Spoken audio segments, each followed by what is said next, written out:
around. He saw a neatly arranged group of monks walking forward, their heads illuminated by Buddha light, carrying relics, purifying this land step by step. Amitba, the poor monk has arrived late. The soldiers, seeing the reinforcements arrive, were overjoyed and exclaimed, "Reinforcements are here.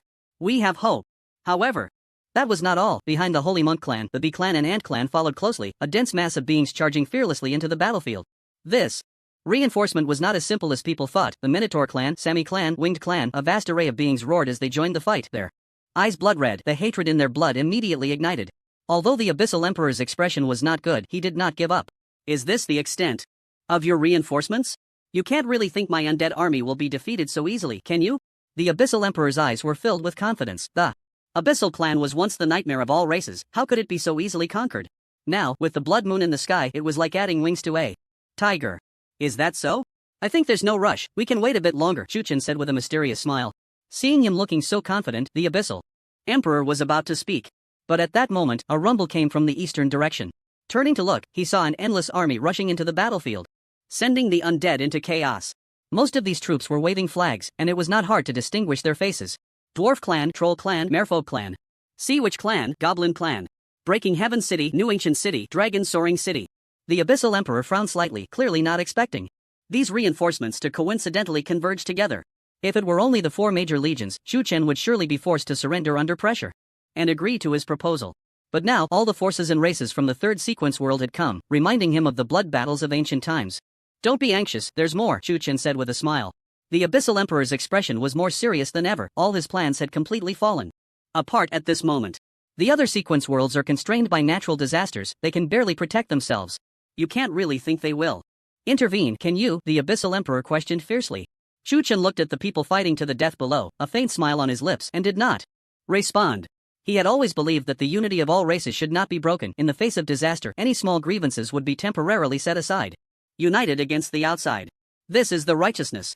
Soon, a huge vortex appeared in the sky, and a fragrant aroma wafted out. The Abyssal Emperor instinctively looked up, only to see a gigantic vine descending from the sky, piercing straight into the ground below. Following that, countless beings glowing with green light fell from the vine, their faces filled with determination. The Elven clan of the 2nd sequence world has come to assist in battle. The elves, true children of the forest, caused flowers and grasses to bloom wherever they passed, a unique fragrance wafting through the air.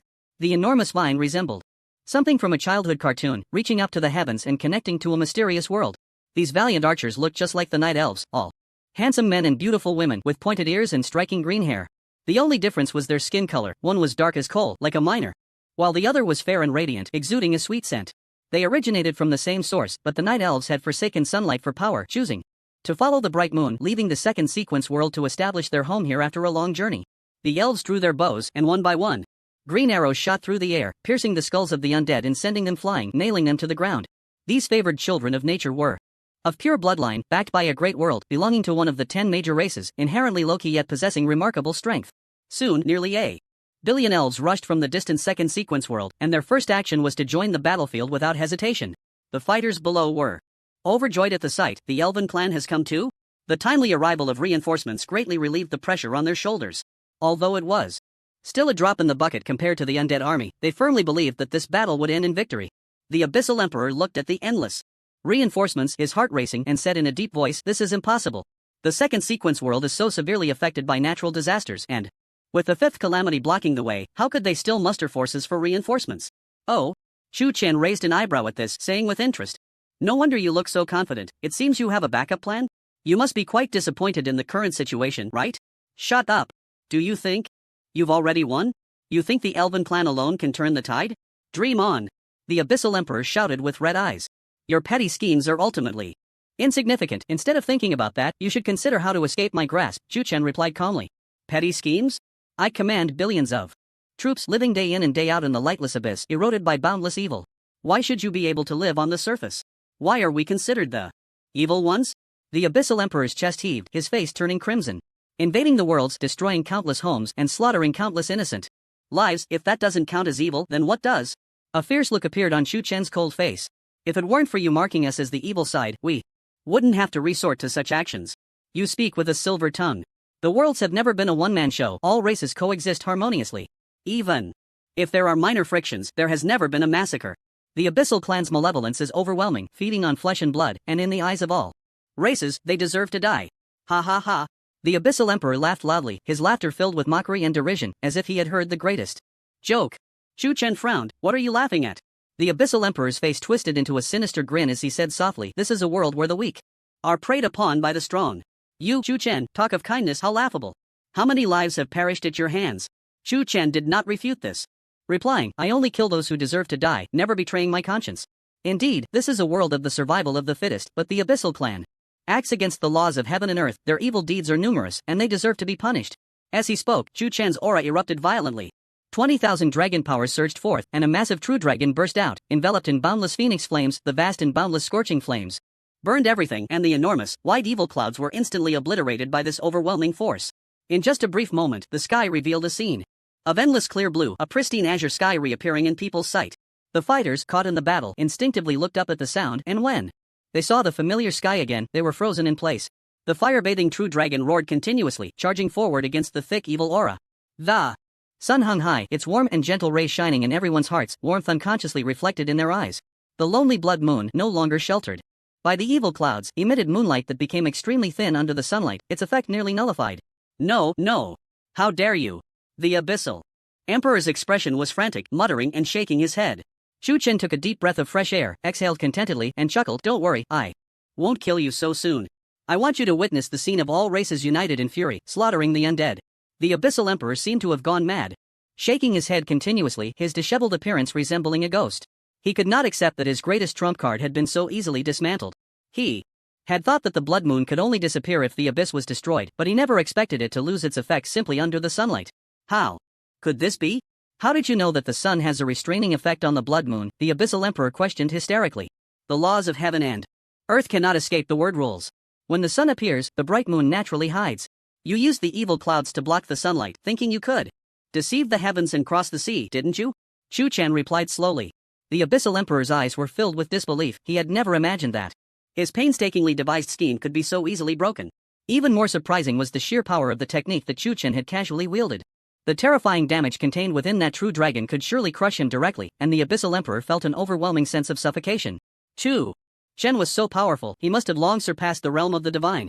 The Abyssal Emperor's elaborate plans, built over an era, were utterly fragile. Before Chu Chen easily shattered, leaving him unwilling to accept it. The 72 demon kings were dead, the 36 demon lords were also dead, and the blood moon had lost its effect. The only thing he had left was the army of the undead. But how long could this army, which would eventually disappear, hold out? In despair, the Abyssal Emperor closed his eyes. Go ahead. Don't be in a hurry, it's not time yet. If you want to humiliate me, I advise you not to waste so much effort. The Abyssal race will never be enslaved. Humiliate? Chu Chen chuckled and shook his head, saying, don't think too highly of yourself. I'm just waiting for reinforcements. What I need is more merit and power of belief. What? The Abyssal Emperor suddenly opened his eyes wide, revealing a look of shock. He seemed to have grasped a key point, his eyes suddenly bulging, unable to help but exclaim, so it was you. The gods were killed by you. Chu Chen glanced at him and then withdrew his gaze, offering no rebuttal. This reaction was tantamount to an admission, and the Abyssal Emperor could hardly believe that Chu Chen had committed such a heinous act. But why was he still safe after killing the gods? Why had the world not fallen into chaos due to their demise? A multitude of questions flooded his mind, and no matter how he thought about it, he couldn't comprehend it, feeling as if his head might explode. So ridiculous, poor mortals still kept in the dark, huh? The gods have spent so long building a culture of divine authority, only to have it all become your wedding dress, the Abyssal Emperor said. He suddenly felt that Chu Chen was extremely terrifying, having quietly accomplished such a sensational act without anyone noticing. And now he still wanted to obtain the power of belief from the living, still hoping to gain the merit granted by the heavenly way. What a grand game. So you are the true mastermind behind it all. The Abyssal race is merely a pawn in your eyes, isn't it? The Abyssal Emperor said with a self-deprecating smile. Chu Chen did not refute this. Why should he explain himself to an insignificant insect? He had his own calculations in mind. After this matter concluded, everyone would be happy, which would be good for both sides. Why not go along with it? The Abyssal clan was a tumor that needed to be eradicated, and all Chu Chen had to do was to ride the wave. After all, what he sought was the faith of all races, not the Abyssal clan. Just watch quietly, this war will eventually have a result, and you and I can enjoy the process, Chu Chen said. At this point, the Abyssal Emperor had no interest in watching. The outcome was already determined, and any further actions would be futile. He was now pondering why he had failed in the first place. Why had he always been so close in previous eras? Born at the wrong time, one misstep leading to another, the Abyssal Emperor was left only with sighs. No one understood the truth of victory and defeat better than him. The words of the beings in the myriad worlds were increasingly harsh, while his original intention was merely to seek a new living environment for his people. Shu Chen tilted his head to glance at him, noticing that the Abyssal Emperor's face was pale and haggard, completely devoid of his initial brilliance. Is this what it looks like when the tide has turned? Shu Chen sighed, recalling how he had felt in despair, yet he had never given up until the last moment. The gap in strength between him and the Abyssal Emperor was immense. Even if a great opportunity appeared now, it would be impossible for him to reverse the situation. Watching the undead army's annihilation was, in itself, a humiliating affair. Not long after their conversation, the battle below had clearly entered a fervent phase. With reinforcements, the 4 great legions burned with fighting spirit, bravely charging into battle under the leadership of Feng Yan and others. The warriors had lost count of how many evil beings they had slain, their hands and bodies drenched in blood. After a day and night of fighting, they felt no guilt, only intense anger and the thrill of venting their frustrations. They could hardly dream that one day they would be able to single-handedly slay the Abyssal clan. In the age of the end of the law, this was undoubtedly an impossible feat, but they had done it, and it was remarkably easy. The battle above was also proceeding smoothly. The Demon King and Demon Lord had all fallen, and the Abyssal Emperor had been silent for so long, surely out of options. This only further invigorated everyone, who could hardly contain their excitement, wanting to shout to the heavens to release their inner frustrations. Brothers, comrades, the waters of the realm sea have been cleared. As long as we slay the 5th calamity, we will surely restore a bright world to the myriad realms. Kill. Just the thought of the peaceful and prosperous world after the battle stirred their hearts. After this battle, the history of the myriad realms would undoubtedly be rewritten, the age of the end of the law becoming history, and the heavens and earth opening a new chapter. At that time, each of them would be a contributor to this new chapter. That would be a legacy etched in history. Moreover, there would be countless military merits, and when the world was clear, the Longsha Empire would surely be elevated by Chu Chen to a position no one dared to imagine. A strong nation leads to a happy home. The soldiers chose to form an army, wasn't it to ensure a better life for the people behind them? Suddenly, a massive vortex appeared in the sky and a giant ship, millions of meters long, emerged from it. On the giant ship stood many people dressed in white, all holding literary instruments, their tongues blossoming like lotuses. The Luofu Palace. Taiqing, your Luofu Palace has arrived. Feng Yan glanced over and reminded. Just as Lu Taiqing had released a breath of literary energy, he looked up at the sound and was instantly dazzled.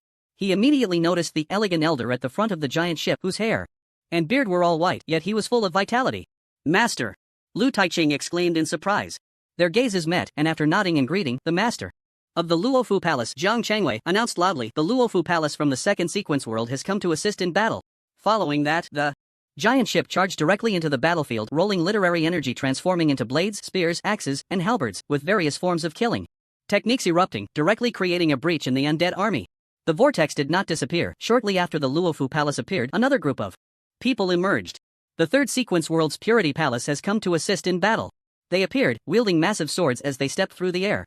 Though few in number, each was immensely powerful, with even the weakest among them at the mythic level. But that was not all. Behind the Purity Palace, representatives from various races of the 2nd sequence world emerged once more. Shadows densely filled the vortex, all joining the battlefield. Without exchanging a word, they moved with remarkable synergy. Soon, the other sequence worlds, unwilling to be outdone, came to aid in the fight. They were well aware of the Abyssal clan's might and thus kept their own interests in mind. Most notably, the War God Palace and the Southern Dipper Pavilion also appeared.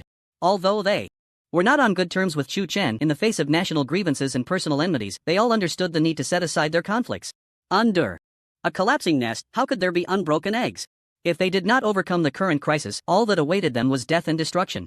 In that moment, one couldn't help but feel a sense of disorientation, as if returning to the ancient times when they fought together against the Abyssal clan.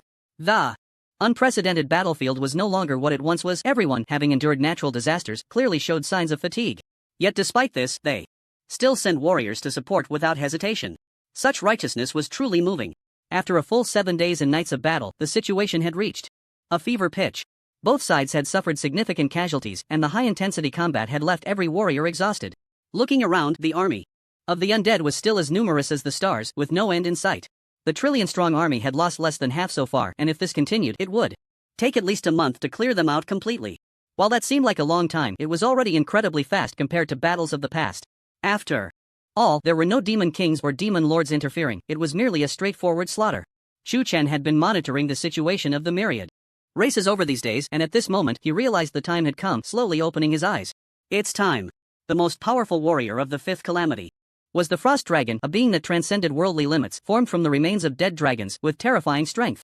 Such creatures did not originally exist in the world, but over endless cycles of time, the Abyssal clan had stolen dragon corpses, nurturing them with dark energy for many years, and, with the supreme formation inscribed by the Abyssal Emperor, they finally gained sentience. In a sense, it could be considered a form of resurrection. The Frost dragons were extremely rare, each possessing demigod-level power, surrounded by frost rules, constantly releasing a terrifying chill. On the battlefield, a massive skeletal dragon, stretching 100,000 zhang, flapped its wings, unleashing a bone-chilling gale that instantly froze any living being in its path into ice, leading to their demise. A casual strike could slay tens of thousands of powerful foes. The presence of the frost dragon placed immense pressure on all races. The eerie blue ice crystals clung to its stark white bones, the translucent bones imprinted with abyssal runes, spreading endless frost and wreaking havoc on everything nearby. Most striking were its colossal bone wings, adorned with numerous bone spikes, as hard as a demigod-level shield. Moreover, its attack power was incredibly strong. Just moments ago, a demigod-level warrior from the War God Palace, in a moment of recklessness, was pierced through, frozen inside and out into an ice sculpture, shattering into countless pieces upon hitting the ground. The sight was truly tragic. Essentially, wherever the frost dragon roamed, few dared to approach. The people of the myriad races were not foolish enough to engage directly. However, as time passed, the weaker warriors of the fifth calamity were nearly wiped out, leaving only world-destroying evil beings behind. Under such circumstances, the war became particularly arduous, and everyone could only advance with great difficulty, not daring to act recklessly. In one corner of the battlefield, a middle-aged man wielding a giant axe had just slain a vile butcher when he turned to see the frost dragon flying towards him. He was instantly terrified, his hair standing on end, and he shivered, turning to flee. However, halfway through his escape, he suddenly realized that his junior brother, who had been beside him, was nowhere to be found. And he hurriedly looked back. All Zhang Liang could see was his junior brother standing dazed in place, trembling as he stared ahead, his face as pale as gold paper. "Junior brother Zhang, what are you still doing? Run!" Wen Ling shouted. "Brother, I can't move." Zhang Liang felt as if he were being targeted by an ancient ferocious beast, his feet firmly rooted to the ground, unable to budge. He had never felt such immense pressure. Under the might of the frost dragon, even breathing became a luxury. Even if he was not the best, he was still a mythic 5-star. While he might not excel on the battlefield, he could at least handle crises with ease. But he never expected to feel so powerless against the frost dragon. "Fool, don't look into its eyes," Wen Ling reminded him, again, gritting his teeth as he turned to run. Zhang Liang was his junior brother, and their master had entrusted him to take good care of him before passing. Although the Axe Gate was not a large force, it was still a significant power in the 6th sequence world. When Wen Ling learned of the Abyss clan's invasion, he rushed to provide support without a second thought, even going to a major power to hitch a ride on a teleportation array since they lacked one. He had intended to go alone, but he didn't know when his junior brother had followed him, and the two came to fight on behalf of the Axe Gate. Before they set out, they had agreed on 3 rules. If they encountered an unbeatable foe, they must retreat and not linger in battle. Zhang Liang had obediently nodded in agreement. But with no experience in war, he did not understand what this monumental battle meant. After 7 days and nights, he had killed no fewer than 1,000 enemies, and just as he was feeling spirited, he was inadvertently influenced by the killing intent and forgot their agreement. Now, feeling the threat of death, Zhang Liang regretted his impulsiveness. Out of the corner of his eye, he caught sight of his brother rushing over to save him, and his guilt deepened as he shouted, "Brother, don't worry about me, just run. Silly boy, I am your brother. I promised our master to keep you safe." When Ling glanced at the frost dragon, which was only 100 yards away, his heart racing. He couldn't afford to be afraid and carried Zhang Liang as he ran wildly. Though he possessed the strength of a mythic 10-star, his speed was like thunder, and the evil beings along the way could only see a fleeting shadow. But in front of the demigod level frost dragon, he felt as insignificant as an aphid. With a roar, it chased after them. Zhang Liang, being carried, could see the frost dragon rushing towards them, nearly wetting his pants in fear. "Brother, don't worry about me. That beast is clearly after me. Let me down, or we'll both die." "Shut up. What kind of brother would throw his junior brother out to die? Do you want the world to criticize me? If our master finds out about this in the afterlife, he will surely rise from his grave to scold me. But if this continues, neither of us will survive." When Ling felt the overwhelming aura closing in behind them, and his heart suddenly sank. It was too late to talk of regrets. The battlefield changed in an instant, and no one knew whether tomorrow or an accident would come first. All he could say was that encountering the frost dragon was just bad luck. No one could be blamed. "Brother, I owe an apology to our ancestors. I shouldn't have brought you here." Wen Ling sighed sadly. "The worlds of the heavens are our home. How can we tolerate the trampling of foreign races?" "Brother, stop talking. We must face the invasion without hesitation. Even if we die for a worthy cause. We owe it to the nurturing of the Axe Gate," Zhang Liang declared firmly. The more the junior brother said this, the more guilt Wen Ling felt. What more was there to say at this point? There was no one to whom he could entrust his last words. Everyone around who saw the frost dragon had turned and fled. Those who could fight against it had already penetrated deep into enemy lines. Who had the leisure to pay attention? Suddenly, at that moment, an extremely cold dragon breath swept towards their backs. Wen Ling's pupils constricted. And without thinking, he desperately threw Zhang Liang far away. Brother! Zhang Liang was uncontrollably flung out, his eyes wide as he watched Wen Ling being engulfed by the dragon breath. In that moment, despair washed over him, and the kind and gentle face of their master appeared in his mind, recalling the figure of himself and his senior brother Han Dan learning the way together, and thinking of how his senior brother always let him go first for any good thing. Zhang Liang found his clothes wet with tears before he knew it. The despair and pain he had never experienced before overwhelmed him, and he couldn't help but cry out to the heavens. Suddenly, a friendly voice rang in his ears. What are you crying for, man?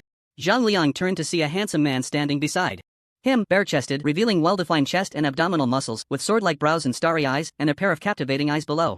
You. Zhang Liang thought he had seen an immortal and momentarily lost his ability to speak. The man smiled and tilted his chin slightly, saying softly, Don't worry, your senior brother is fine. Zhang Liang, filled with uncertainty, followed the man's gaze and saw that Long Shi had vanished without a trace, leaving not even a shard of ice behind. Meanwhile, Wen Ling remained in a single posture, resolute and unwavering, his face filled with determination and the resolve to face death. There was not a hint of regret on his face, it seemed he had long been prepared. Senior brother. Without a second thought, Zhang Liang rushed forward and hugged Wen Ling tightly. Smelling the familiar scent and feeling the real touch, Wen Ling opened his eyes in a daze. The first thing he saw was Zhang Liang, who was crying uncontrollably, and he gently wiped away his tears, smiling as he said, I didn't expect to see you on the road to the Yellow Springs. Did you come down too? Zhang Liang looked up at him and said, Senior brother, you're not dead. It was this senior who saved us. Not dead? Wen Ling looked up in confusion and saw the person his junior brother mentioned smiling at him, an indescribable warmth in his demeanor. Upon seeing this face, Wen Ling's eyes widened in shock, and he hurriedly knelt on the ground, clasping his hands in respect, saying, I am Wen Ling of the Giant Axe Sect. I have met Chu Tianjiao. I cannot repay the life-saving grace of this senior. What are you doing, senior brother? Zhang Liang was momentarily taken aback, but when he heard the name Chu Tianjiao, he was instantly filled with shock. Chu Tianjiao? He quickly knelt down to pay his respects, not daring to be negligent. In just a few seconds, his mindset underwent a complete transformation, from sorrow and grief to joy and then to astonishment. Who was Chu Chen? The #1 prodigy of all ages, a true god of the present world, the most fearsome being in the realms, the legitimate son of the Lord of Twilight City. This legendary figure bore countless titles, almost all the names of immense renown in the world. Although he was younger and had not lived as long as Zhang Liang, this world had never been one where age determined status. After all, the other party was capable of casually slaying demon kings and demon lords, and his strength was undoubtedly formidable. Seeing that Chu Chen had saved his senior brother, Zhang Liang saw deep into a near fanatical level. He had long wanted to meet this legendary prodigy, and now that he had, he felt immensely honored, realizing that the rumors were indeed true. Chu Tianjiao was truly a living immortal of the present age. Just as Chu Chen was about to help him up, he suddenly felt a surge of pure belief power pouring into his merit golden body in the space of consciousness, increasing his strength once more. What pure belief power? This is equivalent to 1% of the merit gained from drawing the waters of the boundary sea. Seeing this scene, Chu Chen's eyes lit up. He suddenly felt that his decision was very wise. Manifesting divine power in front of people was indeed the best method, as the belief power gained this way was greater than ever before. Both Wen Ling and Zhang Liang expressed their heartfelt gratitude and sincere respect. The two sentiments were not in conflict. After finding the method, Chu Chen was internally delighted, yet he still maintained a smiling demeanor on the surface, saying, There's no need for formalities, get up. As he spoke, an invisible gentle force lifted the two of them. Wen Ling and Zhang Liang exchanged glances, both seeing the shock in each other's eyes.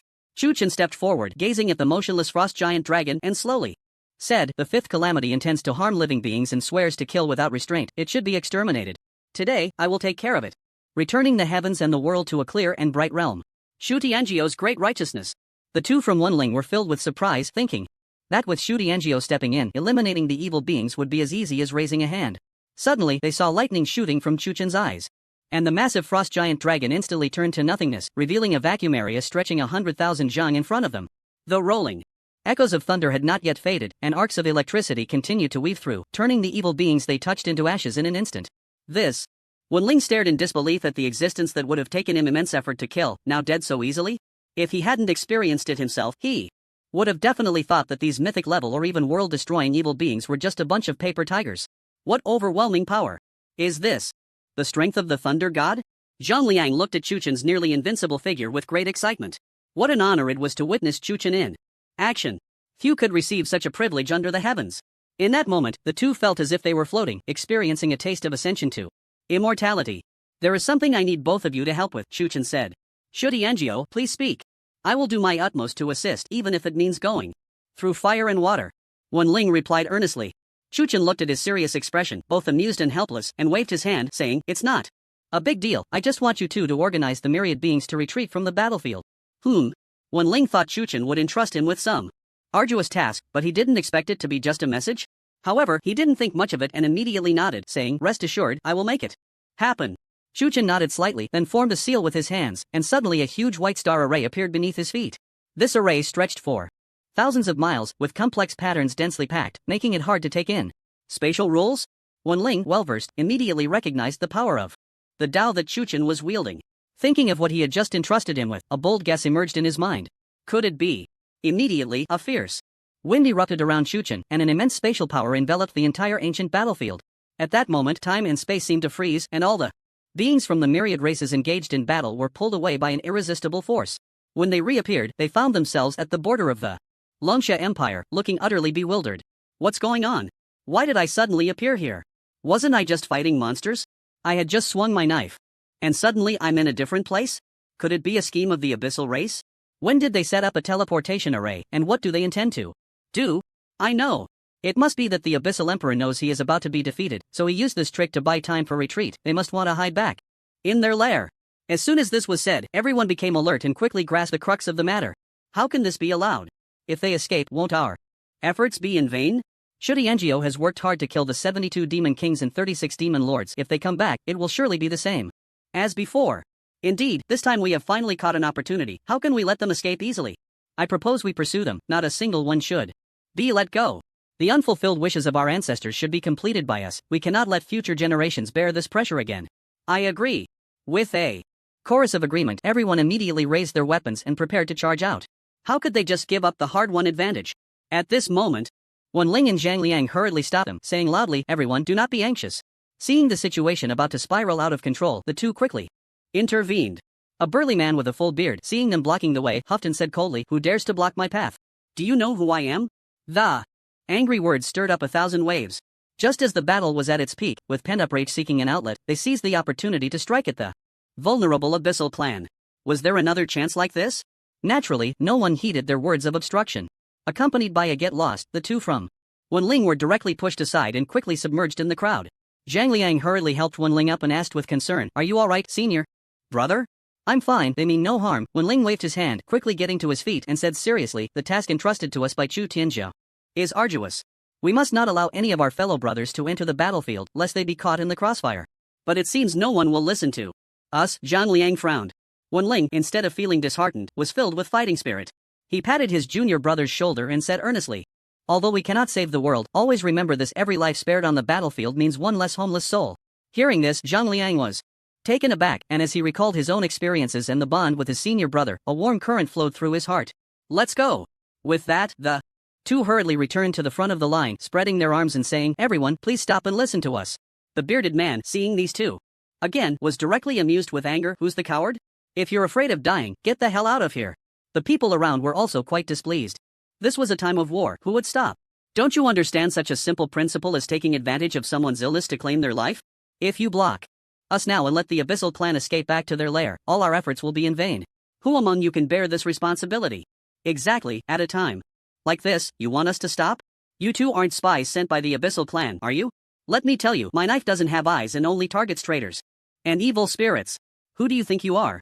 How dare you order me around? The crowd was filled with righteous indignation, and it was easy to suspect that Wen Ling and his companion had appeared and acted at a suspicious time. Wen Ling was immediately drenched in cold sweat, feeling as if he had just emerged from a hot spring, his clothes soaked through. He had thought this task would be simple, but it turned out to be so daunting. Zhang Liang thought the same, unable to understand why Chu Chen had entrusted this task to them. Wouldn't it be better to hand it to someone with more authority? "Everyone, please don't be anxious. I am Wen Ling, the Hall Master of the Giant Axe Sect, and this is my junior brother, Zhang Liang." Wen Ling introduced himself first. However, his self-introduction garnered no response, and the atmosphere became awkward. Giant Axe Sect? What corner of the world is that from? Have you ever heard of it? Never heard of it. Probably a small sect. There are many such forces in the world. I know a bit about it. The Giant Axe Sect is a force from the 6th sequence world. The former sect master was Mo Yun Tian, who was quite powerful, but unfortunately, he passed away not long ago. I just don't know who the current sect master is. The crowd discussed among themselves, completely disregarding them.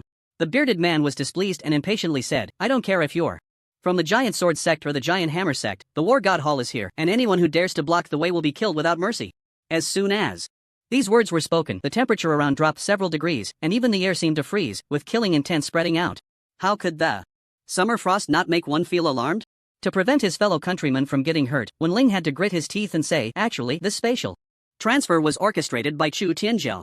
He asked us brothers to persuade you all to stay away from the battlefield to avoid being affected. Chu Tianjiao?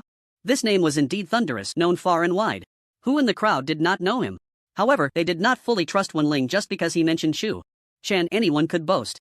The bearded man scrutinized him suspiciously and asked, since you say it was Chu Tianjiao's instruction, do you have any proof? Wen Ling's expression stiffened, and he shook his head. No, then do you have a decree? Nothing. Since neither of you has anything, let me ask one last question. Do you have any proof? Wen Ling's heart sank to the bottom, and he gritted his teeth as he replied, no. TCH, you dare to wave a tiger's skin to raise a flag when you have nothing? Do you think we're fools? So easy to deceive? Exactly, you think you can just say a few words and make us stay? It's not that simple. Do you really think we're idiots? If Chu Tianjiao wanted to advise us, couldn't he just shout out? Why use these two weaklings to deliver the message? The scene became chaotic, and Zhang Liang, sensing the situation was dire, tugged at Wen Ling's sleeve, his face pale as he said, Senior brother, we should run quickly. Wen Ling resolutely shook his head and said firmly, Chu Tianjiao saved us from peril, now he has an important task for us. How can we easily back down? But we have no evidence, who would believe us based on mere words? Zhang Liang swallowed hard. No matter what, even if they step over my body, I will hold on until the end and never disregard Chu Tianjiao's expectations. A glint of determination flashed in Wen Ling's eyes. Zhang Liang, seeing this, felt anxious. His biggest worry was that his senior brother would get stubborn. He was good at everything, but he was easily obstinate, sticking to his beliefs. Once he decided on something, he would follow through to the end, just like how their master entrusted him. Wen Ling could disregard his own safety for his life. Right now, no one believed them. If this continued, they wouldn't just be beaten to death, a single spit could drown them. Sure enough, the bearded man took the lead and suddenly grabbed Wen Ling by the neck, coldly saying, Do you dare to mock us? Do you know it's wartime? Falsely passing orders can lead to execution. Kill him. Kill him. The crowd began to stir, their eyes filled with malice, clearly seeing the two as enemies. Did you hear that? This is everyone's will. From the moment you became a woman, you should have known what would happen next. The bearded man drew a large knife. Wen Ling remained unafraid, calmly saying, I am not a traitor, and the Giant Axe sect will not let any of its members be swayed by the Abyss clan. Everything I said is true. Chu Tianjiao is about to launch a purge, and you all must not enter. Still being stubborn when death is imminent, the type of person I hate the most is you. Can't you see the fate of the crazy whale clan? Do you want to be the second fallen clan slave? As he spoke, the bearded man gathered his strength and swung the knife towards his head. The blade was like a flash of light across the night sky, bright and dazzling. Zhang Liang's face turned ashen, clearly not expecting this man to act so directly. No. It was too late to stop him. The blade was only a few centimeters from his neck. For a powerful being who had crossed the divine awareness of the 9 stars, this distance was merely a moment's work. At this moment, Wen Ling's expression was calm, with no trace of panic. In his eyes, he simply faced forward, his brow furrowed with worry. He was troubled about whether these people would enter the battlefield after his death. If they were affected and suffered countless casualties, would he become a historical sinner? His junior brother probably wouldn't advise him anymore, he hoped. He could hide well and not let the aftermath harm him. Die. Suddenly, a deafening explosion erupted from afar, a blinding white light illuminating the battlefield as if it were the day of the gods. This light was countless times more dazzling than the blade in the bearded man's hand. In comparison, it was like a small witch meeting a great witch, a firefly against the bright moon. The terrifying shockwave instantly spread, sweeping layer after layer of the grayish-white ground mixed with crimson blood. Wherever it passed, all mountains and ancient trees were shattered to dust, and the terrifying shock damage made this land face such a powerful destructive blow for the first time. The brilliance remained, and thunder continued to flash, as if turning the ancient battlefield into a world of thunder. And this shockwave quickly hit everyone in front, sending one person flying in a daze. It was like a mountain collapsing, a domino effect, crashing and rolling on the ground. The aftermath of the storm wreaked havoc so far and wide, seemingly exceeding a distance of tens of thousands of miles. By the time it reached here, its power had weakened countless times, causing no fatal injuries. It was precisely for this reason that Wen Ling was able to save his life. The bearded man, bewildered, crawled up from the ground, disregarding the dust on his body, and looked at the terrifying scene with uncertainty. What a powerful force of thunder! Could it really be Chu Tianjiao? In the world of the heavens, there were very few thunder wielders, as one of the rare hidden professions. Those who could summon thunder were few and far between. Moreover, this power was so strong that, apart from Chu Chen, there was no one else under heaven who could inflict such damage. He would never forget that flash of light, which almost obscured the world. The crowd groaned as they got up. supporting their sore backs while gazing at the sky. What happened? Did the abyssal race counterattack as they were dying? No, that's the power of thunder. It must be the work of Chu Tianjiao. Chu Tianjiao made a move? Has he already dealt with the abyssal emperor? What a powerful aftermath if we take one more step forward. At this point, countless gazes fell on Wenling, filled with shame and horror. If they took another step, they would surely be torn apart. By this destructive aftermath, and even dying would be a light punishment. Recalling what Wenling had said not long ago, people felt embarrassed, wishing they could find a hole to hide in. At the same time, they felt deeply ashamed. Others had kindly advised them, yet they had treated his words as nonsense, almost causing a disaster. The bearded man suddenly grasped Wenling's hand, tears of gratitude in his eyes, saying, "I'm sorry for what just happened, I was too impulsive and almost caused Brother Wen to suffer injustice." Zhang Liang snorted coldly and said, "Do you still have the face to say that? My senior brother tried to persuade you all, but none of you listened, even calling us spies of the abyssal race. If it weren't for my senior brother risking his life to advise you, every single one of you would have died." Upon hearing this, the crowd felt even more ashamed, lowering their heads and not daring to make eye contact. The bearded man chuckled awkwardly, scratching the back of his head, and said, "I am Tu Meng from the War God Palace. For the sake of brotherly righteousness, I almost became a historical sinner. I hope you can forgive me." Setting aside all other factors, when Ling dared to stop the people of all races like this, just this courage alone was enough to command respect. Moreover, he was the savior of everyone present. If he didn't apologize, wouldn't that mean his heart was eaten by a dog? Adding to the most important point, Chu Tianjiao had entrusted this task to him, which must be related. If he didn't curry favor now, when would he? Watching the crowd's attitude make a complete turnaround, when Ling had no particular thoughts in his heart, only quietly letting out a sigh of relief. Finally completed the task. He then waved his hand and said, "Brother Tu, there's no need to be so polite, this is what I should do. If I hadn't persuaded you and caused any of you to be implicated, that would truly be a sin." Upon hearing these words, the crowd smiled awkwardly. They didn't expect Wen Ling to not hold a grudge against Tu Meng for wanting to kill him, but instead, he was worried that he hadn't done well and would implicate everyone. This level of composure and grace had already surpassed 90% of the people present. Under such circumstances, how could they not feel awe? Tu Meng patted Wen Ling on the shoulder and said seriously, "From now on, you are my brother. Anyone who dares to disrespect the Giant Axe sect is disrespecting my War God Palace. That's right, from now on, we will protect the Giant Axe sect. Brother Wen, you have great righteousness. If you need anything in the future, just let me know." Amidst the laughter, the distance between the crowd shrank significantly, and the atmosphere became exceptionally harmonious. Zhang Liang stood by, smiling. As he watched the scene, he didn't hold a grudge. After all, they indeed had no evidence to prove they were Chu Chen's people.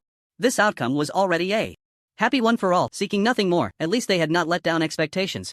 Soon, the thunder of the ancient battlefield gradually ceased, the violent power having washed over this land, leaving almost no blood behind, to the point where it was nearly invisible.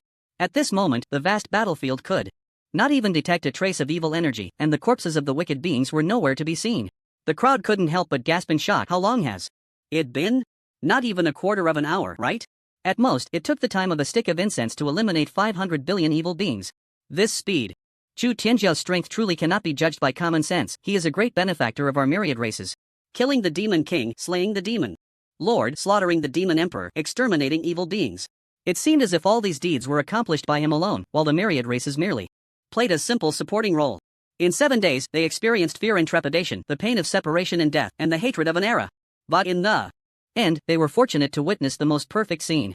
At this moment, everyone held boundless hope in their hearts. The perfect world they longed for was it finally about to appear. After a while, someone spotted several figures sweeping in from the distant battlefield. "Look! Is that Chu Tianjiao?" As soon as the words fell, people hurriedly turned their gazes, eager to see the true face of this legendary figure. As the distance closed, they saw a young man with a handsome demeanor and sharp eyebrows stepping through the air. Although he was bare-chested, this only added a touch of masculine vigor to his presence, making him particularly attractive. Many girls on the scene were momentarily captivated, their eyes turning into heart shapes, unable to resist being enchanted. That cold and stern face seemed to be crafted by the heavens. Just a glance could make the myriad races swoon. This was the true god of the myriad worlds. Also the pride of the myriad worlds. The appearance of this figure made all the light in the heavens and earth dim, the focus of the world gathered here, yet they found it impossible to gaze upon him for long. He was like a transcendent furnace, radiating an extremely intense heat, accompanied by a pressure that could shake the heavens and earth. Those below the demigod level could at most steal a glance any longer, and they would feel a stinging pain in their eyes, as if they were being burned by fire. This person must be Chu Tianjiao. Who else in the world could possess such an aura? Moreover, the one standing at the forefront, Tu Meng, even felt as if several divine mountains were pressing down on his shoulders, his body trembling slightly under the immense pressure. Chu Chen noticed this situation, furrowed his brow slightly, and retracted the invisible pressure he was releasing. Yet even so, everyone still felt an overwhelming weight. A moment's carelessness could lead to losing control of their sphincters and bladder, causing them to soil themselves. This was the true aura possessed by those standing at the peak of power. Even the presence of a deity could not elicit such a pitiful reaction from the masses. If Chu Chen were to ascend another level to reach the peak of kings, the myriad worlds would surely be shattered, reduced to a speck of dust in the universe. This was also what he worried about. The admiration and faith people had for him had reached an unprecedented height. Just one last push, Chu Chen thought to himself. When he arrived before the crowd, the scene fell into complete silence. Everyone held their breath, gazing ahead, occasionally hearing the sound of someone swallowing. The quiet atmosphere was quite oppressive. But beneath the oppression was an extreme excitement. They could hardly wait to know the outcome. Chu Chen's gaze swept across each person's face, noticing the various emotions mixed in their eyes. There was panic, joy, fervor, and tension. Everyone. Chu Chen spoke loudly, his voice clearly reaching everyone's ears, like thunder on a clear day, instantly awakening the weary. Immediately, a refreshing breeze swept through, healing all the injuries of the wounded. Such power filled them with joy, and they all clasped their hands in gratitude. Just saying 2 words achieved a result that even a demigod level priest could not accomplish with all their might. It made one marvel at how unfathomably strong Chu Chen was. Chu Chen continued, the 5th calamity has passed, the abyssal race has become history, completely eradicated. From now on, there will be no more evil beings in the world. Wow! In an instant, people erupted with excitement, bursting into extremely enthusiastic cheers, like a tsunami rolling endlessly, one wave after another. Although they had anticipated the outcome, hearing it with their own ears was a different experience. Some even shed tears of joy, unable to contain themselves, crying out to their ancestors that the vendetta had been resolved. Some people remained silent, their faces expressionless as they bowed their heads, seemingly mourning for the brothers who had charged into the battlefield. Others gritted their teeth in indignation, feeling that the malignant tumor that had tormented countless races for years had finally been removed, bringing forth a clear and bright world. Regardless of the reaction, the outcome was ultimately a good one. People breathed a sigh of relief, no longer needing to worry about the abyssal race. They could continue to develop their own powers and races, grateful to have survived and able to enjoy the forthcoming prosperous era.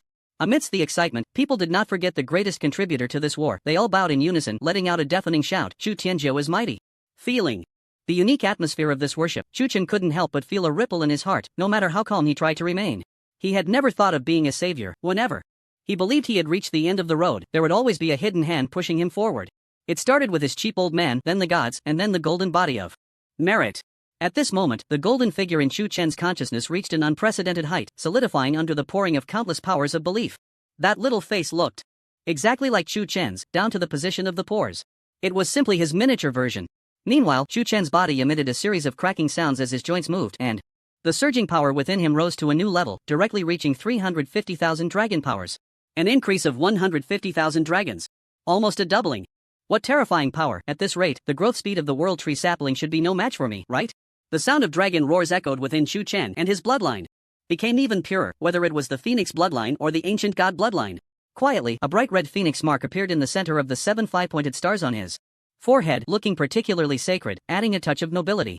If this mark were on a woman, it would undoubtedly appear more enchanting.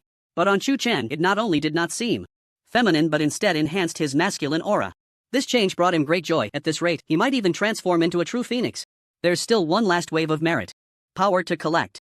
Chu Chen looked at the kneeling crowd and slowly raised his hand. Get up. The crowd felt a gentle force lifting their bodies and looked up in awe. In their hearts, Chu Chen was now the undisputed god. Even the gods who had dominated the peaks of the heavenly realms for several eras could not compare to him. After all, compared to them, Chu Chen was the one truly considering the well-being of all races, while the so-called gods were merely names without any real achievements. At this moment, a young man dressed in a black and white Taoist robe from one of the 10 major powers, the Wunyan Hall, asked, May I ask, Chu Tianjiao, can I personally bring back the remains of my many brothers from Wunyan Hall? Chu Chen glanced at him, and the young man hurriedly explained, the bones scattered outside should return to their roots. They sacrificed themselves for justice and should return to the ancestral hall. I hope Chu Tianjiao will agree. As soon as these words were spoken, countless eyes with different colors fell on Chu Chen. It was not hard to guess that many people had similar thoughts. This request was not excessive. Moreover, it was reasonable and should be done. Not only should they return to the ancestral hall, but a grand funeral should also be arranged to honor these brave comrades in their burial. However, Chu Chen knew that these guys did not have such simple intentions. If there were no benefits from this battle, who would risk their lives to charge forward? It should be noted that every being of the abyssal race could rival a wild boss. The items dropped upon defeat were not only precious but also numerous. They knew that a powerhouse of Chu Chen's level would not be interested in trifles, so they assumed that he would not collect the spoils. Thus, on the surface, they spoke of retrieving the remains, but in reality, it was a grand pretext for plundering. A bunch of greedy bastards, Chu Chen thought with a helpless smile. Then Chu Chen spoke, the souls returning to their homeland should be like this. People from all races should learn from the Wunyan Hall and not act ungratefully. Upon hearing this, people's eyes suddenly lit up. However, the next sentence truly ignited their enthusiasm. I will not interfere with the conclusion of the ancient battlefield, but I only give you 3 days. After 3 days, this place will be. I have important matters to announce. As his words fell, everyone erupted into a thunderous shout, rushing towards the ancient battlefield like a swarm. They were desperate, fearing that if they were a moment late, they would miss out on hundreds of semi-divine level equipment and materials. Brothers, charge! This scene resembled a zombie siege, and Chu Chen was stunned, not expecting this group to be so frenzied. Feng Yan looked at the crowd pouring in and smiled. Since ancient times, beautiful treasures have moved people's hearts. No era can escape this custom. Chu Chen's expression became strange. Is it really that attractive? Feng Yan shot him a glance and said irritably, you, as the head, don't know the value of grain and oil. Many of them are low-level job changers. They have to fight hard just to get a piece of equipment, and a slight misstep could lead to betrayal from teammates. Right now, there's an opportunity to pick up equipment for free. Isn't this like a pie falling from the sky? Moreover, the abyssal race has suffered over 5 trillion deaths. If this treasure is monopolized by any force or race, it could maintain glory for several eras. Hearing this, Chu Chen felt it made sense. Indeed, since he started his job change, he had never worried about these issues. He had never been unable to obtain what he wanted. Money was just a number to him, and he had no concept of it. Feng Yan's words awakened him. In contrast, the lives of ordinary people were much simpler. They had to worry about their livelihoods and aspired to stand out. How could they not fight hard? You're right, my perspective was too high. I never considered the feelings of those at the bottom, Chu Chen said with a bitter smile. No, on the contrary, it is precisely because you think long-term that they are so happy now, and they will be even happier in the future. Feng Yan patted Chu Chen's shoulder. Chu Chen was slightly taken aback, looking at the people in the distance fighting for loot, watching them struggle for a piece of equipment. Although the atmosphere was tense, the happiness in their eyes was undeniable. Feng Yan clicked his tongue in admiration and said, enviously, I envy you for being so magnanimous in giving up this loot. This is half of the abyssal race's wealth. Even giving 1/10,000th of this wealth to a pig could elevate it to semi-divine status in a very short time. Yet, Chu Chen directly gave it all away without even blinking? Is there anyone more wasteful than him in the world? Chu Chen moved his hand off his shoulder and said slowly, I'm not as noble as you think. I played this game, and they lost many brothers and sisters because of it. I owe them too. Owe them my ass. Without you, they would have been wiped out long ago. Where would they have the chance to stand? Feng Yan bluntly retorted. Chu Chen shook his head with a smile. What he said was indeed reasonable, but if this story were to be discussed from the beginning, it was indeed very complicated. If one had to distinguish right from wrong, it would take 10 days and nights of debate to reach a conclusion. This is also the wonder of society. Is there absolute right and wrong in the world? Just like this battle, both sides were not wrong, they simply had different perspectives. From the perspective of the myriad races, the abyssal race was the evil side because they invaded their homeland and slaughtered their kin. But from the perspective of the abyssal race, this was a survival rule. If they remained in the dark abyss, they would never see the blue sky and hope. The abyssal emperor is not wrong. To the victor belong the spoils. He lost, so he is the wrong side, Chu Chen said. At this moment, Feng Yan suddenly thought of something and asked, the emperor of the abyss isn't dead, right? What do you plan to do?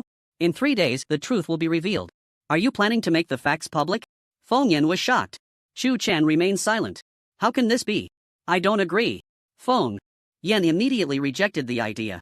I have my reasons. If this matter isn't spoken out, the plan cannot proceed. Don't forget, the world of the heavens is always my hometown. No matter where I am in the future, this place cannot be abandoned. But have you considered the consequences? Once you speak the truth, you might become the target of everyone's scorn. All the efforts made before will turn to dust, and you could even become an object of public disdain. Chu Chen turned to look at Feng Yan's anxious expression, chuckled lightly, and gave him a comforting glance. Feng Yan's expression changed several times, and he sighed inwardly. He knew Chu Chen had made up his mind. No matter how much he said, he couldn't change it. He understood Chu Chen's temperament all too well. Once he decided on something, he would see it through, even if the sky were to fall. He just didn't know what the outcome would be and hoped things would go according to his established path. Don't worry, stop looking so anxious.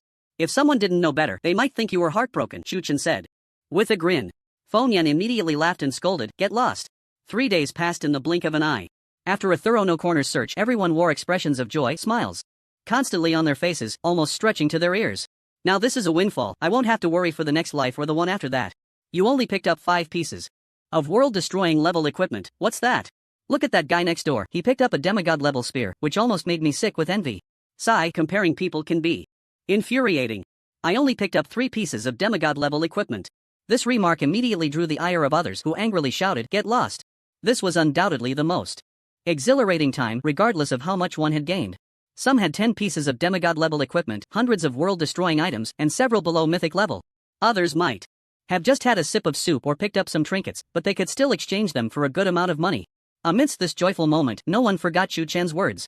By the way, Chu Tianjiao asked us to gather here, saying there's something important to announce. Do you know what it is? I haven't heard anything, any rumors? No, I asked people above, and they also don't know the specifics. No matter what it is, just listen, it must be good news.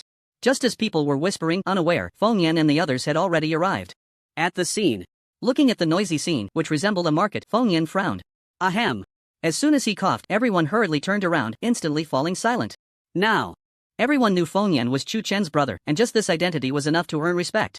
Coupled with his considerable strength, how could the leader of the abyss be a mere name? Please remain calm, Chu Tianjiao will arrive soon. After saying this, Feng Yan stood in the void, closed his eyes, and quietly waited. After a while, a vortex suddenly appeared in space, and Chu Chen stepped out, holding someone in his hand. Chu Tianjiao has come out. However, before the crowd could express their joy, their gazes suddenly fixed on the person Chu Chen was holding, their expressions freezing. The person being held wore a black and gold royal robe, looking quite disheveled, but even in such a state, his imposing aura could not be concealed. Even though people had never seen this person's face or knew his background, they could infer his significance from his presence and attire. This is the Emperor of the Abyss? Many people took 2 steps back as if facing a great enemy, their faces filled with disbelief, their hearts churning with shock, and their faces turning pale. The others were equally stunned, thinking, wasn't the Abyss clan extinct? How could the Emperor of the Abyss still be alive? Is this really the Emperor of the Abyss? It can't be wrong. Judging by his attire and aura, there's a 90% chance. How did Chu Tianjia capture him alive? What is this for? Fortunately, the power of the Abyssal Emperor is completely sealed. Otherwise, it would be another chaotic upheaval. The crowd was abuzz with discussion, their panic significantly reduced as they comforted themselves. But ahead lay a chasm that they dared not cross, not even a step into the thunderous pool. The fear the Abyssal Emperor instilled was too strong. In the hearts of all races, he was the culprit who had instigated the ultimate battles multiple times, and he was also an immortal existence. His lifespan was akin to that of a deity. As long as the Abyss did not perish, his life would be endless. The evil mastermind who had harmed countless people now stood before them. How could it not instill terror? Of course, the most shocking was that Chu Chen had actually captured him alive. Like picking up a chick, he emerged from the void, a scene that would be unforgettable for many. Chu Chen looked at their reactions, patted the face of the Abyssal Emperor, and grinned wickedly. Did you see that? This is the fate of the target of everyone's ire. You probably never imagined you would end up in such a state, right? The Abyssal Emperor, with a dead silence in his eyes, appeared hollow. Even his heart had lost the strength to beat, like a corpse. Having lost everything, he had seemingly passed through the most desperate moment, becoming as lifeless as ashes. From the moment he witnessed Chu Chen's defiant combat power, he knew he was destined to lose, and it would be a crushing defeat. Then he saw all his subjects turned to nothingness, all his efforts over the ages wasted. He had no chance of dominance left. Millions of years of planning had all gone to waste, and his mood plummeted from heaven to hell. This feeling was something he had never experienced. Even when he had lost before, it was merely a close defeat. He had always believed that after regrouping, he would one day conquer the realms. Not just him, even the Demon King and the Demon Lords held this belief firmly. The subjects below had long grown weary of the dark abyss, yearning to see the light of day. Setting out with the dreams of countless people, the ambitious Abyssal Emperor never expected to fail so quickly, almost without any means of resistance.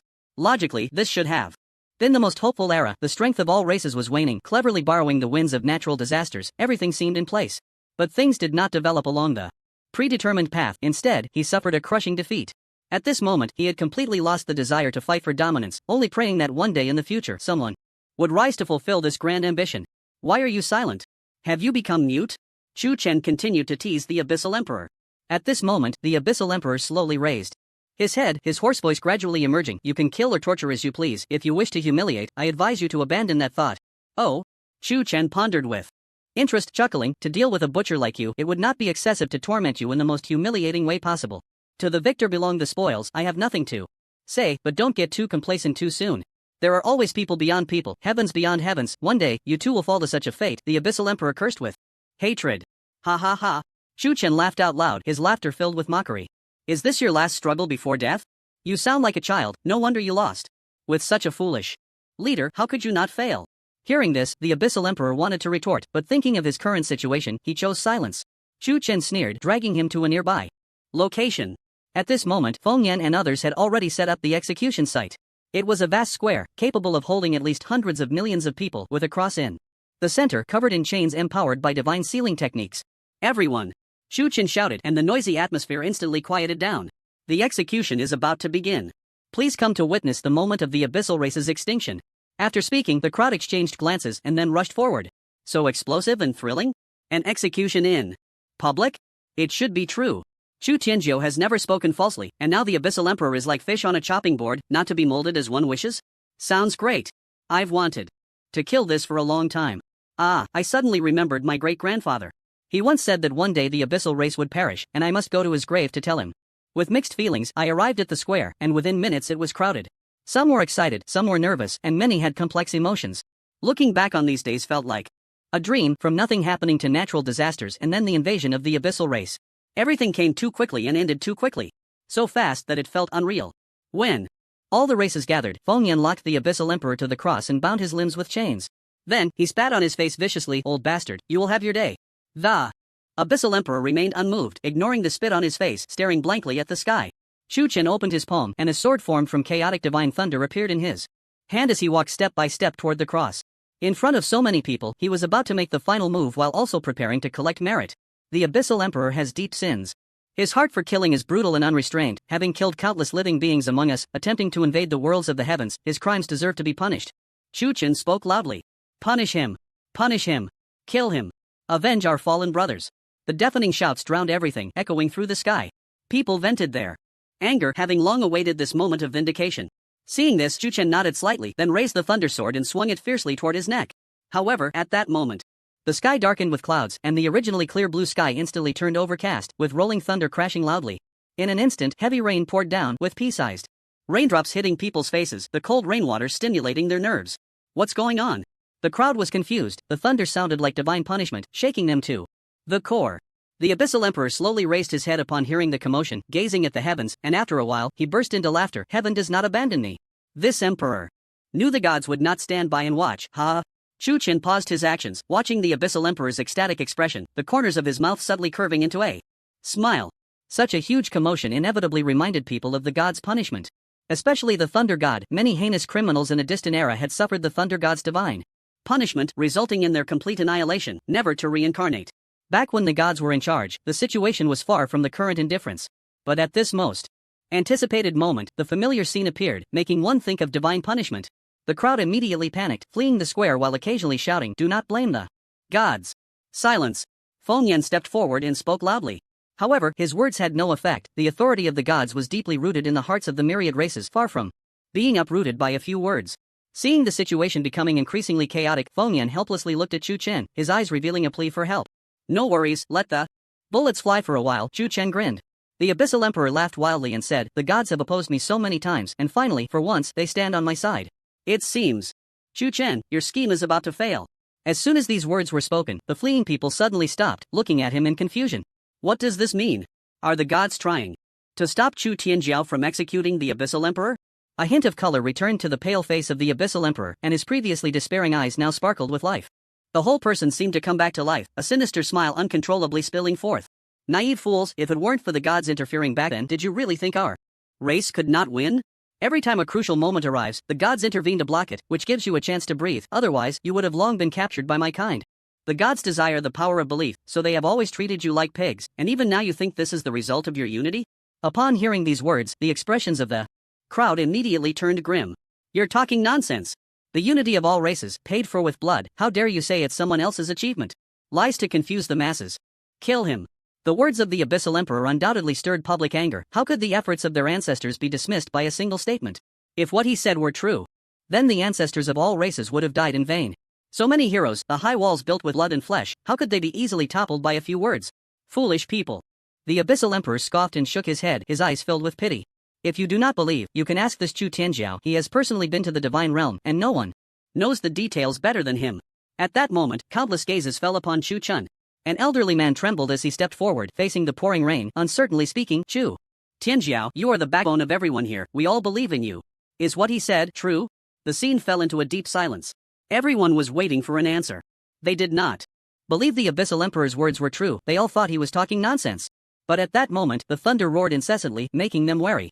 After a long pause, Chu Chen slightly raised his eyelids and, under the watchful eyes of the crowd, slowly nodded. The old man seemed struck by lightning, staggering a few steps, nearly falling to the ground. The others also found it extremely hard to believe. Their previously joyful feelings vanished, leaving only deep embarrassment. No, this is absolutely impossible. The ancestors gave everything to block the abyssal race. How could this be false? Shu Tianjiao, please think carefully. Your one word could nullify the efforts of all those who sacrificed for the heavenly world throughout the ages. How many people were shedding tears at this moment? They felt greatly deceived, suffering immensely. The existence they believed in had treated them like pigs? All for the endless power of belief? Suddenly, something in their minds collapsed. People couldn't help but laugh at themselves, suddenly feeling how foolish they were. After living for so long, it feels like living in a game world, and I am merely a pawn being toyed with. How laughable, sad, and lamentable. The Abyssal Emperor grew even more pleased upon seeing this. The effect he wanted was precisely this. Let me tell you, dear Chu Tianjiao, if you are wise, quickly release me, otherwise, if the gods take offense, he cannot bear the consequences. As his words fell, people fell into deep entanglement. The originally simple choice became extremely difficult at this moment. Before this, the Abyssal Emperor should have been subjected to 1,000 cuts, and being fried in the hellish furnace for millions of years would not have been excessive. But now, knowing the truth, they did not dare to make a decision lightly. On one hand, they worried that Chu Chen might really be harmed. On the other hand, they feared that Chu Chen might also be a messenger sent by the gods to deceive the masses. At this moment, when Ling stepped forward, arms crossed, carrying a giant axe on his back, and approached the execution platform, he slowly raised his head to meet Chu Chen's gaze and said, Chu Tianjiao, my master taught me from a young age that a class changer should take the safety of the world's people as their own responsibility and must not do anything to harm others. Although my master achieved little in his life, he earned the trust and admiration of the people around the giant axe sect. I, am grateful to Chu Tianjiao for saving my life. I stand here only to ask one question. As he spoke, a flicker of conflict crossed Wen Ling's eyes, and he trembled as he asked, is everything that has happened recently part of the god scheme? Are you a messenger sent by the gods? Chu Chen looked calmly at his face, remaining silent. As time passed second by second, the atmosphere in the scene became eerie. People dared not breathe, waiting for the result, their hearts pounding. The Emperor of the Abyss listened intently. He too wanted to know the outcome. After a while, Chu Chen looked up at the sky and said calmly, the natural disasters are indeed orchestrated by the gods, but everything I have done is of my own volition. Ha! Upon hearing this, Ling let out a sigh of relief, and a hint of a smile finally appeared on his troubled face. He then clasped his fists and said, I understand now. The others were even more puzzled, and someone couldn't help but ask, the natural disasters are orchestrated by the gods? What does that mean? Just as one question was asked, another doubt followed closely behind. Chu Chen smiled slightly. Everything was developing along the lines he had imagined, without a single flaw. The sudden thunder in the sky was also his doing. He had guessed from the Emperor of the Abyss's earlier words that this person would surely associate this scene with the gods. The reactions of the crowd were also as he had anticipated. What followed would be a good show, and how much merit he would gain depended on how this play unfolded. At that moment, Feng Yan leaned over and said, are you really going to expose it? Have you considered how they will react? Chu Chen gave him a reassuring look and smiled, if I don't do this, how can I proceed with the next plan? At the core, it was the nature of most people, some just wanted to join in the fun, while others genuinely wanted to know the truth. The information Chu Chen revealed was too explosive. It was the first time they had heard that the gods would do harm to mortals. How could they calmly accept that the great beings they revered were thought to be plotting against them?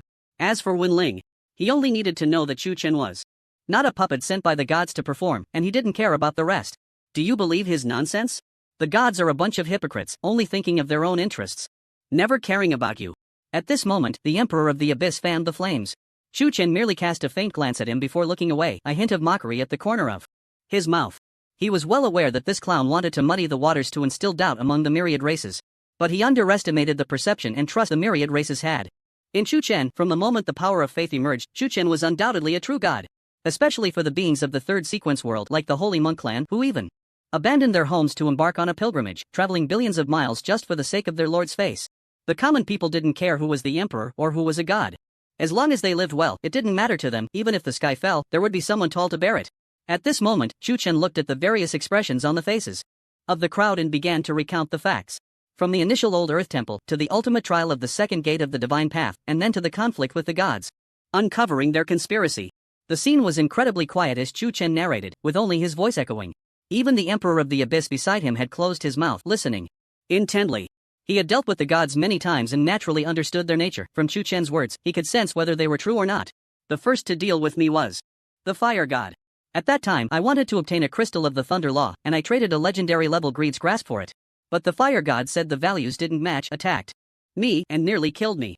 Later, when I ascended the divine path and encountered the fire god again, he set his sights on the divine eye I possessed, but I didn't want to make that trade, which angered the fire god. After the battle with the fire god, I learned of the gods' conspiracy. They wanted to destroy the heavenly worlds to free themselves from their shackles and regain their freedom. Chu Chen's voice was soft, and when he reached the critical parts, he didn't change his tone, simply narrating. When people heard about the moments of danger, their hearts raced and they felt as if their hearts were in their throats, their eyes revealing shock.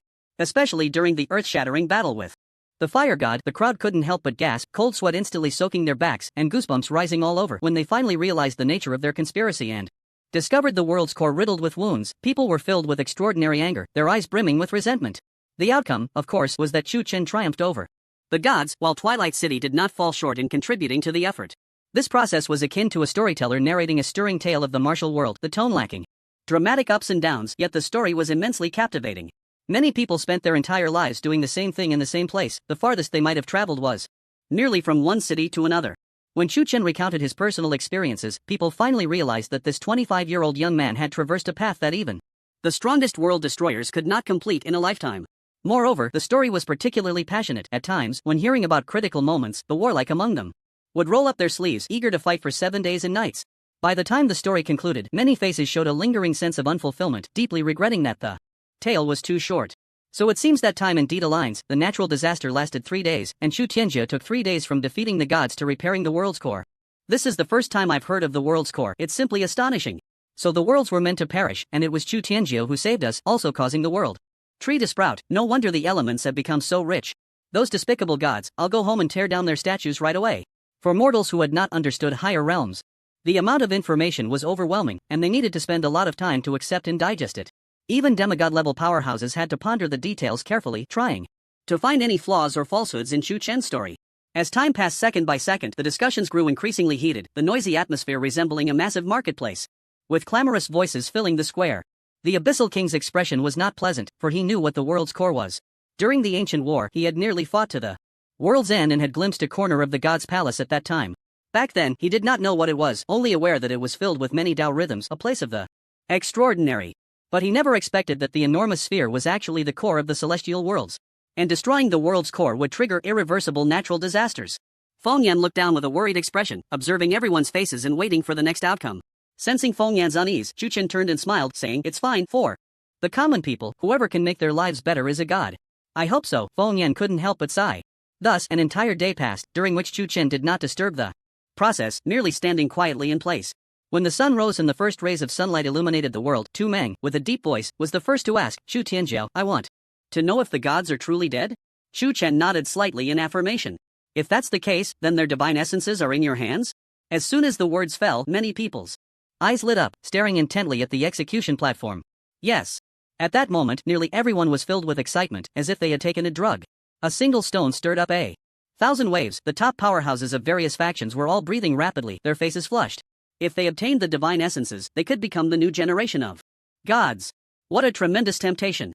And with Chu Chen holding numerous divine essences, what did that represent? He could create gods. Looking at the astonished crowd, Feng Yan was slightly taken aback, clearly not expecting their focus to be on this. In fact, Chu Chen was also quite surprised. He had prepared himself for a counterattack, but he did not expect this outcome. However, before he could be happy for long, the master of the Southern Dipper Pavilion coldly snorted and stepped out from the crowd. "Chu Tianjiao, how grand your authority is. The gods say kill and you kill. Since the gods are all dead, who can prove that what you say is true?" He was dressed in a yellow robe, his strong arms resembling two cannons, and a standard square face adorned with two bright, piercing eyes.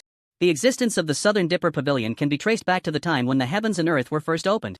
At that time, ancient ferocious beasts ravaged the land, and humanity was on the brink of extinction. To protect themselves, the ancestors of the Southern Dipper Pavilion united with several skilled individuals to form a simple organization. As their strength grew, so did their influence, until the organization boasted over 10,000 members. When humanity's living space gradually expanded and they gained the ability to fight back, the War God Hall was established first, becoming the first power in the myriad worlds. To prevent the War God Hall from becoming too dominant, they sought to recruit all the strong individuals from the myriad worlds. The ancestors of the Southern Dipper Pavilion, unwilling to be left behind, quickly established their own power. As one of the top 10 forces, the Southern Dipper Pavilion wielded significant influence, with numerous subordinate forces spread across every corner of the myriad worlds. Apart from the old lands, many cities flew their flags. The conflict between the Southern Dipper Pavilion and Chu Chen began when an elder coveted his body, leading to an uncontrollable situation. Now that Chu Chen had risen to power, they naturally dared not bring up old grievances, fearing retaliation. However, after Tu Meng raised the issue of divine status, the pavilion master Wei Wuxian could no longer sit still. What he needed to do was to leverage the situation to pressure Chu Chen. To gain the power of faith, he must win. The people support and could not act against him in front of everyone due to past grudges. If he did not step forward now when his plan to create gods began, would the Southern Dipper Pavilion still get a share? Looking at Wei Wuxian's vengeful expression, Chu Chen narrowed his eyes. So it is Pavilion Master Wei. Since the conversation has opened up, why not express your intentions clearly? Hiding and seeking is not the way of a hero. Good. Chu Tianjiu is indeed a dragon among men, so I will speak plainly. Wei Wuxian declared with righteous indignation, dramatically waving his sleeve. What the gods have done is merely your one-sided claim. Since you say the natural disasters are orchestrated by them, why not provide evidence? To prove it? Why should I provide evidence? Do I need to write a confession for stepping on a few ants? Chu Chen retorted. Wei Wuxian's expression froze, clearly not expecting Chu Chen to refuse outright. Feeling the disdainful gazes from those around him, he cleared his throat and forced himself to say, the gods are the rightful authorities of the myriad worlds, they have made indelible contributions to humanity's welfare. How can you say they kill at will? As soon as he finished speaking, Chu Chen immediately felt many puzzled looks directed at him. Facing the skepticism, he smiled and replied lightly, so your meaning is that I killed wrongly? If everything Chu Tianjiao does is for the people and the common good, then I have nothing to say. But if you fabricate this story for your own selfish desires, I cannot be convinced, and I believe the world cannot be convinced either.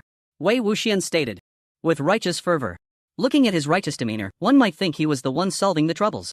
The abyssal emperor beside them watched the scene with great interest, secretly sneering. The more chaotic the situation became, the happier he was. Ideally, everyone would denounce Chu Chen. As long as he delayed long enough, he could connect with the abyss and teleport back directly. Chu Chen said, so according to the Pavilion Master, I should provide evidence? Exactly. Without evidence, you must hand over all the divine statuses. These are the treasures of heaven and earth, not something you, Chu Tianjiao, can claim alone. Wei Wuxian nodded. As soon as these words were spoken, the crowd immediately stirred restlessly. Wei Wuxian was very clever, he knew how to stir people's desires. If he merely questioned without substance, it would surely provoke the ire of brainless fans. But he cleverly seized upon the point of divine status, awakening everyone's interest. Indeed, according to Wei Wuxian, if all the divine statuses were in Chu Chen's hands, who could become a god without his say-so? In this way, the structure of the myriad worlds would remain unchanged, merely swapping one tyrant for another. Perhaps the outcome would still be the same in the future. People would never attain fairness. If Chu Chen is willing to speak, it would prove that all job changers in the world have the opportunity to become gods. The allure of the rule of living as long as heaven and earth goes without saying, after becoming a god, one can possess supreme power and strength. How could that not stir one's heart? The atmosphere suddenly became strange, with various factions harboring their own agendas. No one stepped forward to speak for Chu Chen at this moment, they simply waited quietly to see how he would handle the situation. There was certainly no evidence to present. Could one really capture the act of slaying a god on film? Moreover, the only witnesses were King Xuanwu and Yi Gucheng, both of whom were missing. How could they testify? It seemed that the only option left for Chu Chen was a deadlock. According to his plan, it was absolutely impossible to force a silence. Otherwise, how could he win the people's trust? Faced with Wei Wuxian's pressing questions, Chu Chen couldn't help but chuckle. What are you laughing at? Wei Wuxian frowned. Isn't it because Lord Wei is worried that the divine rank won't fall into your own hands, so you chose to step forward? Chu Chen shook his head with a smile, and with a flip of his palm, over 100 exquisite divine ranks immediately appeared. Countless rhythms and powers of profundity surrounded the heavens and earth, and the colorful paths resembled rainbows, reaching straight to the sky. Such a beautiful scene and momentum captivated everyone's attention. They seemed to be intoxicated, unable to contain their excitement. This aura, it must be the divine rank. The divine rank has really been obtained by Chu Tianjiao. Incredible, over 100 divine ranks. It seems all the gods have truly perished. If the divine path is opened again, what kind of storm will it unleash? Various speculations arose, but no matter what they wanted most was a result. A result regarding the fate of the divine ranks. Wei Wuxian was also very excited, but he still suppressed his emotions and said loudly, if Chu Tianjiao has the heart to benefit the world, why not hand over the divine ranks for us to safeguard? The 10 major factions hold the divine list. The allocation of divine ranks would be the fairest. As soon as these words were spoken, everyone was moved. If this method were used for selection, many of them would have a chance. Chu Chen couldn't help but sneer inwardly and said, Lord Wei has such thick skin, wanting to empty-handedly take advantage without doing anything? You could have directly robbed it, yet you still want to stand on a moral high ground and spout nonsense. Wei Wuxian felt no shame at all. Instead, he spoke with righteous indignation. I am thinking of the people of the world. The divine objects of heaven and earth should go to those capable.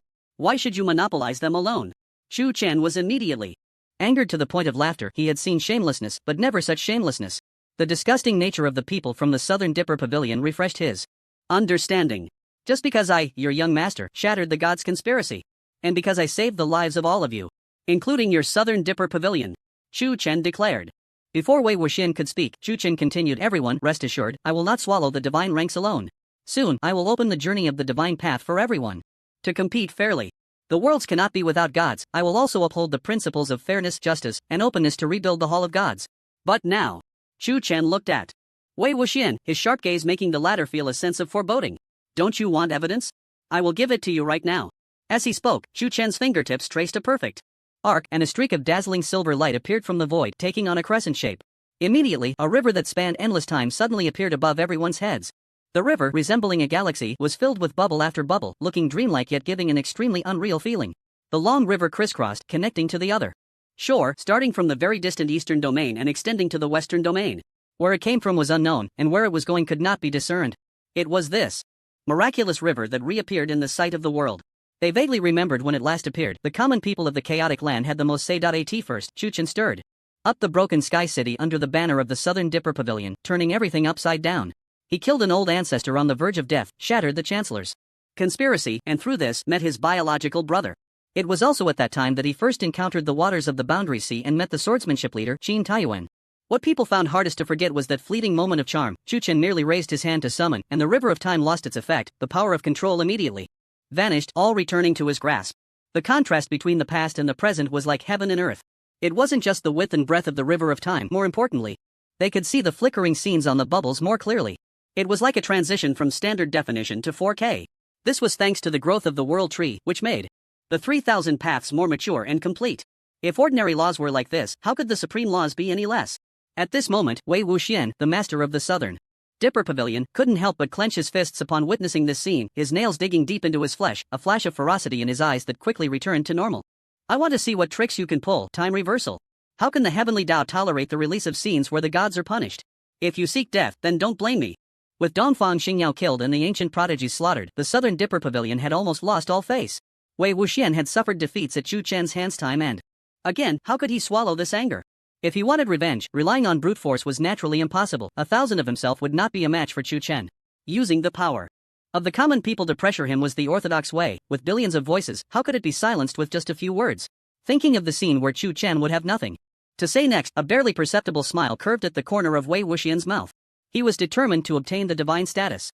Meanwhile, those around him were quite shocked, watching the river of time flow, their eyes radiating a shimmering light, unable to look away for even a moment. Do you think soaking in the river of time can allow you to travel back to a predetermined moment? Dream on. If that were the case, wouldn't those with the time law be invincible? They could just travel back to your childhood and kill you. Wouldn't that be killing without a trace? Look, isn't that a scene from the ancient times? Such a clear reversal. The crowd watched with great interest, eagerly immersing themselves in the river of time to appreciate the daily lives of beings from different eras and classes. For people of any era, what they saw in history books was ultimately just words. Only real images could attract them to glimpse the true scenes of ancient times. Of course, they also remembered what Chu Chen had said. He claimed he would provide evidence, likely intending to capture time nodes from the river of time. Seeing that the time was almost right, Chu Chen spoke loudly, "Everyone, please remain calm. I will now show you the truth of the gods' mischief." After saying this, the crowd quickly put away their curiosity and sat up straight, finding a place to wait. Not long after, Chu Chen pinched a bubble from the river of time and burst it in front of the world. In the next moment, a light curtain that spanned heaven and earth appeared before the people, and aside from Chu Chen, the figure in the image was none other than the famous fire god. At this moment, the fire god looked nothing like the majestic statue. Instead, he lay on the ground like a drowned dog covered in blood. The setting was naturally in the lava divine domain, and the battle had clearly reached its conclusion, marking the classic moment when a person is about to die and their words are kind. So this is what the fire god looks like. He seems to resemble the statue by 7 or 8 points, but he looks so ordinary, stripped of the divine halo, like a country bumpkin. Shoo. Is a god something you can casually discuss? Be careful of divine punishment. Ha! All the gods are dead, what are you afraid of? Oh right, I forgot. After joking for a while, they began to watch seriously. Wei Wuxian's face was so dark it seemed like water could drip from it. He never expected that Chu Chen would use time reversal so easily and effortlessly. It was as if it was at his fingertips, without any obstruction. But the words had already been spoken. It was too late to back down now. But if the Southern Dipper Pavilion wants to continue to survive, it must hold on until the very last moment. Soon, gasps of astonishment filled the arena, as the words of the fire god deeply provoked people's sense of pride. So the gods have always treated us like piglets? The myriad races in their eyes are merely tools to provide faith power? Damn it, I've been serving this group of greedy bastards every day. How ridiculous. If that's the case, the gods want to completely destroy the core of the world. They are preparing to bury us along with the heavenly Tao. Many people could not accept the truth, their faces alternating between green and white, their stomachs churning violently, almost making them vomit. This feeling was like being stabbed in the back by someone you trusted. After a while, the scene ended and Shu Chen pulled out another bubble, which depicted his forceful entry into the pinnacle of the gods to battle them. Although the scene was grand and magnificent, many were already too preoccupied to care. They had tacitly accepted this fact. When everything was over, Shu Chen waved his hand and the river of time slowly disappeared. Everything seemed as if it had never happened, yet those heart-wrenching images lingered in their minds, never fading. Shu Chen spoke, "The conspiracy of the gods is glaringly obvious. If I hadn't reached the third level of the divine path, I would never have known their malicious intentions. Rest assured, the gods have been eliminated, the Abyssal clan has been destroyed, and there will be no more persecution in the world." After he finished speaking, the crowd forced out a faint smile, and scattered voices of thanks arose. "This is absolutely impossible." At that moment, Wei Wuxian staggered back 2 steps as if struck by lightning, his face filled with terror, acting as if he had gone mad. "This must be forged by you. How could the gods be so despicable? You must be trying to deceive the world to fulfill your own god-making plan," Wei Wuxian said sharply. Others looked at him as if he were a fool, and no one paid him any more attention. If the River of Time had the ability to forge, then Shu Chen would be an existence even more transcendent than the Heavenly Tao. With such power, why would he need to stand here deceiving the world? Why would he need to collect worthless faith power? It was obvious that Wei Wuxian could not accept the truth, which was why he was acting so irrationally. Many had heard of the conflict between the Southern Dipper Pavilion and Shu Chen. Everyone could see the scene of the second level of the divine path and understood why he would stand up to make things difficult for Shu Chen. But now that the truth had come out, no amount of words from him would do anything but try to salvage his dignity. People were not fools to be manipulated. Initially, they had supported Wei Wuxian based on their own interests. Now, there was no reason to attack Shu Chen, and in fact, the myriad races felt even more grateful to him. His reputation and authority at this moment could no longer be shaken. Shu Chen gazed at Wei Wuxian's twisted face and slowly said, "The truth is out, if Pavilion Master Wei continues to make a scene, don't blame me for being rude." As he spoke, an unmasked killing intent surged into the sky. The terrifying murderous aura solidified, and before Wei Wuxian appeared a desolate scene of mountains of corpses and seas of blood. At that moment, he finally realized Shu Chen's reckless nature. What a strong killing intent! How many people must have died to reach such a level? No kidding, just the 500 billion evil beings that died at his hands. How strong do you think the killing intent is? I feel like he has still held back a lot. If he fully unleashed it, everyone would lose their minds to the killing intent. Countless people felt a wave of fear and patted their chests, extremely grateful that they hadn't followed Wei Wuxian into madness, otherwise they would be the ones going insane now. Sure enough, after being struck by this killing intent, Wei Wuxian instantly turned into a walking corpse, drool dripping from the corners of his mouth. Hiss! The crowd gasped in shock. Just one glance had turned a demigod-level powerhouse into an idiot. Shu Chen's strength had indeed reached a level beyond what the world could comprehend. Their understanding of his power was once again refreshed, fully realizing that there are no limits to strength, and beyond one mountain, there are countless others. At this moment, their offer Shu Chen soared to an unparalleled height. The leader of the South Dipper Pavilion, with his silver tongue, has disturbed the hearts of the people. His crime deserves punishment. However, considering that Pavilion Master Wei has had a difficult path in cultivation and has contributed to the extermination of demons, I will spare your life, Shu Chen said slowly. The members of the South Dipper Pavilion were filled with anger but dared not speak, quickly helping Wei Wuxian down and hurriedly discussing whether he could be treated. If he truly became an idiot, the South Dipper Pavilion would fall into uncontrollable turmoil. With countless factions within such a powerful force, once the leaderless chaos ensued, it would lead to an extremely terrifying disorder. At that time, whether the South Dipper Pavilion would live or die was unpredictable, and Shu Chen could dismantle it without lifting a finger. Shu Chen continued, "Given that the leader of the South Dipper Pavilion is not in his right mind and is no longer suitable to participate in the future divine path, you should voluntarily give up this qualification." On what grounds? Shameless! The members of the South Dipper Pavilion cursed inwardly, their faces suddenly filled with bitterness. Losing the qualification for the divine path meant they could no longer participate in the divine path trials, and the more than 100 divine essences would be out of their reach. This was undoubtedly a death sentence for them. As one of the top 10 forces, there were still many within the pavilion who were qualified to compete. Now, being completely denied by Shu Chen, everyone was filled with anger but dared not voice it. Anyone who spoke up for the South Dipper Pavilion at this moment would surely become a target, and might even be directly eliminated. The members of the South Dipper Pavilion had never regretted as much as they did now. Had they known this day would come, they would have rather died than joined this damn force. Meanwhile, others were filled with fear. Many words of support for the South Dipper Pavilion were stuck in their throats, not daring to utter a single no. They also deeply felt the severity of Shu Chen's methods. This act of killing the chicken to scare the monkey had directly extinguished the thoughts of many who wished to act improperly. They couldn't help but marvel at his ruthlessness. For Tu Meng, who had witnessed the entire event, a terrifying thought even emerged in his mind. Did Shu Tianzhou anticipate this move?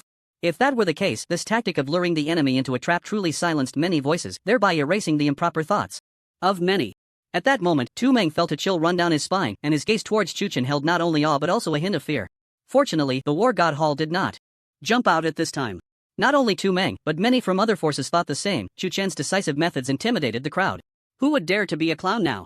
There is a reason for the saying that the bird that sticks its head out gets shot. Chu Chen's plan not only eliminated a major threat but also elevated the power of faith to a new level. Chu Chen glanced around and then summoned the Thunder Sword again, walking towards the Abyssal King. Since he had dealt with the grievances, the next step was to wrap things up. Facing Chu Chen's relentless pressure, the Abyssal King no longer exhibited his previous arrogance, remaining unusually silent. The outcome was already determined. He had seen the scene of the twilight of the gods, so what more was there to say? Defeat was defeat. The once great Abyssal King had to accept his fate. Yet, in this final moment, he asked, "Can you tell me how the abyss will be dealt with in the future?" Chu Chen paused for a moment and said slowly, in broad daylight, "If the abyss can behave itself, I naturally won't take action against it." The implication was clear. The Abyssal King smiled self-deprecatingly, obediently closing his eyes to await judgment. This time, Chu Chen did not hold back, striking down with a direct sword. With a whoosh, a fine head flew off, rolling to the ground. Purple-red blood gushed forth, filling the execution platform with a foul stench. The era belonging to the abyssal race had thus come to an end. Everyone witnessed this scene, but there was little joy in their hearts. Instead, a faint melancholy arose. In the next moment, golden rain began to fall from the sky, the pattering raindrops descending once more. The afterglow of the setting sun and the golden light intertwined, forming a unique picture. The crowd witnessed the end of the abyssal race and also the rapid growth of another vibrant force. The true glorious era belonging to all races was about to begin. Chu Chen, bathed in the raindrops, slowly closed his eyes and murmured, "It's over." A surge of pure and powerful merit appeared in his consciousness space, all pouring onto his golden body. Chu Chen felt an unprecedented sense of strength, as if his bones, cells, and muscles were all awakening to a transformative intent. He vaguely sensed that this transformation was definitely not simple, and might even be greater than the changes brought by the World Tree's origin. But now was not the right time for a breakthrough. Cultivating in front of so many people was not something an ordinary person would do. Thinking of this, Chu Chen forcibly suppressed that impulse and said loudly, "Everyone, the abyss has become history, evil has been vanquished, and the divine path will soon be reopened.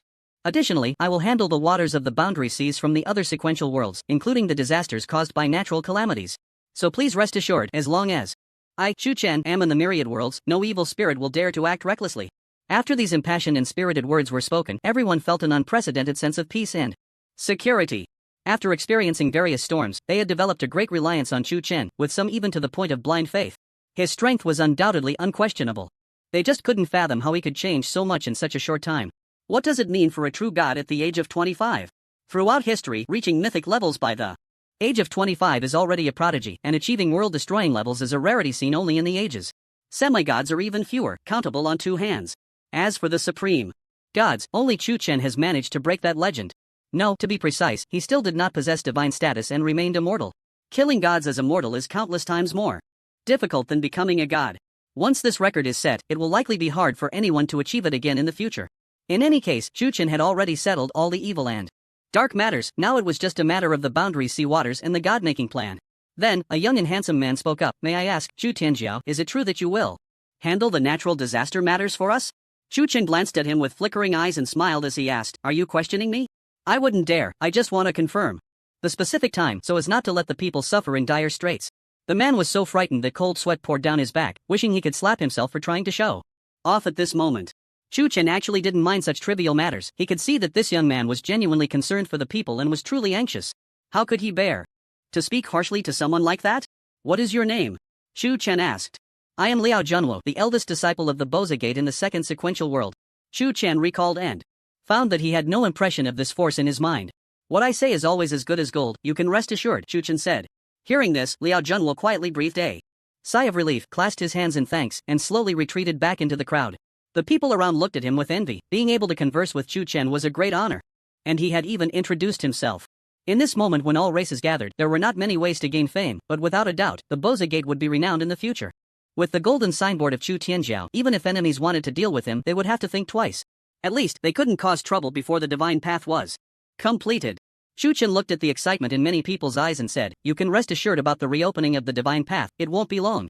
A country cannot be without a ruler for a day, and the myriad worlds cannot be without a god for a day. Please, all races, go back and prepare well," waiting for the notice. Everyone's hearts finally settled down. And after expressing their thanks, they joyfully returned to their own worlds. Chu Chen stood shoulder to shoulder with Feng Yan, watching the people stream into the teleportation portal, a look of relief unconsciously appearing in his eyes. Damn it, I thought this would be simple, but I didn't expect it to be so exhausting. Standing there, I can't even dare to move. I have to maintain the demeanor of a master, and I can't show any unnecessary expressions for fear of being seen through. Feng Yan adjusted his waist, looking full of melancholy. Chu Chen smiled without speaking. This guy was deliberately putting on airs, wanting to showcase his mastery in front of the myriad races. As a friend of Chu Tianjiao, Feng Yan felt immense pressure, having to maintain a high standard in every gesture, not allowing any hint of carelessness to show. It's still early, the real highlight will be when the divine path reopens, Chu Chen said lightly. Upon hearing this, Feng Yan immediately perked up and leaned forward to ask, when do you plan to start? Chu Chen glanced at him sideways, a smile playing on his lips as he said, what's wrong? Are you interested in the divine rank? Of course. That's a god we're talking about, who wouldn't want to become a god? Feng Yan nodded. Don't you want to go to the 8 desolations? I'll pass on that. Just being able to lift the family curse is already a stroke of luck. If I could obtain a divine rank, I plan to expand the Feng family during my eternal life. Feng Yan chuckled. Chu Chen shook his head in exasperation. This guy still had the same old problem, like squeezing toothpaste, needing someone to push him along.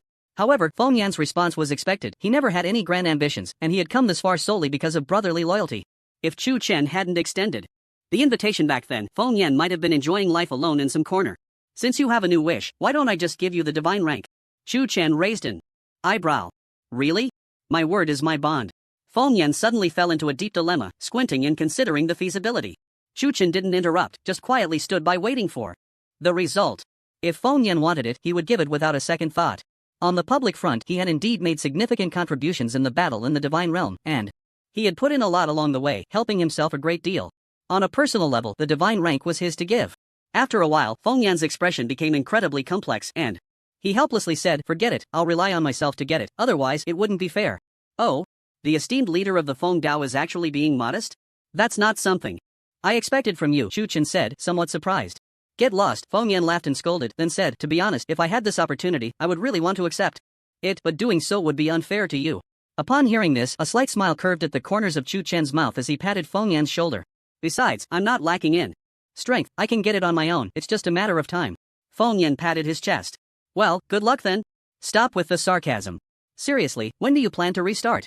I plan to make a trip to the abyss first, Chu Chen said straightforwardly. The ultimate gate? Feng Yan was slightly taken aback. That's right, I want to see if there's anything I need inside. A glint flashed in Chu Chen's eyes. Feng Yan showed a look of astonishment, unable to react for a while. The ultimate gate holds the code I want to unlock, perhaps related to my past life. I must go and see, Chu Chen said decisively. But the ultimate gate is just a legend, and if opening the door could grant what one desires, wouldn't the Abyssal Emperor have been invincible long ago? Feng Yan felt there was a contradiction in this legend. How can there be smoke without fire in the world's legends? Since this matter exists, there must be something to rely on. When do we set off? After I handle the sea of order in the world and then enter seclusion for a while to digest my merits before making further plans. Chu Chen paused for a moment and continued, I need you to go to the divine realm and find Elder Yi, and have him come over. Okay. After the 5th calamity completely disappeared, the myriad worlds officially entered a peaceful era. The myriad races held an unprecedented fervor for the future, vigorously addressing the impacts brought by the calamity's reconstruction. Work is also underway, and at the same time, strength cannot be neglected. All demigod-level powerhouses have entered a state of seclusion, waiting for Chu Chen to announce the day the divine path will be reopened. As the saying goes, when one person attains the Tao, even the chickens and dogs rise to heaven. If any force or race obtains a divine status, they will undoubtedly ascend overnight to become a top existence in the world of the heavens. Compared to the countless competitors for a non-existent spot in many eras, now there are thousands competing for over 100 visible and tangible divine statuses. The gap between the two is undeniably vast, and everyone is like they've been injected with adrenaline, eagerly anticipating the arrival of that moment. Chu Chen also did not go back on his word. On the 3rd day after the death of the Abyssal Emperor, he entered the first sequence world to clear the waters of the Sea of Realms. From the first sequence world to the 9th sequence world, it only took a short week. Wherever he went, various races received Chu Chen with the highest honors, notably the Hyena clan, whose leader even offered his beautiful daughter to Chu Chen, causing the latter to flee in embarrassment. It must be said that Chu Chen's current reputation has reached an unattainable level. From having to not having, or from not having to having, it can all be resolved with a single word. As the various races witnessed the waters of the Sea of Realms disappear, the Grey-White land was revitalized under the influence of the innate immortal path, making them even more grateful to Chu Chen, almost to the point of blindness. Of course, this effort was not in vain. Chu Chen needed a vast amount of belief power, and the myriad races needed a brand new environment. Both sides took what they needed, which could be considered a transaction where no one could take advantage. Ultimately, dealing with natural disasters was merely a matter of convenience, requiring little effort. But Belief power is something that can be sought but not obtained, its usefulness to oneself is immense. Seizing the opportunity to gather resources while the divine status is still undecided is crucial, as there may not be another chance in the future. After all, he cannot afford to kill the donkey after the grind, nor can he disregard the safety of the divine for a bit of petty gain. Soon, after 7 days, Chu Chen returned to the ancient battlefield, Dragon War City. Upon hearing the news, Feng Yan hurriedly brought Yi Guqing to the Dragon War International Hotel next to the Storm Tower. However, before they could enter, they saw a long line stretching from the entrance all the way to the end of the street. Goodness, what's going on? There's even a line now? Feng Yan was stunned in place. Even today's big stars don't have such a grand scene, right? Yi Guqing had a faint smile on his lips and nodded, saying, Chu Kid is now the biggest celebrity in the world of the heavens, it's normal for this situation to occur. Feng Yan suddenly felt a pang of jealousy. Clearly, he had also made a name for himself, so why did it seem that all the benefits were being monopolized by Chu Chen? At that moment, he noticed many people wearing anxious expressions unconsciously, rubbing their arms, looking fearful and apprehensive. So they're here to give gifts. Do other races besides the human race also enjoy this? Feng Yan couldn't help but blurt out. He could already imagine the astonished expression on Chu Chen's face when he met these people. His laughter immediately attracted many dissatisfied glances, but when they realized it was the leader of the Feng Dao, they quickly changed their expressions and approached him with flattery. The leader of Feng Dao has arrived. Upon hearing this, Feng Yan immediately put on a stern face and pretended to nod solemnly. Yi Guqing, seeing this, felt amused and quietly slipped away. Brother Feng, may I ask when Chu Tianjiao will be able to meet us? A plump uncle smilingly slipped a piece of rule crystal into his hand, flattering, a small token of my appreciation. I hope Brother Feng can say a few good words for me in front of Chu Tianjiao. Feng Yan's face instantly darkened. At the top of Dragon War International, Chu Chen stood by the floor-to-ceiling window, looking at the buildings rising from the ground, a faint smile on his lips. He could feel that as the lives of the myriad races became more prosperous, his merit golden body would also slowly grow. Although the rate was low, over time it would still be a considerable gain. At that moment, a ripple suddenly appeared behind him. Chu Chen withdrew his gaze and said, Uncle Yi, you're here. Yi Guqing looked at Chu Chen, astonishment flashing in his eyes. In just a few days? You've made such great progress? They hadn't seen each other for just a month, and Chu Chen already possessed 350,000 dragon power? Such a rate of improvement was simply astonishing. He could hardly wait to take him to the 8 Desolations realm. He wanted those arrogant and lofty geniuses to see what a true talent really was. It's just luck, nothing to mention, Chu Chen said, waving his hand slightly. I invited you here this time to ask you to enter the abyss with me. Yi Guqing nodded. He had already heard about Chu Chen's plan from Feng Yan before coming. The ultimate gate is a unique product of the myriad worlds. There's nothing like it in the 8 Desolations realm. Are you really planning to go? Yi Guqing asked. Hearing this, Chu Chen suddenly felt a bit lost. If the other side of the ultimate gate was Blue Star, how should he choose? According to the normal flow of time, 25 years had already passed there. Once he went, whether he could return was uncertain. Moreover, whether one's strength would reset when moving from one plane to another was also unknown. The road ahead was filled with uncertainty, and for a moment, Chu Chen was truly stumped. I know more than what you think. Everyone has their own obsessions. If the ultimate gate truly exists, I hope you can think carefully about whether to step through, Yi Guqing suggested. Chu Chen took a deep breath and slowly nodded, saying, I've decided to take a look. This is my reason for becoming stronger. Yi Guqing looked at the determination in Chu Chen's eyes and nodded, saying, in that case, I will accompany you. Thank you, Uncle Yi. They agreed to enter the abyss a month later, and Chu Chen entered a state of seclusion with a feeling of trepidation. The abyss was a mysterious place, even more so than the divine realm. No one had entered it except for evil beings. The environment inside was extremely harsh, devoid of any elements, filled only with dense evil energy. Generally, when an ordinary person entered the abyss, they would be assimilated by the evil energy, turning into something neither human nor ghost. Even with a priest accompanying them, they would enter a state of chronic death in an environment devoid of elements. Thus, the road ahead was filled with uncertainty. Logically, Chu Chen's current strength could traverse the myriad worlds, but he still maintained a cautious attitude. Having Yi Guqing accompany him was also to guard against unknown threats. After all, he was well informed and could discern truth from falsehood. After making plans, Chu Chen took out the frost ice crystal and sat on the Taoist mat, visualizing the merit golden body in the consciousness space. After this seclusion, I should be able to break through to a new level of my bloodline. Refining the merit will was an extremely tedious task. If it weren't for the thought of bloodline transformation and physical enhancement, Chu Chen would have certainly left it to the merit golden body to digest on its own. However, if one wasn't careful during the transformation process, even a slight misstep could lead to a backlash from the bloodline. He had already experienced this feeling once. The second time was approaching. Chu Chen took a deep breath, formed hand seals, and set up a sealing domain around him to isolate internal and external energies. He then completely immersed himself in the consciousness space, controlling the merit golden body to frantically devour the merit will. The mouth of the already formed golden body slightly opened, sucking in energy like a whale drinking water. The gentle and abundant energy surged through every corner of Chu Chen's body, affecting his cells, blood, bones, and flesh. His bodily functions were skyrocketing at an enormous rate. 350,000 dragon power was already the limit in the myriad worlds, nearly impossible to surpass. Chu Chen clearly felt a barrier hovering at his heart, tightly constricting his space for improvement, not allowing him to advance even an inch. Heavenly Tao, are you tearing down the bridge after crossing the river? Feeling the energy gradually dissipating, Chu Chen's anger surged, and he suddenly opened his eyes. Two beams of divine light shot out, piercing through the ceiling domain and soaring into the sky. Disappearing into the sea of clouds, immediately, the vast expanse of the 3,000 Great Road slowly appeared, and at the end of the road, a white, misty light cluster emerged, resembling a nebula. Chu Chen stared intently at the light cluster, and an inexplicable anger suddenly surged within him. He shouted, "Old thief of the heavenly Tao, do you dare to obstruct me?" The light cluster trembled, and soon after, a green branch extended from it, slowly reaching out to Chu Chen's consciousness. World Tree? Chu Chen was momentarily taken aback, realizing that this branch felt so familiar, carrying a hint of attachment. He reached out to gently stroke the branch, feeling its warmth and softness, and an odd sense of blood connection arose in his heart. Faced with such a ridiculous feeling, Chu Chen instinctively withdrew his hand. However, the branch conveyed feelings of disappointment and grievance, almost like a little child. "Could it be that you hid inside the heavenly Tao?" Chu Chen asked curiously. The branch trembled slightly, as if nodding, which was quite marvelous. Aside from the ancient elven tree, this was the second natural plant with self-awareness that Chu Chen had encountered. The 10,000-year ginseng king didn't count, as that was already a form of life. The world tree couldn't be described as a living being, after all, it couldn't cultivate or resonate with the great Tao, because it itself was the creator of the great Tao. "Sorry, I've been quite busy lately and haven't had time to look for you." Chu Chen took the initiative to grasp the branch and spoke softly. When he left the core of the world, he had promised to return and play with the world tree. However, due to the world tree flying away from the original divine palace and the abyss causing trouble, he had been delayed for a while. Unexpectedly, the world tree had remembered this promise all along. No wonder it conveyed feelings of grievance. This left Chu Chen both amused and somewhat ashamed. Upon hearing his apology, the world tree immediately cheered up, gently pulling Chu Chen into the heavenly Tao.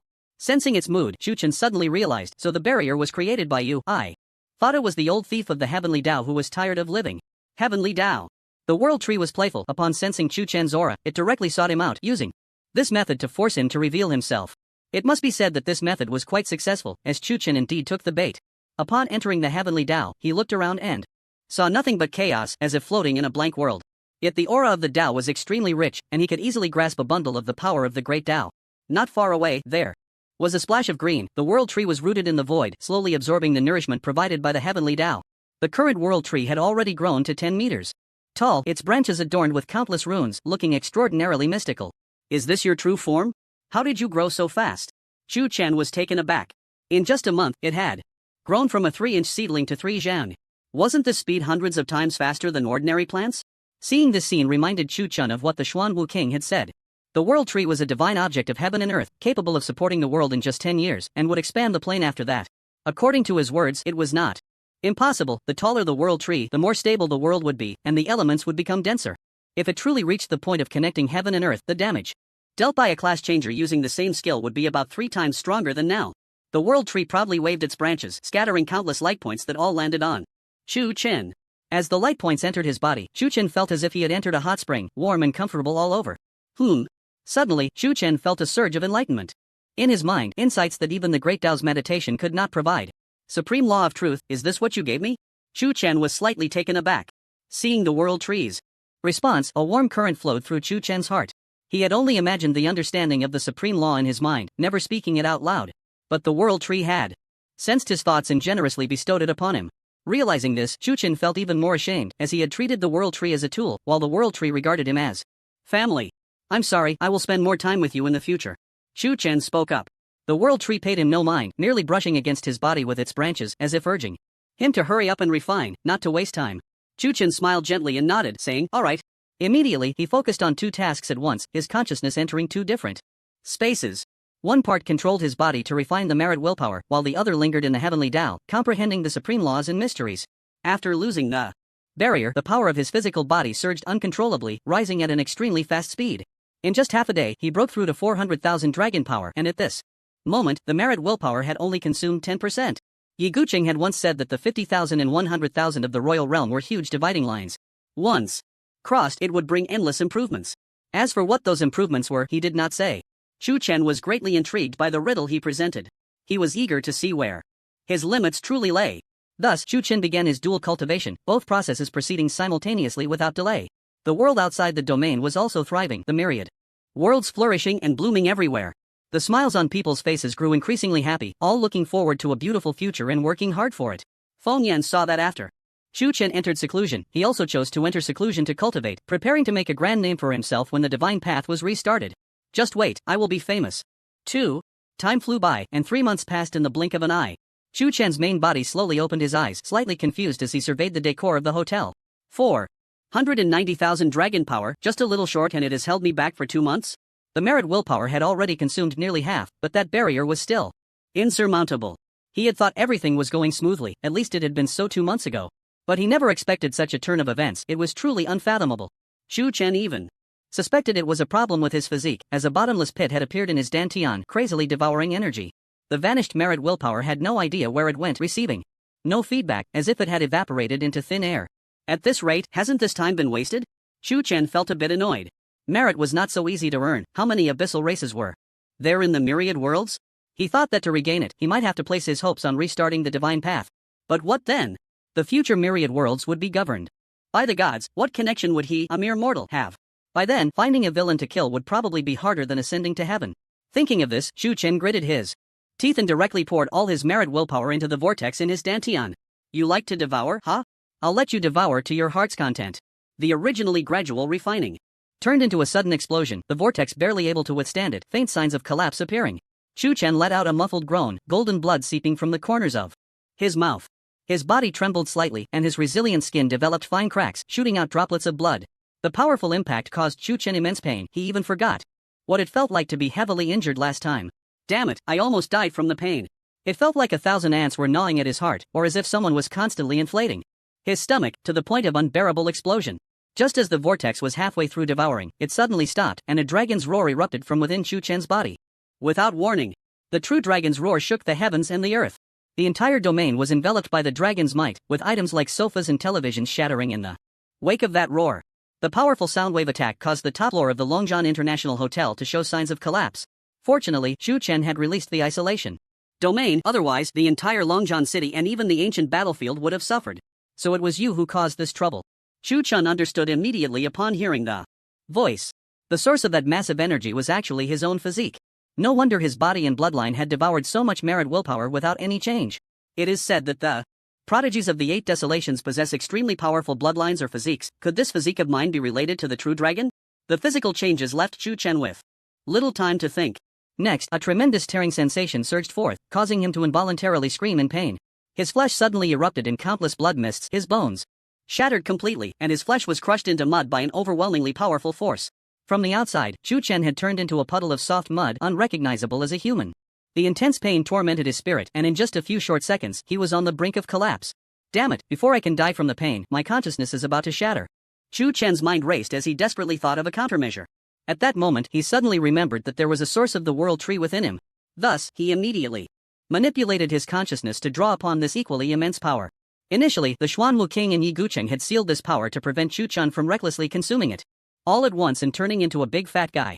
They also aimed to avoid him being unable to withstand this power and exploding directly. Now, in order to save himself, he had no choice but to take a risk. Come on, let's go for it. After saying this, the source of power erupted with a pure force, repairing Chu Chen's flesh and blood. His body, soft as mud, instantly returned to its original form, and a glimmer of joy flashed in his eyes as he looked at his restored body. However, before he could rejoice for long, a vortex erupted again, shattering his bones and internal organs. Crack, his body turned to mush once more, collapsing to the ground. This was the second time Chu Chen felt his body shatter, and the unbearable pain made him wish he could just die. Back then, I wasn't afraid of death, and now I'm actually being defeated by my own physique? If he gave up like this, in the future, people would learn that the great Chu Tianjia wasn't killed by an enemy in battle, but rather painfully died from his own body. What a huge news that would be. And how much of a laughingstock would he become? Thinking of this, Chu Chen was suddenly filled with strength, gritting his teeth and pushing through. Dying in battle was nothing, after all, it was just a matter of skill. But dying from pain was too embarrassing. One more time, I refused to believe it. After a while, Chu Chen collapsed to the ground again, this time writhing in pain, nearly vomiting blood. The true dragon physique seemed to be playing a joke on him. Every time he was about to fully repair, he would immediately die from the pain again. However, Chu Chen had no choice but to do this, because if he didn't repair himself, he would be directly evaporated by the power of his physique. Thus, Chu Chen went through the cycle of restoration, collapse, restoration. Repeatedly. He didn't know how many times this cycle had repeated, he had become numb. Now was the time when calling for help from heaven or earth was futile, and there was no one to turn. 2. He initially thought of withdrawing the barrier to seek help from Yi Gucheng. But as soon as he thought about how this would endanger countless innocent lives, he dismissed that unrealistic idea. This was the first time he had been tortured like this. He felt that lying in the soul-gathering coffin was not as painful as this. No. To be precise, it was not even 1% of this. In the end, Chu Chen was in so much pain that he began to doubt his own existence, almost forgetting his own surname. After experiencing hundreds of cycles of shattering and reassembling, he finally lived again. Damn it, it's finally over. Chu Chen took a deep breath. He had never had such a strong desire to survive. Even breathing in fresh air felt so wonderful. Perhaps this was the happiness that came after experiencing great trials. After recovering, Chu Chen suddenly discovered that a tremendous change had occurred within him. He saw that inside his cells, there was a miniature version of a true dragon, extremely small, only a quarter the size of a cell. At that moment, the true dragon resembled an embryo curled up in the corner of the cell, silent. But Chu Chen could feel the vigorous life force, as if a true primordial being resided within his body. The cells were constantly providing it with nutrients and energy, and after the true dragon absorbed them, it would exhale an even purer and more powerful energy back to nourish the cells. The two were like conducting a transaction, and in this process, the cells gradually grew stronger. The human body has 6 billion cells. What does this concept mean? It's equivalent to having 6 billion true dragons living within Chu Chen. With so many primordial beings simultaneously releasing energy, what a powerful existence this will be. Chu Chen gazed inward at the magnificent scene within his body and murmured, "This pain is truly worth it." As he casually swung his fist, he felt as if he could open a spatial wormhole at any moment, reaching the 8 Desolation's realm. There was an inexhaustible power within him, like a slumbering true dragon that, once awakened, could unleash world-destroying might. The power of my physical body has finally surpassed 500,000 dragons, just perfectly hitting the critical point. Chu Chen sensed the changes within him. Aside from the cells, his other internal organs had also undergone tremendous transformations. First and foremost was the defense of his physical body. He could feel that even a full-force strike from an opponent of the same level would be unable to break through his defenses. Next was the recovery ability of his body. His internal organs now possessed the potential of a true dragon, capable of regenerating even a severed arm in an instant. What kind of physique is this? How can it be so abnormal? Chu Chen was quite astonished. His merit and willpower had been completely exhausted, and even the vast source of the world had consumed another 10%. Such a large amount of energy was only enough to allow him to break through to the level of 500,000 dragons. One can imagine how astonishing the resources required for this transformation of the physical body must be. If it were someone else, it would probably take 10 lifetimes to fill such a huge gap. I need to ask Uncle Yi about the physique later, he might know the secret. Chu Chen thought to himself. He then continued to look inward and discovered that his bloodline had also completed its transformation. The purity of the ancient divine royal bloodline and the phoenix bloodline had now reached over 50%. This meant that he was only half a step away from becoming a true primordial being. Once the purity of his bloodline reached 100%, he would be able to transform into the legendary primordial being itself. At that time, who in the world would be his opponent? I've heard that primordial beings can strike down immortals, and the primordial glutton nearly devoured an immortal. I wonder if the ancient gods and phoenixes can do the same. Chu Chen licked his lips in anticipation, his eyes revealing excitement. He had originally detested this method of breakthrough, transforming his body through personal suffering, tearing and reassembling, enduring torment over 100 times. This kind of pain was something no ordinary person could bear. At times, Chu Chen even felt he was going insane for choosing such a self-torturing method. However, upon seeing the results, he suddenly understood that all of this was the best arrangement. Has it already been a few months? Uncle Yi must be getting anxious. Chu Chen glanced at the time and then at the messy apartment, shaking his head helplessly. He then tossed a bank card onto the table and withdrew the barrier, flying out into the sky. At the peak of Mount Lu, Yi Gucheng had been standing there for several days. The place he had agreed to meet with Chu Chen was here. During this time, he had traveled through the third sequence world and found the local customs and culture to be quite interesting, rich in cultural atmosphere and distinctiveness. In comparison, the cultural diversity of the 8 Desolations realm seemed rather mediocre. Fortunately, the clan connections were close. Otherwise, they might have forgotten who their ancestors were. While traveling, he was also waiting. Logically, a simple retreat shouldn't take so long. Chu Chen was young and exceptionally talented, with a strong comprehension ability for everything. Therefore, he had once suspected whether he had encountered a bottleneck in his cultivation. After all, at his current level, it was like crossing a river by feeling the stones, walking a path that was real yet uncharted. Without a master's guidance, stepping onto the wrong path would lead to irretrievable consequences. Whenever Yi Gucheng thought of this, he would feel restless. Emotionally, Chu Chen could be considered half his disciple. He had never taken on a disciple in his life, not because there were few with exceptional talent, but because they simply did not suit his taste. Generally, prodigies had already found their masters before they grew up. A gentleman does not take away what others cherish, so Yi Guqing had no intention of pursuing that. I never expected that after sleeping for an entire era, I would meet such an interesting young man as Chu Chen. This made him, for the first time, consider taking on a disciple. As time passed, he discovered that Chu Chen's background was extremely extraordinary. Beside him was a black tortoise king whose strength was not weaker than his own at his peak. This indicated that Chu Chen's father, Chu Qianxiu, must hold a very high position in the Eight Desolations realm. Therefore, Yi Guqing could not overstep and could only refer to their relationship as that of uncle and nephew to bridge the gap between them. Uncle Yi. Chu Chen smiled as he stepped out from the space. You've come out of seclusion? Yi Guqing turned to look, and upon sensing Chu Chen's current aura, his expression changed. 50,000 dragon powers? You succeeded? Yes, I managed to cross over. By a stroke of luck. Let me see your transformation. Yi Guqing was eager to check how much fortune Chu Chen had gained by crossing this threshold. Everyone would have significant gains after this hurdle, their physical body, soul, and even bloodline could all undergo changes. Thus, he could not explicitly state what it was, only giving Chu Chen a sense of anticipation with an ambiguous attitude. Please. Chu Chen graciously extended his hand, and Yi Guqing grasped it, probing into his consciousness. After a moment, Yi Guqing opened his eyes, a look of astonishment appearing in his gaze. 50% bloodline concentration, so your fortune lies here. I guessed it was the bloodline. From the very beginning. Uncle Yi, would you like to take another look? Chu Chen smiled mysteriously. What do you mean? Do you think I misjudged?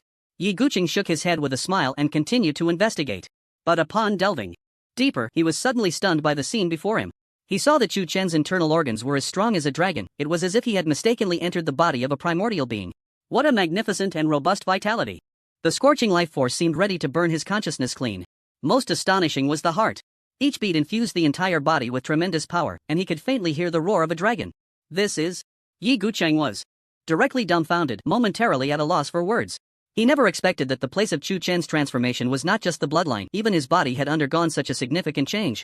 In the Eight Desolations realm, many who specialized in physical cultivation had fatal weaknesses, namely the mismatch between their internal organs and skin. Often, mental attacks could deal them severe blows. Now, Chu Chen had completely eliminated all weaknesses, reaching a flawless state. How could there be two fortunes? This shouldn't be the case. Yi Guqing muttered to himself, trying to think of where the problem lay.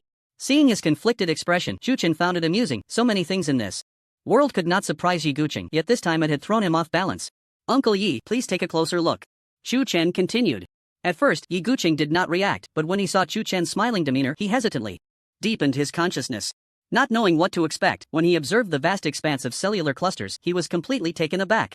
It was as if he had stumbled upon some earth-shattering secret. His expression management instantly broke down, his face filled with shock.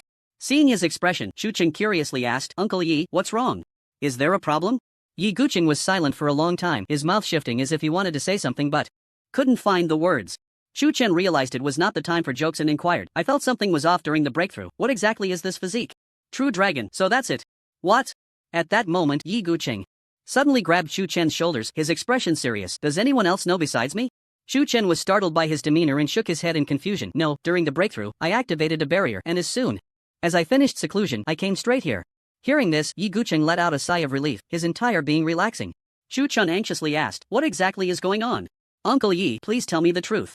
Yi Guqing looked at Chu Chen with an incredibly complex expression, who was full of curiosity, and said, I originally thought that the true dragon was a result of your ancient divine bloodline's innate skill, merely its form without its essence. But I didn't expect that I was wrong, and so were Xuanwu King and Lu Sanjin and everyone in the world. This is not a derivative of an innate skill, but a result of your own constitution. This kind of constitution is a taboo in the Eight Desolations realm, at least in the last era it was considered forbidden. The name of this constitution is True Dragon Immortal Body. True Dragon. Immortal Body. Chu Chen silently repeated these words a few times, committing them to memory. He had thought this would be a day of good news, but he didn't expect Yi Guqing to be so grave and serious. It was the first time he had seen such an expression from him. Even when he saw the world tree in the core of the world, he hadn't shown such a demeanor. Only when mentioning the constitution did he lose his composure. Chu Chen could sense from his attitude that this constitution was not simple and might even bring him calamity. When did you first use your magic to manifest the true dragon? Yi Guqing asked, breathing rapidly. I remember it was when I was fighting the fire god incarnation at the third level of the divine path. It seemed to be the innate skill of a 6-star ancient god. 6 stars? Yi Guqing fell into thought. Chu Chen stood by, not wanting to disturb him, and nervously asked in a low voice, what's wrong? Perhaps the inheritance stimulated your constitution, and the two merged to produce the innate skill. Yi Guqing analyzed. At this point, he suddenly thought of something and said anxiously, is there more? Show it all at once. Chu Chen didn't dare to be negligent, forming seals with his hands and drawing upon the deepest power within him. At the same time, Yi Guqing did not forget to release a barrier to prevent any trace of this world's aura from leaking out. Immediately, a thunderous roar erupted from Chu Chen's body, and 3 beams of light that overshadowed the world shot straight into the sky. At this moment, even with the barrier sealing the heavens and earth, the agitation of the power could not be stopped. Yi Guqing had to exert all his strength to infuse power, striving to maintain the integrity of the barrier. What kind of benefit has this kid gained? This power clearly exceeds the realm of kings and nobles. Yi Guqing was extremely shocked. However, just as he was in a daze, 3 colossal beings suddenly stepped out from the center of the 3 beams of light, instantly occupying the void. The moment the 3 beings appeared, Yi Guqing trembled all over, his eyes wide open, and his breath suddenly caught in his throat. Could it be? He saw a towering ancient god, 1,000,000 feet tall, emerge from the golden beam with powerful, sinewy muscles and a body radiating a heavy aura of primal chaos, exuding the might of shattered stars with every movement. Most striking were the 9 5-pointed stars on its forehead, giving one a sense of looking up at a deity. Next to it, from the purple beam, stepped out a true dragon of the same height. Its transcendent and sacred aura made the heavens and earth bow down, and as it emerged, it was bathed in the might of the true dragon, with enormous dragon eyes like suns, perceiving the profound and shattering all evil in an instant. On the other side, the red beam revealed a gigantic phoenix. Fiery golden red flames blazed fiercely, incinerating everything they touched into nothingness, leaving not even a fragment behind. In this world, stabilized by the world tree, ordinary beings could not shatter the void. But the Phoenix's fire easily broke through, and it was not hard to imagine that this world-destroying power could shatter even the 8 Desolations realm. As the 3 primordial beings appeared, the world trembled violently, and the earth and sky seemed on the verge of collapse. Seeing this, Chu Chen hurriedly withdrew, fearing to trigger another world-ending disaster. That was close. I almost became a sinner for eternity. Chu Chen wiped the cold sweat from his forehead. Originally, this was a release that consumed a great deal of energy, but with the assistance of infinite firepower, it felt effortless, even incredibly easy. If it had been anyone else, summoning any one of the primordial beings would have cost them half their life. Coming back to his senses, Chu Chen saw Yi Guqing standing there in a daze and couldn't help but ask, "Uncle Yi? Is it over?" Yi Guqing came back to his senses upon hearing the voice, cleared his throat a couple of times, and said, "I didn't expect this to be your opportunity. Everything before must have been a byproduct of your birth, right?" "Perhaps, yes. I noticed this thing when it was hidden inside me, but I didn't dare to release it." Chu Chen nodded in agreement. That is the Dharma aspect. A powerful offensive means that only emperors can condense. "I didn't expect you, kid, to condense it at the marquee level. Your fortune is not shallow," Yi Guqing said, unable to hide his envy, letting out a long sigh.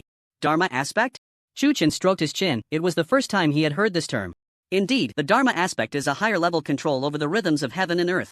Only those with strong bloodlines or physiques can condense it. Those with mediocre qualifications can only manifest it based on the Great Tao, and its power is far inferior to the former, Yi Guqing explained. After listening, Chu Chen understood the general idea. It meant that the Dharma aspect was an alternative form of magic, just closer to the essence of a person. With the true dragon immortal body plus 3 Dharma aspects, you really are. Yi Guqing chuckled in disbelief. Back then, his Dharma aspect was a sword that could pierce the heavens, and its grade was considered top tier.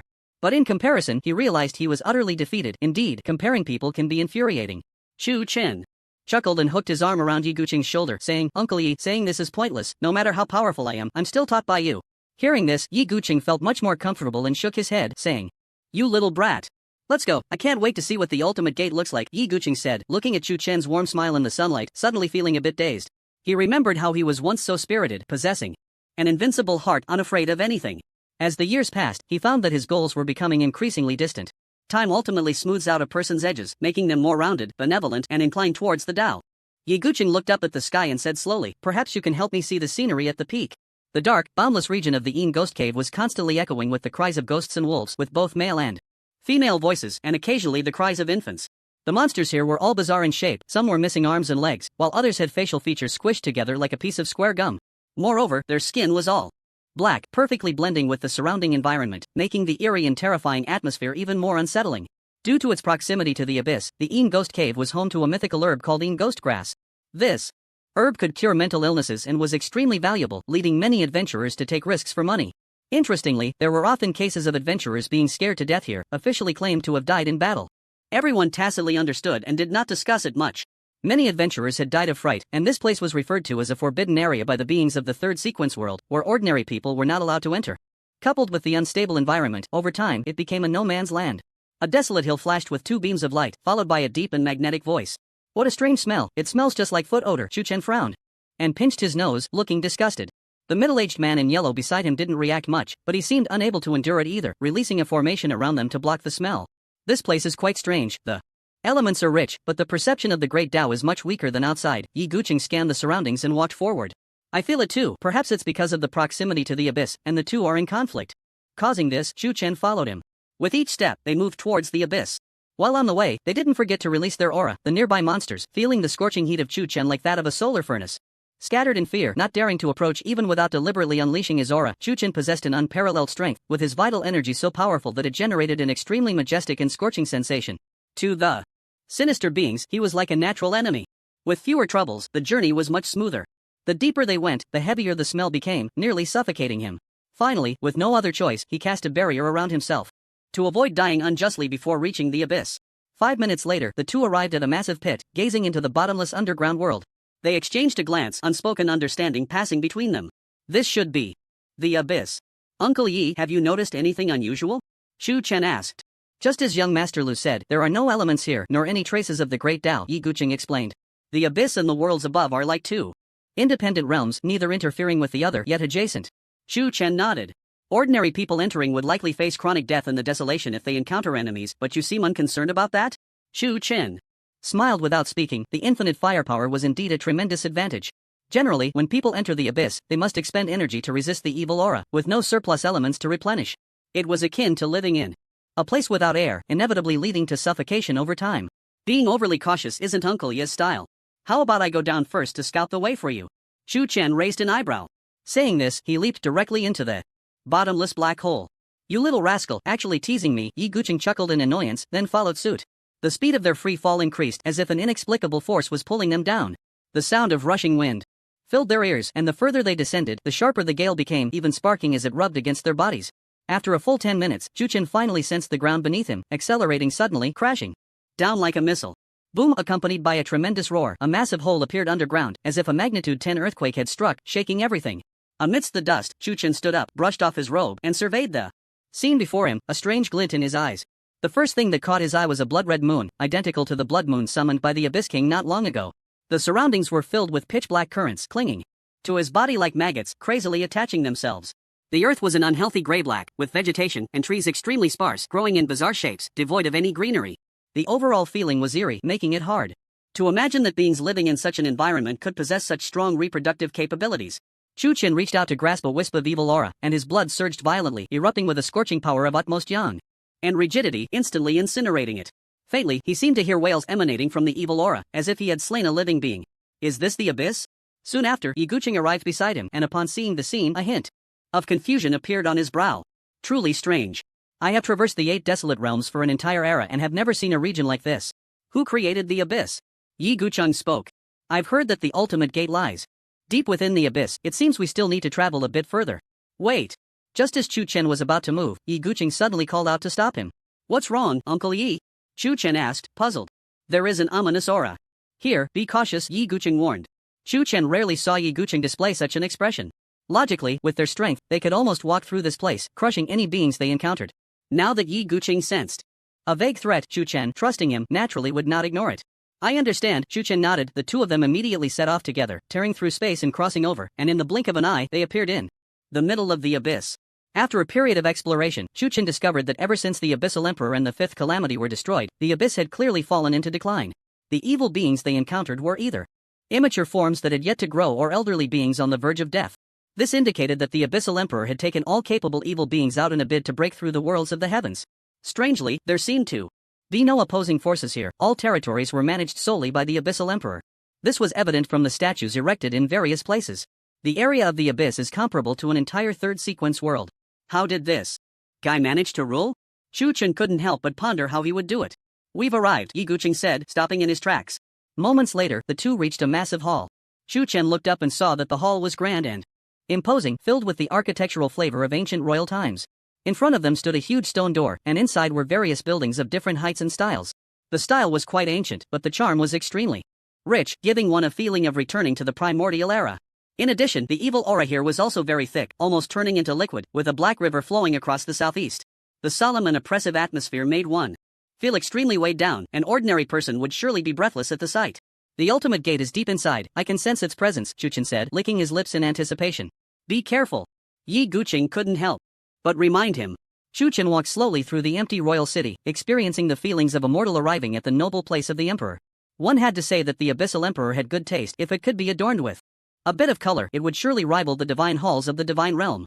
Chu Chen arrived at an area resembling a market, where many neatly arranged human heads were hanging on the walls like large night pearls.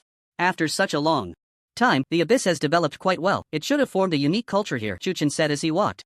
Setting aside opposition, the abyssal emperor should be a decent ruler. One can see the clues from so many evil beings serving him. Yi Guqing nodded. What a pity. If they weren't so focused on invasion, I would really want to bring that guy over to manage the ZY Imperial City. Chu Chen lamented. Are you planning to build a city? Yi Guqing turned his head curiously. Chu Chen nodded non-committally. I've had this idea for a long time, but I've never had the time to implement it. I plan to use the ZY Imperial City as a restart point for the Divine Path, a place for heroes from the worlds of the heavens to settle. Seeing Chu Chen's spirited demeanor, Yi Guqing couldn't help but recall that he was just a minor myth-level job changer back then. Seeing the Abyssal Emperor as an emperor, you can't help but feel it too? Yi Guqing asked with a smile. I wouldn't dare to think of being an emperor. In this era, everyone is equal. No matter how autocratic one is, they can't break the rules. Chu Chen waved his hand. You are the great hero who saves the world. Even if you restart autocratic rule, who would dare to say a word against it? Uncle Yi, please don't tease me. I don't want to be drowned in spit, Chu Chen said helplessly, giving him a look before continuing. Let's talk outside. If the ultimate gate can surprise me, the ZY Imperial City might be indefinitely postponed. Oh? What about restarting the Divine Path? Yi Guqing asked. Chu Chen paused, turned his head, and said seriously, this is the reason I invited Uncle Yi to come with me. If I leave the worlds of the heavens, then the task of restarting the Divine Path will have to be managed by you. Yi Guqing didn't speak, just quietly looked into Chu Chen's eyes. After a moment, he nodded helplessly and said, alright, I really concede to you. Chu Chen grinned, revealing 8 large white teeth, and then hooked his arm around Yi Guqing's shoulder, chuckling, this is a great opportunity that fell from the sky. Uncle Yi should be happy.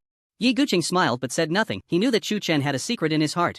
From the first moment he saw Chu Chen, he felt that he was out of place in this world. Although it was faint, his keen eye as a sword cultivator could see it at a glance. He just didn't expect him to say it so directly, as if he were making arrangements for the future. The two exchanged a few words, and soon they arrived at an open area. Further ahead, there was no road. A gigantic portal stood tall before them. The door was pitch black, made of an unknown material, with long-dried bloodstains hanging on it, looking particularly desolate. Even from a distance, they could smell a pungent scent of blood. In addition, the edges of the portal were engraved with many strange and bizarre runes, connected together like a painting. Is this the ultimate gate? Chu Chen's expression suddenly became dazed, a complex look appearing in his eyes. He had thought the process would be extremely arduous, but he didn't expect things to go so smoothly. They hadn't encountered any danger on the way, and the ominous signs that Yi Guqing mentioned had not appeared. In the past, Chu Chen would have suspected a trap, but now that he had seen the main subject, how could he maintain his usual calm? Uncle Yi. Chu Chen signaled to Yi Guqing, then stepped forward to stand before the ultimate gate. Feeling the ancient and weathered aura emanating from it, he ran his hand over the mottled marks on the door, and images of several eras involuntarily surfaced in his mind.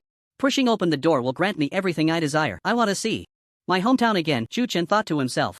In the next moment, the runes surrounding the ultimate gate lit up, and strange threads connected the runes together, forming an unprecedented and bizarre formation. Immediately, the portal trembled violently, and countless dust particles fell from above, creating a strange picture scroll.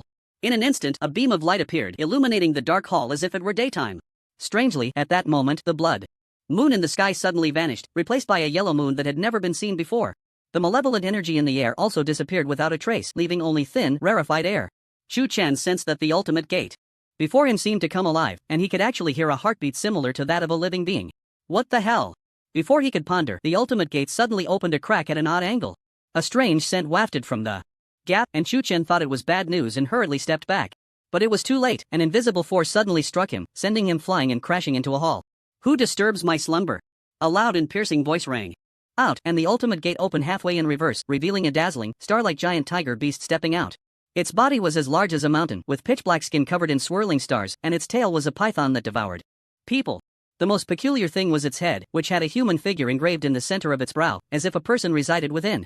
Damn it, I actually got ambushed by a beast. Chu Chen stood up from the ruins, glancing at the gash on his chest, which still bore 3 blood-red claw marks. After a transformation, Chu Chen's physical body had long since become a human-shaped weapon, incredibly hard, so much so that even divine artifacts couldn't cut a single hair. Yet this beast could easily tear through his skin, demonstrating its formidable power. The tiger beast's gaze fell on Chu Chen, its eyes narrowing slightly. Human? The ultimate gate is not a place you can meddle with, considering your hard work and cultivation. Retreat quickly. Hearing such words from a giant beast sounded quite strange, at least to Chu Chen. The claw marks on his chest healed automatically in the blink of an eye, leaving not even a trace of a Scar, this is the current strength of Chu Chen's physical body, with top-tier attack power, defense, and self-healing abilities. All thanks to the increase in bloodline purity, bringing blessings and special effects, making him incredibly close to an immortal body. Even if he is struck down in a single blow, as long as a trace of flesh remains, he can be reborn in a short time. Chu Chen slightly raised his eyelids to look at the dark beast with starlight, his eyes filled with curiosity and severity. A snake tail and a tiger head combined with a starry body, what a bizarre combination. Where are your parents from? Upon hearing this, Yi Guqing's mouth twitched violently and he calmly explained. This is the starry ghost tiger. If I'm not mistaken, you should be from Ghost State, right? The starry ghost tiger's eyes flashed with a glimmer and it said in a deep voice, I've given you a chance. If you don't leave now, don't blame me for being merciless. Merciless? Chu Chen's lips curled up, scoffing at this. He had fought against so many beings that he could tell what they were thinking just by their expressions. If it were an ordinary person disturbed from their slumber, they would have already gone on a killing spree. Why waste words? You must be wary of something, right? Let me boldly guess, it shouldn't be the Abyss's restrictions, perhaps it's just the two of us? Ridiculous, a mere barbarian from the world of savages, what do I have to fear from you? The ghost tiger sneered repeatedly. Since you're not afraid, then let's have a fair fight. I've been itching for a good spar lately and just want to teach a being a lesson. Chu Chen stepped forward, standing 1,000 feet away from the starry ghost tiger. The size difference was immense, facing it felt less like confronting a tiger and more like standing before a towering mountain. Notably, the aura emanating from the beast was quite strange, neither fully demonic nor ghostly, described as a hybrid, yet it seemed to belong to neither category. Chu Chen could only categorize this peculiar beast as a visitor from the Eight Desolations realm. To think there's a tiger demon stationed in the abyss, that ultimate gate must indeed be the genuine door of wishes. A faint joy surfaced in Chu Chen's heart, proving he hadn't come in vain. Little ghost, I didn't intend to create slaughter here, but since you seek death, I shall grant it. With that, the ghost tiger suddenly struck. 3 beams of dazzling white light from the depths of the abyss shot forth, rushing towards Chu Chen. He wouldn't make the same mistake again. Chu Chen clenched his fist and struck, hitting the tiger's paw directly. Roar! The massive body of the tiger demon staggered back several steps, crashing heavily against the ultimate gate, blood seeping from its palm, cascading down like a waterfall. Last time you caught me off guard, but this time you won't be so lucky. Chu Chen's fist shimmered with divine light, the violent power of the ancient gods erupted completely, and with the transcendent enhancement of the true dragon immortal body, this punch didn't reduce the opponent to dust, which surprised him greatly. Little ghost, what kind of physique and bloodline do you possess? The ghost tiger realized it had kicked a steel plate and asked with uncertainty. A person of such strength could not possibly be a mere native, they must be a direct descendant of some major power in the Eight Desolations realm.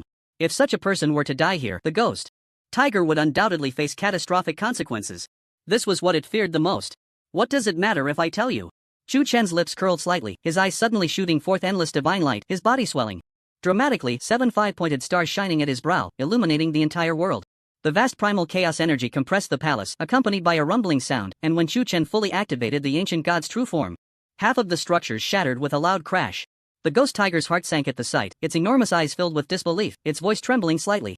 Ancient god royal family, you are actually of royal blood. Your eyesight is quite good, but unfortunately, I have no intention of taking you as a pet. Chu Chen took a step forward, the heavy primal chaos energy coalescing into a cauldron, and smashed down fiercely. Bang, the ghost tiger let out a painful roar. A noticeable dent formed in its back, its spine instantly deformed, and its body fell to the ground in a collapsing manner, kicking up a cloud of dust. Chu Chen did not choose to hold back, unleashing the Xianhuang Mother Qi cauldron and smashing it down frantically. With each strike, the once imposing starry ghost tiger was reduced to a puddle of blood. Wait! Do you know what power lies behind me? The ghost tiger roared immediately. In this vast world, I am the greatest. What does your so-called power matter? Fine, since that's the case, even if I kill you here, the ancient god clan won't know it was me. The starry ghost tiger gritted its teeth and suddenly flipped over, the starlight on its body erupting. One by one, celestial bodies appeared in the sky, their brilliance transforming into beams of light, hiding endless killing intent beneath their magnificent exterior. In an instant, the Xianhuang Mother Qi cauldron was shot through like a sieve, bursting into gas with a loud bang. 70,000 dragon powers, turns out you're just a noble. Chu Chen nodded in realization, disappointment flickering in his eyes. He had thought the opponent was a monarch-level being, someone he could have a good fight with. He didn't expect it to be a beast of the same level. What was the point of that? The starry ghost tiger sensed the disdain and disappointment in Chu Chen's eyes, nearly exploding with rage. What did he mean by that? Looking down on me? Little brat, I haven't fought against the ancient gods in years, and today you forced me to. Chu Chen impatiently waved his hand and said, stop with the nonsense, just make your move. Alright. The starry ghost tiger repeated 3 times, now fully committed. The enmity was already established. If it didn't deal with Chu Chen here, once the ancient god clan learned of this, it wouldn't have enough lives to spare. Not to mention the backing power, who in the entire ghost state could stop the ancient gods? With that thought, the starry ghost tiger gritted its teeth and urged the stars to unleash a deadly beam of light. At that moment, Chuchen felt the killing intent coming from all directions. The seemingly gentle and shining light suddenly transformed into an offensive technique. An immortal technique? I have one too. The Prajna treasure seal. 2. Chen formed seals with his hands, summoning a massive Buddhist treasure seal that directly devoured and destroyed all the starlight, then violently smashed through the entire star domain. You and I are both half-step monarchs, why? The starry ghost tiger was momentarily stunned, its mind suddenly unable to process. Not only that, but Chu Chen's aura was clearly weaker than its own. Why was his offensive power so strong? Daring to fight me and still lose focus? Suddenly, Chu Chen's voice rang out beside it, and in a moment of desperation, the starry ghost tiger unleashed all its power to form a protective shield around itself. Your shell doesn't seem hard enough. Chu Chen shouted, his towering body gripping the Prajna treasure seal and smashing it down. Boom! The shockwave from the explosion was earth-shattering, instantly destroying the entire royal city, leaving no trace of the surrounding mountains, boulders, or trees. Amidst the billowing dust, a deafening roar echoed, and a blood-red light shot out. Little brat, this is what you forced me to do. The tiger's roar continued, and a massive figure soared into the air, heading straight for the giant of millions of meters. Bloodline power? So your ancestor was also a tiger demon. Then, a series of explosive sounds filled the air, the dull thuds of their bodies colliding, adding a touch of desolation to the silent space. Yi Gucheng stood in a corner, observing, wanting to know where Chu Chen's limits lay. In contrast, there was not a trace of worry in his eyes. Instead, a hint of hope emerged. This might be the mindset of an elder wishing to see the younger generation succeed. He wanted to see just how sharp this good steel that was Chu Chen had been forged. Descendant of the shaking heaven tyrant tiger? Still far from the ancient gods. Yi Gucheng shook his head in disappointment. In his view, this opponent was not even worth mentioning, even if it exerted all its strength. The ancient god royal family would at least need an equally matched primordial being to be considered on the same level, but this little tiger was clearly not qualified. The next moment, he turned to look at the already closed ultimate gate, a cloud of doubt flickering between his brows. Above the royal city, both sides were locked in a fierce battle, using all their strength to try to tear a hole in each other. When the starry demon tiger unleashed its full power, it was basically overwhelming Chu Chen. After all, the terrifying strength of nearly 800,000 dragons was no joke. However, as time passed, it became increasingly shocked. Chu Chen grew braver with each battle, his bloodlust intensifying, and before long, he was able to stand toe-to-toe with it. 500,000 dragons against 800,000 dragons? It was simply absurd. With such little ability, you dare to boast in front of me? If I were you, I'd find a grave to bury myself in, Chu Chen said, punching it back and then charging forward to pursue. Damn it! Is this the potential of the ancient divine royal family? The starry demon tiger felt extremely unbalanced. It had originally been dominating the fight, but due to the bloodline disparity, it found itself subtly at a disadvantage. The collisions were filled with a violent beauty, and Chu Chen laughed as he grabbed the starry demon tiger's tail, seizing its mouth and smashing it down onto a mountain. Bang! The entire mountain was shattered into countless fragments by the massive body of the starry demon tiger. Before it could recover, Chu Chen stomped down. Not good. The starry demon tiger's fur bristled. In a moment of crisis, it dodged the fatal blow.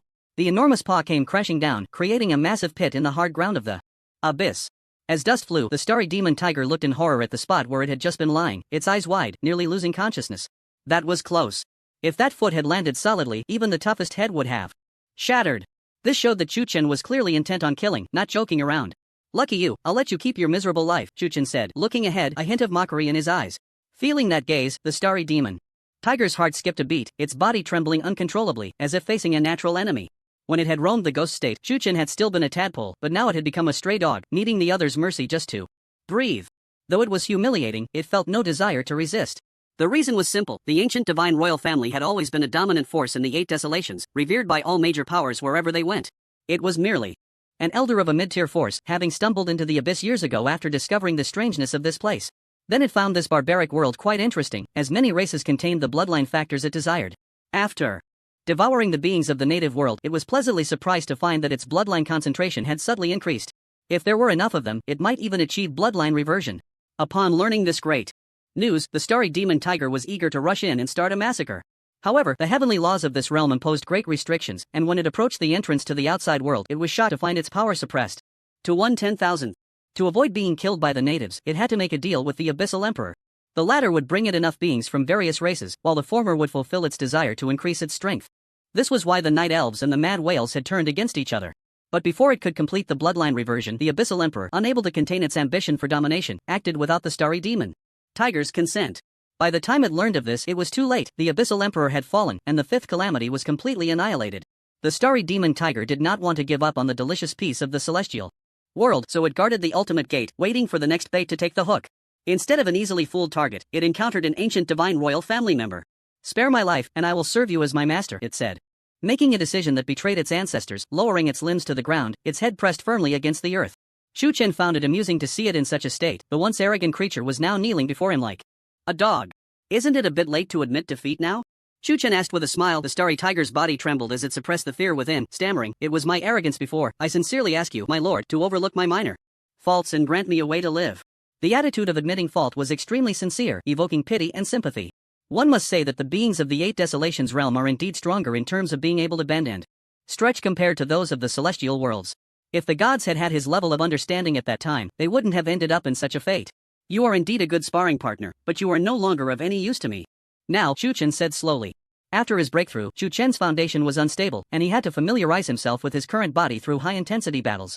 Fortunately, the starry tiger was quite strong, and after half a day's fight, he finally became perfectly accustomed to it. The starry tiger gasped, raising its head and saying, "My role is definitely greater than you can imagine. I beg you to spare my life."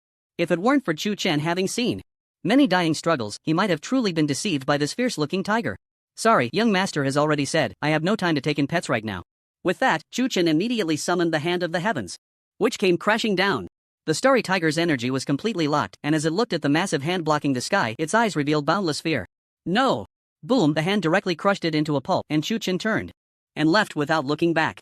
After returning to his normal form and changing into a new outfit, he couldn't help but mutter, "What a useless outfit." Every time he summoned the ancient god's true form, he ended up looking like an exhibitionist, making him feel like a pervert. "I must find someone to make a flexible robe in the future." Returning to Yi Guqing's side and gazing at the ancient portal before him, the clouds of doubt in his eyes only grew thicker. Yi Guqing seemed to sense Shu Chen's thoughts and asked, "Do you find it strange?" Shu Chen nodded non-committally, frowning tightly. "I thought the ultimate gate was the gate of wishes, but I didn't expect it to be a two-way portal." He never imagined it would connect to the Eight Desolations realm. The appearance of the starry tiger greatly dampened Shu Chen's interest and confidence. He worried that this time, opening it would not yield everything he desired, but rather increase his concerns and irritations. "This is what I meant when I said there is no perfect solution in this world. Since you can find it, why shouldn't others be allowed to find it?" A glint flashed in Yi Guqing's eyes. Upon hearing this, Shu Chen fell into deep thought, and after a while, resolutely walked toward the ultimate gate. As he walked, he said, "No matter the outcome, I must open this door." Yi Guqing shook his head slightly. From the moment the starry tiger appeared, he had roughly guessed the outcome. Foolish child, why witness a destined disappointing end? Looking at the following figure, Yi Guqing suddenly understood something, but he didn't want Shu Chen to add to his burdens. Long accumulated mental burdens can turn into demons. Every strong person has their own obsessions. The difference lies only in their size and strength. Strong individuals can control their desires, while the weak are driven by them. There is a significant difference between the two. When Shu Chen arrived again at the ultimate gate, he extended his hands and placed them on it, pushing hard. Rumble. The heavy portal emitted a dull sound as it was pushed open. In the opposite direction from before, a beam of light flashing through the gap. As the area of the portal opening expanded, Shu Chen was suddenly illuminated by the light, and the scenery before him changed in an instant. When he opened his eyes again, he found himself on the streets of a modern city. The bustling scene of cars and people was just as lively as he remembered in one city. Handsome men and beautiful women walked down the street, chatting and laughing. Some holding women's handbags, others sipping milk tea. Not far away, a commercial plaza's big screen was playing advertisements for young stars, a strong sense of technology enveloping the air. Shu Chen looked at his reflection in the shop's mirror, dressed in a brand new white outfit, his handsome face unchanged. Subconsciously touching his face, he thought, "Have I returned?" Sensing his own strength, he found it was still as it had been, the boiling ancient god bloodline. And Phoenix bloodline still flowed in his veins. Moreover, there was a faint flow of elements in the air. Although thin, it indeed existed. Shu Chen walked down the street, observing the people coming and going, suddenly feeling a familiar strangeness. He noticed that they were all curiously staring at him, whispering about the strange person dressed in ancient attire appearing in the modern city. Why is this person wearing so much in such hot weather? So strange. It seems like there's an event at the sports center today. There are quite a few people like that nowadays. Not surprising. You can't deny it. This guy is really handsome. He must be some kind of star or internet celebrity, right? His skin looks so good. Maybe we should go ask him which medical beauty clinic he goes to? The laughter fell into Shu Chen's ears without missing a word, and he can only smile helplessly in his heart. One bold girl walked over and tapped Shu Chen on the shoulder. "Handsome guy, you're going the wrong way. The sports center isn't this way." Shu Chen turned to look, and saw that she was wearing a tight top and a pair of sky blue denim shorts, showcasing her long legs perfectly. Her features were quite delicate, with light makeup on her face, though the sweat in the hot weather had smudged it a bit, making it particularly noticeable up close. At that moment, she greeted him with a smile, completely unafraid of the surprised gazes around her. "Thank you." Shu Chen smiled and nodded, then turned to leave. That smile directly shattered all of the girl's psychological defenses, leaving her stunned as if struck by lightning, like she had been enchanted. By the time Shu Chen had walked 10 meters away, her friends rushed over, shaking their fair arms. "So, did you get his contact information?" Oh, with Xiao Shui on the case, what's there to be afraid of? Let me tell. You guys like this either like or prefer demure girls, they basically welcome anyone. No way, he seems pretty sunny, he shouldn't be that kind of casual guy. How would you know if he's casual? Look at those idols in the entertainment industry, which one isn't all show and no substance? You can't tell anything just by appearances. Once they get to a hotel, all their images are gone. They joked without a care in the world, and the passers-by seemed used to such discussions, not casting any strange glances. Xiao Shui, her face flushed, came back to her senses and looked at the figure disappearing ahead, urgently asking, where did he go? A girl with a few freckles on her face looked confused. Who? What person? The handsome guy from just now, where did he go? The others exchanged glances and suddenly burst into laughter. What are you laughing at? Xiao Shui's face turned red and she stomped her foot in dissatisfaction, hurriedly following Chu Chen's path. Her friends watched her retreating figure, unable to suppress their laughter. Who would have thought that the iron tree would bloom? Xiao Shui has hooked so many fish, and this is the first time she's so invested. Isn't that right? But I can understand, if it weren't for my embarrassment, I would have gone for it too. Chu Chen followed the route from his memory to the old town, where the streets and alleys were much the same as they were over 20 years ago. Aside from some renovated buildings, most still look the same. As time passed, the outer walls of the buildings had long been covered with the marks of age, with moss and brown stains all over, all indicating an ancient flavor. Looking at the old houses that were much like his memories, Chu Chen felt a wave of emotion, but the leg he had just lifted slowly lowered. If my parents were still around, they should be over 70 by now. After pondering for a long time, he ultimately chose to give up on recognition. He wasn't sure if all of this was real. If it was, he hoped it was fake. If it was fake, he hoped it was real. The sudden appearance would inevitably disrupt the timeline of this world, and he would have to bear all the consequences.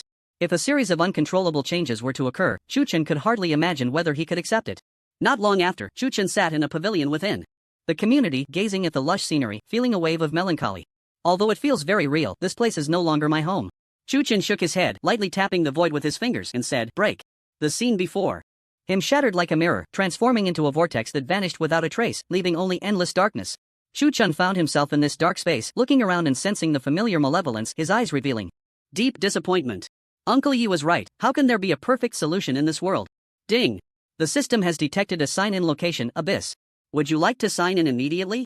Hearing this mechanical voice, Chu Chen was momentarily taken aback, then his eyes sparkled with divine light, fixating straight ahead. Under the illumination of the divine light, the dark world finally flashed with a glimmer, illuminating the surrounding scenery. Wherever his gaze fell was desolation, filled with a sense of ruin. The land was shattered and floating before him, the malevolence swirling like a gentle breeze. Beneath his feet was a moderately sized piece of land, devoid of life, and certainly no treasures. All that existed was endless darkness and loneliness, as if it were a place of exile. Staying here for too long would surely torment him into a wretched state due to this solitude. So this is the true abyss, is the ultimate gate merely a lie? Chu Chen let out a bitter laugh, realizing that what he had been pursuing turned out to be a false illusion. As the saying goes, when you gaze into the abyss also gazes back at you. This was undoubtedly true. For Chu Chen, so-called wishes were nothing but fleeting dreams. If Chu Chen chose to remain in this void created by the abyss, he would spend his entire life trapped within it. What awaited him would be endless illusions until his lifespan ran out. It's just a dream, why am I so reluctant to part with it? Chu Chen's gaze was complex, his heart tangled like a knotted ball of thread, difficult to unravel. At that moment, he noticed a skeleton lying quietly not far away, a glimmer of light appearing in his eyes. As he approached, he discovered that this skeleton had long been assimilated by the malevolence, becoming pitch black, blending into the color of the environment, nearly impossible to spot without close inspection. This must be a poor soul who fell into the abyss. I didn't expect the ultimate gate to attract so many people. In addition, Chu Chen found many other skeletons, all sharing a common trait: their deceased state was quite peaceful, showing no signs of struggle or resistance. Perhaps until the very last moment of their lives, they were still living in the dreamscape laid out by the abyss. Chu Chen looked up and saw the ultimate gate floating in the air, its portal wide open, seemingly waiting for a fated person to arrive. Sign in. Ding. Congratulations, host, you have successfully signed in and received the sign-in item, Book of Forbidden Spells. Next sign-in location 8. Desolation's Realm. In the blink of an eye, a purple gold book appeared in Chu Chen's hands. The cover was embossed with 9 mysterious primordial characters, which he had never encountered before, leaving him unaware of their meanings. Opening the cover to the first page, Chu Chen's gaze suddenly sharpened, his breath quickening. Gathering the world's techniques, the front page actually inscribed such arrogant words? As he continued reading, he was astonished to find that the arrival of the thunder god and the laws of the fairies were included. Not only that, but even the judgment of the gods and celestial techniques were recorded. Named the Book of Forbidden Spells, he initially thought it contained only forbidden spells, but unexpectedly, it included techniques and skills above that level. Forbidden spells, divine techniques, celestial techniques, good heavens, is the system trying to turn me into an infinite firepower machine? Chu Chen's heart surged with excitement. The first page recorded over 100 forbidden spells, most of which he had heard of, with some being extremely rare, not even recorded in historical texts. Divine techniques were naturally those created by the gods, only those with divine power could unleash them. From the judgment of the gods to the twilight of the gods, the number exceeded 300. Evil god, fire god, thunder god. The more Chu Chen read, the more astonished he became. This was simply a cheat-like existence.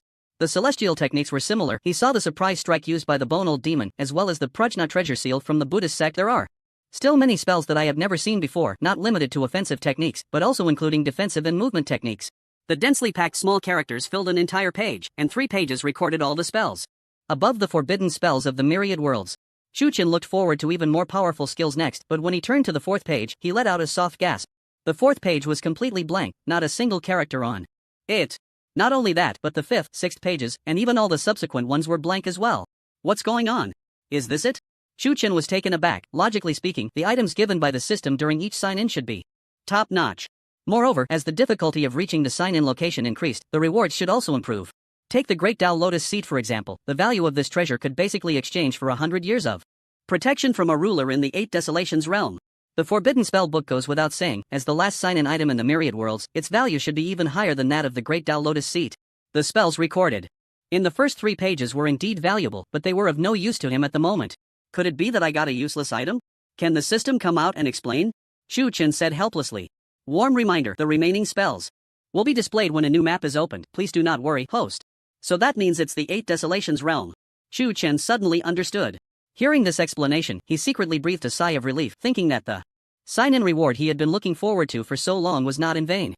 The moment to go to the 8 Desolations realm was approaching quickly. Chu Chen had an infinite teleportation portal that allowed him to travel back and forth between the 2 realms at any time, so he didn't have to worry about a one-way trip. That stinky donkey, Lu Sanjin, probably still has things to explain, and Uncle Yi must be eager to return as well, right? Chu Chen suddenly felt his previously relaxed mood tighten again.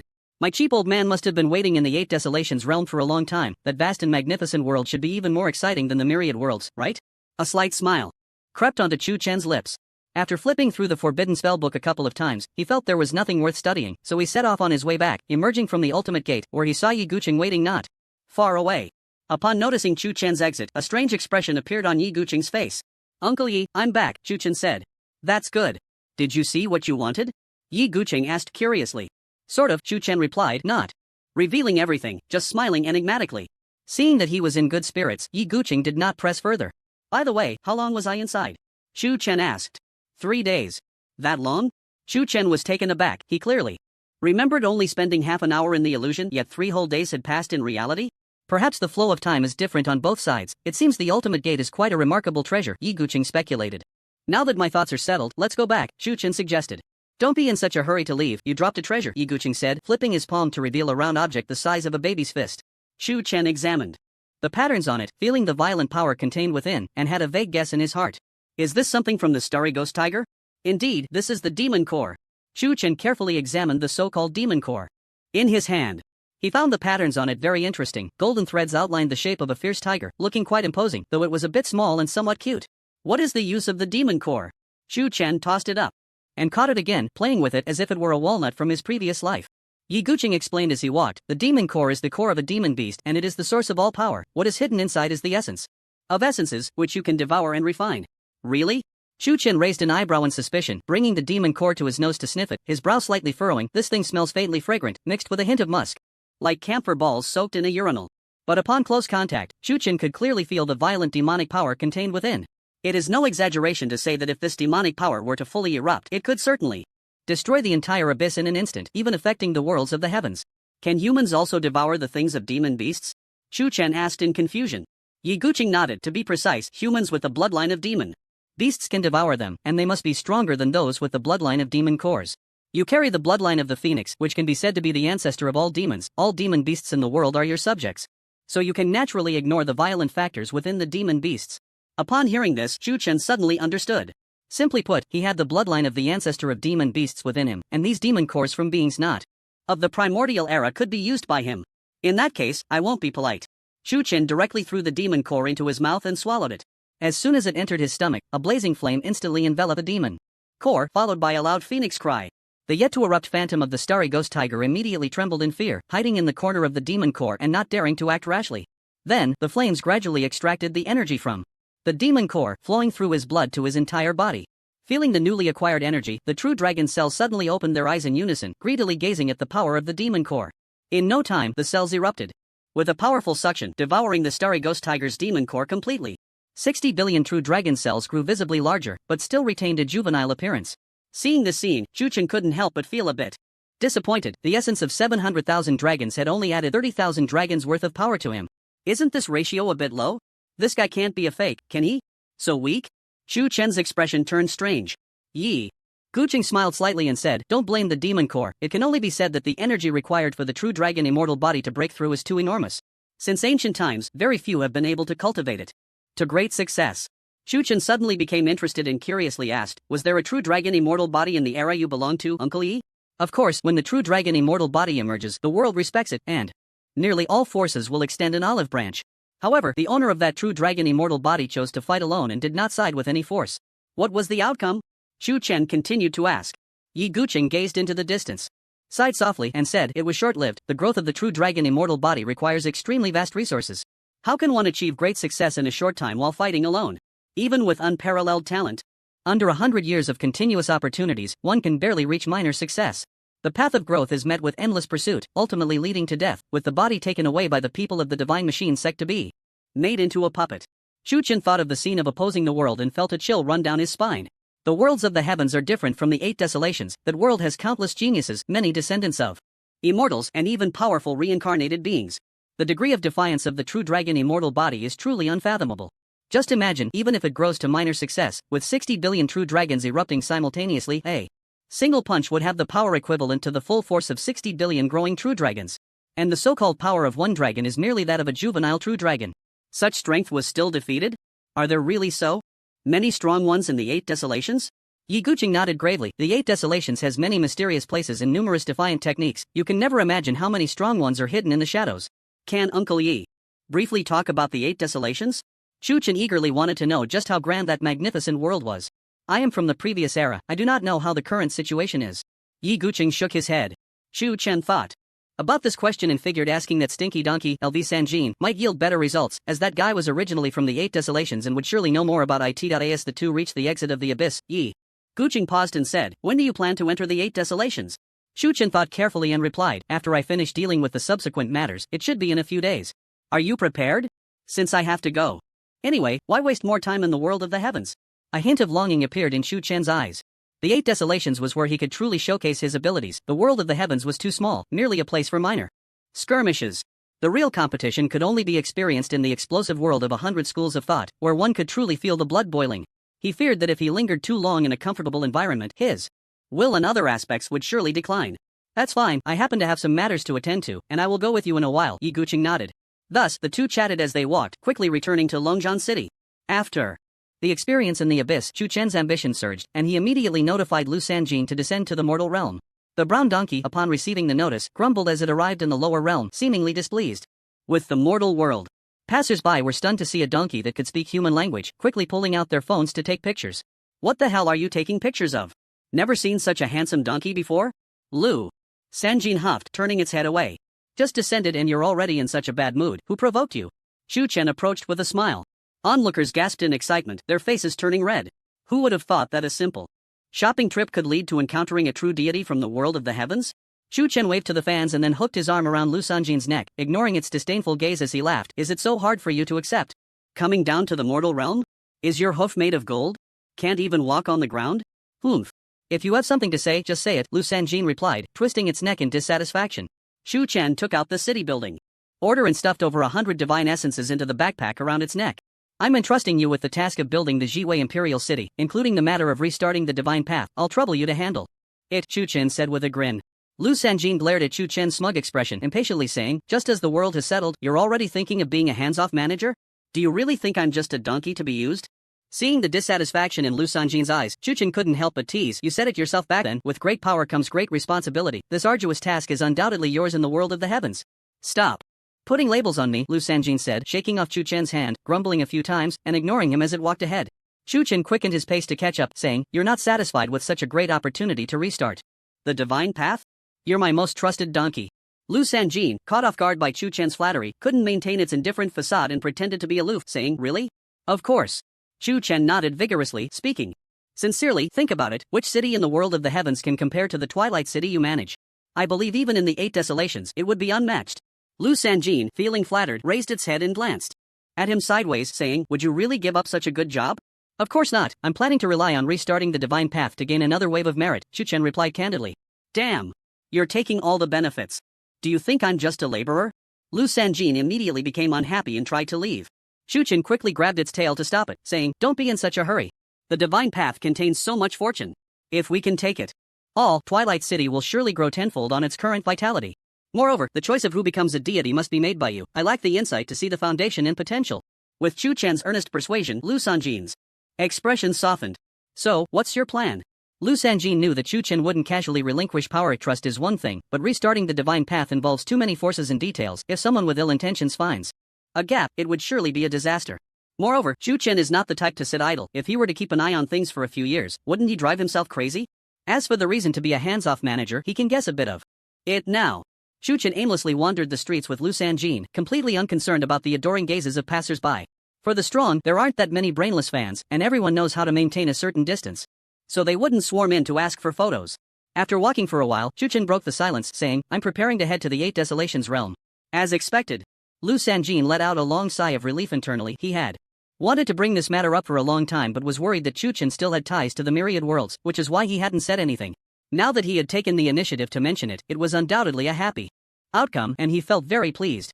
On the surface, Lu Sanjin pretended to be calm and asked, when? In a few days.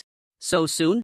Lu Sanjin was taken aback for a moment but quickly reacted, saying, then you should wrap up the things you need to address in these days. He didn't ask for the reason because when Chu Chen notified him about descending, Yi Gucheng had already gone over their matters in the abyss. This included the changes in Chu Chen, especially the true dragon immortal body. Upon learning that Chu Chen possessed this extraordinary physique, Lu Sanjin was naturally extremely delighted, but soon he showed concern. After all, this meant that Chu Chen's path ahead would undoubtedly be fraught with difficulties, and the challenges he would face in the 8 Desolations realm would be countless times more than those in the myriad worlds. I've already planned it out, aiming for simplicity. Anyway, there are infinite teleportation gates, so I can return anytime, Chu Chen said. He had already set anchor points in various regions, and traversing between the two realms was not cumbersome. Just open a door and walk in, very convenient. In case he was pursued in the future, he might also use this method to escape, leaving himself a way out. Seeing Chu Chen's serious demeanor, Lu Sanjin realized he was not joking. Since you've made up your mind, then I'll do my best to help you. Chu Chen smiled at this and clasped his fists, saying, thank you, Chief Steward. Humph. Lu Sanjin proudly lifted his head and walked ahead, while internally he was calculating how to ensure Chu Chen's safety. By the way, can you introduce the layout of the 8 Desolations realm? Chu Chen asked. Without thinking, Lu Sanjin replied, the 8 Desolations realm, as the name suggests, is divided into 8 sections, namely Zhengzhou, Zhenzhou, Yazhou, Guizhou, Guzhou, Guangzhou, and Sanzhou. Each state has countless forces, and further divided, there are various major forces ruling over spiritual domains, and beneath those spiritual domains, there are countless small nations and cities. With your current strength, you are already qualified to rule over a spiritual domain, which will be thousands of times larger than the entire myriad worlds combined, so my suggestion is that once you arrive in the 8 Desolations realm, you need to immediately take control of a spiritual domain to establish your foothold. Chu Chen was secretly shocked upon hearing this. He had thought the area of the 8 Desolations realm was just a bit larger than the myriad worlds, but he didn't expect the difference to be so vast. It should be noted that a spiritual domain is just one of the strongholds of a force, and its enormity is unimaginable. Since it's called 8 Desolations, why are there only 7 states? Chu Chen asked in confusion. The eastern part of the 8 Desolations realm is the Wangchuan Sea. Once you get there, you'll understand, Lu Sanjin said without elaborating further, advocating that Chu Chen explore on his own. Yao Zhou. Gu A Zhou. Chu Chen silently recited these 2 places in his heart. If he guessed correctly, that starry ghost tiger should have connections to these 2 regions. A demon beast with the strength of 700,000 dragons should be a formidable force, so why would it have its eyes on the tiny land of the myriad worlds? Chu Chen committed the layout of the 8 Desolations realm to memory while harboring boundless expectations for his future journey. He hadn't had a worthy opponent for a long time, and this prolonged period of being without one was simply tormenting for him. The starry ghost tiger didn't even count as a strong opponent in his eyes. It could only be considered an ordinary minor monster. A true strong person should be someone who can give their all. Do I now have the right to know my father's true identity? Chu Chen asked. When mentioning Chu Qianqiu, it was evident that Lu Sanjin's state of mind had experienced some fluctuations. Although very slight, it was still caught by Chu Chen. Previously, whenever Chu Chen wanted to know about Chu Qianqiu's background, Lu Sanjin would always use various excuses to dodge the topic or change the subject. Now, he believed that his strength was sufficient for self-protection, and it was time to understand a corner of the vast blueprint that was Chu Qianqiu. As a prophet, Chu Chen had every reason to believe he could achieve extraordinary feats. In the Eight Desolations realm, he could do what others could not, such as entering the world of the heavens. Why did this inconspicuous corner attract his attention? Chu Chen could not fathom it before, but now he had guessed it. The reason must be the Merit Golden Body and the World Tree. He had laid a solid foundation for his son, and now Chu Chen, possessing treasures, could still keep his wealth hidden. To activate this game, it was destined to enter the Eight Desolations realm. After a moment of silence, Lu Sanjin said slowly, "The city lord has established a force in Zhengzhou called Tianji Pavilion." Chu Chen and Lu Sanjin arrived at the border, gazing at the boundless green fields ahead. And his heart opened up considerably. The ancient battlefield was originally desolate, with corrupted land everywhere, devoid of life. But with Chu Chen using his innate immortal path to heal the world of the heavens, vitality had returned to various places. The damaged regions grew grass and trees again, and with the help of the Xianhuang Mother Qi, mountains rose from the ground. It could be said that the landscape of the world of the heavens had been elevated countless levels, and people once again held infinite expectations and hopes for life. Tianji Pavilion is an extremely special existence in Zhengzhou, not belonging to any ancient country, empire, or celestial dynasty, with countless forces under its command, and it is also a top-tier force in the Eight Desolations realm. Lu Sanjin briefly recounted the life story of Chu Qianqiu. It turned out that, like many protagonists in novels, Chu Qianqiu started as a waste. He was originally the son of a lowly servant in a small family force in Sangzhou. By chance, at the age of 15, he awakened his Dalvain and astonishingly awakened the prophet Dalvain, becoming the most outstanding genius in this spiritual domain. According to normal logic, Chu Qianqiu should have reversed his fate next, gained the attention of a great power, and then married a rich and beautiful woman to reach the peak of his life. However, for someone with no foundation or backing, having a treasure was a fatal mistake. After many top forces, ancient clans, and descendants of immortals in Sangzhou learned the news, they traveled thousands of miles to extend an olive branch. Chu Qianqiu was just a lowly status. How could he have seen such a grand spectacle? Recommended by the family head, he joined the Kenglin Immortal Pavilion and officially became a direct disciple under an elder. The unfolding of the story was often very dramatic. After arriving at the Kenglin Immortal Pavilion, Chu Qianqiu, relying on his monstrous talent and ability to foresee the future, obtained countless rare opportunities in heavenly materials, while also attracting the favor of the Pavilion Master's daughter. However, the son of the deputy Pavilion Master was already betrothed to the Pavilion Master's daughter, and upon learning of this, he launched endless revenge. Fortunately, Chu Qianqiu could foresee the future, learned of his methods in advance, and understood that the Kenglin Immortal Pavilion's intention in recruiting him was to seize the prophet Dalvain. To protect himself, Chu Qianqiu had no choice but to leave secretly and escape to Zhengzhou. Along the way, he encountered numerous assassination attempts and met many friends and a few brothers. Friends naturally referred to Jun Moxie and Lu Sanjin, while brothers referred to the likes of King Xuanwu. Thus, after experiencing storms and rain, he finally stabilized his position in Zhengzhou and became a local overlord. Chu Chen listened with great emotion. "I didn't expect my father's growth process to be so difficult. I don't know how he managed to persevere." Lu Sanjin reminisced about that past with a sigh. Yes, those days were too bitter and too hard. He basically faced more than 2 ambushes or assassinations every day, and the road to the peak was carved out through blood. Why didn't the Heavenly Machine Pavilion face retaliation from the Kenglin Immortal Pavilion when it was first established? Chu Chen asked curiously. Who in the world doesn't want to pry into the secrets of the heavens? At that time, the city lord established relationships with many immortal dynasties in the central continent, and with his own strong power, even if the Kenglin Immortal Pavilion had long arms, they couldn't reach the central continent, Lu Sanjin said, clearly displeased when mentioning this force. So did my father destroy the Kenglin Immortal Pavilion later? It's not that easy. Do you think it's like the worlds of the heavens, where there are no taboos? Just because you don't like someone, you can directly wipe them out? Lu Sanjin shot him a sidelong glance. Chu Chen was momentarily taken aback by this remark and then forced a smile. A top-tier force inherently has extremely deep foundations, and there are too many interests involved. Even if there is a life and death feud, it can only be buried in the heart. Chu Chen nodded secretly. Indeed, in the worlds of the heavens, he didn't have to worry about anything. If he disliked someone, he could just destroy them, and no one else would say anything. Ultimately, it was a matter of foundation. Even if the Southern Dipper Pavilion was ancient, it couldn't compare to a single hair of a deity. However, the 8 Desolations had already completed a complete alliance system. There were constant minor frictions between the states, but they wouldn't be so foolish as to directly attack someone else's stronghold. Setting aside whether they could win or not, with so many forces around watching closely, if one didn't want to end up like a mantis catching a cicada while a yellow sparrow awaited, they had to achieve absolute dominance and strength. But in a situation where no immortals emerged, who would dare to claim invincibility?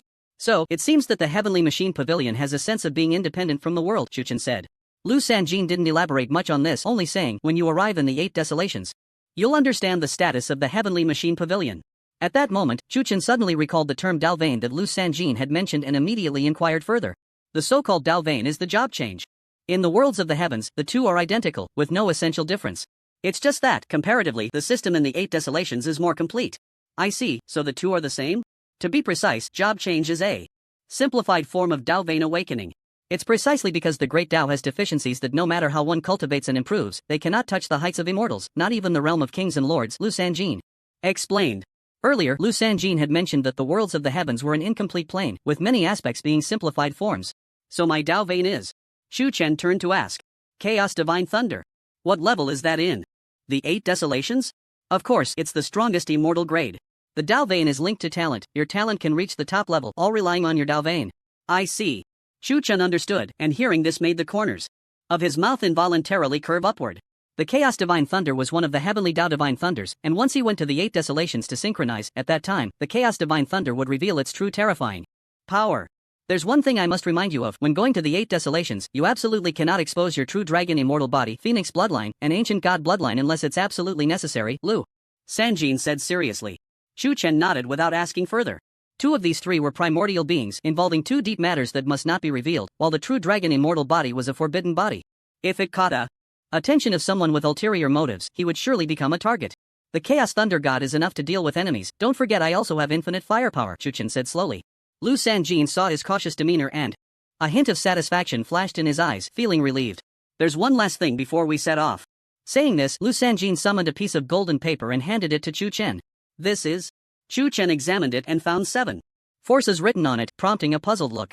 Lu Sanjin explained, these 7 forces are all affiliated with the Heavenly Machine Pavilion in the 7 major states. No matter which state you are transported to, you must find any one of these 7 forces as soon as possible. He then took out a purple gold token. This is the highest level divine command of the Heavenly Machine Pavilion. Any affiliated force that sees this command is equivalent to seeing the Pavilion Master.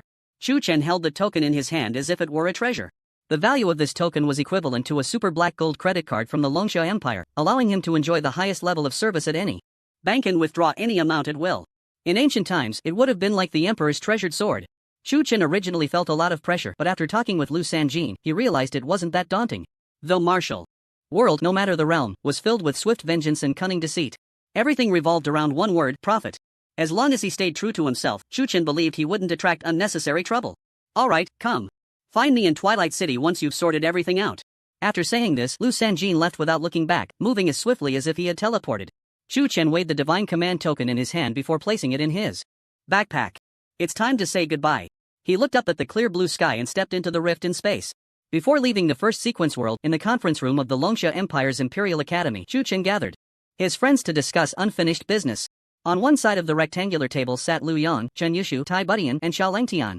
On the other side were Feng Yan, Lu Taiqing, Zhang Bujua, and Su Yueshi. Of course, De Luo and Zai were also present. Chu Chen sat at the head of the table, observing the varied expressions of the group, feeling a surge of emotions. He hadn't expected that just a few years would bring such noticeable maturity to Lu Yang and the others. They were completely different from before. Seeing the strongest true god in the myriad worlds now made them a bit uneasy, especially Xiao Langtian, who twisted his hands together, his palms completely sweaty. The disparity in status and strength was immense. Even though they had shared bonds in the past, there was still a deep-seated respect. Noticing this, Chu Chen smiled gently and said, "Relax, everyone. We're all friends, there's no need to be so formal." After 5 years, Lu Yang was astonished by the drastic change in his childhood friend, his eyes wide as if he had seen a ghost. "I say, Fingzi, where did you get your makeover? The results are incredible." "Shut up. What have you been eating all these years? You look like a big black bear," Chu Chen retorted without holding back. Chen Yushu couldn't help but laugh, her pretty face turning bright red, making her look even more charming. The others also stifled their laughter, clearing their throats to hide their amusement, as they were all polite people who wouldn't laugh out loud easily. Lu Yang, hearing the teasing, felt his face flush, turning a deep shade of red like a pot bottom heated to a burn. It wasn't entirely Chu Chen's fault for saying this. Lu Yang had indeed been busy with post-disaster reconstruction work, exposed to the sun every day, so it was normal for him to get tanned. After Chu Chen's playful jab, the atmosphere lightened considerably, and everyone realized that Chu Chen was still the same boy they once knew, unchanged in spirit, just more handsome, looking like a celestial being, perfect without a flaw. "I've decided to set off for the Zero Sequence World tomorrow. I called you all here to discuss the follow-up work," Chu Chen stated directly.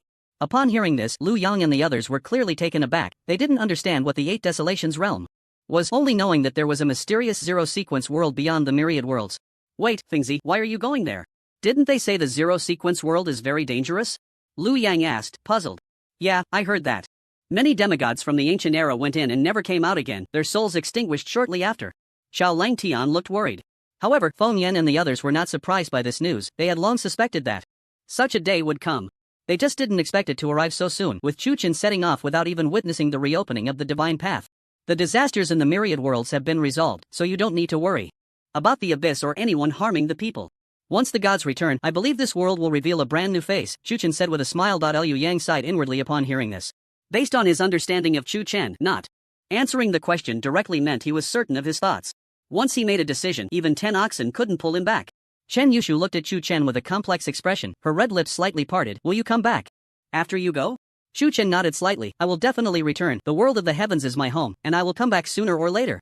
Tai Buddy then patted Chu Chen's shoulder directly. Go ahead, senior sister will always support you. As for the matter of restarting the divine path, Feng Yan asked. It's already been handed over to LV Sanjin for arrangements. Be careful with everything, we will wait for your return. LV Taiching always wore a warm smile, making people feel as if they were basking in spring sunshine. Does anyone want to go with me? Chu Chen looked at them. Feng Yan smiled bitterly. I'll pass, I won't stir things up anymore. I've had enough of that over the years. I'm content just to play the role of a god. LV Taiching nodded as well. Me too. When I received the sacred text gifted by Brother Chu, I decided to read thousands of books and travel thousands of miles, truly working for the peace of all generations. Jiang Bujue and Su Yueshi exchanged glances, and the former spoke. We haven't decided yet, perhaps we will go in the future. Chu Chen was quite surprised to see the two holding hands, not expecting Jiang Bujue to have melted this iceberg. Alright, I'll trouble you to take care of my friends here. If anything happens, communicate with LV Sanjin. And then, Chu Chen glanced around and smiled. I wish you all well and find your own broad path. The next morning, as the first light of dawn broke, Chu Chen went directly to the Lord's mansion in Twilight City. LV Sanjin and Yi Guchen were already waiting there, and Chu Di was also standing nearby. Chu Chen was quite surprised by Chu Di's arrival, clearly not expecting him to come to see him off.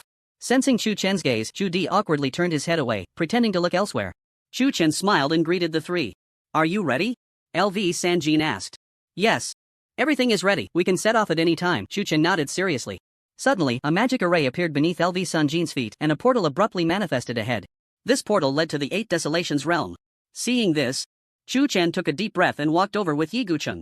Halfway there, a voice suddenly called out from behind. Wait! Chu Chen turned around to see Chu Di stretching out his hand, looking as if he wanted to say something but hesitated. He did not speak, waiting for Chu Di's next words. After a struggle within himself, Chu Di gritted his teeth and said softly, be careful in everything, take care.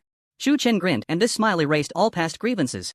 Chu Di was momentarily taken aback by the smile on Chu Chen's face, then he also smiled faintly. The two brothers were ultimately bound by blood. After resolving their conflicts, they didn't truly want to part ways in life and death. After spending this time together, Chu Di realized that Chu Chen was not that kind of person and he had acted impulsively out of jealousy. Now that Chu Chen was leaving, he no longer wanted to wait. Thank you, you too, Chu Chen nodded at him and waved, I'm off.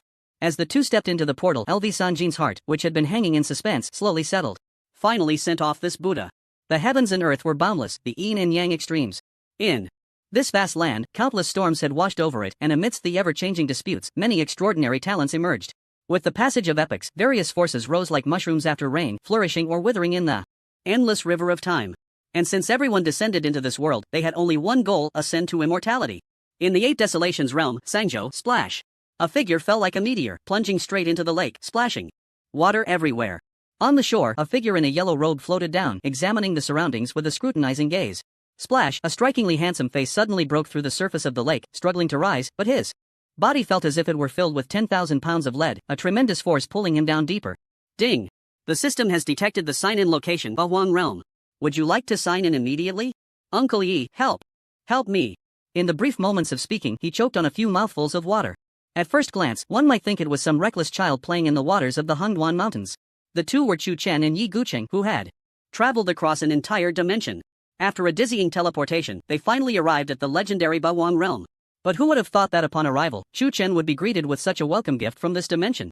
A dignified noble-level powerhouse was struggling helplessly in the water. It could easily become sensational news. Yi Gucheng looked at him suspiciously and, with a flip of his hand, pulled Chu Chen onto the shore. Damn, I almost drowned. Chu Chen lay weakly on the ground, his wet robe clinging to him as if he had been subjected to severe punishment, his whole being listless, eyelids drooping. Yi Gucheng sensed something was off, reached out and was shocked to find that there was not a trace of energy within Chu Chen. Apart from his skin, he was no different from an ordinary person. So that's how it is. This world has no elements, no wonder you can't resist. Ha! What should we do? Chu Chen felt extremely weak, an unpleasant sensation. Since gaining infinite power, his internal energy had always been at its peak and had never dropped. But now, in the Bahuang realm, he had instantly become a soft-shelled shrimp unable to use any skills. I forgot to consider this. After all, throughout history, very few have entered the Bahuang realm and returned alive to the myriad worlds. Yi Guqing pondered a solution. And another problem, why is the gravity in this cursed place so strong? I feel like I can't even crawl. Chu Chen tried to move a bit and found the pressure overwhelming. The 3,000 paths of the Bahuang realm are already in a perfect state, so the gravity rules are naturally much stronger than in the myriad worlds. You'll get used to it. Yi Guqing found his wilted state quite amusing. Then for the time being, I'll trouble Uncle Yi to protect me. Chu Chen simply turned over and lay down, gazing at the sky through the interwoven gaps of the leaves above. The sky was the same blue across different dimensions, but the sunlight in the Bahuang realm felt warmer, as if many little fairies were caressing his cheeks, quite comfortable. Taking advantage of the time to adapt, Chu Chen surveyed his surroundings. The first thing that caught his eye was the lush trees, teeming with life, to the point where they could even develop intelligence in the myriad worlds. Yet here, they were just ordinary trees, standing 2 to 3 meters tall, their shadows dancing, with rays of sunlight shining on the ground, creating a unique beauty. Not far away was a clear pool, the water so transparent that one could see the bottom directly. The grass and trees were fragrant, the birds chirping and flowers blooming, the verdant forest resembling a dreamlike painting, making one unable to resist being enchanted. What a paradise on earth, Chu Chen couldn't help but exclaim. He had thought the scenery of the divine realm and the myriad worlds was the pinnacle, but after seeing this, he felt like a country bumpkin who had never seen the world. This forest concealed the purest natural beauty. Everything seemed crafted by divine hands, captivating and alluring. It must be said that the Bahuang realm was indeed a nurturing place. After just a short stay, Chu Chen felt refreshed, every part of him comfortable. After some time of adaptation, the discomfort in his body gradually faded, and the effects of gravity lessened significantly. After getting up from the ground and doing a few simple stretches, he felt the energy surging within him, and a smile involuntarily curved his lips. First, solve the energy problem, then figure out what kind of place this is, and afterward, seek out the affiliated forces under the Tianji Pavilion. Chu Chen made a brief plan and then looked at the contemplative Yi Guqing, saying, Uncle Yi, do you have a solution yet? There is a way, but it's not easy to arrange right now. Yi Guqing frowned. What do you mean? Chu Chen walked towards him, and after taking just 2 steps, he suddenly realized how hard the ground was beneath his feet. He had to exert some force to make a shallow pit. With the world's great forces so stable, it must be difficult to shatter the void? Chu Chen suddenly swung his fist, and a sonic boom erupted, causing dozens of large trees 100 meters ahead to snap at their bases under the shockwave. Is that all that broke? Chu Chen looked down at his fist in confusion. Although he had only used 10% of his strength, it shouldn't have resulted in such little power. 50,000 dragon powers in the myriad worlds would be enough to shatter a realm. Yet here, it had only broken a few dozen trees? He could feel that the power hadn't actually diminished. It was just that the rules of this place were more stable, so the earth-shattering might didn't manifest. This is getting more interesting, Yi Guqing said at that moment. I don't have any cultivation techniques on hand, so I can't help. You assimilate the spiritual energy of the 8 Desolations realm. You might have to wait a while longer until you find a technique to make a decision. Is it enough to have a technique? A glint flashed in Chu Chen's eyes. That's right. Your foundation is solid, you just lack a technique that can refine spiritual energy. Yi Guqing nodded slightly. A technique? I think I have one. After pondering, Chu Chen took out the forbidden spell book and opened the 4th page. Sure enough, after opening a new map, all subsequent techniques and martial arts were unlocked. The forbidden spellbook was a thick volume with hundreds of pages, and the foundation of the myriad worlds had only accumulated to 3 pages over the years. The civilization of the 8 Desolations realm was far richer. Chu Chen glanced casually and was dazzled, unsure of what to choose. What is this? Yi Guqing leaned in to take a look, then gasped sharply. It's recorded techniques and martial arts from Dao Vein to immortal grade, a veritable compendium. Where did you get this? Yi Guqing was completely stunned. If outsiders knew about this, it would surely stir up a bloody storm throughout the 8 Desolations realm. After all, it contained not only techniques from the primordial era but also many secret classics from powerful factions. What was the difference from being a thief? The steward gave it to me, what's wrong? Chu Chen feigned confusion. The existence of the system could not be exposed. He wasn't a fool, how could he reveal his greatest trump card to others? It was most appropriate to shift the blame onto Lu Sanjin. After all, having such an impressive father made possessing such a treasure not impossible. Your luck is truly, Yi Guqing began, feeling sour, but ultimately chose to remain silent, as he was a seasoned elder and admitting jealousy in front of a junior would be too embarrassing. Since you have a technique, hurry up and choose one that suits you to start assimilating, Yi Guqing said, making an effort to divert his gaze from the forbidden spellbook. If he didn't already have a suitable technique, he would have shamelessly asked Chu Chen for one. Just thinking about how he had once braved life and death to seek a technique, enduring countless hardships to obtain it, made him feel a bit bitter. People really shouldn't compare with each other. Chu Chen eagerly flipped through the pages, sometimes showing curiosity, sometimes excitement, and sometimes confusion, changing like a chameleon. After a moment, he suddenly exclaimed softly, noticing a technique called Kanglin Immortal Method. This should be the sex foundational technique of the Kanglin Immortal Pavilion, right? Chu Chen couldn't help but laugh, not expecting that the top action of Zhangzhou, which had enmity with his cheap old man, would have its technique in his possession.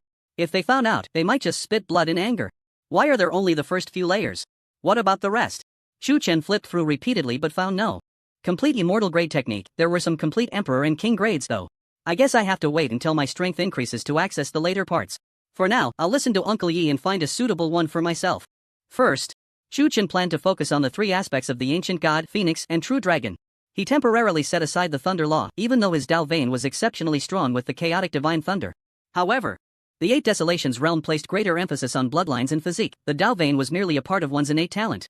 Moreover, there was no shortage of thunder attribute martial skills here, and even without cultivating compatible techniques, one could still unleash earth-shattering power. Once he found the right direction, things became much simpler. Chu Chen specifically sought out the sections related to the 3,000 primordial beings. Searching through the 3,000 techniques, the ancient god lifting heaven classic, phoenix immortality scripture, true dragon slaying immortal technique. After finding them, Chu Chen fell into a dilemma, uncertain which one to choose. Uncle Yi, can I cultivate all three techniques at the same time? Chu Chen asked. Yi Guqing's vision darkened and he nearly fainted, replying irritably, how can one be so indecisive on the path of cultivation? Don't you understand the principle of biting off more than you can chew? Chu Chen detected the sourness in his words and chuckled inwardly, but he did acknowledge the truth in what he said. Compatible techniques could maximize one's power, while high-grade techniques could enhance the spiritual energy. Then, Uncle Yi, which one do you think I should choose? Chu Chen asked again. My suggestion is to focus on physique and set bloodlines aside, Yi Guqing said. Why? The true dragon immortal body is extraordinarily powerful. If cultivated to the extreme, it can even challenge immortals. Bloodlines are indeed important, but you have the world's origin within you, which can enhance the purity of your bloodline without needing techniques to do so. If in the future you can elevate to a pure bloodline, then techniques will no longer be important. Chu Chen responded with an "oh," as he began to understand. The bloodline was one of his strengths, and its concentration was extremely high. Activating the bloodline could unleash tremendous power, so it was fine even if he didn't cultivate techniques. But the true dragon immortal body was different. Within him were 60 billion hungry little dragon cubs, and he needed to use techniques to activate their power. With this explanation, Chu Chen's mind became much clearer, and he immediately chose the true dragon slaying immortal technique. After memorizing the key points of the technique before the imperial grade, Chu Chen took out the frost ice crystal and the great Dao mat, sitting down to begin his cultivation. In the beginning of heaven and earth, at the dawn of the great Dao, the true dragon emerges. The dragon roams the celestial heights. Accompanied by the resonant sounds of the great Dao, a pure golden light suddenly appeared on the surface of Chu Chen's body, resembling a golden figure. He entered a meditative state so quickly? Yi Guqing was quite surprised. However, before he could collect his thoughts, a crisp sound suddenly echoed from within Chu Chen. It was as if breaking through shackles. A bright light flashed through a segment of his spine, and a dragon's roar resonated throughout the area. Suddenly, the surrounding trees began to sway wildly without wind, their leaves falling in a flurry, quickly gathering into a formation that flew towards Chu Chen. In no time, the leaves formed a peculiar shape, and upon closer inspection, it was a lifelike true dragon. Following that, another sound emerged from within Chu Chen, and a segment of his spine lit up again. This time, the dragon's roar was even louder, as if a true primordial being was about to burst forth from him. The proud true dragon was the strongest being in the world, and wherever it went, all monsters and spirits would submit. As Chu Chen first engaged with this immortal grade technique, an air of authority enveloped him, as if he had transformed into a dragon in human form. What a fast comprehension speed! Is this the talent of the chaotic divine thunder Dao vein? Yi Guqing knew Chu Chen had high talent, but he never expected it to be this monstrous. Generally speaking, the entry difficulty of immortal grade techniques was extremely high. Even the most gifted individuals would take at least several days to reach the threshold. Yet, Chu Chen had broken through to the second layer in just a few seconds? At this rate, wouldn't he reach the level compatible with nobility within the day? Thinking this, Yi Guqing was so shocked he couldn't even speak. Indeed, only in the vast stage of the Eight Desolations realm can this kid showcase all his talents. Yi Guqing couldn't help but look forward to the coming days. He was eager to see the expressions of the ancient clans and even the descendants of immortals from the Eight Desolations realm when they encountered this. What sparks would fly? Moments later, several crisp sounds echoed from within Chu Chen's body, and the surrounding spiritual energy instantly surged. Suddenly, a massive, dragon-shaped vortex appeared above his head, with torrents of spiritual energy pouring in wildly. Chu Chen was like a bottomless pit, devouring everything that came his way, and the spiritual energy within 100 miles was quickly drained. The golden light flashing on his body grew even more radiant, and the sound of dragon roars continued, rippling waves spreading out. His power was also continuously rising, with the immortal grade technique directly boosting him by 100,000 dragon powers. Not only that, but the cells within him were also expanding, and the small lives within were quietly growing. The astonishing sounds attracted the attention of all the martial artists in the Hungduan mountains who turned to the direction of the dragon's roar, their expressions shifting as they sensed the fluctuations in the air. Among them, a man in a red robe had a flash of brilliance in his eyes, perceiving the illusory figure of a true dragon that reached the heavens and the earth, his breath suddenly quickening. My master does not deceive me, there truly is a chance for me to defy the heavens in the Hengwan Mountains. Then, the man in red looked at his several junior brothers beside him and said, let's go, we must not let the people of the Xianyao sect take the lead. Since ancient times, there have been legends of a demon emperor with true dragon blood falling in the Hengwan Mountains. Countless martial artists have entered this place over the years, attempting to seek the true dragon's treasure, but even after turning the entire mountain upside down, not a drop of dragon blood was found. Over time, people began to treat this rumor as a joke, and no strong warriors dared to enter. However, not long ago, the master of the Qingyan sect observed the celestial phenomena and discovered that 2 meteors had fallen in the Hengwan Mountains. Combining this with the current trends of heaven and earth, he suddenly realized that a rare treasure was about to emerge. Remembering the legend of the demon emperor, he hurriedly contacted the Tianji Pavilion's base in Sangzhou, spending a fortune to make predictions. The Tianji Pavilion provided 8 big characters, 8 desolations and turmoil, see the dragon in the field. After learning the answer, he was overjoyed and quickly summoned his disciples to enter the Hengwan Mountains for a search, reporting any news immediately. Originally thinking of seizing the opportunity, he did not expect that the people of the Xianyao sect had somehow received the news and also sent elite disciples to enter. The moonlight was bright, and the night was like water. The figures rushing through the woods became increasingly dense, and the red-robed Lu Jincheng hurried towards the place where the anomaly appeared, his expression grave. A handsome young man beside him couldn't help but ask, Senior brother, if we can obtain the true dragon's blood, the Yushan mansion will surely open its doors to our sect, right? That's for sure, true dragon's blood is comparable to immortal medicine. Martial artists who consume it can not only greatly increase their realm but also add a touch of dragon nature to their own bloodline. Lu Jincheng nodded. I've heard that true dragon's blood can also extend one's lifespan, but I wonder if there really are the demon emperor's treasures ahead. 90% chance. I must seize this opportunity. This time the Yushan mansion is welcoming talents, and there will definitely be a place for me. Lu Jincheng. Lu Jincheng clenched his fists, quickening his pace, quickly leaving the people behind. As time passed, the dragon's might in the air grew stronger, and the beasts of the Hengwan Mountains fled in panic, causing chaos and triggering waves of beasts of varying sizes. Soon after, Lu Jincheng arrived first at the place where the anomaly appeared. However, when he arrived, he was shocked to find a group of martial artists in green robes standing not far away. Lu Jincheng's expression suddenly darkened, and he said quietly, Xianyao sect? You actually arrived so quickly? The members of the Xianyao sect showed no surprise at Lu Jincheng's arrival, still appearing calm and composed. The leading man was quite handsome, with sword-like brows and starry eyes, and a pair of alluring peach blossom eyes that seemed to see through one's thoughts at a glance. As one of the top talents near Lanyao City, countless martial artists would instinctively get goosebumps upon hearing the name Zhang Zuolong. The reason was simple, this person was too sinister, and life and death were entirely at his whim. Zhang Zuolong was 7 feet tall, with a slender figure and a pair of peach blossom eyes fixed on Lu Jincheng. He said lightly, what do you mean by that, brother Lu? Is the Hengduan mountain range only allowed for the Qingyan sect to tread upon? Hearing the laughter coming from across the way, Lu Jincheng's face darkened like water, and he gritted his teeth, saying, did you also seek out the Tianji Pavilion? That's right. Not only did my master seek out the Tianji Pavilion, but he also spent a greater price to learn about the deeper secrets of the true dragon. Do you want to hear it? Zhang Zuolong said with a wicked smile. Lu Jincheng clenched his teeth tightly, and being humiliated like this made his inner fury nearly erupt. The Xiaoyao sect and the Qingyan sect had always been at odds, and not long ago, they had fought fiercely over a newly emerged spirit crystal vein, suffering countless losses in strength. In the end, the Xiaoyao sect secured the rights to mine the vein, and this defeat greatly weakened the Qingyan sect. Because of this, the leader of the Qingyan sect, seeing the meteor fall, realized the momentum for rising, and was willing to pay any price to seize this opportunity. If Lu Jincheng could enter the prison god mansion, even the small Xiaoyao sect could be crushed with just a finger. However, just as he was filled with hope, he discovered that his enemy, the Xiaoyao sect, was also there. Lu Jincheng did not dare to act rashly and only cast his gaze toward the dragon's shadow by the lake. He saw golden light shining, and a vast dragon might swept out, its enormous momentum nearly crushing them. The demon emperor's legacy must be right there. Lu Jincheng firmly calculated in his heart, pondering how to seize the treasure. Zhang Zuolong seemed to see through his thoughts, a mocking smile hanging at the corner of his mouth. Soon, all the people from the Qingyan sect arrived. At first, when they saw the golden light, their eyes burst with intense surprise, filled with fervor. But then, upon discovering the presence of the Xiaoyao sect, their faces turned pale again. Senior brother, the people from the Xiaoyao sect are also here. Should we notify the elders and the sect leader? No need. The elders must have discovered the anomaly before us, but their absence now surely means they were blocked by the Xiaoyao sect, Lu Jincheng analyzed. Ah, then what should we do now? A handsome young man was extremely anxious, momentarily frightened into a daze. Don't panic, adapt to the situation. Lu Jincheng took a few deep breaths to force himself to calm down. He had to obtain the demon emperor's legacy. If the Xiaoyao sect got there first, Qingyan Mountain would have no chance of rising again and might even face annihilation.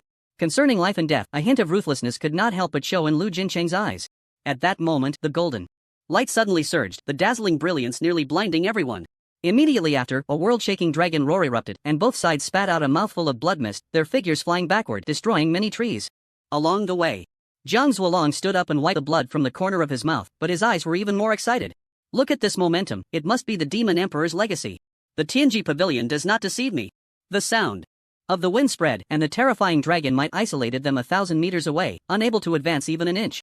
The next moment, people heard a thunderous roar that pierced the sky, rolling thunder erupted, turning the ground within 1,000 meters to scorched earth. The grayish thunder shot up to the heavens, and the bright moonlight was directly obscured by the lightning. People were shaken to their core, giving rise to a fear that came from the depths of their bloodlines. Chaos divine thunder? How could there be such terrifying thunder? Lu Jincheng was stunned, his whole being momentarily frozen. He was not the only one shocked, even Zhang Zuolong looked bewildered. According to legend, that fallen demon emperor was just a dragon rhinoceros. How could it possess such powerful thunderous might? However, this shock was quickly buried deep in their hearts. The stronger the momentum, the more it proved that this opportunity was extraordinary.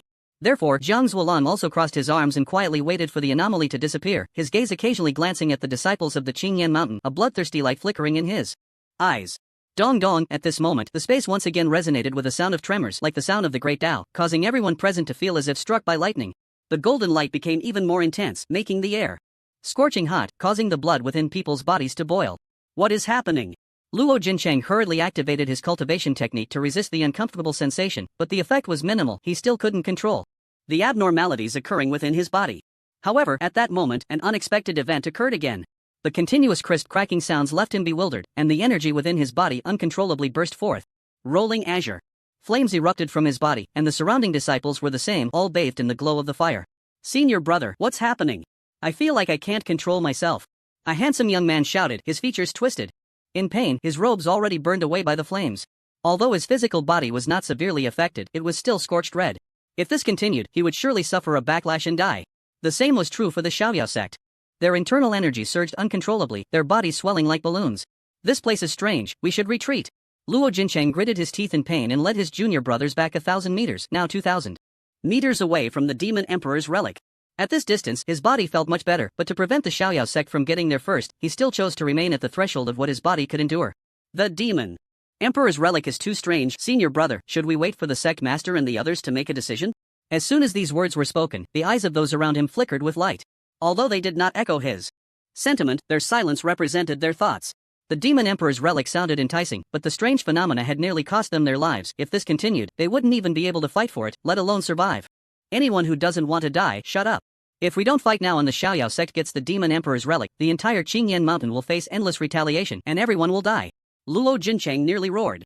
But the handsome young man hadn't finished speaking when he saw the golden light change again. He saw ethereal spaces manifesting, emitting sounds like flowing springs from string instruments, making the listeners feel refreshed. Suddenly, the nearby spiritual energy surged, so dense it was almost tangible. Then, people vaguely saw an ancient giant, towering and breaking through the void, its power capable of tearing apart the heavens and earth, shaking the stars with a single hand. In another realm, a divine bird was being nurtured, its body golden red, flames raging continuously, blooming like fiery celestial lotuses. Finally, in another realm, mist swirled, and above that dome, a massive true dragon, whose head was unseen, traversed, its penetrating gaze coldly fixed on them, causing a shiver down their spines. Seeing this, Luo Jincheng suddenly had a ridiculous thought. Wait, doesn't this seem like a breakthrough in realms? As soon as he said this, Zhang Zuolong jolted awake, realizing this strange phenomenon as well. From the very beginning, that chaotic divine thunder felt off. Where did the Demon Emperor's relic get thunder? Moreover, it was chaotic divine thunder? Then there was the uncontrollable blood within his body, and now there were these realms appearing. Isn't this precisely corresponding to the martial artist's Tao Pulse realm, Blood Ignition realm, and Cave Heaven realm? Luo Jincheng exclaimed instinctively. Sure enough, the next scene completely confirmed his guess. After the Cave Heaven vanished, the three merged into one, quickly condensing into a massive furnace. The ancient gods served as the base, the true dragon as the body, and the phoenix as the fire. As the furnace emerged, a torrent of blood energy surged like smoke, filling the world with golden blood energy, transforming into a grand picture spanning 10,000 meters. On this grand picture, there were scattered paths adorned with stars, including the Thunder Path, Fire Path, Time Path. Each path condensed into a star imprint, with a total of 3,000 vacancies. This signified the completeness of the 3,000 paths and revealed his immense ambition. Transformation realm. Luo Jincheng's pupils suddenly constricted. No one understood better than him the difficulty of this realm. From the initial understanding of the Tao, which is the law, to the rules. Understanding the Tao is a minor achievement, the law is a major achievement, and the rules are perfection. Ordinary people at this realm can only comprehend a single great path, which saves a lot of time and allows for a stable and consistent strength. Being indecisive is far inferior to the rapid improvement of a focused mind. The realm is the only thing that matters. Suddenly, an unexpected change occurred. The grand vision of the great path abruptly transformed into mud, and a pure, flawless black sprout broke through the soil. The essence of the path was watered down, and the black sprout thrived, quickly blooming into a stunning black lotus. Immortal Fate Realm? This time, it was Jiang Zuolong who was shocked, his eyes bulging as if they were about to leap out of their sockets. The awakening of one's innate immortal path is extremely difficult. Timing, location, and harmony among people are all essential. The resources consumed are vast, and if one's talent is lacking, an entire sect could be dragged down. Jiang Zuolong still remembered that his awakened innate immortal path was a fan painted with beautiful women, and just this alone nearly got him expelled by his master. The subsequent resource consumption was like an endless pit, and Jiang Zuolong narrowly crossed this realm. Wait, why is this innate immortal path black? Jiang Zuolong asked. The people around him shook their heads in confusion. They had never heard of a black innate immortal path, as everyone else's was white. Strange occurrences were happening one after another, and the martial artists from both sects thought they were dreaming. Could it be that the Demon Emperor's legacy has developed intelligence? Can it cultivate on its own? One of the Qing Yen sect members spoke up. If that's the case, with the support of true dragon blood and the Demon Emperor's body as nourishment, who knows how talented this creature could become? It might even become a top-tier monster in the Thousand Waves domain, Lu Jincheng thought, feeling uneasy. At this rate of growth, wouldn't it surpass him soon? He had cultivated for over 100 years, and his talent was considered a once-in-a-thousand-years genius within the Qing Yen sect. The sect leader had high hopes for him, believing he could enter the prison god's mansion based on his strength. But unexpectedly, a more monstrous existence had emerged halfway through, with cultivation rising as if on a rocket. If this news got out, let alone the prison god's mansion, even the other imperial forces in the Thousand Waves domain would fight over it until they bled. No, I can't just sit back and watch any longer. The treasure must be obtained at all costs. Lu Jincheng made a mad decision. Senior brother, do you mean? Lu Jincheng, almost in a daze, pulled out a dark, drill-like object, causing those around him to gasp in shock. The Void Shuttle, isn't this the imperial spiritual treasure obtained by the founding ancestor of the Qing Yen sect from the secret realm? A handsome young man exclaimed. At this point, we can only fight with all our might. Lu Jincheng narrowed his eyes. The Void Shuttle's function is to break through space, allowing transport to any location within a 10,000-mile radius. Ignoring the restrictions of formations, he intended to use this method to approach the Golden Light and directly seize the Demon Emperor's legacy, preventing it from continuing to break through. Jiang Zuolong saw Lu Jincheng pulling out his trump card and sneered. He then took out a shimmering silver talisman, causing another round of gasps from the crowd. Imperial Talisman tearing Void Talisman. The moment the Imperial treasure appeared, a dense Imperial might spread out, making this group of martial artists, who were only at the Immortal Fate realm, involuntarily feel a sense of submission. The Imperial might surged, and the two holding such treasures trembled uncontrollably, their facial veins bulging as they bore immense pressure. At that moment, both sides exchanged glances and saw the madness in each other's eyes. Jiang Zuolong sneered, "You've brought out the Void Shuttle. The Qing Yin sect is really going all out." Lu Jincheng, unwilling to be outdone, retorted, "Likewise, the tearing Void Talisman is worth just as much as the Void Shuttle. It is said that this talisman was fortuitously obtained by the second-generation sect master of the Carefree sect. Are you not feeling heartache for using it now?" Jiang Zuolong laughed heartily. Compared to true dragon blood, what does a mere quasi-imperial talisman even compare to? The Void Shuttle is merely a quasi-emperor level spiritual treasure, and it's in a damaged state. Don't go and shoot yourself in the foot. If it fails, it could be a fate worse than death. You don't need to worry about that. You should take care of yourself, Lu Jincheng snorted coldly. After saying this, both of them infused their spiritual energy, and the talismans in the Void Shuttle erupted with powerful force, tearing open a passage in the true dragon domain that was just wide enough for one person to pass through. Then, the two stepped in and disappeared from everyone's sight. The rift symbol could only maintain its effect for a few breaths, during which Jiang Zuolong immediately activated the supreme martial technique of the Xianyao sect, Xianyao Tianxia. The power of this royal-grade martial technique was extremely strong, and in the blink of an eye, he arrived directly at the place where golden light burst forth. Lu Jincheng was not to be outdone. Holding the Void Shuttle, he quickly traversed the space, and they both arrived almost simultaneously. As they approached their destination, an overwhelming dragon might suddenly descended, forcing both of them to kneel on the ground. How fragile did a half-step king appear before the dragon might? If it weren't for the imperial-grade treasure in their hands releasing imperial might, they would have been crushed into a pulp in an instant. Damn it! How could the Demon Emperor's legacy be so terrifying? Lu Jincheng gritted his teeth and desperately circulated his cultivation technique to stand up. When he raised his head, he witnessed the most incredible scene of his life. In the center of the golden light was a figure, and through the haze, it was clear that it was a person. A pitch-black celestial lotus bloomed at the center, and this person sat cross-legged, surrounded by boundless Tao rhythms, exuding a misty aura, like a celestial being. The strange phenomenon didn't stop there. There was also the rare primal chaos energy, the phoenix fire that burned the heavens, and the earth-shattering dragon might. The three seemingly unrelated entities were harmoniously coexisting, completely refreshing. Lu Jinchang and Zhang Zuolong's understanding. How is this possible? Why is the primordial being appearing here at the same time? Lu Jinchang exclaimed, his eyes wide with shock. Zhang Zuolong could hardly conceal his astonishment. He suddenly realized that he seemed to have stepped into a trap. It seemed impossible to turn back now. Combining what he had seen earlier, everything seemed to make sense. This was not the so-called Demon Emperor's legacy, but someone was cultivating here. All the previous anomalies were caused by one person. They had been played. However, at that moment, the celestial lotus suddenly expanded several times, and a golden little figure slowly floated out from above the figure's head. Seeing this scene, Lu Jinchang's heart sank to an unprecedented level of horror. True self-realm. He actually achieved it in such a short time? Lu Jinchang felt it was utterly absurd. He had never seen anything so ridiculous in his life. Zhang Zuolong was so shocked that he couldn't utter a word, just staring blankly at the figure. In the next moment, the golden little figure erupted with immense suction, devouring all the anomalies in one go. A brief clarity appeared in the world, but it was quickly covered by the dragon might. A fierce wind arose, and the chilling spiritual energy surged like true dragons, violently sending the two flying. Lu Jinchang and Zhang Zuolong were like kites with severed strings. One crashed heavily into a mountainside, while the other fell into a lake, their fates unknown. Senior brother! Senior brother! The disciples from both sects hurried forward to check, rescuing the severely injured duo and bringing them to a safe area. Lu Jinchang, in a daze, looked at the void shuttle in his hand and found that the runes on it had dimmed, losing their last trace of power. The void shuttle was already a broken item, and it had only one last chance to be used. He had originally thought to make a desperate gamble with the Imperial might, but he didn't expect to be so easily defeated before that person.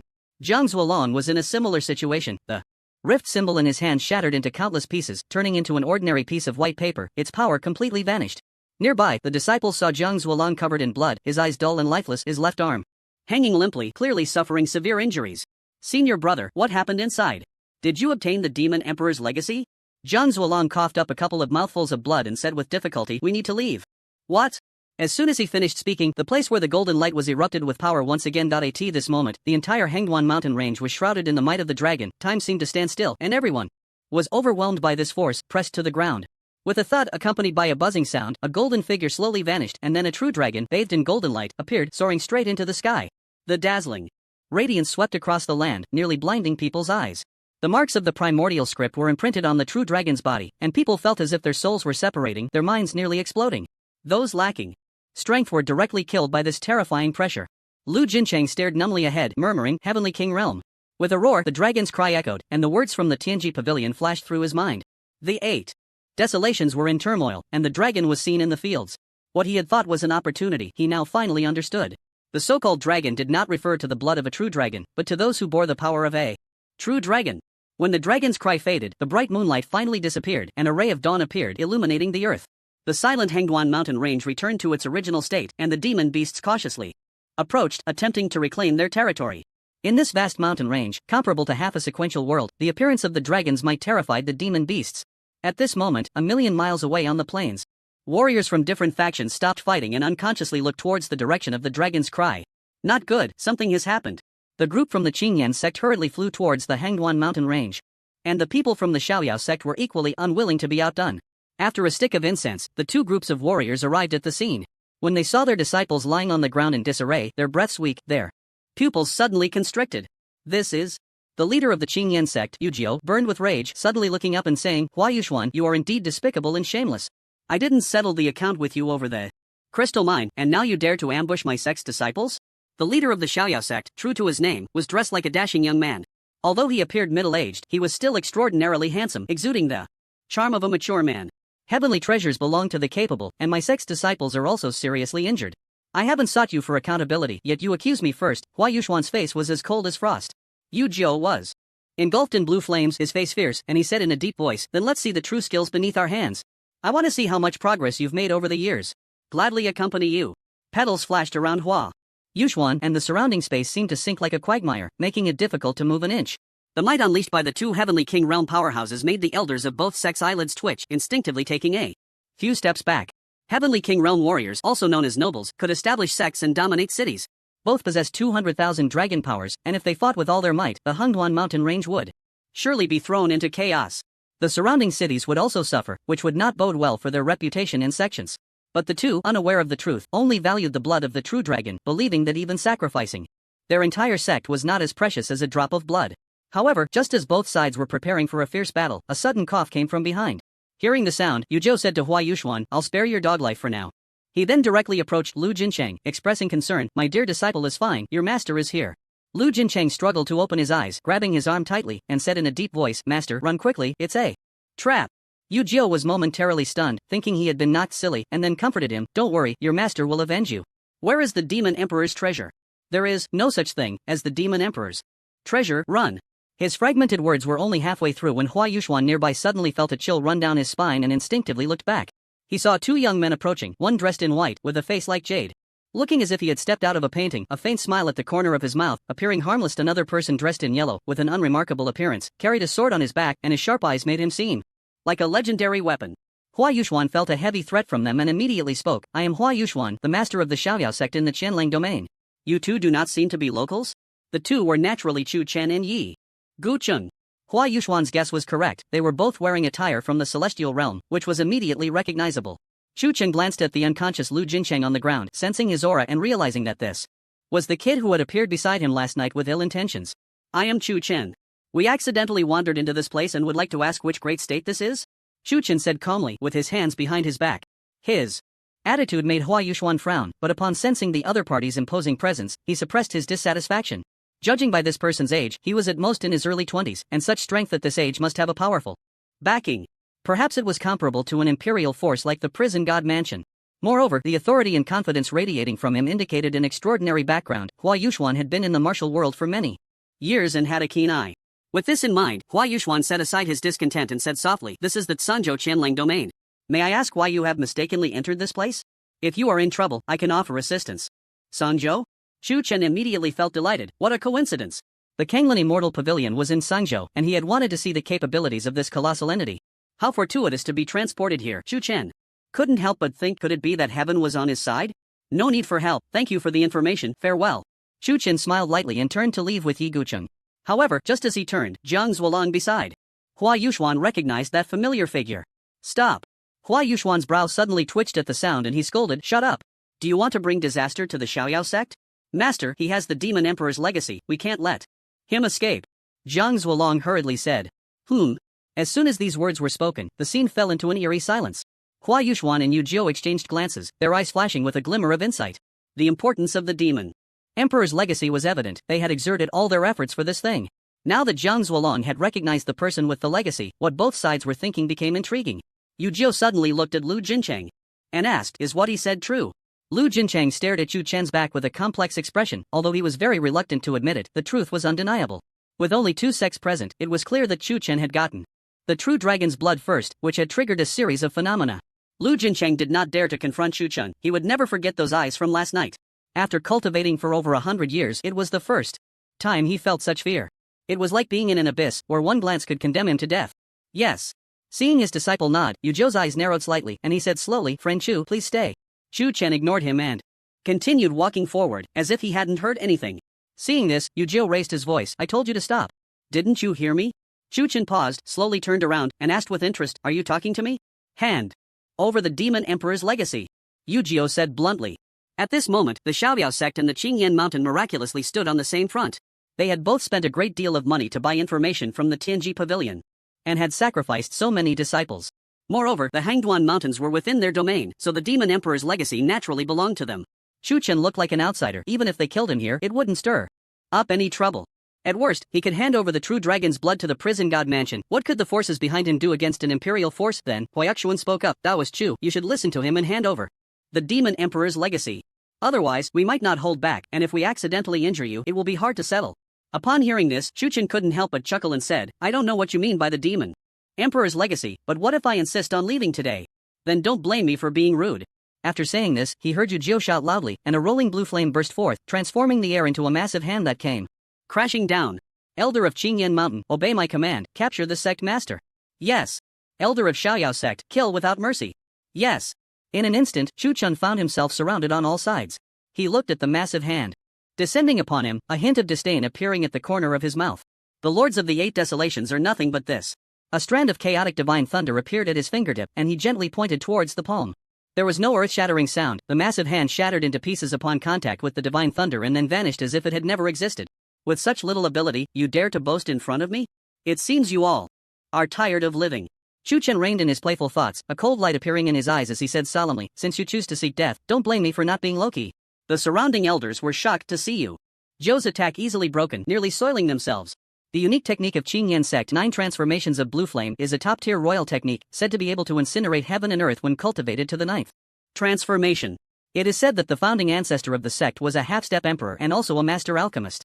In his later years, he encountered a half-step demon emperor with a gluttonous bloodline, and that battle was so fierce that it darkened the skies and shattered mountains. Ultimately, he broke through during the fight, successfully reaching the 9th transformation, and directly burned the demon emperor to ashes. This history of slaying the demon emperor is the proudest achievement of Qingyan sect, and to this day, people still cannot forget that glorious era. Although Yu Jiu had not reached the 9th transformation, he had achieved a small success at the 8th transformation. With all his might, he couldn't even singe a hair on Chu Chen. For a moment, he even thought that Chu Chen possessed a supreme spiritual treasure that granted immunity to flames. Huayuan frowned, saying in a deep voice, quickly end this. Don't let this kid have a chance to send a warning. Yu Jiu grinned, I never expected I would have a day to fight alongside you, just remember not to hold me back. With that, both sides unleashed their full power. Dozens of towering light pillars shot into the sky, and the violent force turned surrounding trees and boulders into powder, sweeping a raging wind in all directions. The blue flames and petals quietly merged to form an indestructible aura, slicing through the void-like blades, creating intense sonic booms. Go! With a loud shout, everyone summoned their cave heavens and innate celestial paths, with swords, axes, and various plants appearing endlessly. All their might descended upon Chu Chen as terrifying flames wrapped in petals surged towards him. Chu Chen gazed at the oncoming impact, resembling a coiling dragon, a faint sneer on his lips as he raised his hand again. Break! Boom! Chaotic divine thunder collided with the impact, generating powerful shockwaves, and both sides were locked in a stalemate in midair. But it only lasted for a breath, and then the chaotic divine thunder erupted with brilliance, swallowing all the attacks in one go. What? Everyone's hearts trembled violently, and before they could react, the chaotic divine thunder was already upon them. Yu Jiu, filled with fear and dread, gritted his teeth and summoned a cauldron marked with 9 blue flames. Huayuan also did not dare to be slow, quickly pulling out a 5-colored divine bird fan. Both activated their techniques to the utmost, with wind and fire raging and blue flames blooming like flowers. Seeing this, Chu Chen chuckled lightly. A mere royal spiritual treasure dares to challenge chaotic divine thunder? He then formed seals with both hands, the thunderous path manifesting, and behind him appeared a primordial furnace. An ancient god as the base, a true dragon as the body, and a phoenix as the fire of the furnace. The rolling blood energy transformed into wolf smoke, soaring into the sky, shaking the surrounding area for thousands of miles with its terrifying pressure. The spiritual energy compressed to the extreme. The chaos divine thunder is one of the 3 great thunders of the heavenly Tao, its power reaching a level that could even shatter an emperor. Although Chu Chen was only at the Marquis realm, he had already condensed his, and stepping into the Saint Emperor realm was merely a matter of time. Under the urging of the primordial furnace, the power of the chaos divine thunder surged several levels, supported by the grand blueprint of the Great Tao. Its momentum was truly defiant. Not good. Yu Jiu was drenched in cold sweat, initially thinking this was just a second-generation heir from a major power, possessing a high realm but lacking real ability. He never expected that the opponent's strength would leave him with no thought of resistance. Boom! The Qing Yending was violently struck away by the chaos divine thunder, its runes instantly dimming, the 3-legged cauldron's power drastically reduced with this blow. The 5-colored divine bird fan was also blasted with several large holes, looking like a beggar's begging bowl at first glance. Puff! The 2 sect warriors simultaneously spat out a mouthful of blood mist and flew backward. The chaos divine thunder descended again, instantly tearing the elders to shreds. No! Yu Jiu's eyes were about to split as he watched this scene. His heart had already dropped to the bottom. He witnessed the death of the Xian Yao sect's master, Huayuan, right before his eyes. His lower body turned to powder, and his upper body charred black. In despair, he suddenly felt a sense of sorrow for the rabbit and the fox. He originally wanted to take this opportunity to obtain the demon emperor's legacy and turn the tables, but he never expected to encounter such a fierce genius. No matter how he looked at it, Chu Chen seemed like a fool from another state, not even knowing where this place was. He thought he could find a loophole, but unexpectedly, he was pecked blind by an eagle. Yu Jiu was filled with hatred, even resenting his disciple, Lu Jincheng, for not informing him of the facts. Watching Chu Chen approach slowly, Yu Jiu felt an unprecedented despair.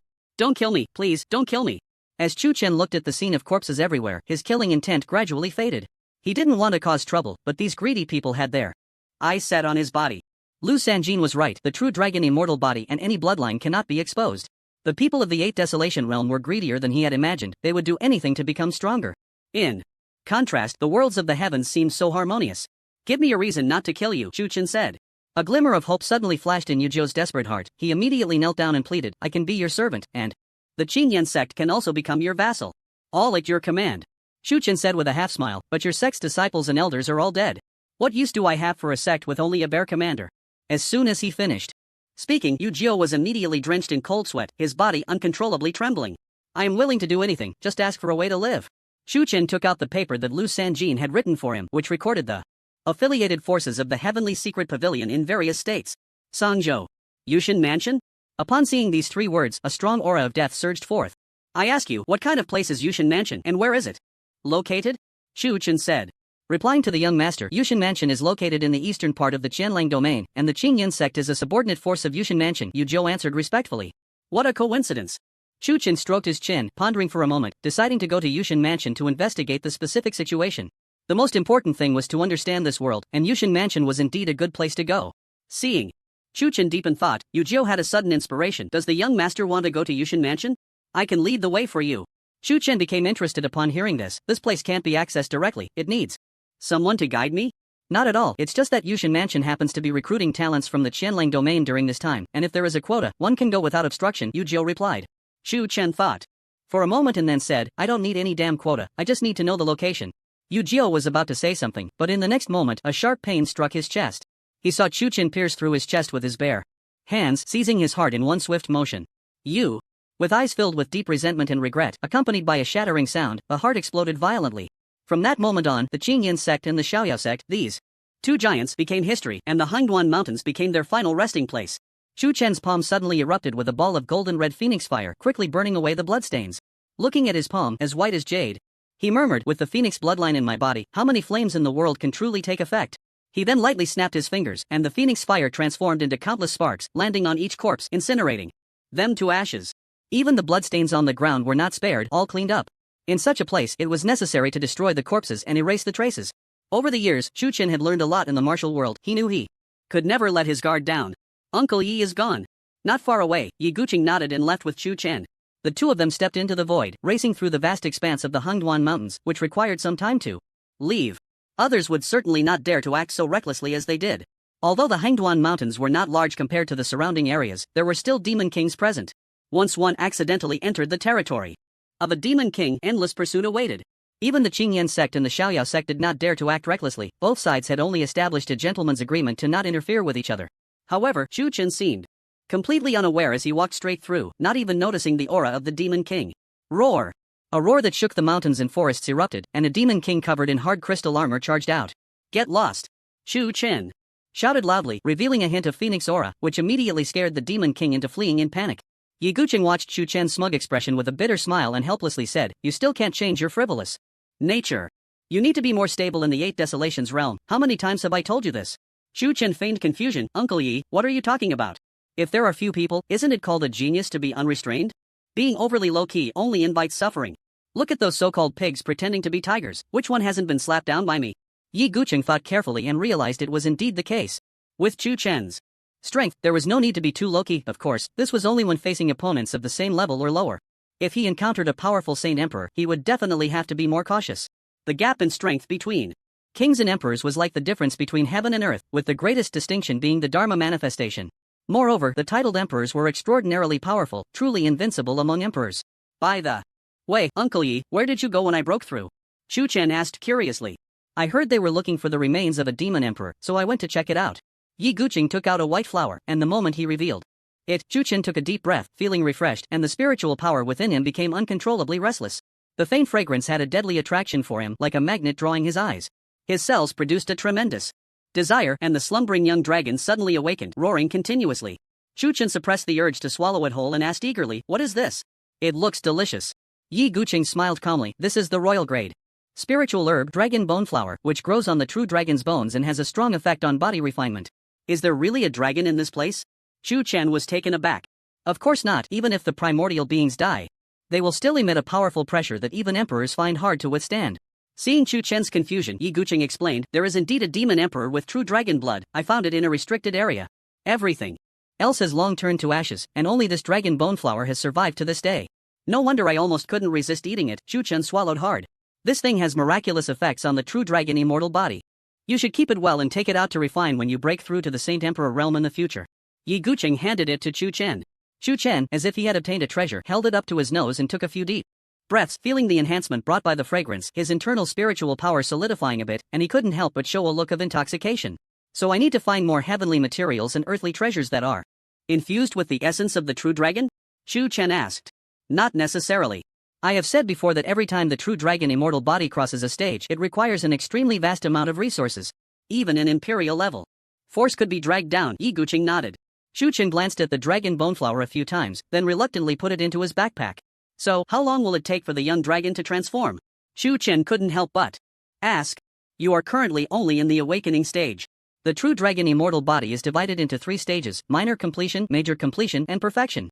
Each breakthrough brings an extremely terrifying enhancement, Yi Guqing said seriously. Since you have chosen to major in the true dragon immortal body, you must focus on it.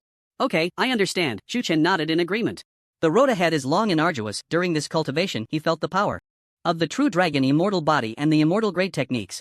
If he didn't want to expose himself, he could easily suppress the people from the Qingyan sect and the Xiaoyao sect with just a breath of his technique. The chaotic divine thunder is powerful, but without matching martial skills, it still falls short. I need to help the chaotic divine thunder find a few martial skills during this time, Shu Chen thought, suddenly feeling better as he stared at the forbidden spell book in his backpack. A few days later, the two of them walked while scouting the route, buying a few pieces of clothing to wear as they passed through a city. At the same time, he took this opportunity to appreciate the culture of the 8 Desolations realm. He found that although there was no technology here, many formations could achieve things that technology could not. For example, for generating electricity, they could directly gather fire spiritual energy, and the effect was significant without wasting the energy of spiritual crystals. It seemed that perpetual motion machines were not a dream in the 8 Desolations realm. In addition, the entertainment activities here were quite rich. Besides brothels, various competitions, beast fights, and music performances were endless. Moreover, Shu Chen discovered an interesting point. The Qianlong domain was further divided into various major domains, with the Qingyan sect and the Xiaoyao sect jointly ruling the floating cloud domain, which had a total of 20 cities under its command. There were a total of 99 domains under the Qianlong domain, and Sanzhou also had 99 spiritual domains. After inquiring, Shu Chen couldn't help but exclaim how vast this world was. Talents like Lu Jinchang and Jiang Zuolong were abundant within the spiritual domains, and they wouldn't even rank in larger domains. Shu Chen immediately felt the pressure. If he encountered a talent with a strong physique or bloodline, it would be quite difficult to kill them without exposing his strength.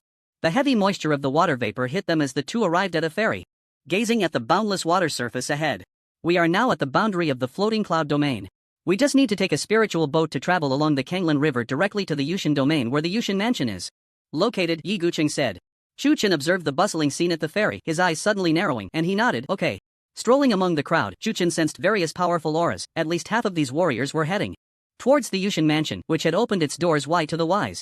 Due to the long journey, they had to take the spiritual ferry to traverse the Kanglan River, reaching the Yushan domain countless miles away. According to the strength of an ordinary prince, it would take at least a few years to fly from the floating cloud domain to the Yushan domain. Even Shu Chen wouldn't dare to guarantee he could arrive within a month.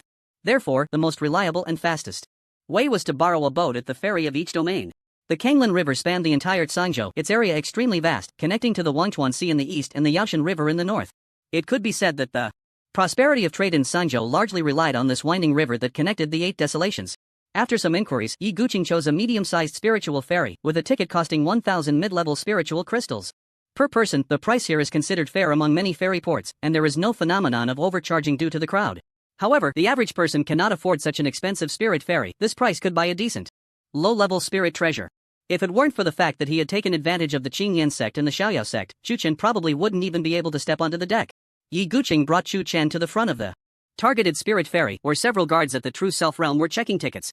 No disturbances allowed on the ship, and no entry into the cargo hold. Shu Chen took the ticket key and boarded the spirit ferry named Zhanlong. Taking a moment to survey his surroundings, he found that this ship was even more luxurious than he had imagined. The deck was made of lava wood that is impervious to water and fire, which is extremely valuable. It is said that this type of wood is the main material for forging mid-level spirit treasures and is a unique product of the wilderness state, making it very difficult to obtain. Surrounding him were many large luminous pearls, emitting a soft white light that seemed to enhance the flow of spiritual energy when it shone upon him. The air was also filled with a faint fragrance that had a calming effect. What a grand gesture. I heard this ship is under the Four Seas Chamber of Commerce. Shu Chen casually asked. Yes, the Four Seas Chamber of Commerce is quite famous in Zhangzhou.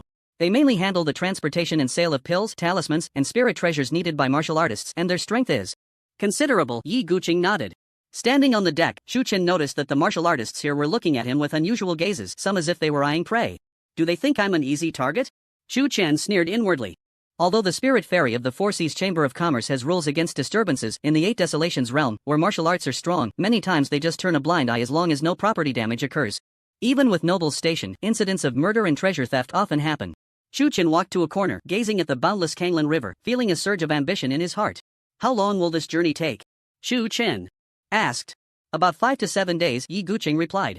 Chu Chen nodded in understanding, and just as he was about to enter a room to rest, the surrounding discussions made him stop in his tracks. It seems that the prison god Manor has opened its doors wide this time, attracting the talents from the demon state. What are the people from the demon state doing in Sangzhou? Aren't they afraid that the talents of Sangzhou will keep them as servants? It is said that the prison god Manor has discovered an undeveloped secret realm and intends to find people to explore it. Things are far from simple. This secret realm has been discovered by multiple forces, and to ensure the welfare of the people, they have chosen to enter together, so the issue of ownership will definitely need to be decided later. No wonder the prison god Manor is so eager to recruit talents. I heard there is dragon bloodwood inside, which is what attracted the talents from the demon state. Chu Chen noticed the words dragon bloodwood and a mysterious smile appeared at the corner of his mouth. Uncle Yi, it seems this trip will be interesting. Do not be careless, the top talents from various realms will definitely have formidable individuals, Yi Guqing reminded. Don't worry, when have I, Chu Chen, ever fought an unprepared battle? Chu Chen nodded with a smile. He was just worried about not having anyone to practice against. After assimilation, it would be meaningless to bully weaklings all day. He wanted to challenge the most outstanding talents. That would be thrilling. Suddenly, a commotion erupted from the crowd, and following their gazes, Chu Chen's eyes immediately revealed a hint of surprise. He saw a woman just step onto the deck, wearing a light green long dress, her 3,000 strands of hair cascading down gracefully, dressed exquisitely yet not ostentatiously. She had large, expressive eyes, a delicate nose, and an incredibly refined face without makeup, her figure tall and slender yet curvaceous, embodying a fullness that was not in line with her youthful vitality. Beside her was an elderly woman with white hair. Even without exuding any imposing aura, one could still feel the overwhelming demonic energy. A person from the demon state? Chu Chen's gaze sharpened. He could feel the pressure emanating from the old woman, like a mountain, pressing down on his chest, making it hard to breathe without circulating his energy. The old woman glanced at Chu Chen in surprise, noticing that he could still maintain his composure under her subtle pressure, and he actually couldn't see through the background of the man in the yellow robe beside him. Saintess, be careful in everything, the old woman reminded softly. Wu Bingchan glanced at Chu Chen, her big eyes suddenly shining with light, unable to help but think, what a handsome young man. After a quick glance, she withdrew her gaze. The Eight Desolation realm was not lacking in handsome men and beautiful women. Although Chu Chen's appearance was outstanding, he was merely someone who could attract a second glance. The people around them dared not breathe as they watched the two pass by, until they entered the cabin. Once the old woman's aura dissipated, everyone took a deep breath, realizing they were already drenched in sweat, their faces pale as if they had just walked through the gates of hell. How could people from the demon state be in the Yunfu Dao domain? Also, that female demon looks like she has a distinguished identity. Why isn't she on a top-tier spirit fairy? That old demon's aura is so strong, it nearly crushed me. Her strength is at least half a step to the Saint Emperor, right? However, as soon as the words fell, a cold snort suddenly came from inside the cabin. Immediately, a tremendous pressure descended upon the two who were talking, instantly turning them into meat paste. Mind your mouths. The scene fell into a deathly silence as everyone watched the tragic fate of the two, swallowing hard. Before they even set sail, 2 people had already died. Soon, some guards came forward to clean up, tossing the bodies into the river. For those with great power, the so-called rules were merely a facade. The Four Seas Merchant Association would never offend a strong person, at least at the half-step Saint Emperor level, over 2 minions. Chu Chen observed everything with keen interest in his eyes. Interesting, it seems that the law of the jungle in the Eight Desolation realm is even more severe than in the heavenly worlds. Yi Guqing spoke up. For the powerful, even the slaughter sect wouldn't dare to say anything. Killing and robbing treasures is a common occurrence. Chu Chen raised an eyebrow at this. Uncle Yi, are you hinting that I should flatten the Kanglan Immortal Pavilion in the future? He. Yi Guqing just smiled. A few days later, the Zhanlong boat set sail. Chu Chen sat cross-legged in the cabin, feeling the momentum of crossing the Kanglan River, yet his body felt no bumps. Instead, it was extremely stable. The formations in the Eight Desolation realm are indeed effective, far stronger than the technology of the heavenly worlds. He had originally wondered why the Eight Desolation realm hadn't developed technology like the heavenly worlds over the years. Now he understood. With formations in place, supported by endless spiritual energy, it was more convenient and effective than any technology. During these days, he didn't wander around but stayed in his room studying the forbidden spellbook. There were many types of thunder-based martial arts, a dazzling array of options that made it hard to choose. Of course, Chu Chen wanted them all. With his Frost Ice and the Great Tao Lotus, plus his innate talent, mastering martial arts was not a problem. However, as soon as this thought was expressed, it was vetoed by Yi Guqing. The exact words were that although Chu Chen had already assimilated with the Eight Desolation realm, his foundation was still rooted in the heavenly worlds, and he also contained the world's origin that did not belong to this realm. To avoid the Great Dao's rejection, Yi Guqing suggested that Chu Chen take it step by step, solidly and slowly improve. The true dragon slaying immortal technique has already reached the 7th layer, now possessing 650,000. Dragon power, which counts as half a step to the Saint Emperor realm. Once it reaches the peak of 99, it can break through to the next realm. Chu Chen pondered the direction of his upcoming cultivation, feeling a bit overwhelmed. There were just too many options available to him, and the directions were numerous. Because of the principle of not being able to chew more than one can swallow, he felt conflicted. If he were in the heavenly worlds, he would definitely choose them all. For martial arts, I'll temporarily choose 2 king-grade techniques and 1 emperor-grade technique, and take advantage of these few days of sailing to comprehend them early. The martial arts he selected were King-grade 10,000 aspects Divine Thunder, Righteous Chi, and Emperor-grade Great Sun Thunder Law. He also chose 1 emperor-grade movement technique, Void Dragon Step. After memorizing them, Chu Chen immediately began to cultivate, adjusting his state to the best. Wait, I seem to have forgotten to sign in. Chu Chen slapped his forehead, feeling quite annoyed that he had forgotten the most important thing. When he first entered the 8 Desolations realm, the system had sent a reminder, but Chu Chen was too flustered to remember it. Now, recalling it, he suddenly slapped his thigh, almost missing the most crucial item. Sign in. Ding. Congratulations, host, on successful sign-in. You have received Semi-Emperor Grade Pill, Qianyuan Zhao Hua Golden Pill. Next sign-in point, Kanglin Immortal Palace. A crystal-clear jade box suddenly appeared in the palm of Chu Chen's hand, containing a floating golden pill. The pill was surrounded by a misty aura, and palaces of immortals emerged, looking as magnificent as the immortal realm. What a treasure, it's actually a Semi-Emperor Grade Pill. Chu Chen took a deep breath, trying to suppress the shock in his heart. Emperors were evidently the top powerhouses in this world, and the pills they refined had the ability to defy the heavens, capable of bringing the dead back to life, and some could even allow a pig to achieve semi-emperor status. Yi Guqing had mentioned too many such miraculous examples. The 8 Desolations realm was never short of miracles. Various monstrous talents emerged endlessly. Some, although not particularly gifted, had a natural affinity for the Dao. 1,000 years ago, there was even a prodigy who suddenly comprehended and ascended to semi-emperor. Therefore, if Chu Chen wanted to stand out, he had to be flawless in every aspect. There's still time, just swallow it. Chu Chen excitedly licked his lips and directly opened the jade box. In an instant, a rich imperial might erupted, causing the entire spirit ferry boat to shake violently, and the internal formations began to collapse. The martial artists in the cabin spat out blood, losing decades of cultivation. An emperor? The old woman in the top room opened her eyes in shock, her consciousness sweeping across 1,000,000 miles, but she found no trace of anyone. Beside her, Wu Bingchan played with a fluffy ball in her hands and casually asked, "Grandma Fox, what happened?" Her voice was as melodious as a soft bell, soothing the mind like a unique magical sound from the demon state. I didn't expect this unremarkable spirit ferry boat to have a semi-emperor grade treasure. It seems someone, like us, chose to keep a low profile. The old woman retracted her consciousness. Emperor grade? What is that? Wu Bingchan sat up, serious. Not clear, just a fleeting moment. It probably was an accidental exposure. The old woman suddenly thought of the young man on the deck a few days ago who was not intimidated by her aura. Then let's find him. Wu Bingchan's playful spirit was ignited, her beautiful big eyes blinking as she suggested. No, the major states are filled with hidden dragons and crouching tigers. Perhaps this spirit ferry boat is hiding a semi-emperor as well. We must be extremely cautious on this trip. The old woman shook her head in refusal. All right. Wu Bingchan pouted in disappointment, then seemed to remember something fun and instantly brightened up. He in the middle cabin. Yi Guqing stood at the door with wide eyes, staring at the bewildered Chu Chen. The two of them locked in a silent stare. Uncle Yi, what are you?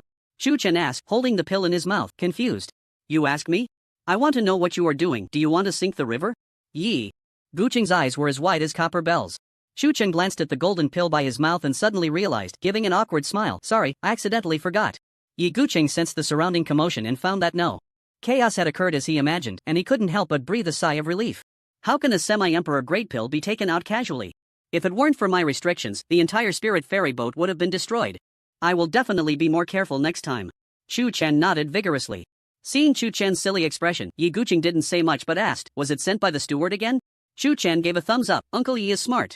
Yi Guqing rolled his eyes in annoyance. He certainly understood the principle of not revealing wealth. However, in the 8 Desolations realm, one must not become complacent, as no one knew who might stab you in the back.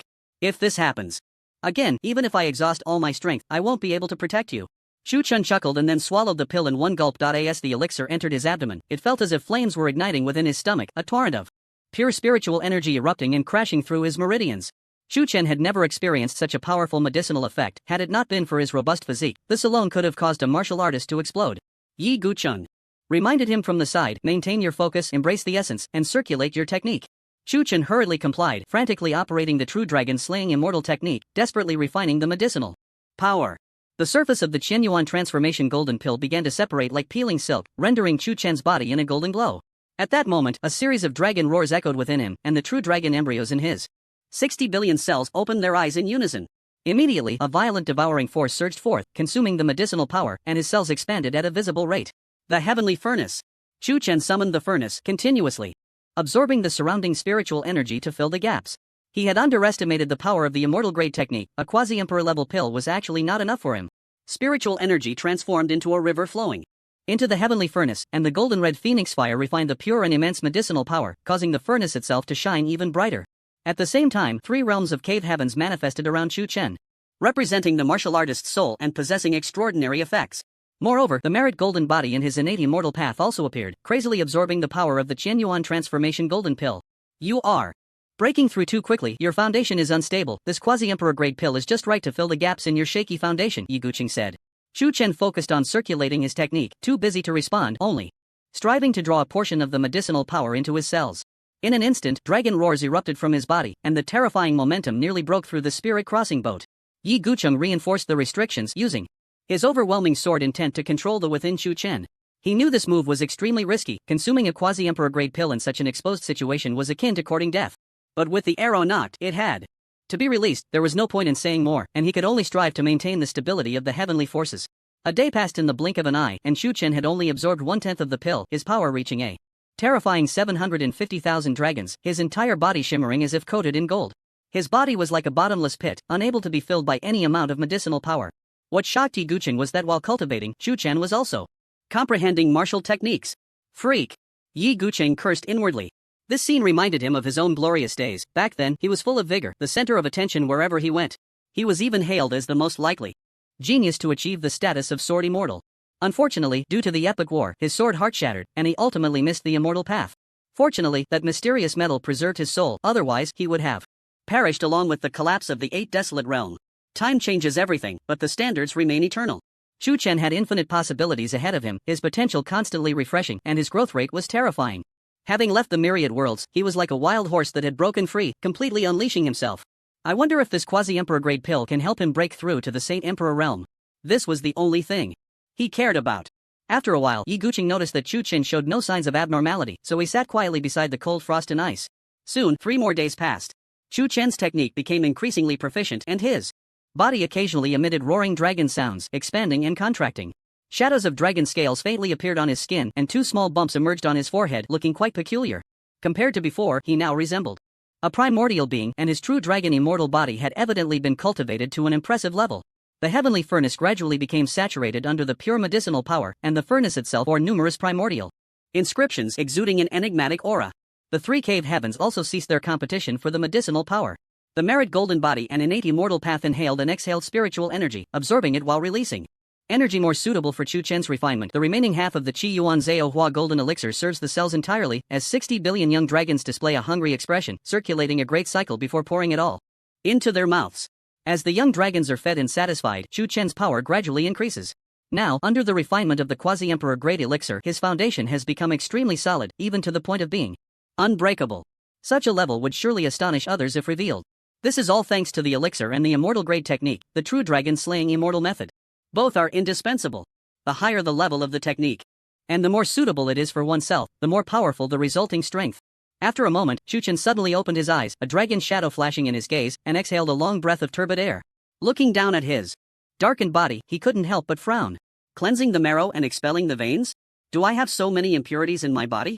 He couldn't stand the sticky feeling, especially the foul odor emanating from the impurities, reminiscent of a rat that had been dead for 3 days, soaked in a stinking ditch. Immediately, the phoenix fire circled around him, incinerating all impurities into nothingness. Chu Chen slowly stood up, his body making crackling sounds like frying beans. The technique operates on its own, and half of the medicinal power remains. It should be digested in 7 days. The King Grade Martial Skill 10,000 Forms Divine Thunder and the Howran Vital Chi have already reached great success, but there's still a long way to perfection, so there's no rush for now. However, the Royal Grade Martial Skill is quite difficult to cultivate. With the assistance of the Taoist mat, it surprisingly only reached minor success. In 4 days? The Void Dragon Step has also only reached minor success. I didn't expect this body technique to be so profound. Chu Chen frowned, clearly dissatisfied with this speed. In the past, when he obtained forbidden spells and techniques, he understood them in an instant.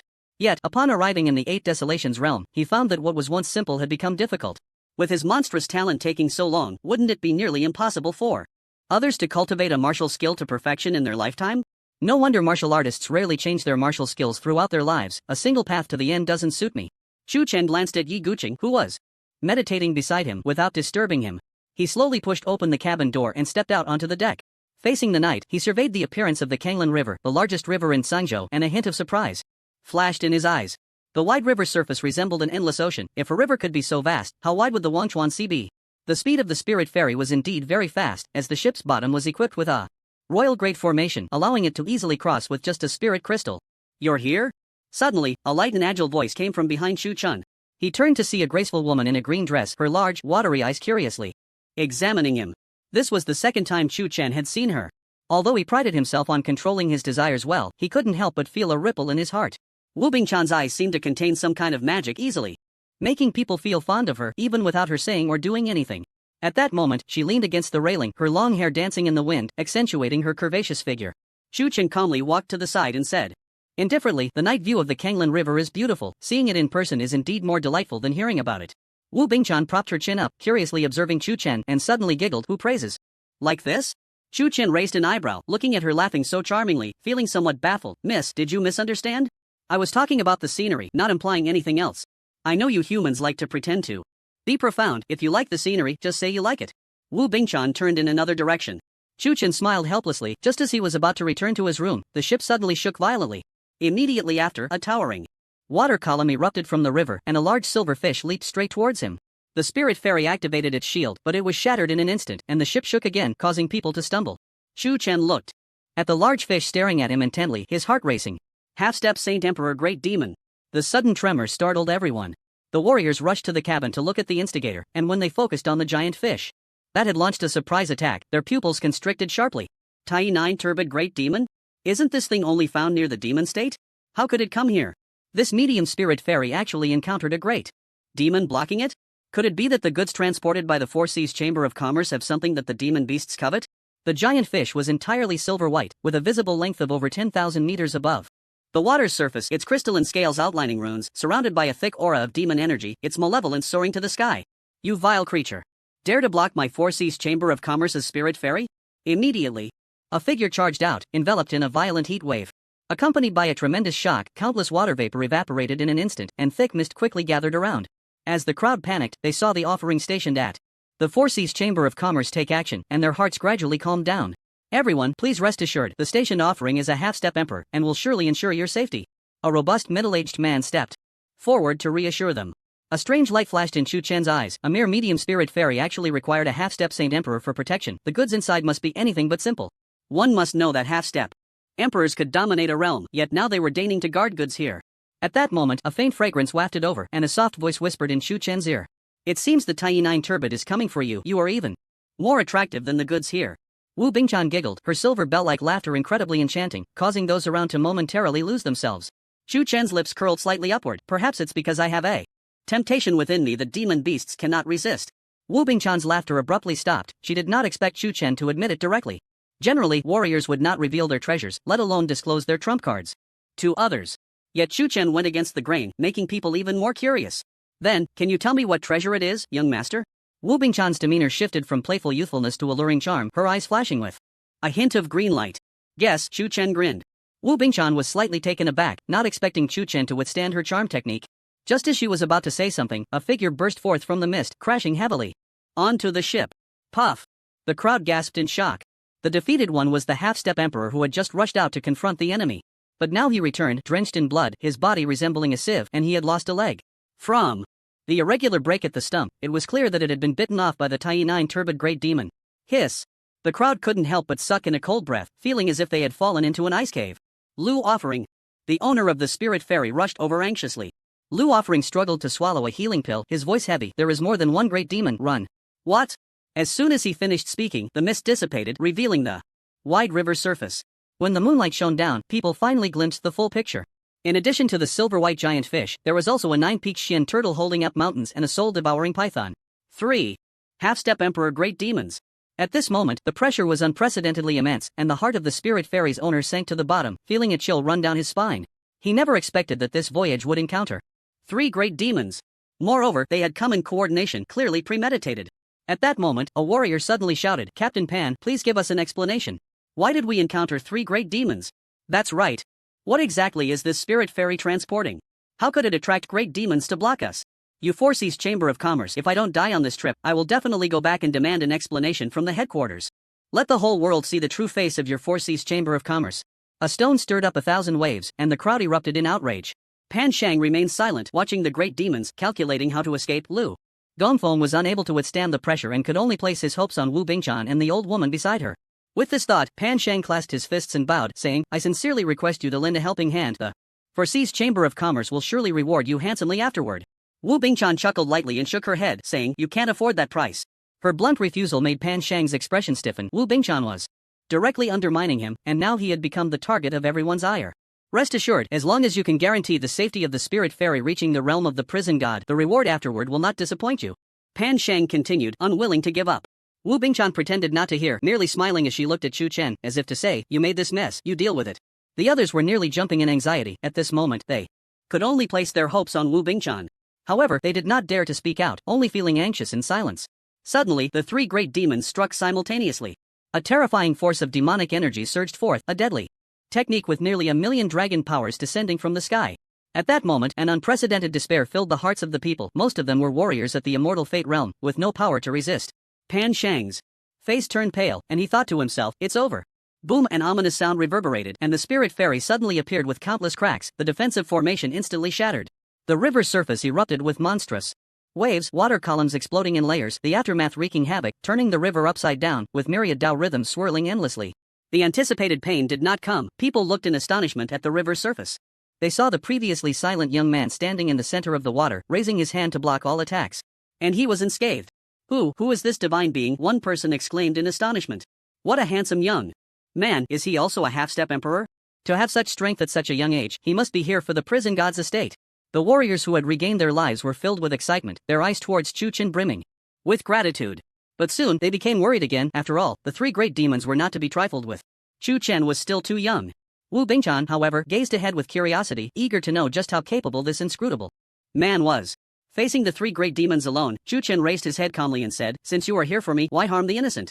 Tai Jiuzhua greedily looked at Chu Chen and said, "What a pure bloodline! If I consume you, I will surely break through to the demon emperor realm." The soul-eating python and the 9 mysterious turtle were also salivating, unable to resist the fragrance emanating from Chu Chen. "Demon emperor? With just you few stinking fish and rotten shrimp?" Chu Chen scoffed.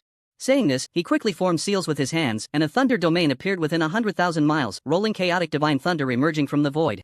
10,000 aspects divine thunder. Chu Chen shouted, and the chaotic divine thunder instantly formed hundreds of great cauldrons, violently crashing towards them. The floating corpses of Tai Jiuzhua on the river surface indicated that the previous outcome was no fantasy. The 9 mysterious turtle and the soul-eating python suppressed their inner turmoil and said in a deep voice, "What a royal body! I didn't expect to have an unexpected gain today. Which of you will go first?" Chu Chen beckoned with his finger. "Jiuzhua lost due to carelessness, we won't give you the chance." After saying this, the 2 great demons immediately activated their bloodline powers, revealing a giant turtle as tall as a divine mountain and a giant python as long as a chasm. Heavenly mountain covers the earth. Shadow of the underworld. With 2 loud shouts, a great mountain appeared above Chu Chen's head, where birds and fish flew, beasts roamed, and waterfalls cascaded. Below his feet, a ghostly light flickered, and an extremely sinister shadow flew towards him, emitting a foul odor that created a hallucinatory vision, making it hard to distinguish between reality and illusion. What kind of martial skill is this? Everyone was astonished. The momentum was overwhelming. The mountain towered into the sky, majestic and grand, with birds and beasts stirring, as if a real mountain had been moved here. The shadow was silent and stealthy, more like a hidden assassin in the void, ready to deliver a fatal blow at any moment. One was in the light, the other in the dark. No one knew when the killing intent would strike. Boom! In an instant, the heavens and earth turned upside down, and Chu Chen raised his hand to defend, but this mountain was simply too enormous and heavy, instantly suppressing Chu Chen and pressing him down to the bottom of the Kanglan River.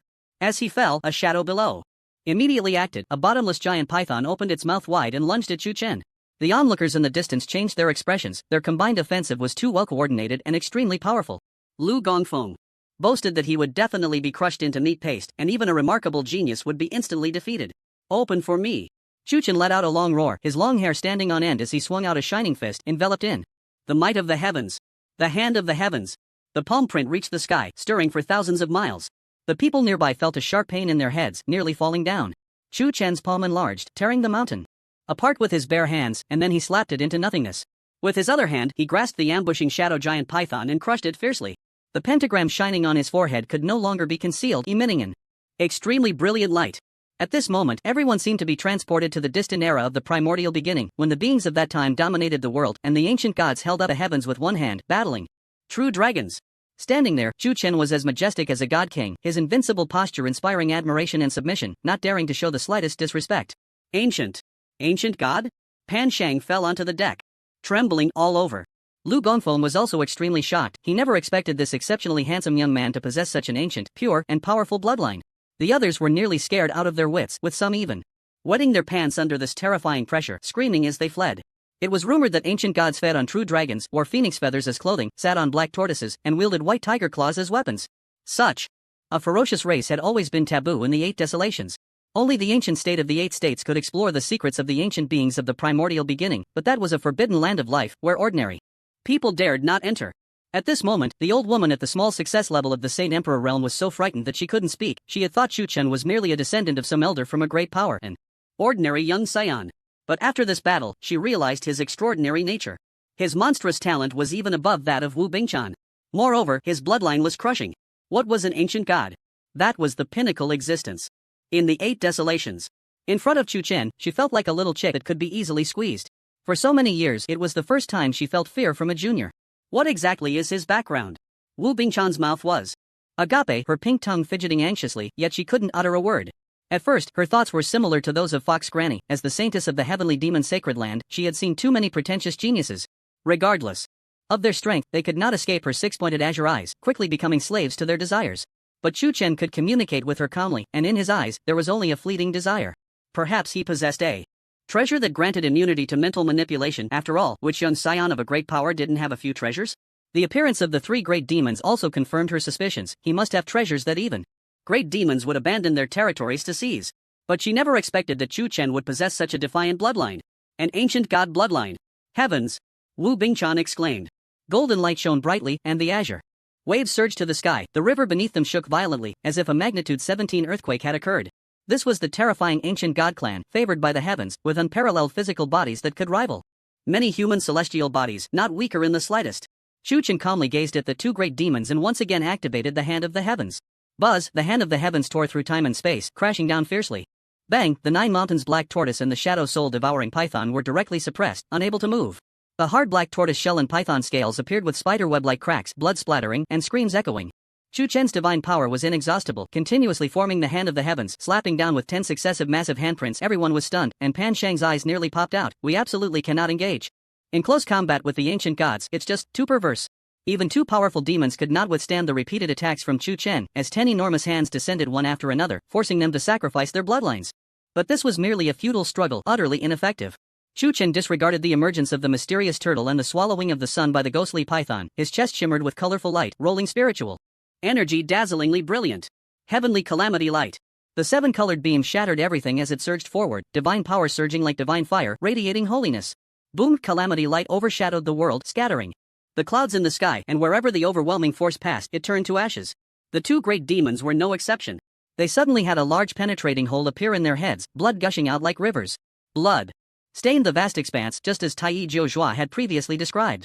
However, the victor was Chu Chen, who picked up the fallen demon core and swallowed it whole. Feeling the excitement transmitted by his cells, his power subtly increased.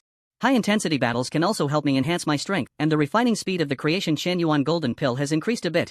What seemed unimaginable to others was as simple as eating and drinking to Chu Chen. He didn't even break a sweat and returned without changing his expression. Back on the spirit crossing boat, he looked at the pale-faced crowd and waved his hand, saying, "You're back to your senses." Pan Shang was the first to react, hurriedly bowing in gratitude. "Thank you, young master, this rescue will be unforgettable for me. The Four Seas Merchant Association will always remember your kindness." With that, all the martial artists clasped their fists and knelt, saying in unison, "Thank you, young master, for your rescue." A middle-aged man in the true self realm patted his chest and said, "I am Lu Hu, a member of the Lu family from the prison god domain. If the young hero needs anything, just ask. I may not have much, but I have connections." Upon hearing the name of the Lu family, the surrounding people changed their expressions, a hint of surprise flashing in their eyes. Chu Chen merely nodded lightly, saying, "It's a small matter, nothing to mention."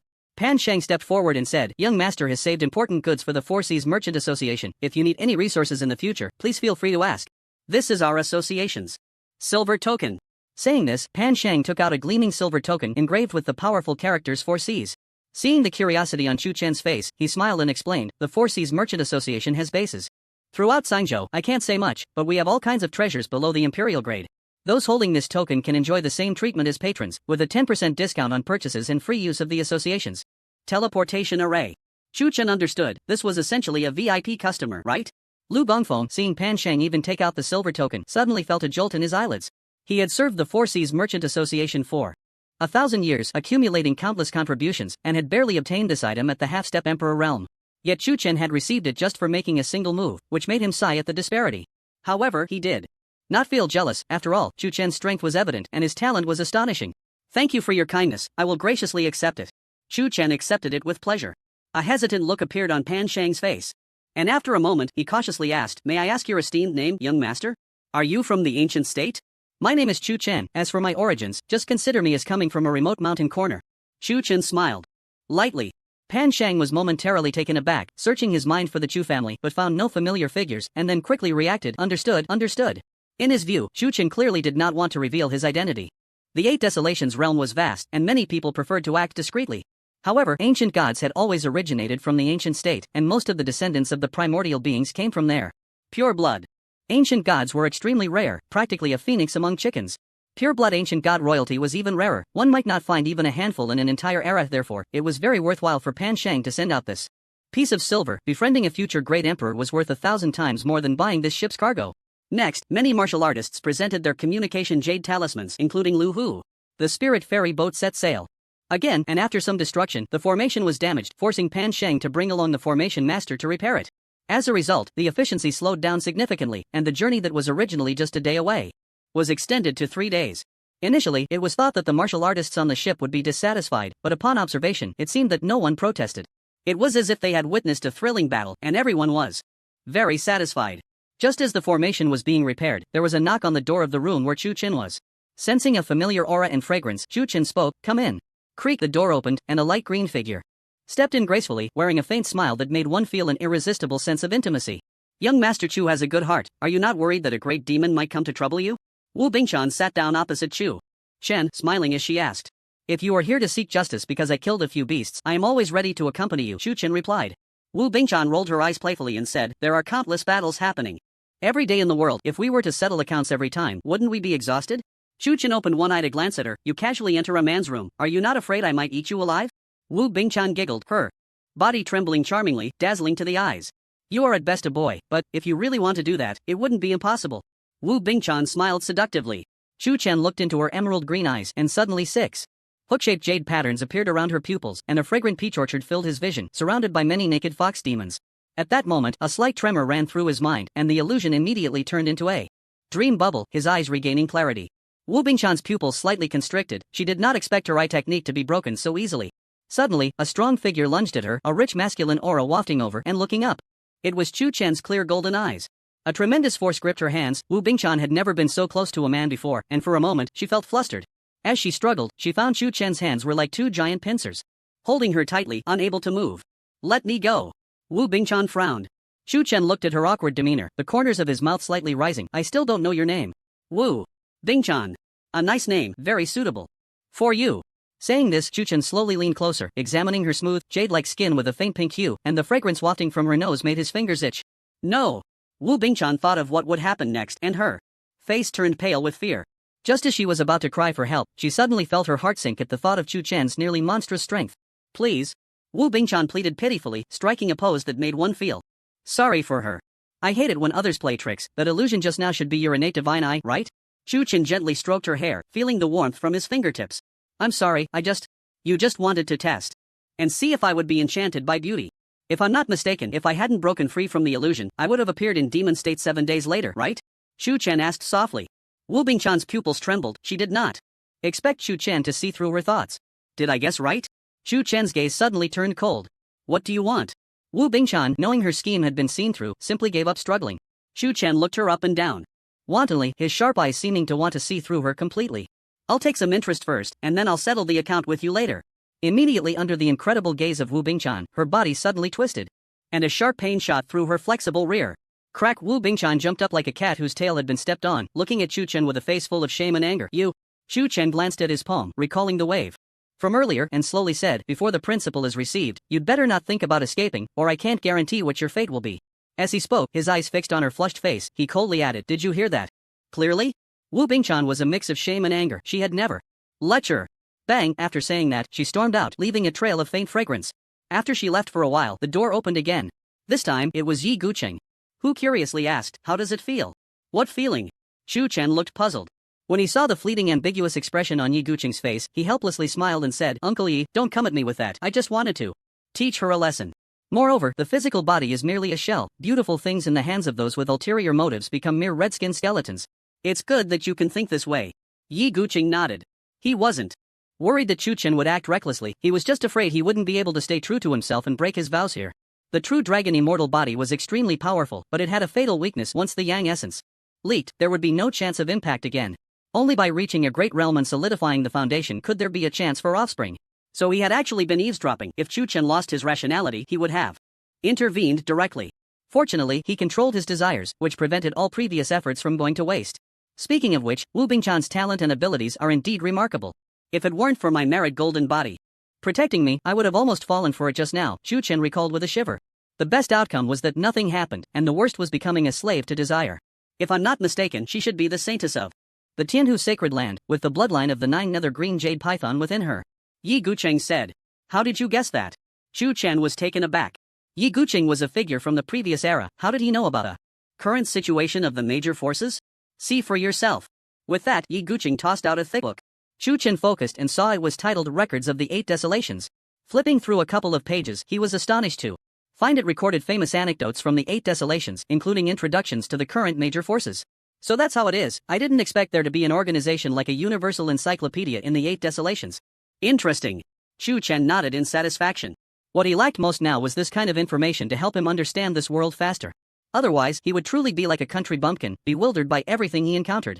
What universal encyclopedia? Take a closer look. Yi Guqing reminded. Chu Chen flipped to the last page and was shocked to discover it was actually written by the Tianji Pavilion. My father has this kind of ability? This left him dumbfounded. Publishing such a universally recognized record of anomalies required extremely high authority, or it would just be a pile of waste paper. The Tianji Pavilion claims to know everything in the world. It seems your background is indeed not small. Yi Guqing looked at him deeply. The Tianji Pavilion had more power than he had imagined, and Chu Chen realized that his father might be even more formidable than he thought. Perhaps everything he did was already under surveillance. What do you plan to do with that girl next? Yi Guqing asked curiously. Let's leave her aside for now. I have what she needs, and she just happens to have what I need. A glint flashed in Chu Chen's eyes. Wu Bingchan was not as simple as she appeared. From these few brief encounters, she was very clever.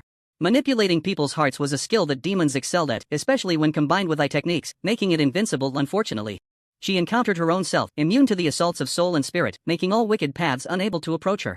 At first, she thought to probe into Chu Chen's background, impressed by his extraordinary demeanor. Later, a seemingly ambiguous exchange on the deck actually carried a sense of unfamiliarity that kept others at bay. It wasn't until Chu Chen displayed his formidable power and revealed his ancient god bloodline that her attitude made a complete turnaround. A person's words may be deceptive, but small gestures and eyes cannot lie. Moreover, the dignified saintess of the Holy Land actually deigned to ride a medium spirit fairy, indicating that there were definitely secrets hidden beneath the surface. Since both sides had secrets, Chu Chen decided to play the role of bait. Sure enough, a simple test revealed the true face behind the mask of Wu Bingchan, who, despite her seemingly frivolous demeanor, valued her purity more than anyone else. Now that you've exposed your ancient god bloodline, the road ahead will be quite difficult. Are you prepared? Yi Guqing said seriously. What is there to fear? If the sky falls, I'll have someone tall to hold it up. Besides, how can I know my limits without encountering some monsters? Chu Chen replied nonchalantly. Yi Guqing nodded slightly. Indeed, as Chu Chen said, hiding one's talents was not suitable for the growth of an invincible heart. Moreover, with such a powerful backing, further concealment would seem hypocritical. How do you feel now? Are you adapting? It's fine. Coming to the 8 Desolations realm made me realize how extraordinary the ancient gods are. The worlds of the heavens are indeed too small, Chu Chen said, looking at his palm. After activating his ancient god bloodline, Chu Chen felt an unprecedented sense of power, becoming intoxicated by it, wishing to unleash a massacre. The 7-star ancient god royal family was not to be underestimated. The numerous restrictions of the heavenly worlds could not unleash their full power. coupled with immortal-grade techniques, a solid foundation from the Chen Yuan Creation Golden Pill, and the strong physique of the true dragon immortal body, Chu Chen was confident that no one at the same level could rival him. As for the powerful beings of the Holy Emperor realm, as long as they weren't the very top existences, he could still have a go. The news of your ancient god bloodline will spread quickly. This trip to the prison god mansion will surely be fraught with danger, so be prepared, Yi Guqing reminded. Don't worry, uncle. Yi. If one comes, I'll kill one. If a pair comes, I'll kill a pair. Chu Chen's cold eyes flashed with a glint of frost. 3 days later, the spirit ferry arrived as scheduled. The prison god Dao domain is a large Dao domain in the Thousand Waves domain, with the most powerful force being the prison god mansion. There are hundreds of ferry ports in this Dao domain, and when Chu Chen arrived at his destination and disembarked, the first thing that caught his eye was a city of steel, a vast metropolis that made one feel as if they had entered a torrent of iron. Powerful beings were everywhere. Those in the immortal fate realm walked freely, and those in the true self realm were as common as dogs. Even nobles were not rare. As for the next level, the half-step emperor, they remained as rare as ever. At this moment, Pan Sheng approached Chu Chen respectfully and said, Young Master Chu, is this your first time in Iron Prison City? Chu Chen nodded non-committally. Seeing this, Pan Sheng immediately perked up and warmly invited, in that case, why not come to the Four Seas Chamber of Commerce's outpost for a visit? Chu Chen thought for a moment and replied, all right. Pan Sheng was overjoyed, hurriedly instructing the people on the ship to unload the cargo, and then led Chu Chen, saying, this way, please. However, Chu Chen did not set off immediately but instead looked at the green figure beside him. Come here.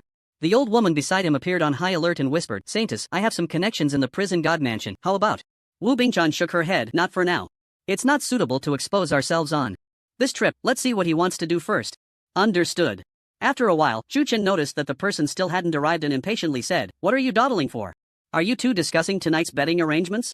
Just so you know, my teeth aren't great, I can't chew on the older ones. Pa. Wu Bingchan spat, reluctantly bringing the frost-faced old woman closer. The atmosphere of Iron Prison City was quite solemn. Walking down the streets, one could see armored iron guards everywhere, as well as carriages pulled by dragons and lions. A faint smell of blood lingered in the air, mixed with a decaying rust scent that made one involuntarily frown. Pan Shang led the way ahead. Introducing as he walked, Iron Prison City is a well-known ancient jail, specifically responsible for imprisoning the most heinous criminals of the Thousand Waves domain in that era. It is said that it even suppressed an emperor. A hint of astonishment appeared in Chu Chen's eyes. An emperor could also be suppressed? When it came to this point, Pan Shang couldn't help but feel a surge of respect. Back then, an emperor fell into madness, causing an unprecedented bloodbath throughout the Thousand Waves domain. That one-sided massacre lasted a whole year. Countless powerful warriors turned to ashes, provoking the anger of many imperial forces in the Thousand Waves domain, who sent emperors to hunt him down. After a full 6 months of pursuit, he was finally suppressed. And the location was right here in Iron Prison City. This was the first time Chu Chen had heard such rumors. It seemed there was no record of it in the 8 Desolation's strange chronicles.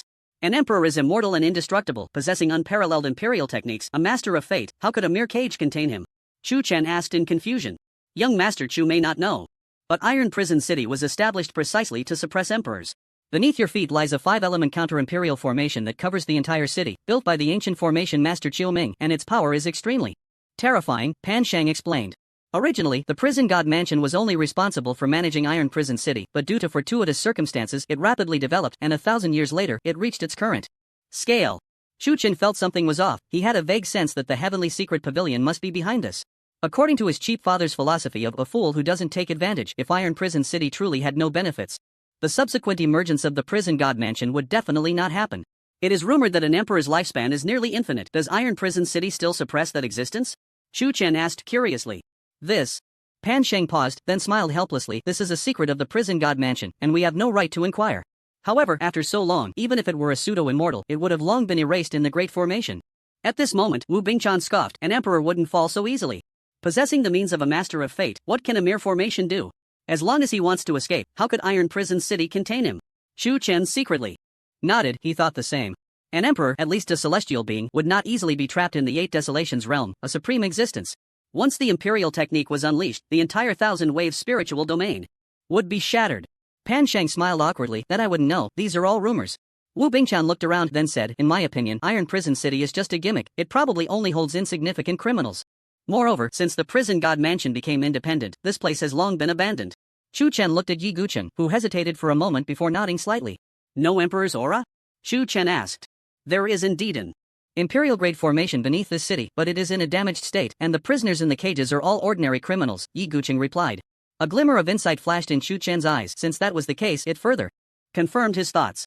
As for who the mastermind was, others might not guess, but he had already figured it out. Soon after, the group arrived in front of a magnificent building. The carved railings in jade bricks were coated with a layer of golden and silver brilliance, and two statues of Paishio made of fallen gold stood guard at the entrance, with a demon core the size of an adult's head embedded in their foreheads. Even before entering, they could feel an extremely rich spiritual energy. Chu-Chen realized that the gathering spirit formation inside must be very advanced. Numerous warriors were coming and going at the entrance. Compared to the solemn iron prison city, this place was like an independent, bustling market. Before they could enter, Wu Bingchan walked up to the Paishio and examined it. After a while, she exclaimed, "Royal grade demon core? Is this puppet technique?" Pan Sheng smiled and said, "Indeed, these two Paishio were crafted by the puppet sect of the Wuhan Dao domain, and with the royal grade demon pills, they can unleash 80% of their true strength." "What a marvelous technique," the old woman exclaimed in surprise. The Four Seas Chamber of Commerce truly deserves to be one of the top chambers in Suzhou. Their foundation is indeed profound, Chu-Chen thought to himself. "It's getting late, why don't you all come in for a meal? I will arrange the finest guest rooms for your rest, and tomorrow I can take young Master Chu to explore this iron prison city properly," Pan Sheng suggested. Chu-Chen couldn't help but feel a few levels of appreciation for him, although Pan Sheng's strength was not formidable. He was thorough in his arrangements and made people feel very comfortable without any hint of overstepping. "Then I will trouble Uncle Pan," Chu-Chen said. "Not at all, not at all." Pan Sheng waved his hands repeatedly. Hearing the title Uncle Pan made him feel ecstatic, as if he had found a treasure during the day. Building a closer relationship with Chu-Chen was the most worthwhile thing. As a businessman, Pan Sheng understood how to weigh pros and cons. However, just as they were about to enter, an untimely voice suddenly came from behind. "You there, stop." Pan Sheng turned around and was taken aback when he saw the face of the speaker, quickly stepping forward to say, "So it's young Master Ji, what brings you here today?" The person had a face like a crown jade, handsome and tall, dressed in a blue robe, playing with 3 demon pills in his hand, exuding the demeanor of a young master. Notably, his eyes were quite slender, resembling those of a python, with a hint of femininity between his brows, contrasting sharply with Chu-Chen.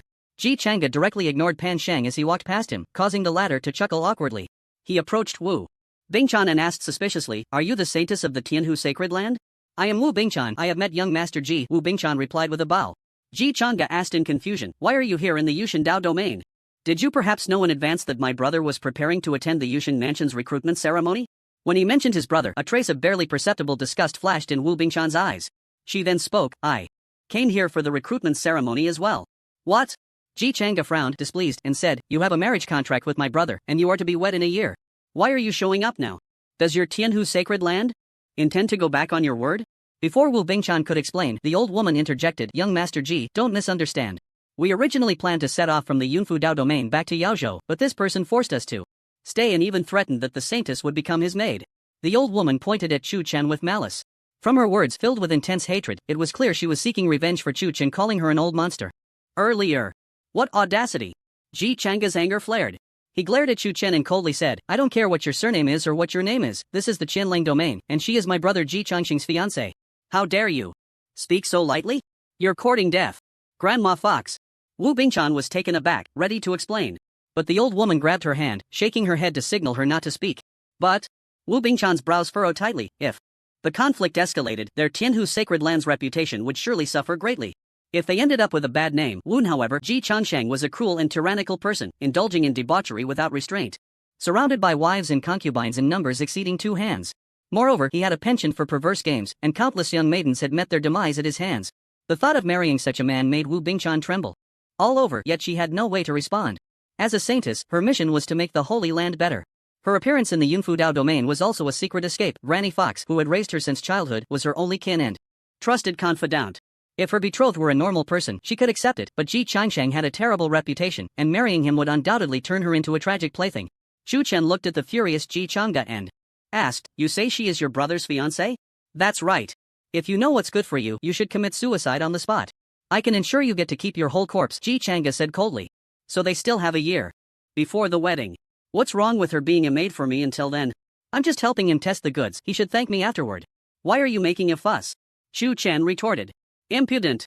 Who do you think you are, a country bumpkin? Do you know that my Ji family is an imperial lineage?"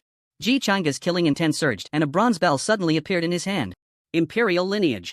Chu Chen glanced at the bell in his hand and continued to ask, "So I should kneel and beg you to spare me, only to be humiliated by you afterward? Good that you understand. The heinous crime you've committed is enough for you to die 1,000 times. Ji Chang'e sneered. Chu Chen smiled nonchalantly. This guy was a typical spoiled rich kid, arrogant because he had a powerful father behind him.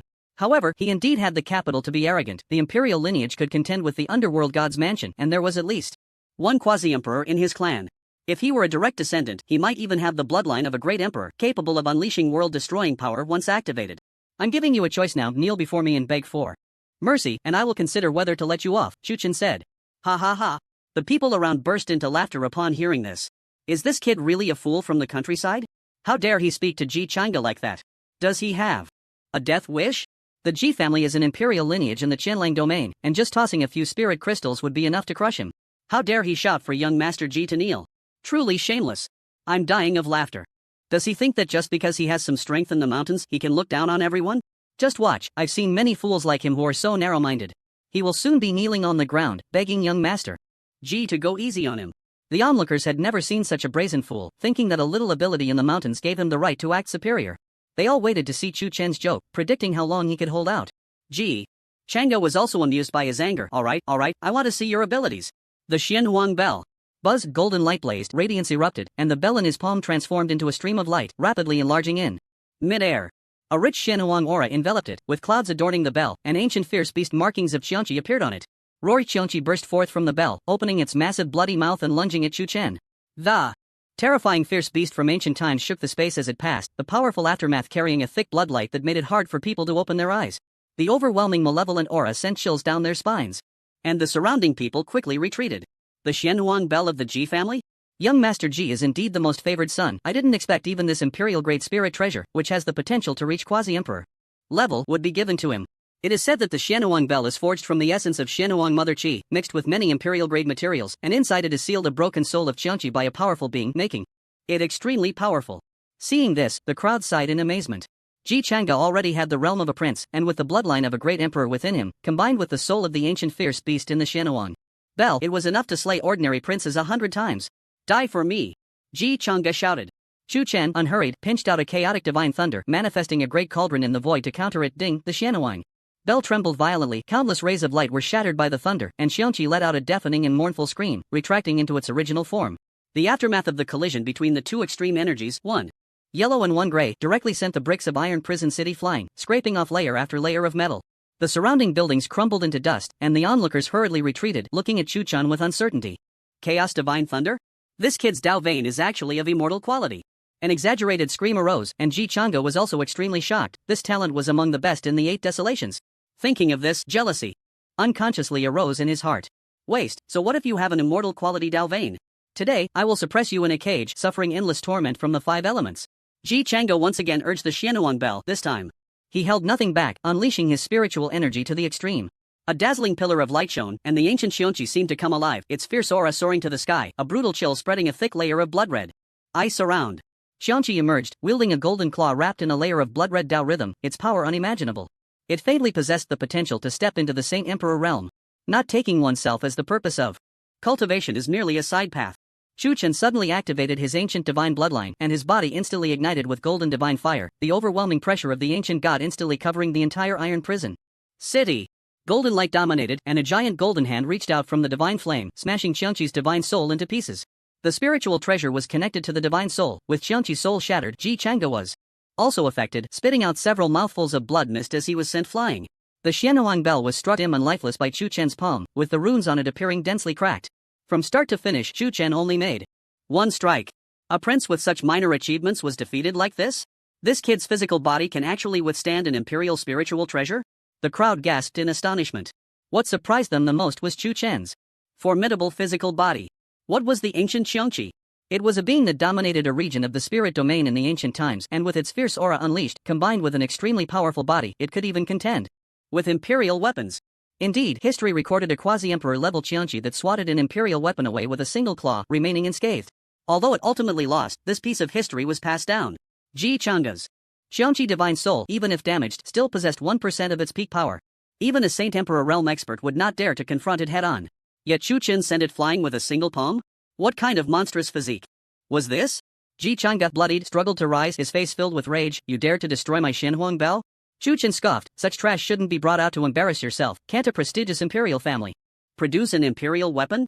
What need is there for an imperial weapon to deal with you? Today, I swear to kill you. Blood sacrifice Chang'e. Ji Chang'e shouted, slamming the damaged Xianhuang Bell. In an instant, the bell emitted a Dull hum suddenly shattering, all the accumulated power of the imperial spiritual treasure pouring into the ancient demon patterns. The next moment, a lifelike giant Xiongqi roared into existence, shaking the heavens. The dense fierce aura transformed into a river of blood, saturating the surroundings, the pungent smell of blood assaulting people's senses. Those with slightly weaker strength were directly invaded by the fierce aura into their souls, their flesh dissolving from the inside out, turning into white bones in the blink of an eye, meeting a tragic end. It was not uncommon for a conflict to occur in the heavily guarded Iron Prison City, but since the opponent was the young master of the G family, the onlookers wisely chose not to intervene. This way, they could not only save face for the G family but also leave a good impression. The law of the jungle in the Eight Desolations was far more terrifying than in the worlds of the heavens. Those without strength or backing could be killed or robbed at any moment, even reduced to nothing but bones. Wu Bingchan looked at Chu Chen with a complex expression. Her mood was very chaotic at this moment, and compared to everything, she hoped Chu Chen would win. Ji Changsheng had no good feelings at all, at least Chu Chen was not a hypocrite. Before long, the enormous Jiangqi extended its blood-red claws and pounced fiercely. Roar, its furious roar shook the heavens, and 1,000 Zhang blood river followed closely behind, the blood-red light seeming to block out the sun. A mere beast with 1% of its power, today I shall slay the ancient fierce demon. Chu Chen's body erupted with boundless golden light, an ancient aura flowing out from the endless river of time, causing the ground to tremble violently, and half of the buildings in Iron Prison City collapsed under this force. The primal chaos energy burst forth, transforming into a giant cauldron, atop which blazed divine flames, exuding an extremely terrifying might. The yellow clouds from 1,000 miles suddenly smashed down, the weight of 10,000 Jun directly forcing Xiangqi back. Ancient god? He actually possesses the bloodline of an ancient god, someone screamed. No wonder his physical body is so abnormal. This kid's birth is not simple at all. Just look at this momentum, it's already very close to the ancient god royal family. Ji Chang'e sacrificed the Xianuang bell just to maintain the ancient Xiangqi for a quarter of an hour. If he can't subdue it in this time. The surrounding people were shocked beyond measure, initially thinking that Chu Chen was just a foolish kid from a mountain valley. They never expected him to harbor such a heaven-defying bloodline. Even the main character, Ji Chang'e, was taken aback, but he quickly regained his composure and laughed. So, what if you're an ancient god? Today, I will slay gods for you to see.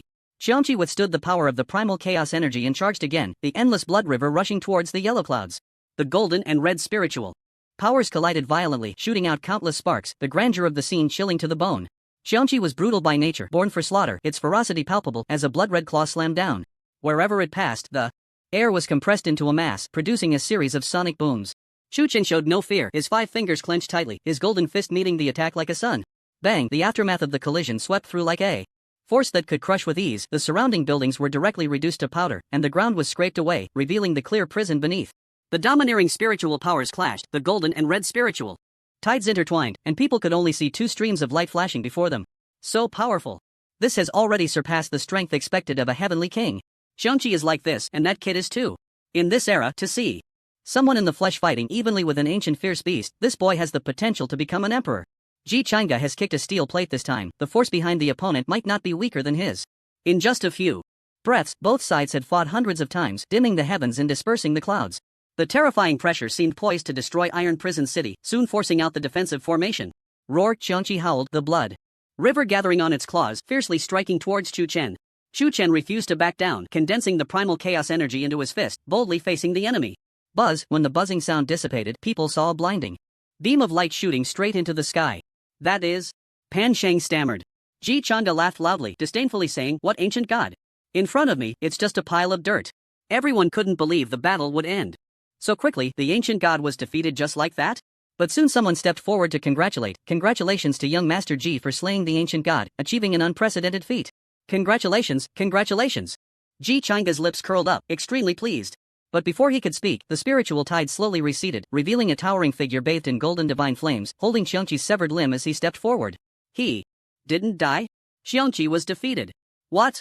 Ji Chang'e's brows furrowed tightly. Before he could react, he felt a surge of murderous intent rushing towards him. A sense of crisis arose in his heart, and he immediately urged the imperial bloodline within him, shouting, I am a descendant of the imperial lineage. Do you dare to touch me? Immediately after, Chu Chen fiercely grasped his neck, slapping him until he was dazed, his eyes askew, drooling all over. I told you, relying on external forces is ultimately a side path. At this moment, the entire venue was in shock, with waves of turmoil rising in their hearts. Wu Bingchan looked at the invincible figure engulfed in divine flames, her beautiful eyes shimmering. His clothes were already tattered, his upper body exposed, revealing a perfect physique, with strands of golden light flowing across his body. Combined with his handsome appearance, he seemed like a creation of heaven. In comparison, Ji Changsheng and Ji Chang'e seemed like nothing more than a pile of dung. Saintus, the situation is dire. We must leave, the old woman said at that moment. You spoke out of turn without my permission just now. From now on, you are not allowed to speak until I say so. Wu Bingchan said coldly. The old woman trembled all over, terrified, and replied, yes. Let go of me. Do you know who I am? You dare to lay hands on me. Ji Changa struggled desperately. But no matter how he moved, he could not break free. The imperial bloodline within him seemed to encounter a natural enemy, shrinking back in fear. Realizing the bloodline was dormant, he was so furious he nearly spat blood. With his only and strongest support, the Shanhuang Bell, gone, Ji Changa was now like a chick that could be easily squished. But how could his pride allow him to be at the mercy of others? Slap! With a light sound, Ji Changa was stunned. A bright red handprint appeared on his right cheek at a visible speed. You dare to hit me? Do you know I? Slap, you beast. Slap, I will kill you. Slap. Chu Chen relentlessly slapped him, sneering, come on, keep shouting, let's see how thick your skin really is. Ji Changa wisely closed his mouth, but his eyes were still fixed on him, filled with resentment. How great was Chu Chen's power? Close to 1,000,000 dragon strength, combined with the 7 stars ancient. God, a single slap could easily crush a small mountain. At this moment his face was swollen high, as if stuffed with several large eggs, looking quite comical. But no one dared to laugh, fearing they might inadvertently provoke this little prince. The once arrogant Ji Changa had now become an object to be toyed with, mocked without daring to retort. Having been accustomed to a life of luxury, when had he ever suffered such humiliation? He had long wished to kill Chu Chen 1,000 times. At this moment, Wu Bingchan stepped forward and said, Young Master Chu, could you spare young Master Ji? Consider it a personal favor to me. Chu Chen turned to look at her, teasingly asking, your favor? Is it worth more than his life? Wu Bingchan bit her lip and fell silent. She already knew how this would end. Her stepping forward to speak was merely to avoid offending the Ji family. She had no personal stake, but the Tianhu sacred land behind her could not withstand destruction. Chu Chen also knew she was a smart person, and her pleasantries were just for the sake of appearances. But what he hated most was this kind of insincerity, let alone some so-called sacred land. Even if the King of Heaven came, he wouldn't give face. Stop! Suddenly, a loud shout came from the Four Seas Chamber of Commerce, and several figures rushed out. The leading man wore a red robe, a white jade belt at his waist, and a crown on his head, exuding an extraordinary presence. Pan Shang quickly bowed and said, Greetings, Chief Supervisor. The Four Seas Chamber of Commerce in Iron Prison City was under the management of Chief Supervisor Li Man, who was considered a local overlord. His appearance at this moment was merely to offer a favor to the Ji family. Chu Chen looked to the side, intrigued, and said, The Four Seas Chamber of Commerce has arrived at just the right time, neither early nor late. The sarcasm in his words was evident, and Li Man, having been exposed, showed no embarrassment, replying, One should spare others when possible, why must you be so aggressive? Ha ha ha. Chu Chen laughed loudly, retorting, May I ask, if someone were to try to kill you, would you really spare him as you claim? With that, he shifted his tone coldly, or are you spineless, allowing others to step on you while you lick their boots? His sharp words made Li Man's expression stiffen, and he said unhappily, This matter is a misunderstanding. If a single hair of young Master Ji's were to fall, the Ji family would not let you off easily. Think it through. Ji Changa looked at Chu Chen with a cold gaze. And it was not hard to guess what he was plotting with that predatory expression. Chu Chen was not foolish. The act of using the young to deal with the old was the same in any realm. No matter how down on their luck the Ji family was, they still bore the title of imperial lineage. Could they really just stand by and allow the brutal beating of their descendants? If they didn't protect their own, they might as well take down that golden signboard. Since the enmity had already been established, Chu Chen didn't need to care about anything else. What if I don't let go? Chu Chen said. Then don't blame me for being rude. Li Man's aura erupted violently, revealing his full strength at the Saint Emperor level. You all go, but don't harm a single hair on young Master Ji. At that moment, 5 figures rushed in simultaneously, surrounding Chu Chen, all of them at the half-step Saint Emperor level. Chu Chen remained silent. He had been in a good mood today, but this group of useless people had ruined it, and he was filled with anger with nowhere to vent. Kill. The 5 attacked at the same time, summoning 5 spiritual treasures, a great cauldron, a divine bell. The colorful brilliance flickered, exuding a terrifying might. Get lost. Chu Chen roared, shaking the entire iron prison city, causing the underground prison to twist and compress as if a divine mountain had descended, rumbling loudly. How many years had it been since an ancient god walked the world? In the 8th Desolation realm? A half-step emperor's ancient god body was extremely rare. Today, all the proud beings of the primordial era would be revealed. His roar was like a stampede of 10,000 horses sweeping across heaven and earth. His body resembled an eternal divine furnace, with blood and energy surging like smoke, sweeping through the world. The person at the front was directly shattered by this momentum, while the other 4 were not down by the terrifying force, losing all combat capability. Chu Chen stepped on the void dragon step, transforming into golden light and charging out with unparalleled speed, his golden fist carrying the power to crush everything, smashing all the spiritual treasures. Then, he suddenly turned and charged in another direction, not using any spiritual energy, but relying solely on the pure strength of his body to attack Li Man. You? Li Man was taken aback, never expecting Chu Chen to be this monstrous. He thought to himself that he hadn't even used his full strength just now. An ancient god. Can't be this strong, this kid must have some royal bloodline. A half-step emperor's ancient god, he must have a powerful force behind him, otherwise it would be impossible for him to grow to this level so quickly. The golden fist light shone brilliantly, its fierce offensive seeming to want to shatter heaven and earth. Li Man didn't dare to be negligent, directly mobilizing all his strength while summoning an ancient lampstand on which a faint flame still burned. Suppress him. For me! Li Man shouted, biting his tongue, and a mouthful of essence blood spurted out. In an instant, the flame surged up over 100 feet, a tidal wave of heat sweeping out. Everyone was startled to see the flames. That's the ancient demon fire. Manager Li actually brought out his family's treasure. The ancient demon. Fire is known to have a great restraining effect on ancient gods. Generally, ancient gods would lose their ability to act upon encountering it unless a royal family member arrives. Bang! The flames were directly torn apart by the fistlight, and the lampstand broke in two, falling to the ground. Li Man let out a miserable scream as he was sent flying, crashing heavily into the treasure pavilion of the Four Seas Chamber of Commerce, his aura extremely wilted. If it weren't for the royal-grade dragon-scale armor he wore, that punch from Chu Chen would have been enough to take his life. So strong. Wu Bingchan's eyes sparkled, her mouth agape. Captivated by Chu Chen's invincible figure, unable to extricate herself.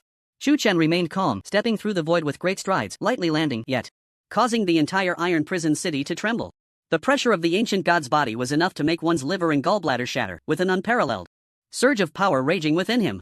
The man bathed in divine light would ultimately leave a significant mark in the history of Iron Prison City.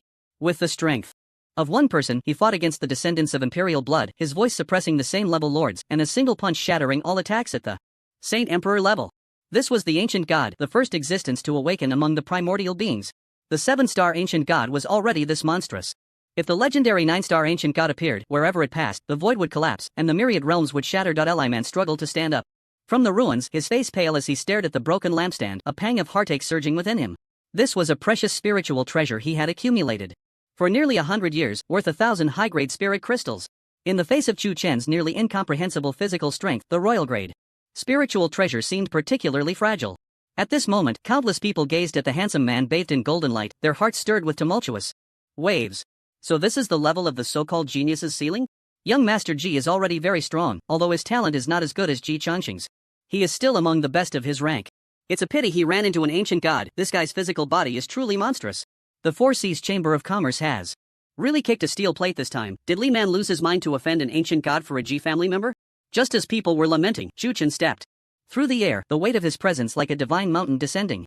Li Man, barely steadying himself, suddenly knelt down with a thud, the heavy pressure creating 2 depressions in the ground. His legs shattered, blood splattering, causing him to involuntarily let out a painful roar. I am the Grand Manager of the Four Seas Chamber of Commerce. Do you dare to kill me? Li Man shouted. The young master of the Four Seas Chamber of Commerce is not even in my eyes. Besides, would the Four Seas Chamber of Commerce offend an ancient god for a mere waste? Chu Chen asked with a smile. Li Man's heart sank, his face turning as white as paper, cold sweat pouring down. Indeed, the Four Seas Chamber of Commerce was best at doing business, with connections spread across many corners of Zhangzhou. Apart from their business acumen, the higher-ups were also adept at navigating relationships, forming good ties, and their network was nearly terrifying. Sometimes, making friends was also a form of business. In comparison, Li Man's value was indeed far inferior to Chu Chen's. The Pixiu appears. With a loud roar, the 2 statues in front of the Four Seas Chamber of Commerce suddenly came to life. Roar, an earth-shattering roar shook the heavens and earth, a pitch-black tornado like a hellish evil spirit, extraordinarily malevolent, the surging spiritual power tearing through the void, burying everything. Half of the entire Four Seas Chamber of Commerce complex turned to ashes under the tornado, the ground suddenly collapsing to reveal a steel cage. Buzz! A cold glint flashed in Chu Chen's eyes as he calmly said, an ant shaking a tree, a dying struggle. Get lost! Chu Chen shouted, the violent sound wave crashing like 3,000 tides, the rolling rhythm erupting simultaneously, a powerful shockwave penetrating the tornado, striking one of the Pixiu. Bang! The puppet in the early stage of the Holy Emperor realm crumbled under the blow, a fierce golden light bursting forth, stretching for thousands of miles. A deep, bottomless chasm appeared in Iron Prison City, burning with raging divine flames, instilling fear. Only its form, not its spirit, the puppet sect is insulting the ancient ferocious beasts.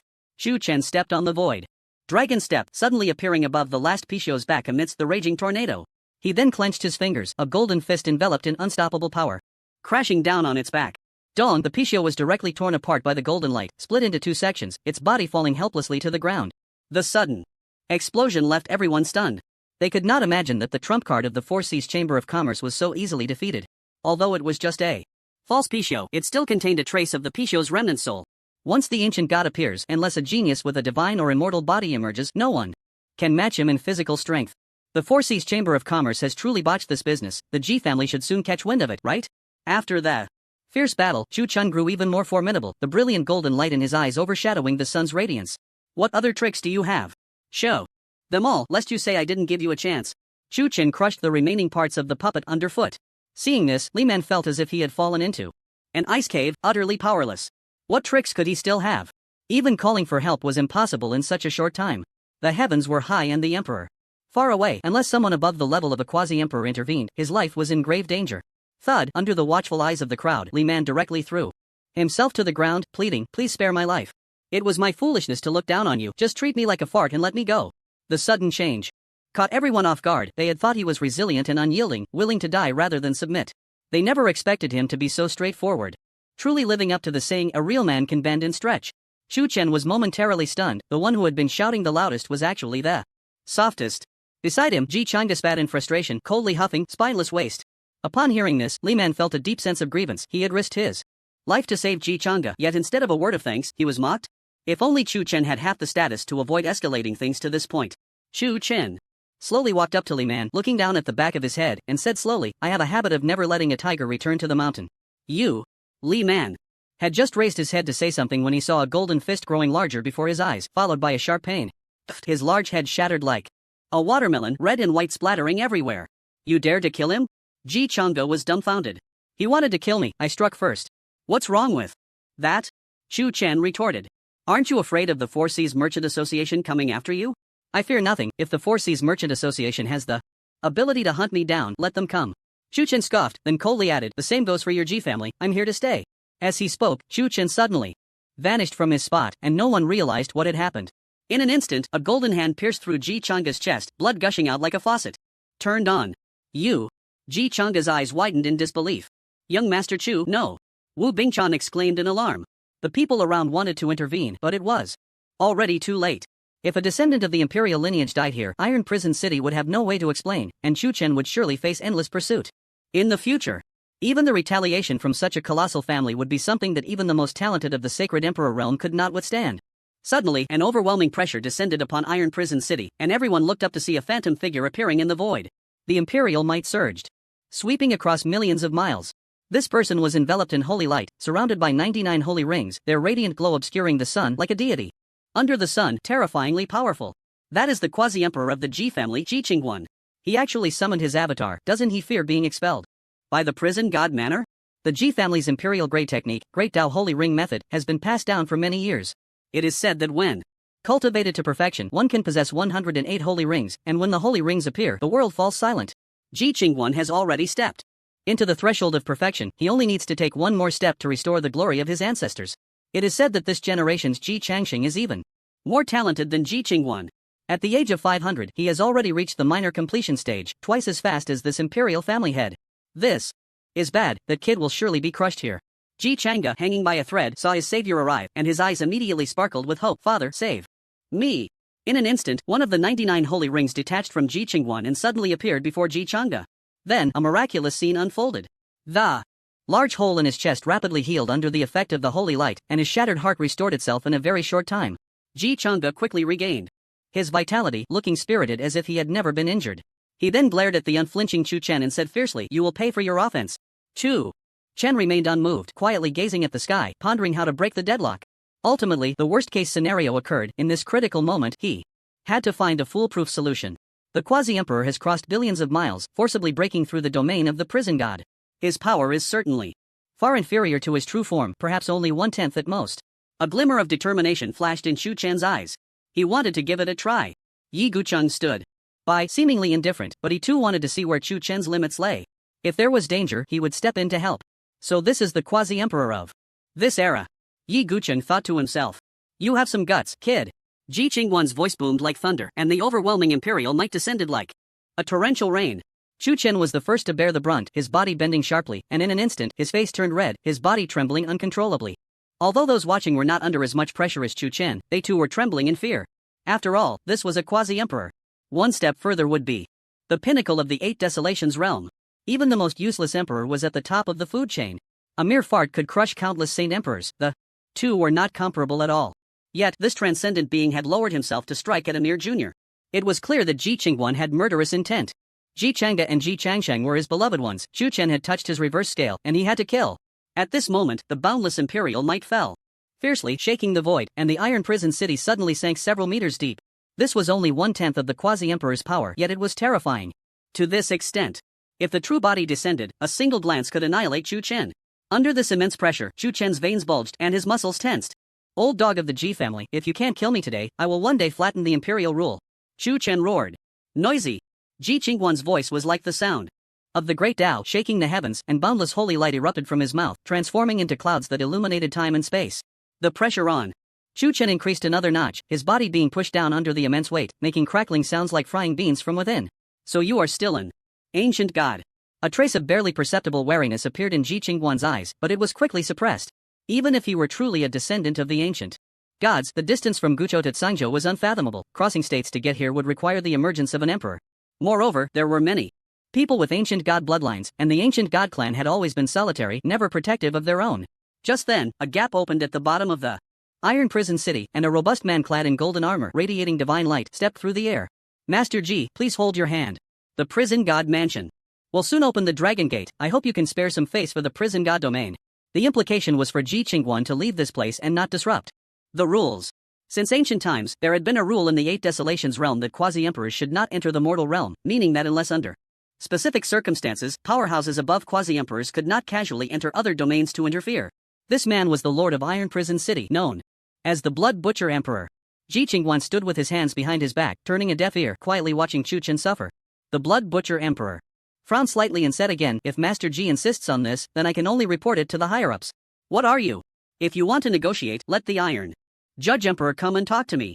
Boom! Suddenly, the holy ring spun rapidly, forming a passage, and then a beam of light shot out, directly causing the Blood Butcher Emperor to spew blood repeatedly, blood flowers bursting forth. I want to see who else can save you, Ji Qingguan said indifferently. Ji Changge watched Chu Chen being tormented with great excitement, feeling a sense of satisfaction and exhilaration. You never thought you would end up like this, did you? A country bumpkin is just a country bumpkin, know your place, Ji Changge said coldly, poking Chu Chen's forehead. Suddenly, Chu Chen raised his head, revealing a pair of blood-red eyes, scaring Ji Changge into a hasty retreat. Look at you, so cowardly. Without your father, you are nothing but a useless waste. Chu Chen snarled. Ji Changge, enraged by the words, shouted, Father, kill him. After saying this, Ji Qingguan continued to apply pressure, and Chu Chen's knee suddenly let out a piercing sound. Any discerning eye could hear it. The kneecap was shattered. Yet even so, Chu Chen was unwilling to kneel, relying on his immense willpower to hold on, his silver teeth nearly grinding to dust. Bang, bang, bang! Blood mist erupted from his pores, his body seemingly compressed to a breaking point, as if it could collapse at any moment. Under the pressure, Chu Chen frantically operated the true dragon-slaying immortal technique, his internal spiritual energy surging rapidly, his flesh glowing brilliantly, and the furnace of heaven and earth suddenly manifested. A vast torrent of blood energy surged forth, transforming into a golden cloud stretching for miles, and a phantom of an ancient god abruptly appeared. A towering giant emerged in the sight of the crowd, its massive body seemingly poised to pierce the heavens.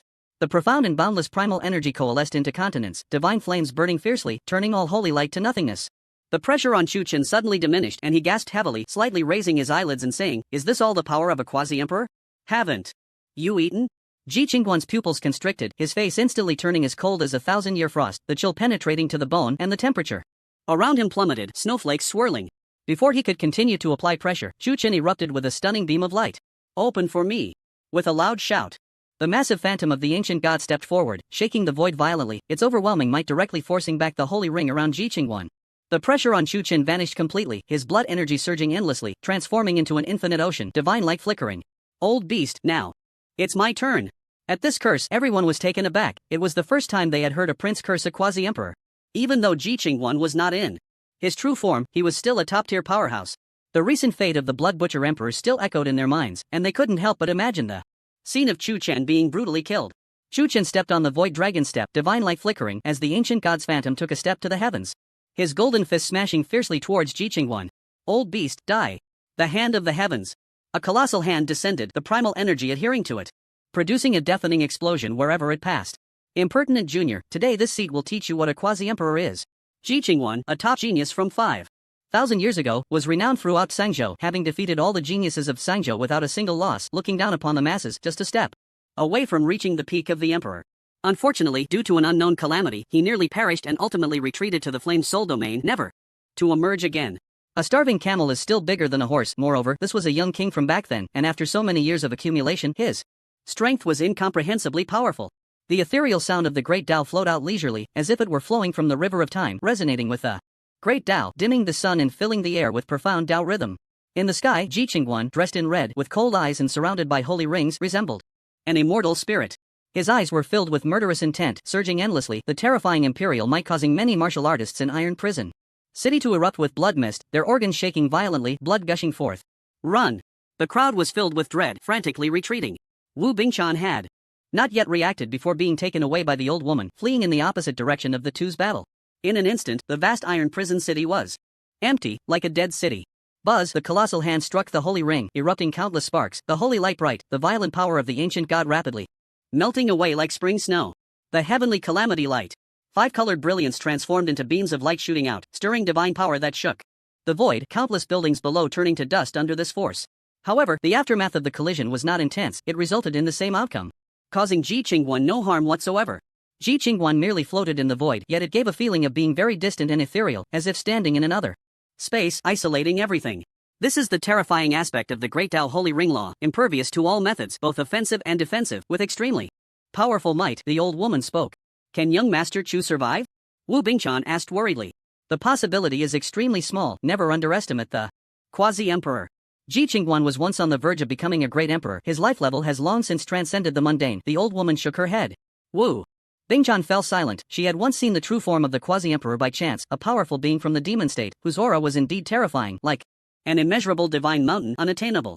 Boom! Ji Qingguan made his move. The quasi-emperor unleashed a holy light, a beam that obscured the sky, the sound of the Great Tao resonating, all aimed at Chu Chen. Chu Chen did not dare to be negligent, directly activating the ancient god domain to weaken the attack and then, forming seals with his hands, the primordial text hidden within his body leaped forth. The king's seal.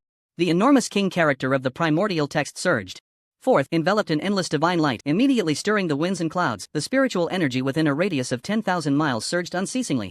The ancient god's phantom stepped into the abyss and struck together, the power of the two suddenly increasing by a notch. It was hard to imagine that this was an attack that a noble could unleash, its might nearly rivaling that of a fully realized holy emperor. Unsurprisingly, the king's seal only held for a breath of time.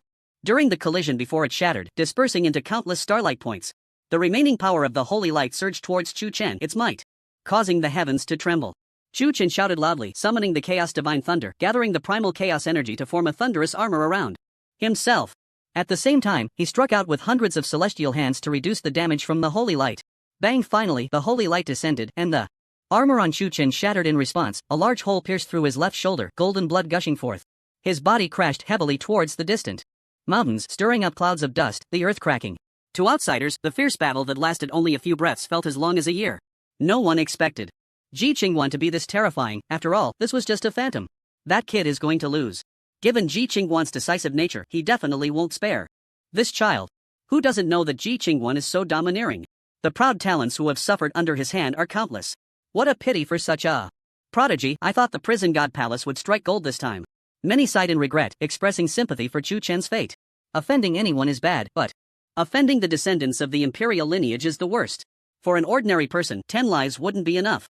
After a while, a commotion arose from the ruins, and a beam of golden light shot into the sky. Chu Chen emerged unscathed, bathed in divine flames. At this moment, he was in tattered clothes. His white robe had been torn to shreds, leaving only a few rags hanging on him.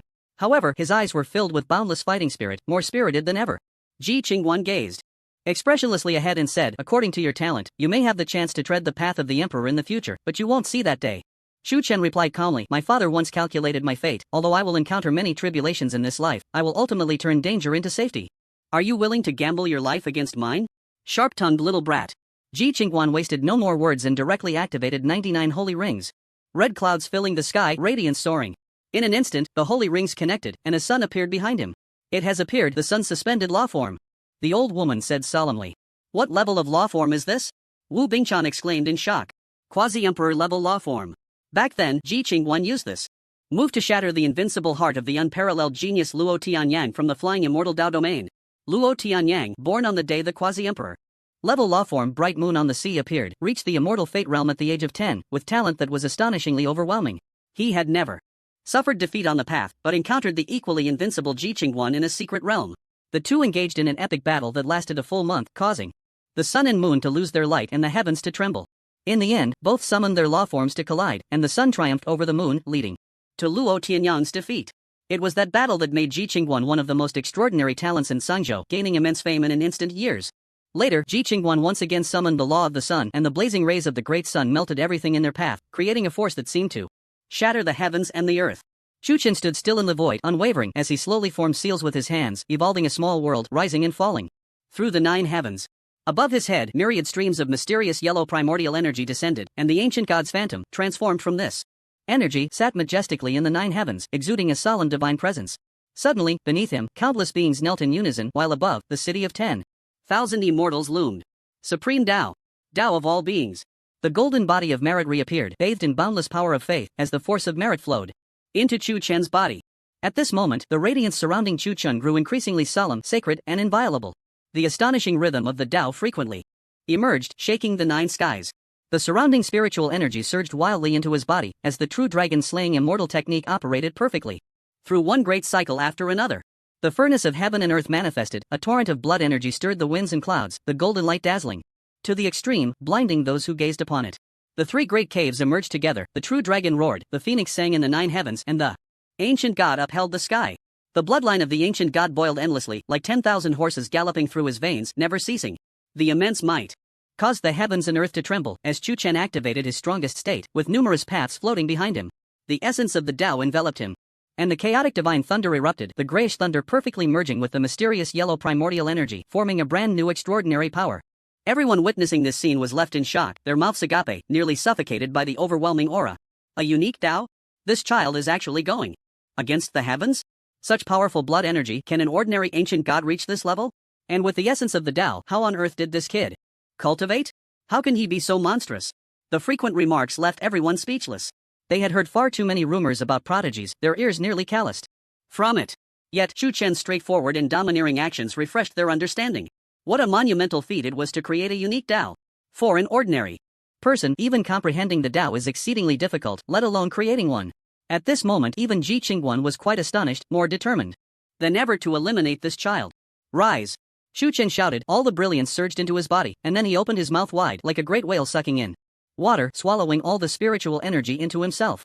The massive ball of spiritual energy quickly transformed into spiritual power as the true dragon-slaying immortal technique reached its peak, the golden light radiating from him nearly melting the void. Showing off in front of an expert, Ji Qingguan lightly tapped his fingers, and the sun above directly descended, its speed very slow, but its power gradually increasing.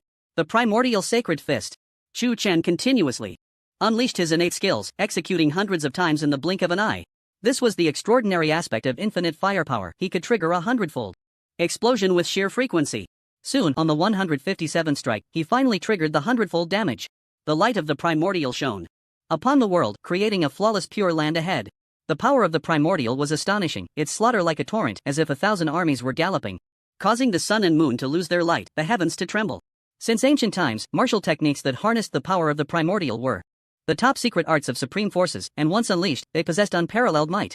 Chu Chen's punch could be said to seize the creation of heaven and earth, obliterating all laws in the world, achieving a true force that breaks all methods. Boom! The light of the primordial collided with the sun, the former demonstrating the power to counter the law, directly intercepting it mid-air. Ji Qingguan snorted coldly, unleashing countless palm prints, directly raising the power of the sun several levels. Open for me. Chu Chen's long hair flew wildly, the battle intent in his eyes reaching an unparalleled height. The battle Saint Dragon. With a dragon's roar, a pure white true dragon coiled around Chu Chen, roaring as it charged towards the sun. All kinds of spiritual energy transformed into tides, rippling in all directions. The force of the collision twisted the void, countless mountains and forests below shattered into nothingness. The faces of the younger generation turned pale, this level of battle had long surpassed imagination.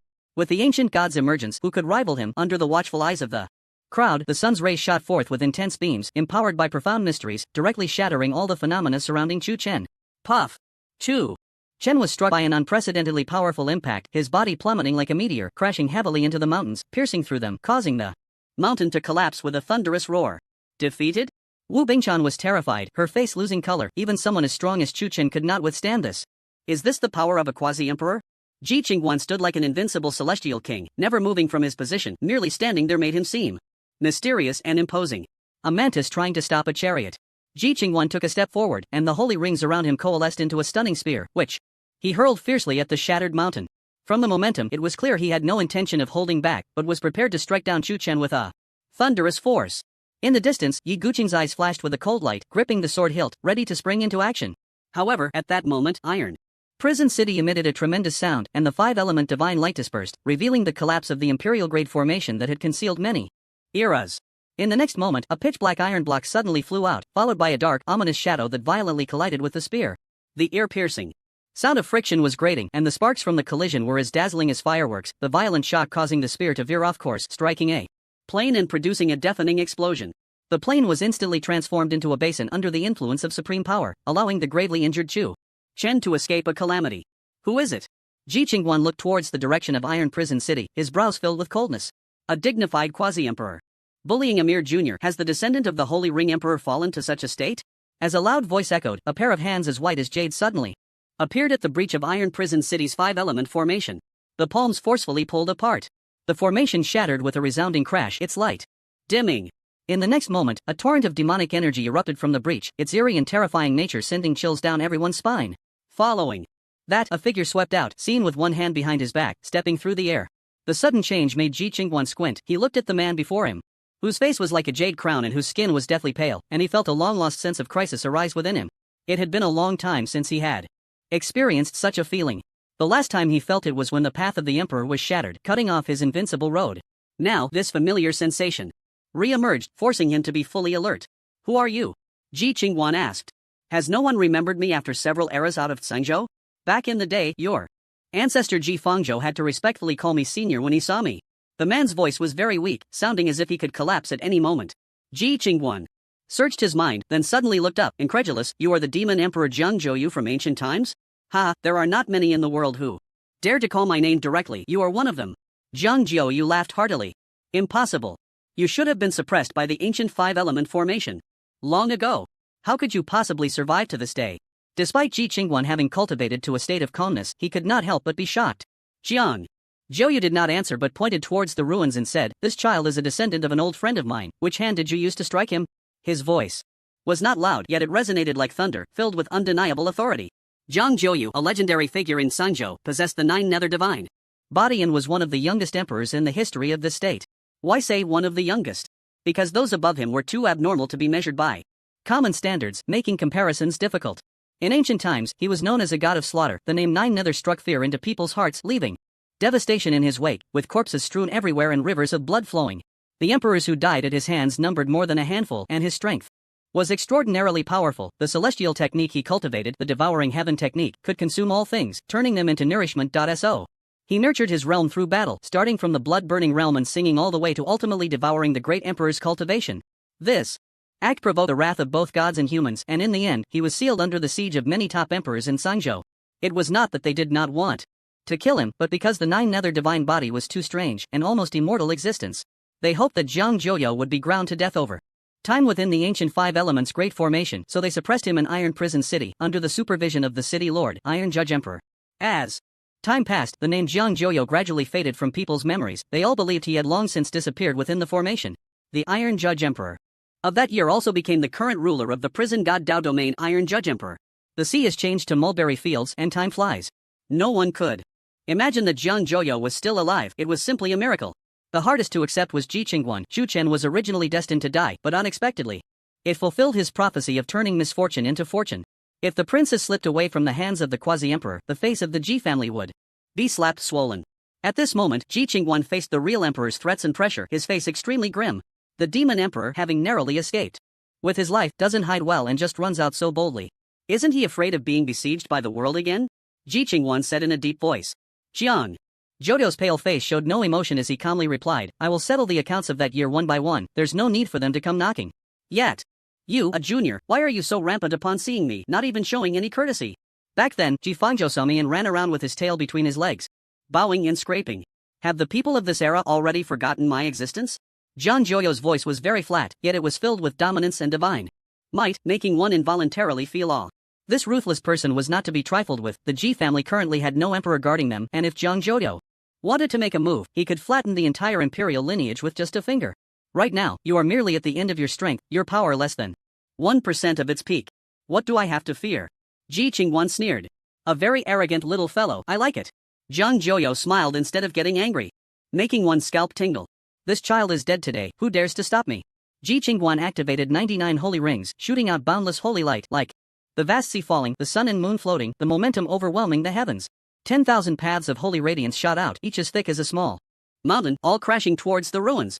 Those watching from afar felt a jolt, as if disaster was about to descend upon them, their bodies trembling uncontrollably. In the next moment, Zhang Jiuyo's figure suddenly vanished. No one saw how he moved, appearing directly in front of the mountain where Chu Chen had fallen. Jiang. Jodo stood with one hand behind his back, his white hair flying in the wind, dressed in ancient robes like a ghostly deity. However, the next scene refreshed everyone's understanding. The 10,000 paths of holy light entered Zhang Jiuyo's body like a mud cow entering the sea, not stirring up the slightest wave, not even damaging the corners of his clothes.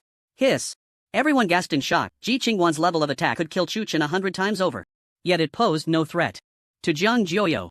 From his expression, one could even see a hint of enjoyment. What kind of devil was this? What? Ji Qingguan was startled, quickly increasing his strength, unleashing his spiritual power without reservation, the holy light dazzling to the extreme. The same outcome, wherever Zhang Jiuyo stood, it was as if he were an otherworldly ghost, untouched by all laws. I don't believe you can swallow it all. Ji Qingguan's eyes revealed a mad glint as he urged the holy rings to strike directly.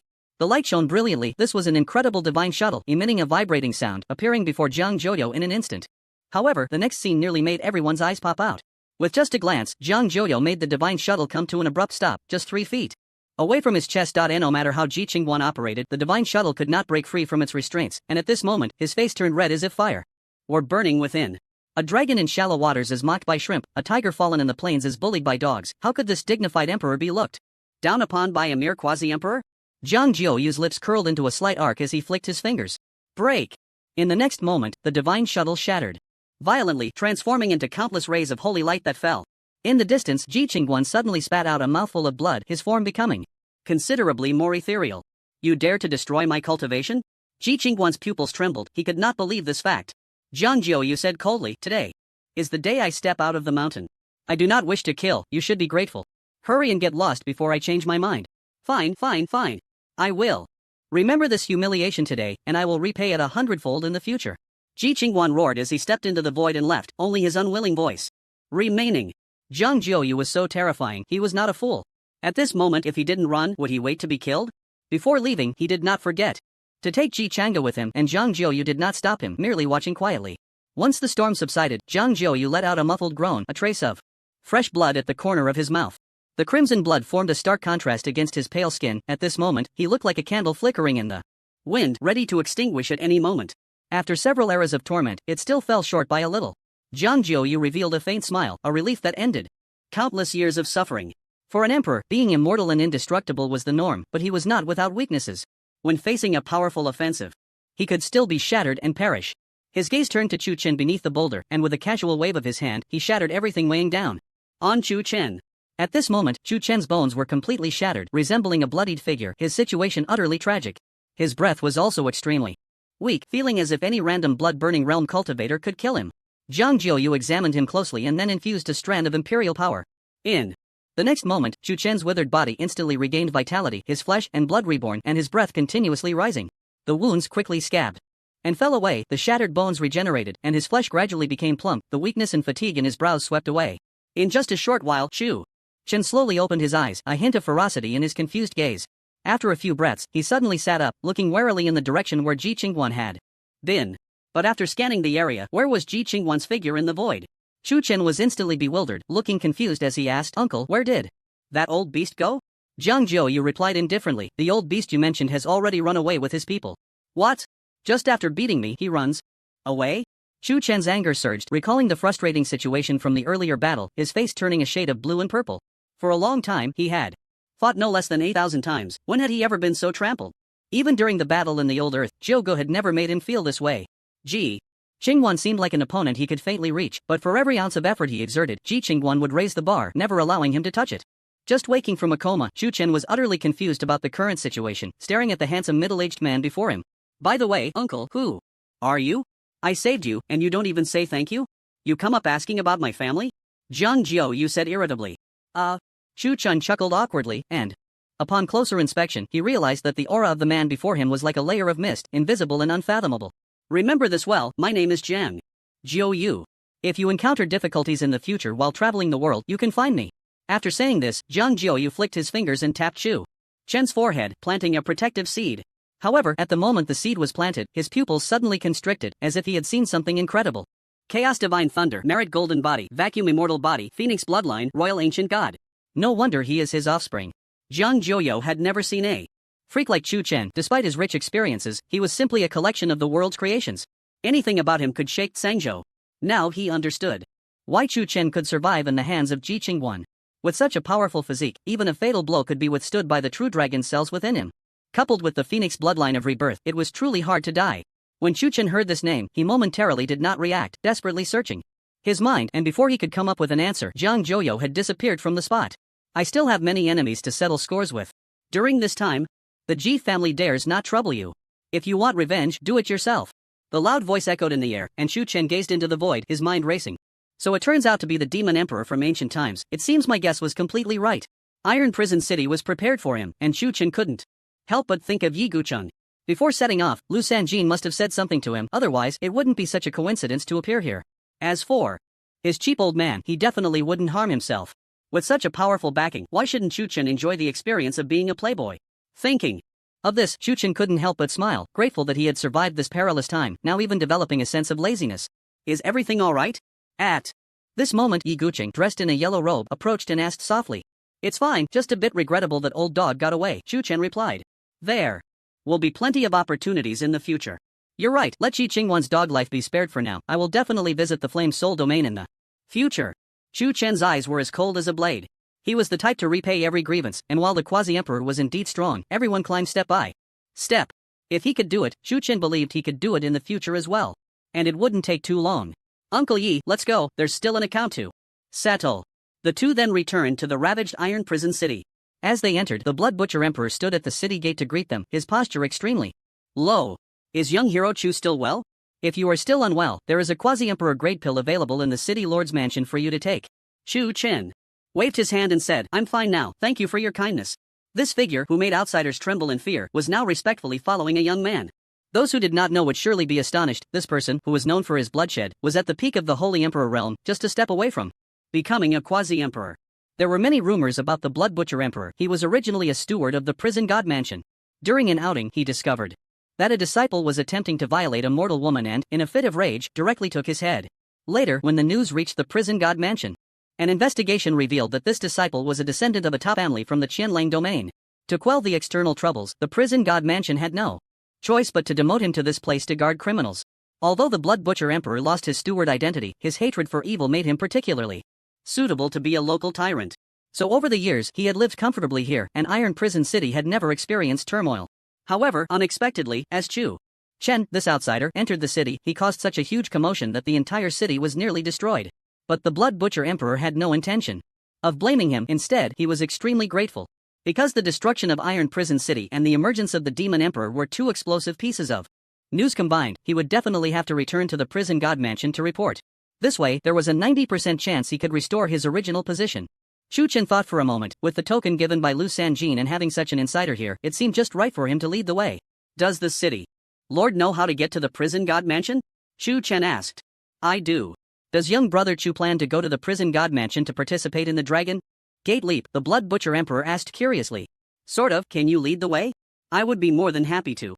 Alright, I will handle my matters first. After speaking, Chu Chen returned to the ruins of the Four Seas Chamber of Commerce and found Wu Bingchan and the old woman beside her staring at him motionlessly. The former's eyes held a hint of fear and complexity, while the latter shrank back, saying nothing. Chu Chen strode forward, his hand glowing with golden light as he swung it. Slap! The old woman suddenly spat out a mouthful of blood, her body spinning 3.5 times in the air before crashing into the chamber building, creating a massive cloud of dust. That old hag almost killed me. I must take care of you today. Chu Chen sneered. Young Master Chu, please. Grandma Fox didn't mean to harm you. She just wanted to help me escape from suffering. Wu Bingchan rushed to grab Chu Chen's wrist, pleading for mercy. I haven't settled the score with you yet, and you're already speaking up for her, Chu Chen said indifferently. Facing Chu Chen's cold gaze, Wu Bingchan trembled, biting her lower lip tightly. Could young Master Chu spare her life? I promise she won't appear before you again. What can you guarantee? Chu Chen asked. Wu Bingchan hesitated for a Moment, gritting her teeth resolutely, I am willing to do anything for young Master Chu. Oh? Who is she to you that makes you willing to go this far? Chu Chen became interested. Grandma Fox is my only relative, I beg you, Wu Bingchan said, her big, watery eyes looking pitiful. Seeing her vulnerable appearance, Chu Chen was about to refuse when he suddenly remembered she was Ji Changxing's fiancée. An exciting thought then sprouted in his mind. Chu Chen nodded, since the saintess of the Heavenly Fox Sacred Land has spoken, how could I not comply? Grandma Fox struggled to rise, having broken 3 ribs, her internal organs in turmoil. Chu Chen's slap nearly made her regurgitate the food she had eaten 30 years ago. How could her aged body withstand such torment? Although she was at the Saint Emperor level with Chu Chen's strength, killing her would be as easy as flipping a hand. Hearing that her saintess had actually submitted to another for her own safety, the old woman hurriedly said, Saintess, no. This treacherous brat definitely has ill intentions. Slap, the golden light reappeared, and this time, the large hand directly sent her flying, crashing through countless trees and buildings along the way, finally collapsing like a pile of mud and losing consciousness. Chu Chen twisted his wrist and waved his hand. There's only one chance, how to persuade her is up to you. Wu Bingchan came to her senses and nodded, thank you, young Master Chu, for your mercy.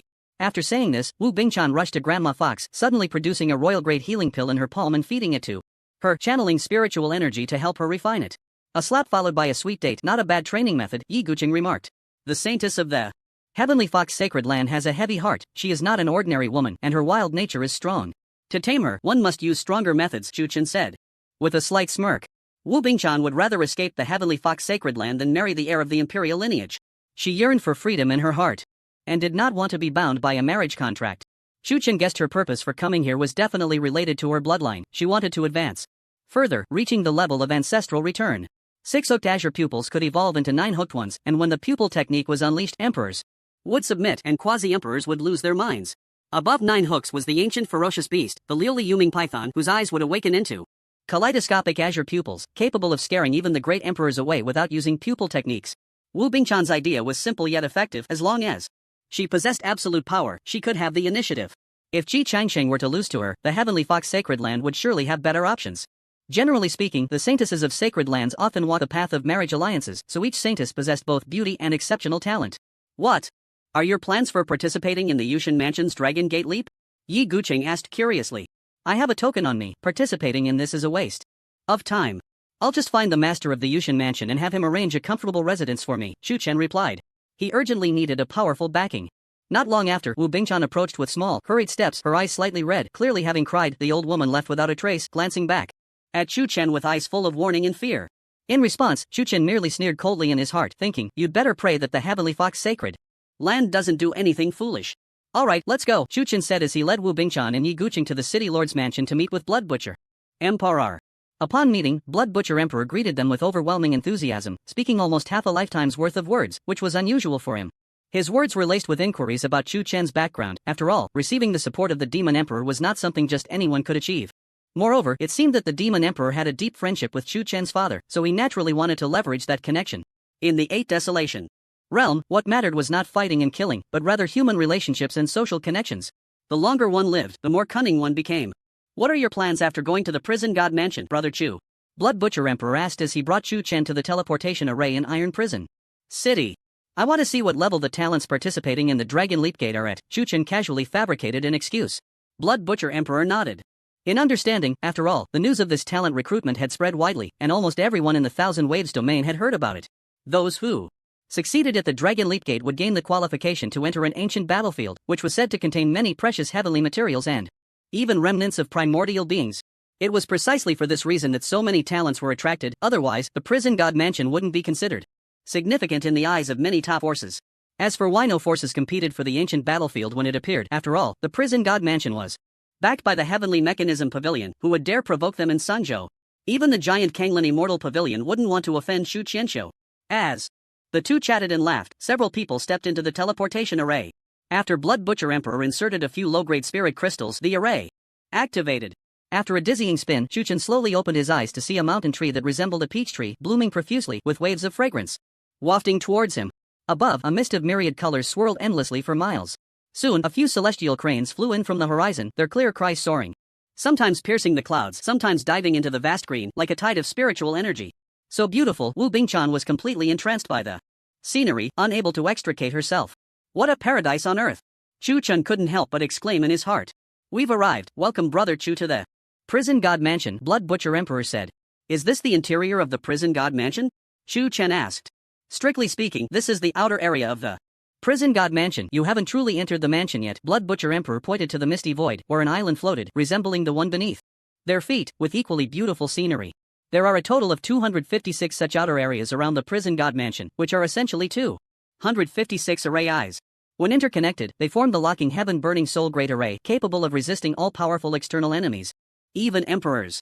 Such profound foundations. Chu Chen nodded secretly. The Prison God Mansion was considered a high-level force in the Thousand Waves domain, still a bit away from being top tier. However, compared to many sacred lands and aristocratic families, it was already a transcendent existence. The mansion's master was an emperor known as the Iron Judgment Soul Emperor, whose strength was unfathomable. For nearly 10,000 years, regardless of how other emperors fell, he remained unshakable. Thus, some said that the true depth of the Prison God Mansion was even greater than it appeared. After admiring the scenery for a while, Chu Chen asked, Blood Butcher, do you have a way to contact the mansion master? I have important matters to discuss. Upon hearing this, Blood Butcher Emperor's brow twitched and he looked troubled, saying, the mansion master is in a high position, dealing with countless matters. Ordinary people cannot meet him. Is that so? Chu Chen's face showed disappointment, then he continued to ask, what about the deputy mansion master or someone who can speak on behalf of the prison god? Mansion? That won't work either. After all, Brother Chu is an outsider. Blood Butcher Emperor shook his head. Just as Chu Chen was about to inquire further, a mocking voice suddenly came from beside him. Where did this fool come from? He hasn't even passed the Dragon Gate and is already thinking about meeting the Lord of the Manor. Dreaming in broad daylight, huh? A richly dressed man scoffed. Exactly, such big words. If I didn't know better, I'd think you were a messenger sent by the Heavenly Machine Pavilion to inspect the Prison God Manor. Just saying you want to meet? Ridiculous. Another person chimed in. Many people had come to this island, including young prodigies who were half a step away from becoming emperors. Upon hearing the commotion, they all turned to look. People were not surprised by this. After all, there was no such thing as harmony among prodigies. All warriors went against the heavens, willing to pay any price to fight for their destiny. But when they looked at Chu Chen, their eyes suddenly narrowed. Isn't that the saintess of the Heavenly Fox Sacred Land? Why is she hanging out with this guy? Jiang Changqing's fiancé is walking with another man. This is going to be interesting. I just heard that someone caused a ruckus in Iron Prison City not long ago, and it seems to have alarmed the head of the Jiang family. I wonder if the news is true. You don't know this, do you? I just heard that those who defy the Jiang family's power in the Flame Soul domain have suffered. The head of the Jiang family was furious and went on a killing spree. The scene was truly tragic. Is that true?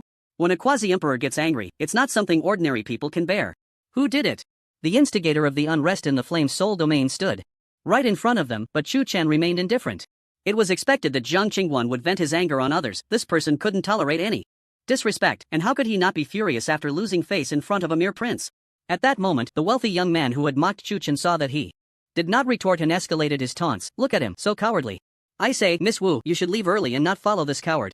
If Jiang Changsheng finds out, it won't end well for you. Blood Butcher Huang frowned. No matter what, Chu Chen was someone he brought along. Did these people really not take him seriously? Just as he was about to explode, a large hand blocked his path.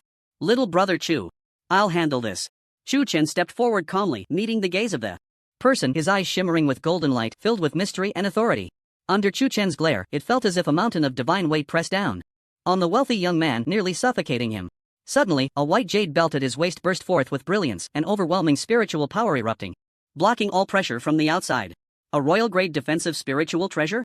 Chu Chen raised an eyebrow, a smirk playing at the corners of his mouth.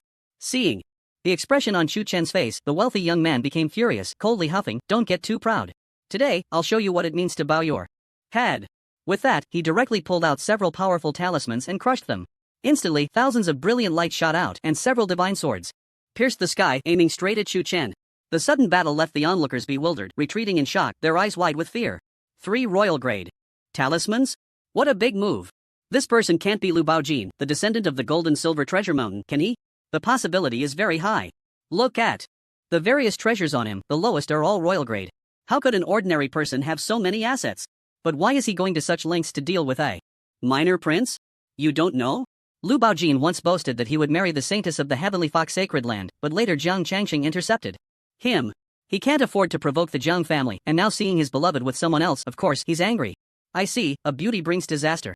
Facing the multitude of divine swords, Chu Chen remained unfazed, appearing as if he were stunned by fear in the eyes of outsiders. Lu Baojin, full of himself, declared, "This is a royal-grade talisman, 1,000 swords of destruction." His words abruptly halted, and his smug expression turned blank, as if he had seen something Terrifying. The others also widened their eyes, as if they had seen a ghost in broad daylight, nearly wetting themselves. They watched as Chu Chen, facing the overwhelming might of the divine swords, simply reached out and grasped one in his hand.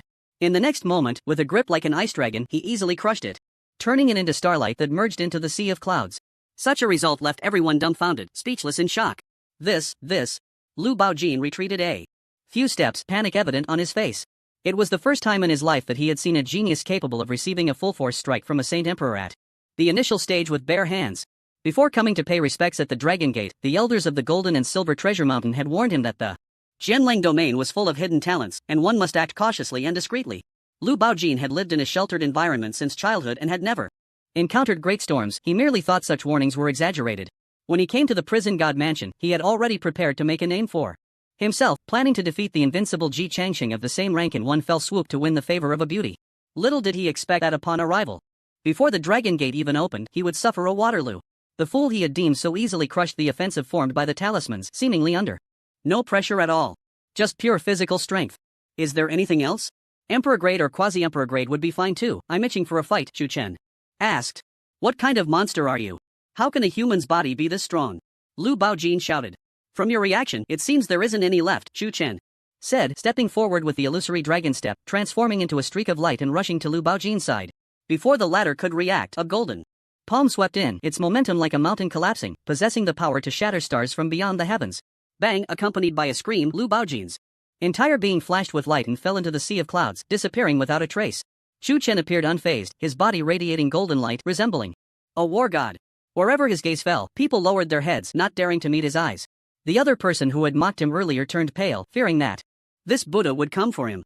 Unfortunately, Chu Chen had no intention of showing mercy, since he couldn't directly meet the powerful figures of the prison god mansion. He would make a name for himself. As Chu Chen strode forward, that person, terrified, exclaimed, "Don't come over, don't come over." You were shouting quite happily just now, why are you shrinking back now? Chu Chen asked with a smile that wasn't quite a smile. This esteemed sir, no, grandpa. You are my grandpa.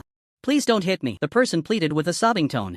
The rules of the Dragon Gate were simple. Once you stepped out of the preparation area, it counted as a failure, even if it hadn't started yet. Thus, those who fell were deemed to have lost their opportunity, just like Lu Baojin, who would no longer have a chance to participate.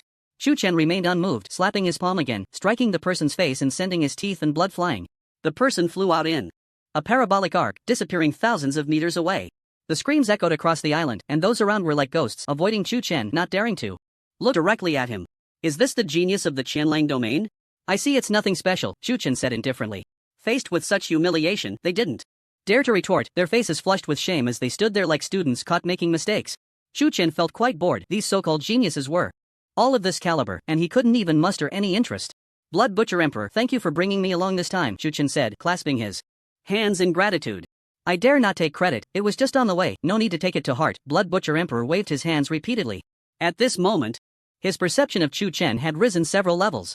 Who would have thought that a genius with such a powerful background would show such courtesy to a mere city? Lord of Iron Prison City? I will return to report now. If you need anything in the future, feel free to ask, young brother Chu, Blood Butcher Emperor said, handing a communication jade talisman to Chu Chen before leaving. After admiring the scenery for a while, Chu Chen found a place to rest and beckoned Wu Bingchan to sit beside him. Come sit here. He then directly rested his head on Wu Bingchan's fair thighs, lying sideways to relax. Facing Chu Chen's directness, Wu Bingchan said nothing, but her face turned crimson, resembling a ripe apple. Onlookers stared wide-eyed, their eyes revealing envy, wishing they were that lucky one. Having the Saintess of the Heavenly Fox Sacred Land as a maid, one might not find another person so audacious in the entire Qianlang domain. If Ji Changxing were to find out that his fiancée was resting her head on another man's thigh, he would probably explode with rage. Or it could be said that Chu Chen did it on purpose, doing so at the most opportune moment when the talents were leaping through the Dragon Gate, clearly intending to disgust others. Wu Bingchan could guess Chu Chen's thoughts, but she had never had such intimate contact with a man in her life. The rich male scent lingered around her delicate nose, causing her heart to race uncontrollably. The warmth and softness from the back of her head made Chu Chen feel extremely comfortable, especially the unique fragrance emanating from Wu Bingchan that was hard to resist. Now he could finally understand the so-called gentle village being a hero's grave. In his 20s, it was the most vigorous time a young man, full of blood and vigor, would want to find a hole to drill into during the quiet of the night. At this moment, to suppress the fantasies in his heart, he could only choose to focus and hold his breath, continuously practicing the true dragon-slaying immortal technique. The surrounding people, seeing the ambiguous appearance of the two, felt their teeth almost rot from the sourness. Damn it, if I could lie down just once, I'd be willing to shorten my life by 10 years. Only 10 years? You really lack sincerity. I'd offer 100. Look at you all, as if you've never seen a woman before. Can't you have a bit of ambition? Once you become powerful, what woman can't you have? You really talk big without fearing your tongue getting twisted. Who doesn't understand such a crude principle? The problem is it really that easy to become stronger? If it were, would you and I still be standing here together? Everyone had a deep understanding of Chu Chen's strength, knowing that this fierce person could catch a divine sword with his bare hands. If it were anyone else, they would have been cut into countless pieces. Being left with a complete corpse was already a stroke of luck. By the way, which force does this fierce person belong to? I don't think I've ever seen him before.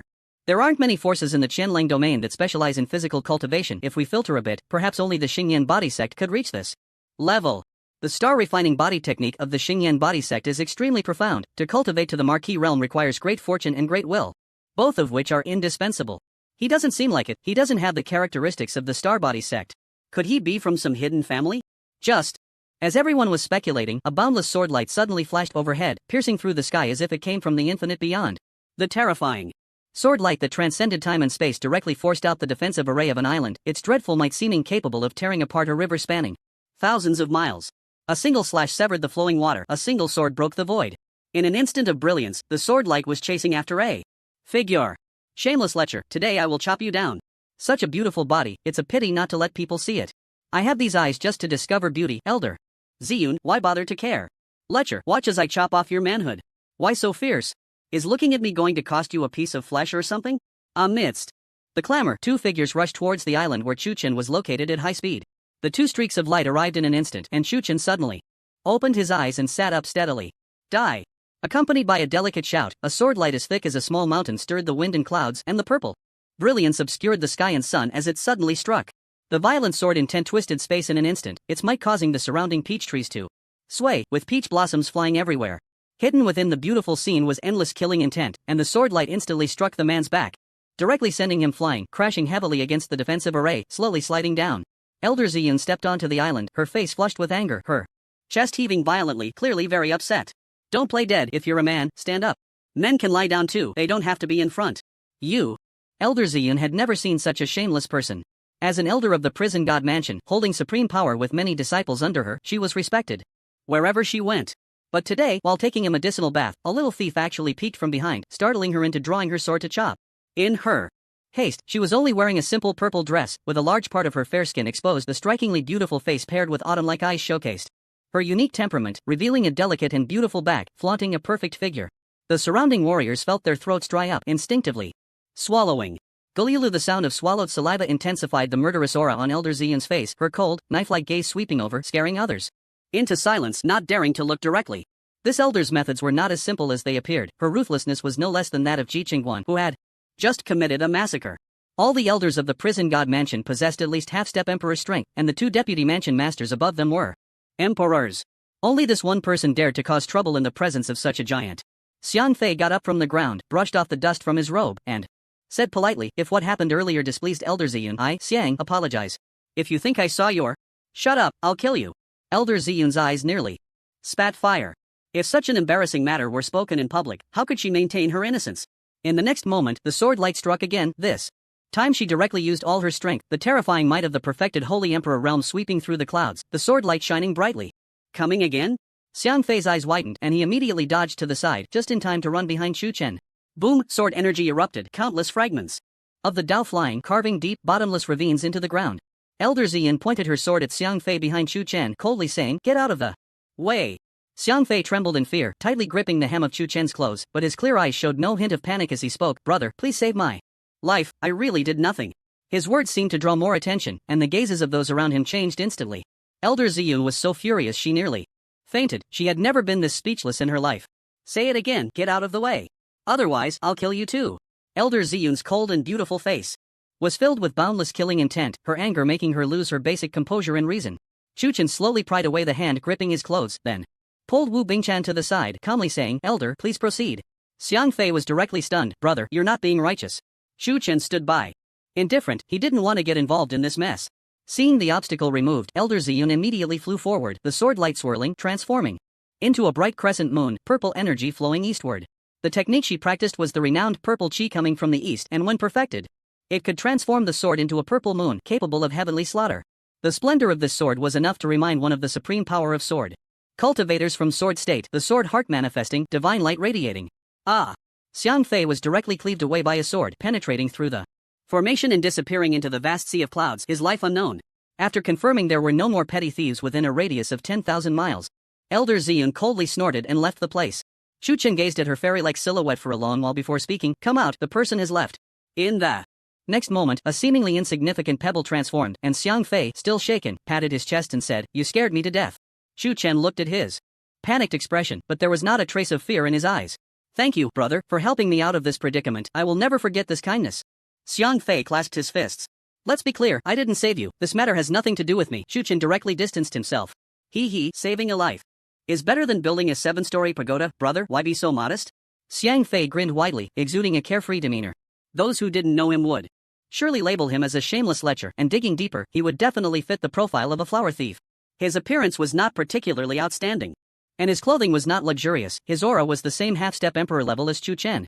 However, Chu Chen did not underestimate him because he had just used a top-tier emperor-grade talisman, the sky-stealing talisman. Using this symbol allows the user to transform into surrounding objects and perfectly conceal their presence, easily deceiving Ziyun's divine sense. Moreover, he had just withstood a full-force strike from a Saint Emperor without a scratch, which alone made Chu Chen wary of him. May I ask your name, brother? Xiang Fei pondered for a moment and added, Let me introduce myself first. I am Xiang, a disciple of the Xiang family from the ancient immortal family in the wasteland. I have a lifelong love for beautiful women, and apart from that, I seek nothing else. Put. Before Chu Chen could respond, the beautiful Wu Bingchan beside him burst into laughter. It was at this moment that Xiang Fei noticed a stunning beauty standing next to Chu Chen, and his eyes immediately lit up. Brother, you are quite fortunate to have such a beauty by your side. Xiang Fei couldn't help but give a thumbs up. Wu Bingchan's beauty was not inferior to Elder Ziyun's. The former had a touch of youthful freshness and tenderness, while the latter exuded a mature beauty refined by time. Both were top-tier beauties, each with their own merits. Chu Chen simply smiled and said, Chu Chen. Xiang Fei nodded, noting the name, and when he heard the surname Chu, a barely perceptible flicker of unusual color flashed in his eyes. What is this fairy laughing about?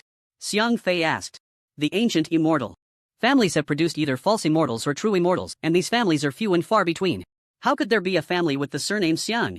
Wu Bingchan replied. Looking at her charming demeanor, Xiang Fei explained with a smile, the world is vast and boundless, and the secrets of the 8 wastelands are countless. While ancient immortal families are indeed rare, that is only in the understanding of the common people. The implication was that Wu Bingchan's knowledge was shallow, but his words were so tactful that they did not cause discomfort. You're just boasting. The legacy of the ancient immortal families is unparalleled. How could they travel thousands of miles to the prison god mansion in Suzhou to seek resources? Wu Bingchan pouted. Not long ago, my father consulted the master of the Tianji Pavilion for a divination. He told me that Suzhou is my blessed land and that I must come here, Xiang Fei said with a smile. You're lying again. The master of Tianji Pavilion is mysterious and elusive. How could he meet anyone casually? Wu Bingchan was even more skeptical. My father and the master of Tianji Pavilion are close friends. They made a pact before I was born to give me a divination when I turned 18, Xiang Fei smiled. You're only 18? Wu Bingchan exclaimed, her mouth agape.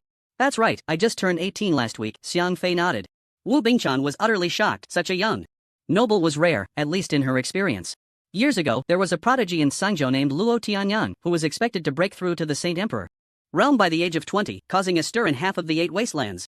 Unfortunately, he was shattered by Ji Qingguan's heart, unable to advance further for the rest of his life. Now, Xiang Fei was even younger, having reached the half-step emperor realm at 18. If he could obtain certain opportunities, he might even break ancient records. At this point, Wu Bingchan believed about 50% of what he said. He must be a prodigy nurtured by a top-tier power. After all, someone like Chu Chen only achieved the half-step emperor realm at 25. But if you truly come from an ancient immortal family, why would you spy on Elder Ziyun? Wu Bingchan asked, puzzled.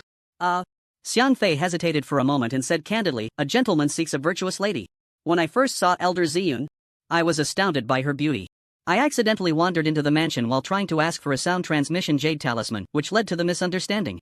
The Elder's mansion is protected by a great formation. How did you get in? Wu Bingchan asked, confused. I have a special physique that is naturally immune to formations. Why wasn't your presence detected by Elder Ziyun the moment you entered? My bloodline is also special. Then, alright, no more questions. The Dragon Gate is about to begin. Xiang Fei directly interrupted her endless inquiries, nearly breaking into a sweat to answer those few questions. Chu Chen watched him struggle and secretly laughed. The so-called special physique and bloodline were just poor excuses. However, it was clear that this guy was genuinely Interested in Elder Ziyun, young people often have a desire for conquest and are attracted to women older than themselves.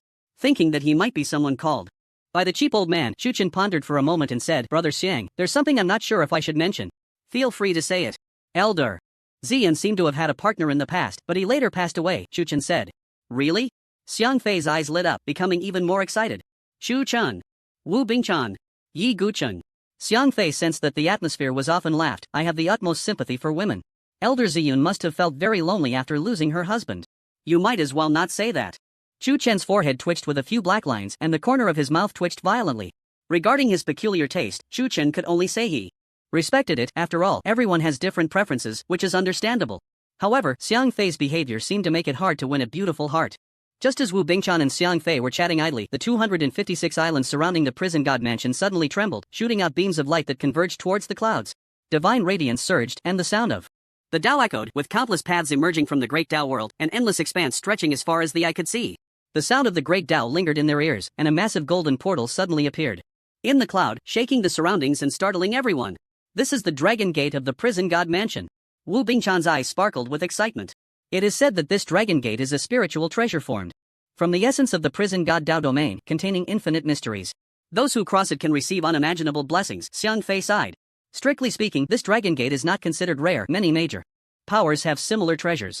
Moreover, crossing the Dragon Gate tests a warrior's invincible heart, luck, strength, and comprehension of the great Tao. All four are indispensable, making the conditions extremely harsh.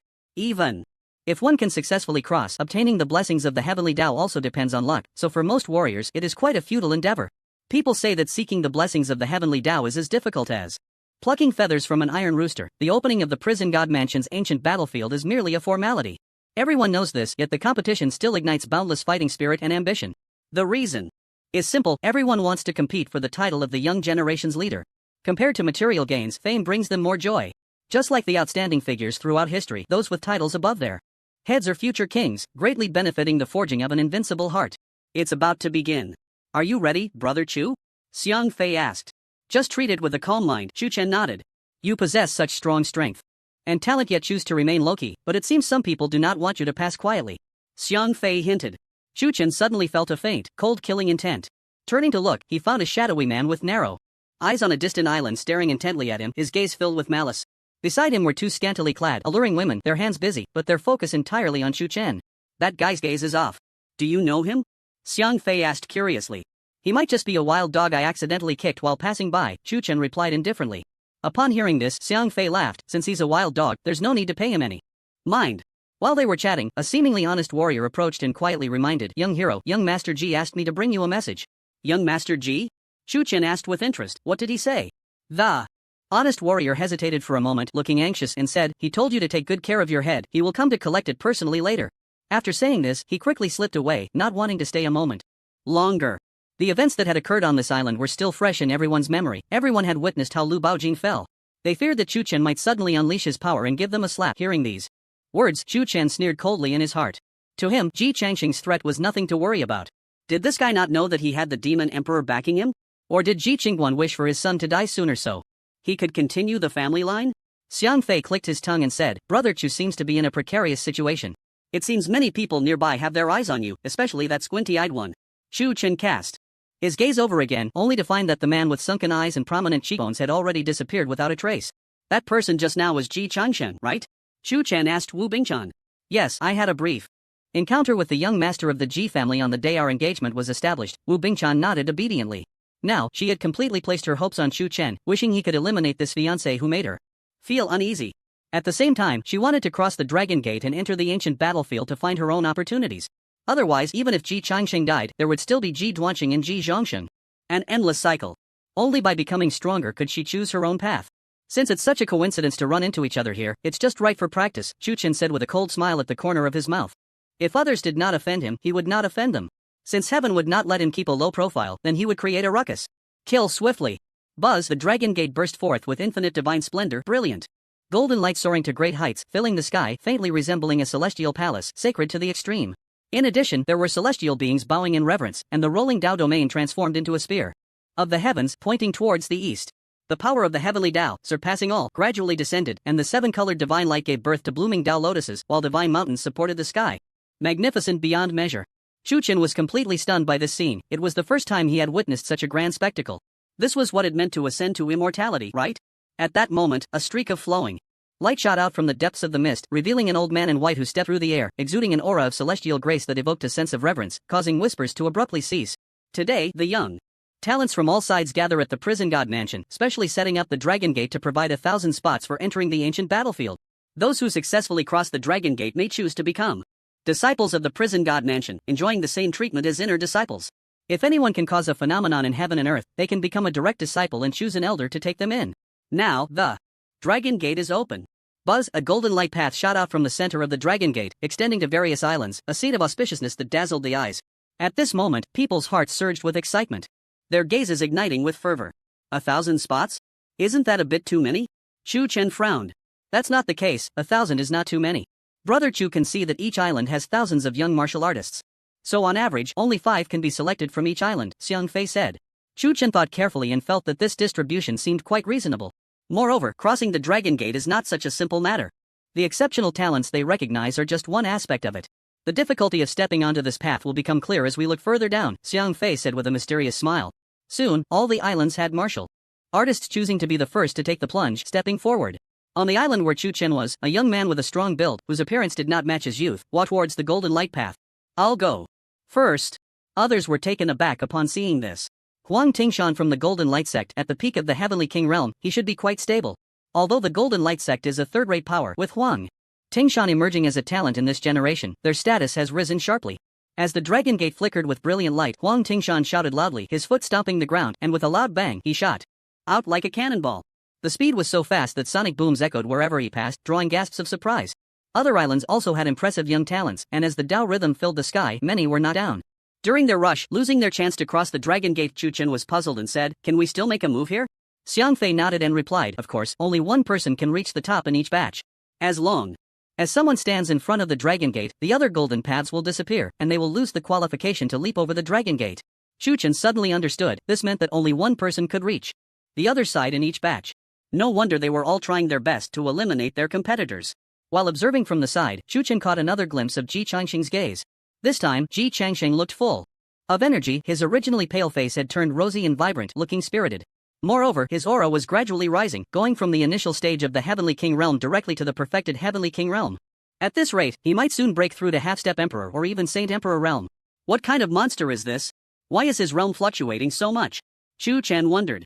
Wu Bingchan explained, in addition to practicing the Imperial Grade Technique Great Dao Sacred Ring Method, Ji Changsheng accidentally learned a kind of evil art that relies solely on absorbing the cauldron's energy.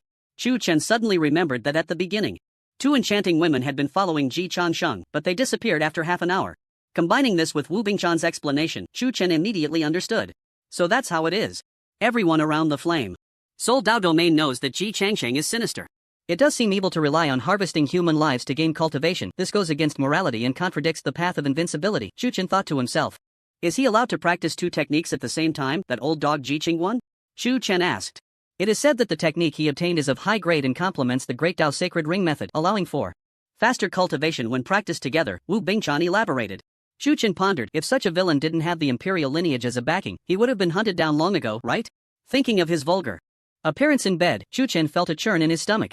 No wonder Wu Bingchan doesn't want to marry such a person. If I had such a fiancé, I would have committed suicide long ago, Chu Chen thought. Ji Changsheng's gaze was extremely uncomfortable, as venomous as a snake's, filled with an inexplicable evil. He looked just like a human, but beneath that skin lay a beast. This guy probably wants to join me in participating in the Dragon Gate leap. Chu Chen's brows flashed with coldness. That would be good. Killing such a beast counts as eliminating a threat to the people and accumulating merit. Just as their gazes collided, the golden path suddenly underwent a tremendous change. Huang Tingshan let out a loud roar, his body rapidly expanding several times, his clothes bursting apart, and coarse hair sprouting from his skin. His jaw jutted out, a pair of massive fangs protruded, and his eyes turned blood red, filled with wildness. The rumors are true. Huang Tingshan is a descendant of the demon and human races, and he possesses the bloodline of the violent ape. I didn't expect him to directly demonize, it seems. The competitive pressure is indeed great. After transforming, Huang Tingshan's combat power skyrocketed, and his enormous fist swung violently, directly sending several people flying, blood-staining the golden clouds. He then crouched down, and like a spring, he suddenly leaped. Boom! An enormous sonic boom echoed through the sky, his body igniting in flames, and his scorching fist smashed one person into a pulp. The flames burned fiercely like maggots on a corpse, continuously consuming the blood and turning it to ash. In no time, only 10 competitors remained on the field, still 10 miles away from the Dragon Gate. The battle was about to erupt, and the other 9 realized the terror of Huang Tingshan. After exchanging glances, they decided to eliminate him first. Countless brilliant divine weapons appeared, with bronze cauldrons, silver bells, spirit seals, and sword chi attacking, carrying boundless might that tore through the clouds and struck Huang Tingshan. However, with the bloodline of the violent ape, his defense was sky-high. With a loud roar, demonic fire appeared in the void, and overwhelming demonic energy surged into the sky, making him look like a war god battling against the masses. The demonic fire was unparalleled, instantly blocking all attacks, and behind Huang Tingshan was the Dragon Gate, far ahead of the others, but he did not want to end like this. Suddenly, the demonic fire coalesced into a towering fist imprint, the dazzling flames nearly blinding the onlookers. This child is strange, retreat for now. As soon as these words were spoken, the 9 people quickly fell back. Clearly, their lives were more important than facing the Dragon Gate. However, the bloodthirsty Huang Tingshan had no intention of letting them go. He struck out with his hand, sending the fist imprint crashing forward. The surrounding clouds and mist shattered in an instant, and the island trembled violently. The transformed Huang Tingshan seemed to possess the strength of a half-step emperor, just a step away from the true Saint Emperor realm. Such power, combined with the innate ferocity of the violent ape, was like entering a no-man's land, invincible. Not good. The 9, seeing this, were horrified and immediately unleashed all their strength, revealing their trump cards, manifesting various powers of the great Tao, and summoning their innate immortal paths. However, before the Tao rhythm could take effect, it was melted away by the residual might of the demonic fire, and all their attacks were like paper in front of the fist imprint, instantly obliterated. Ah! The screams were incessant as the 9 were crushed into powder by the palm imprint, their lives extinguished. The tragic scene left many young martial artists who had never witnessed such a spectacle pale-faced, their throats convulsing, nearly vomiting. What a ruthless character! Chu Chen nodded slightly. On the surface, Huang Tingshan appeared quite simple-minded, but his strikes were merciless. Once he attacked, it was a kill, leaving no room for breathing. Decisive killing was the quality a martial artist should possess. If he had even a hint of mercy, he would have been surrounded and killed. Out of 256, only 1 survived. Huang Tingshan returned to his original form and immediately donned a piece of clothing, then staggered toward the Dragon Gate. The consumption of his bloodline was immense, and at this moment, he was in a weakened state. To prevent any accidents, he chose to take a king-grade recovery pill. Without infinite firepower, all high-damage weapons required a significant amount of spiritual power. Even with an imperial weapon in hand, if there wasn't enough spiritual power to activate it, it would merely be a decoration. After his success, Huang Tingshan was filled with joy as he staggered to the Dragon Gate and stepped inside. The next moment, a blinding light burst forth, and the Dragon Gate shot out a beam that pierced through Huang Tingshan's body. Immediately, starlight fell from the heavens, descending upon him. In the blink of an eye, all of Huang Tingshan's injuries healed completely, and his previous fatigue and weakness vanished. A red glow flashed across his surface, the sound of flowing blood roared incessantly, and above his head appeared a towering violent ape, 100,000 feet tall. It's a bloodline returned to ancestry. He actually has such an opportunity. My goodness, after this, Huang Tingshan will be able to unleash 100% of his bloodline power. In the future, he might even have a chance to challenge the Demon Emperor. Is this the blessing of the Dragon Gate? It's astonishing.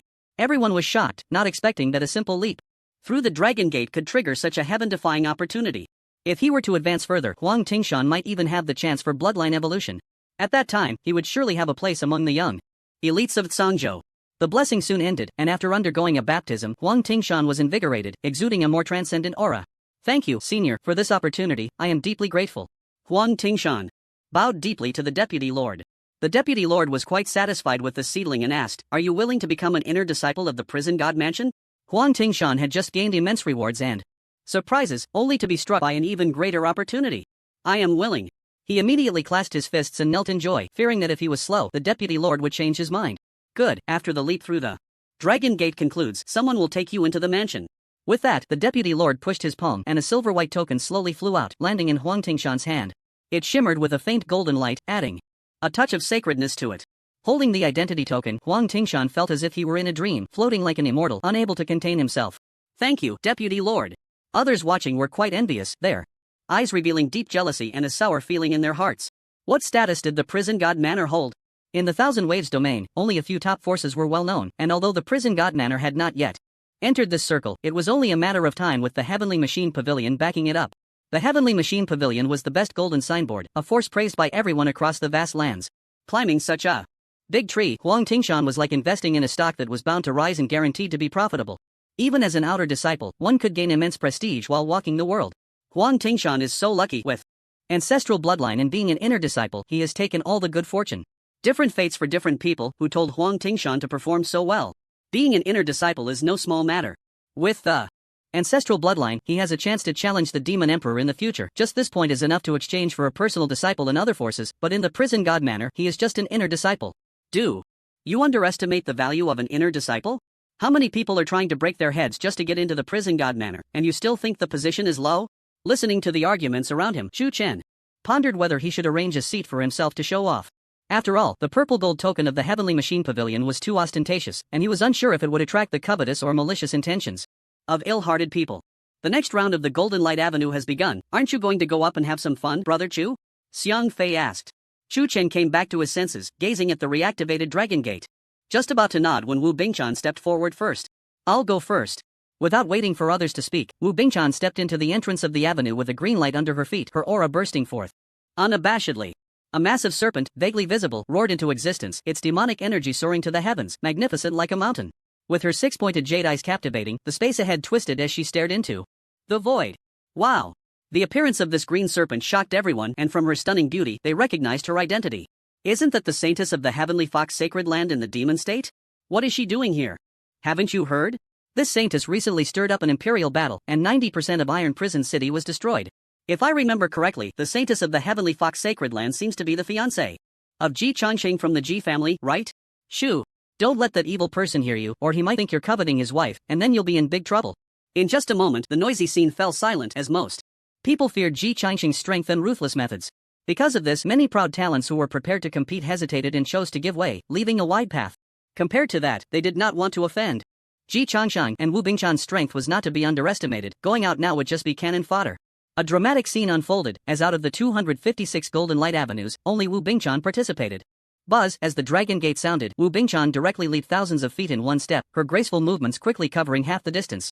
Her movements were ethereal, carrying a hint of celestial grace, and paired with her green dress, it resembled a fairy dancing, quite beautiful. What was supposed to be a competition turned into Wu Bingchan's solo performance. Such a dramatic scene left Chu Chen both amused and exasperated. This girl is doing it on purpose, isn't she? Xiang Fei's mouth twitched slightly. Wu Bingchan must have known this would be the outcome before setting off. Her brazen exit from the island was a clear indication to the world that she disagreed with the marriage contract. It was a blatant slap in Ji Changqing's face, and now she had directly offended the Ji family. At this moment, Ji Changqing's face shifted between green and white, his anger causing veins to bulge, his expression barely concealing his rage. He turned to look at Chu Chen, his killing intent palpable, the temperature around him dropping sharply, frost appearing frequently. Feeling his gaze, Chu Chen smiled nonchalantly, slightly raising his chin, as if to say, so what if I mess with your fiancé? Looking for death.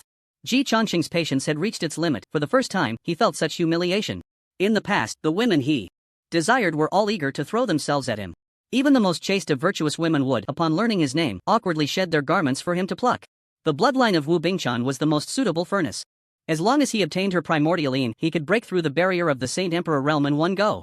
At that time, who among the young talents of the Qianlang domain would be his match? He never expected that what had initially gone smoothly would be ruined by a nameless brat. How could he endure this? Soon, Wu Bingchan arrived at the Dragon Gate, her delicate fingers moving lightly, and a radiant light descended. Her momentum surged, and in the blink of an eye, she broke through from the perfection of the Heavenly King realm to the half-step Emperor realm. The aftershocks were still resonating, and she continued to sprint forward. She won't be able to directly reach the Saint Emperor realm, will she? Hard to say. The blessings of the Heavenly Tao at the Dragon Gate vary in strength. In ancient times, there was a warrior in the blood-burning realm who, because of this, directly ascended to the quasi-emperor realm. I know that legend. Later it was revealed that this person was a reincarnation of a great emperor. What does that blessing count for in comparison? Countless eyes were fixed on Wu Bingchan's movements, hearts racing uncontrollably. If she could enter the Saint Emperor realm, today's events would surely be recorded in history. At that moment, the blessings of the Heavenly Tao abruptly ceased, and Wu Bingchan's realm came to a halt at the perfection of the half-step emperor, just one step away from the Saint Emperor realm. Just a little more. Wu Bingchan shook her head in disappointment and then bowed to the Deputy Lord. The Deputy Lord nodded slightly and said, "You have good talent. I originally intended to take you as my disciple, but unfortunately, you already have an affiliation, and I do not wish to take away someone else's joy.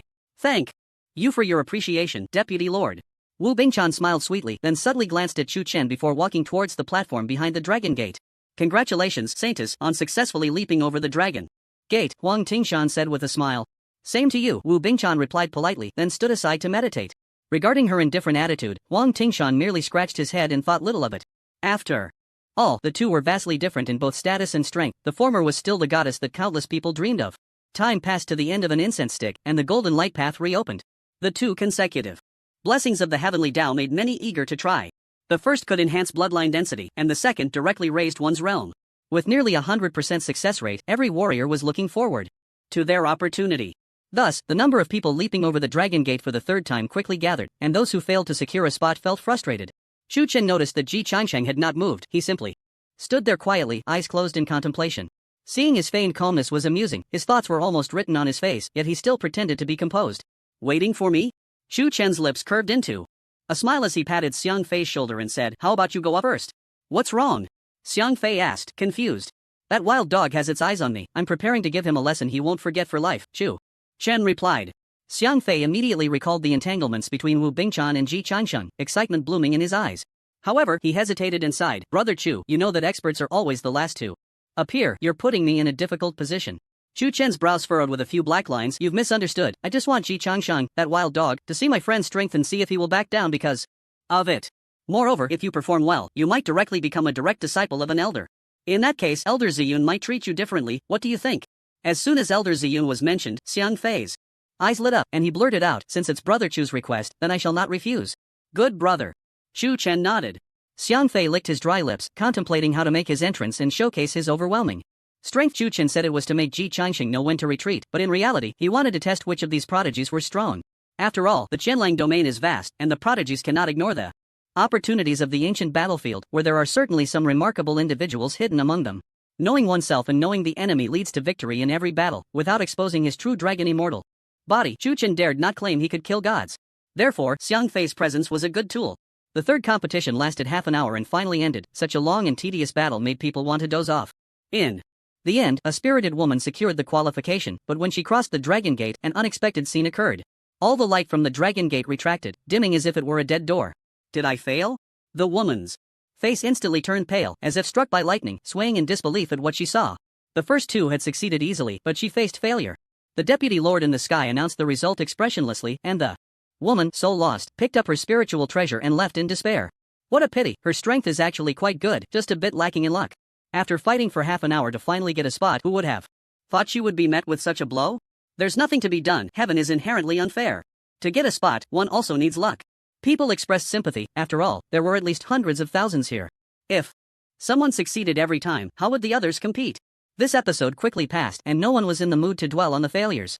Xiang Fei had been waiting for this opportunity. Before leaving, he turned and said, "Brother Chu, I'm off. Just watch how I crush them." "Alright, I'll cheer for you," Shu Chen nodded. "No need for that, dealing with these small fry, I can wipe them out with a wave of my hand," Xiang Fei boasted. Shu Chen. "Alright, I won't say more. If I'm late, there won't be any spots left." With that, Xiang Fei shot off like a gust of wind, unwilling to linger for a moment. Shu Chen looked at his eager back, helplessly amused, fearing that Elder Ziyun might be snatched away. The competition for the fourth leap at the Dragon Gate was quite intense. People could hardly contain their restless hearts, eager to ascend. "Let me go first this time, everyone else get lost." Boom! A gust of wind swept in, and the domineering momentum blew everyone apart, shrieking as they flew out. A prodigy carrying a large sword stood up in anger, ready to teach this langcutter a lesson. However, before he could unleash his martial skills, a flipping seal came crashing down, directly knocking dozens of people into unconsciousness. Xiang Fei stood with his hands behind his back, arrogantly looking up at the sky, his robe billowing without wind, exuding an air of a great figure. "This leap at the Dragon Gate is mine for the taking. Anyone who doesn't want to die, step aside." "You." The crowd was furious at Xiang Fei's domineering behavior but dared not speak out. After standing in place for a moment, they left in anger. Xiang Fei gave Chu Chen a thumbs up and then quietly waited for the moment to open. Buzz! The sound of the Dragon Gate rose again. And Xiang Fei suddenly opened his eyes and stomped his foot. His figure soared to great heights, like a great rock spreading its wings, surrounded by numerous black holes that frantically devoured everything around him. In an instant, a terrifying shadow that reached the heavens appeared, its enormous mouth wide open, directly swallowing all attacks. Countless offensive spiritual powers vanished like a mud cow entering the sea, not stirring a single ripple. Before people could react, Xiang Fei unleashed dozens of flipping seals, the fierce black light blotting out the sun, with primordial texts appearing above, as if recreating the supreme scenery of the primordial era. Boom! The overwhelming offensive instantly turned people into meat paste, unable to even scream. After completing all this, Xiang Fei fell from the sky, timing it perfectly. The scene was silent, a pin drop could be heard. Everyone stared wide-eyed in disbelief at the back of this ruthless figure, completely unable to believe what they were seeing. Including Chu Chen, waves surged in their hearts. "Primordial aura, this is?"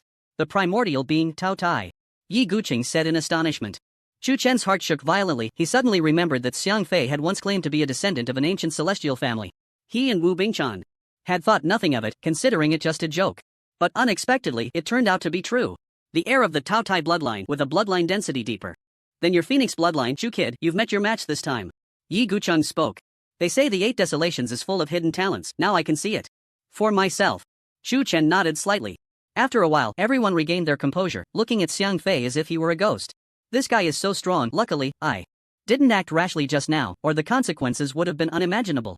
Yeah, thanks to my brother for pulling me back just now, I owe you my life. Such a pure Tao Tai aura, who exactly is he? The fleeting shadow of the Tao Tai was unforgettable, the legendary primordial being appearing in the Thousand Waves domain, shaking the world. The commotion caused by Xiang Fei was enough to stir up great waves throughout the entire Thousand Waves domain. The Tao Tai, a primordial being that had not appeared for many years, had almost been forgotten by the world in the river of history.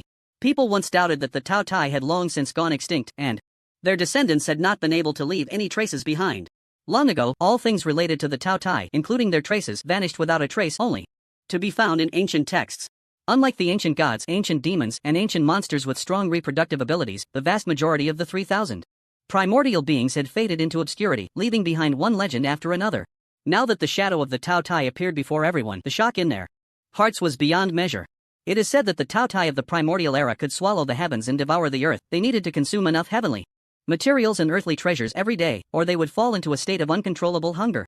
Indeed, there was a Tao Tai in the primordial era that was so starved it directly swallowed several golden crows. That incident nearly led to a war in the 8 Desolations. This guy looks unremarkable. How could he possess such a heaven-defying bloodline? Perhaps he is a descendant of some ancient celestial family, otherwise he wouldn't have survived his childhood. Without enough resources to support him, he would ultimately meet a tragic end. Everyone was in awe, the terrifying shadow lingering in their minds. Chu Chen also felt immense pressure. The 60 billion true dragons within him seemed to sense a provocation, awakening from their slumber and letting out deafening roars. Golden light erupted, the power of the true dragons transforming into countless small dragons swirling around his body. Chu Chen shouted, suppressing the aura. Behave and don't move. After operating his technique, the true dragons finally quieted down, falling back into slumber. Chu Chen wiped the cold sweat from his forehead. He had nearly caused a disaster, having sensed a divine thought sweep past from a nearby island for a brief moment. He wasn't sure if it was the divine thought of the Lord of the Prison God Mansion, so he dared not act recklessly. Yi Guqing beside him also sensed an unusual aura and quietly reminded him, the situation is more severe than I imagined, be extra cautious. Chu Chen nodded slightly, turning his gaze to Xiang Fei, who was now touching the dragon gate, and in an instant, all the golden light suddenly fell silent. This change inevitably reminded people of the previous round's failure of that woman. Such an outcome was beyond everyone's expectations. What's going on? The descendant of the Tao Tai actually cannot gain the recognition of the heavenly Tao? It shouldn't be. Primordial beings have an affinity for the heavenly Tao that ordinary people cannot match. There must be some issue. Could it be that the Tao Tai has been absent for too long, causing their clan to lose their original status and fortune? If that's the case, then the primordial beings will no longer be the world of true dragons and the 9 fiends.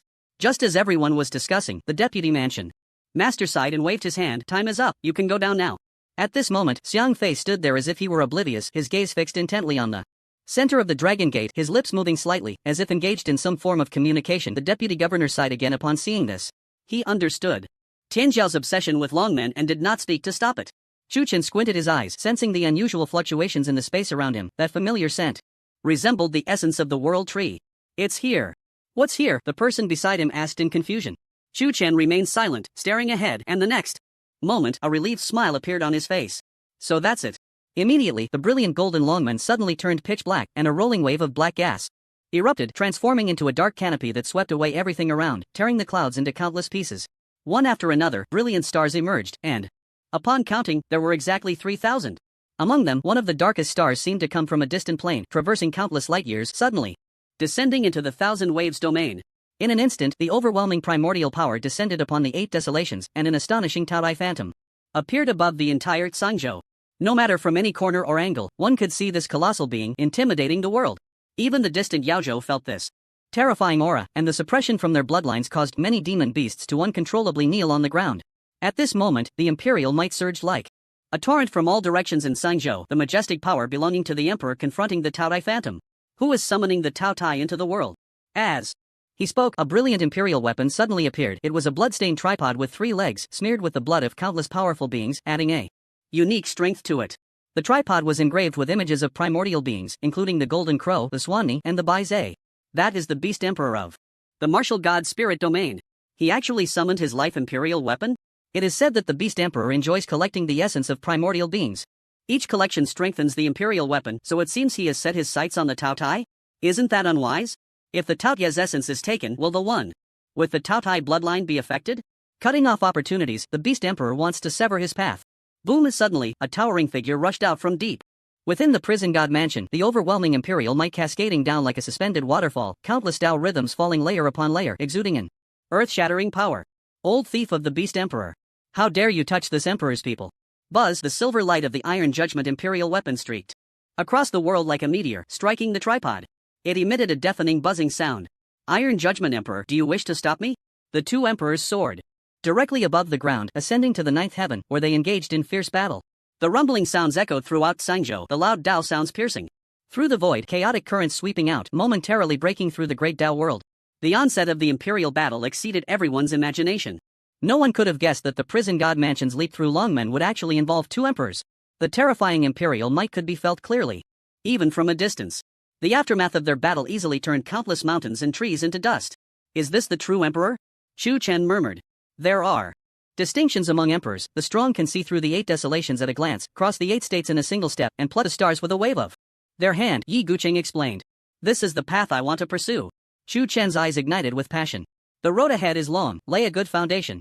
I believe you will definitely reach that height in the future, even stronger than them, Yi Guqing said earnestly. Chu Chen nodded heavily, burying this hope deep in his heart. Just as the two emperors were battling, the pitch-black star suddenly descended a beam of light, completely enveloping Xiang Fei's figure. The massive Tao Tai phantom let out a long howl to the sky, suddenly summoning a black hole that frantically devoured the spiritual energy of the 8 desolations. Following that, Xiang Fei's long hair began to dance wildly, his eyes turning an eerie black, beams of light erupting from his mouth, and his body suddenly swelled up like an inflated balloon. Xiang Fei's transformation caught the attention of many in the prison god mansion, especially when the Iron Judgment Emperor appeared. Many figures descended here, including Elder Ziyun, another deputy lord of the prison god mansion, arrived in succession, and to everyone's surprise, this person looked extraordinarily young. To be precise, he looked like a child. His rosy, fair little face was delicate, with 2 high ponytails on his head, and a small mouth holding a blade of grass, making him look both cool and adorable. He also wore a belly band, and his tiny feet were adorned with golden rings. His exquisite little face made one unable to resist wanting to hold him and spoil him. No one would have expected that one of the renowned deputy lords of the prison god mansion was actually such a small child. Is that the deputy lord? Chu Chen asked in astonishment. The alternative techniques of the 8 desolations realm are vast and boundless. Don't be fooled by his appearance as a child. In reality, he has lived for over 100,000 years, Yi Guqing said. 100,000? Chu Chen was taken aback. This age was likely older than many ancient trees. In comparison, they were mere living fossils. There were very few beings in the heavens who could live safely for 100,000 years. Aside from the immortal gods, he had never seen anyone who could live that long. Right, there was an even older existence beside him. What's going on? Have you found out anything about this child? The deputy lord, speaking in a childlike voice, asked. No news yet, his origins are very mysterious. I've already sent the Heavenly Machine Pavilion to investigate, Wei Yuanzong replied. The lord may not return for months, the imperial war won't end so quickly. During this time, I'll trouble brother Wei to manage the important affairs of the mansion, Suzhou said, spitting out the grass leaves in his mouth and smacking his lips. Are you planning to go to the ancient battlefield? Wei Yuanzong asked. Yes, this time there are multiple entrances to the ancient battlefield, so I need to prepare in advance. We can't let the people from the Haotian Dao domain get there first, Suzhou nodded. Suddenly, at that moment, the changes in Xiang Fei's body quickly came to an end. The black light on him slowly merged into his body, and the power of the Tao Tai returned completely to its original form. The 3,000 stars in the sky vanished, and the massive Tao Tai phantom also disappeared. The clear sky restored a sense of normalcy, making everything feel as if it had never happened, yet the flickering light in the 9 heavens and the imperial might indicated to the world that this was not an illusion. After a moment of silence, Xiang Fei slowly opened his eyes, gazed at the dragon gate, and softly said, "Thank you." He then turned to face everyone, displaying a restrained and steady demeanor. Compared to his previous wildness, he was now more composed and calm, with a starlight in his eyes that sent chills down people's spines. Everyone knew that within his body lay a fierce and terrifying Tao Tai, capable of devouring all things in heaven and earth. Have I succeeded? Xiang Fei asked. Wei Yuanzong, coming back to his senses, smiled and nodded. Of course. If you hadn't previously joined any other sects, would you be willing to join the prison god mansion? The Lord is not here, but I can guarantee that after you become my closed-door disciple, you will receive abundant cultivation resources. The answer was imminent. This ethereal deputy lord clearly wanted to take Xiang Fei under his wing directly. Who wouldn't be tempted by such a delicious opportunity? The Tao Tai bloodline was many times higher in rank than that of the violent ape. if the latter had a chance to become a demon. Emperor, the former, as long as he didn't fall midway, was destined to become a great emperor in the future. Moreover, there was a chance to touch the elusive path to immortality.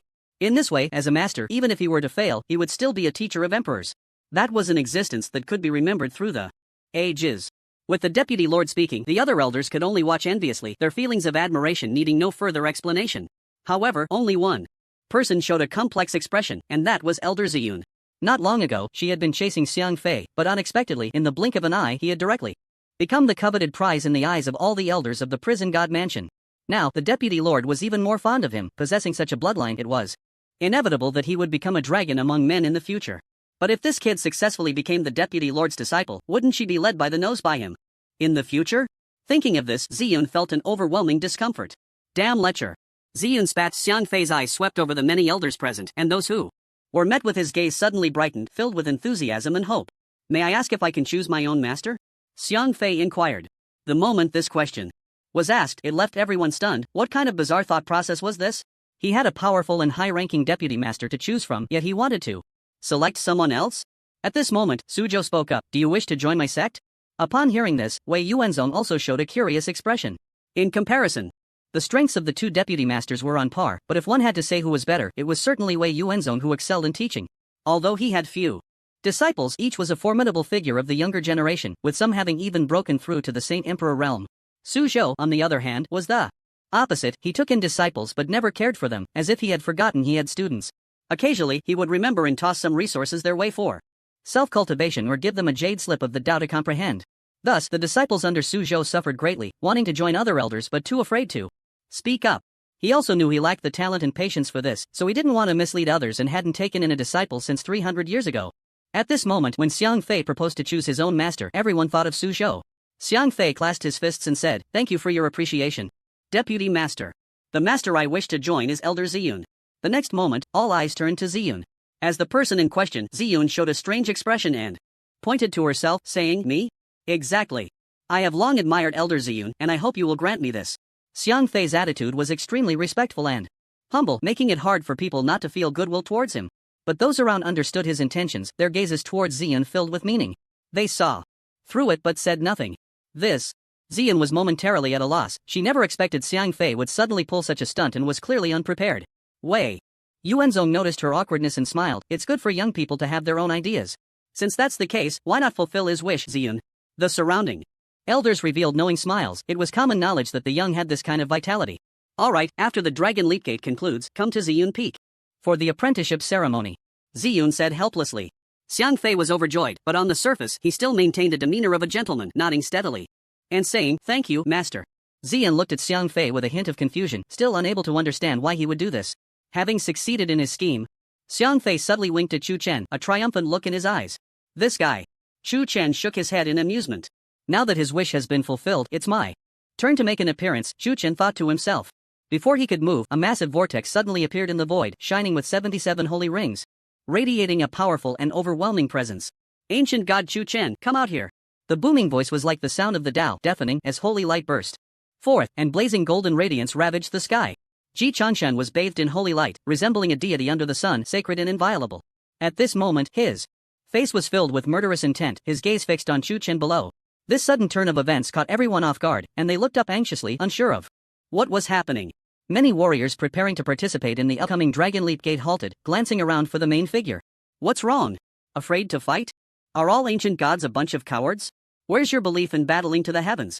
Ji Chansheng shouted. Ancient god? What ancient god? Could it be the instigator of the battle between the head of the Ji family and the demon emperor a few days ago? I've heard of it. I thought it was fake news, but it turns out to be true. TSK, who can endure wearing a green hat? It's a miracle Ji Changsheng has been able to hold on for so long. Once the Taodai bloodline emerges, he can no longer stand firm. At this moment, the warriors on the island where Chu Chen was located all turned their gazes, their eyes filled with astonishment. The reason for their surprise was naturally the revelation that the opponent possessed the bloodline of an ancient god, with two types of primordial beings' descendants appearing on the same day. Just how great was the allure of the ancient battlefield that the prison god mansion was about to open? Moreover, compared to the gluttonous beast, the ancient god was even more shocking.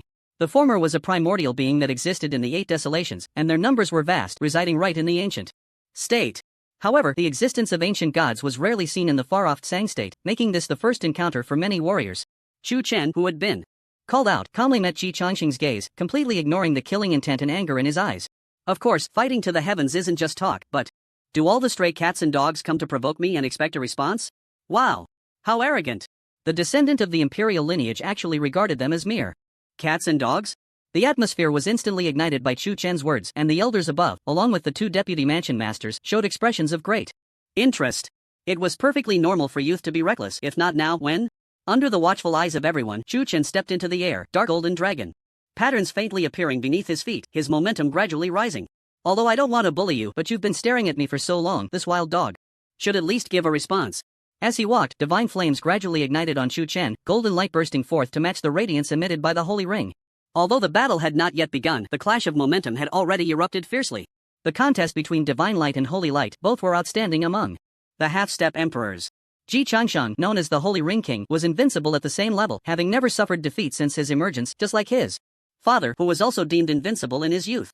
With the dual emperor's techniques, Ji Changsheng at this age was stronger than Ji Qingguan, and he had long been designated as the heir to the imperial Ji family, the next family head. Ji Changge was merely a supporting character. It was precisely because he had such an elder brother who reigned at the same level that he could be so arrogant. This king has killed countless prodigies, and you are just one of the stepping stones, so don't be so arrogant. Ji Changsheng said coldly. A mere descendant of the imperial lineage dares to lecture me? Who do you think you are? Chu Chen retorted without holding back. This king will let you know what the imperial lineage is. Just as the other islands were preparing their combatants, the Golden Light Avenue suddenly opened.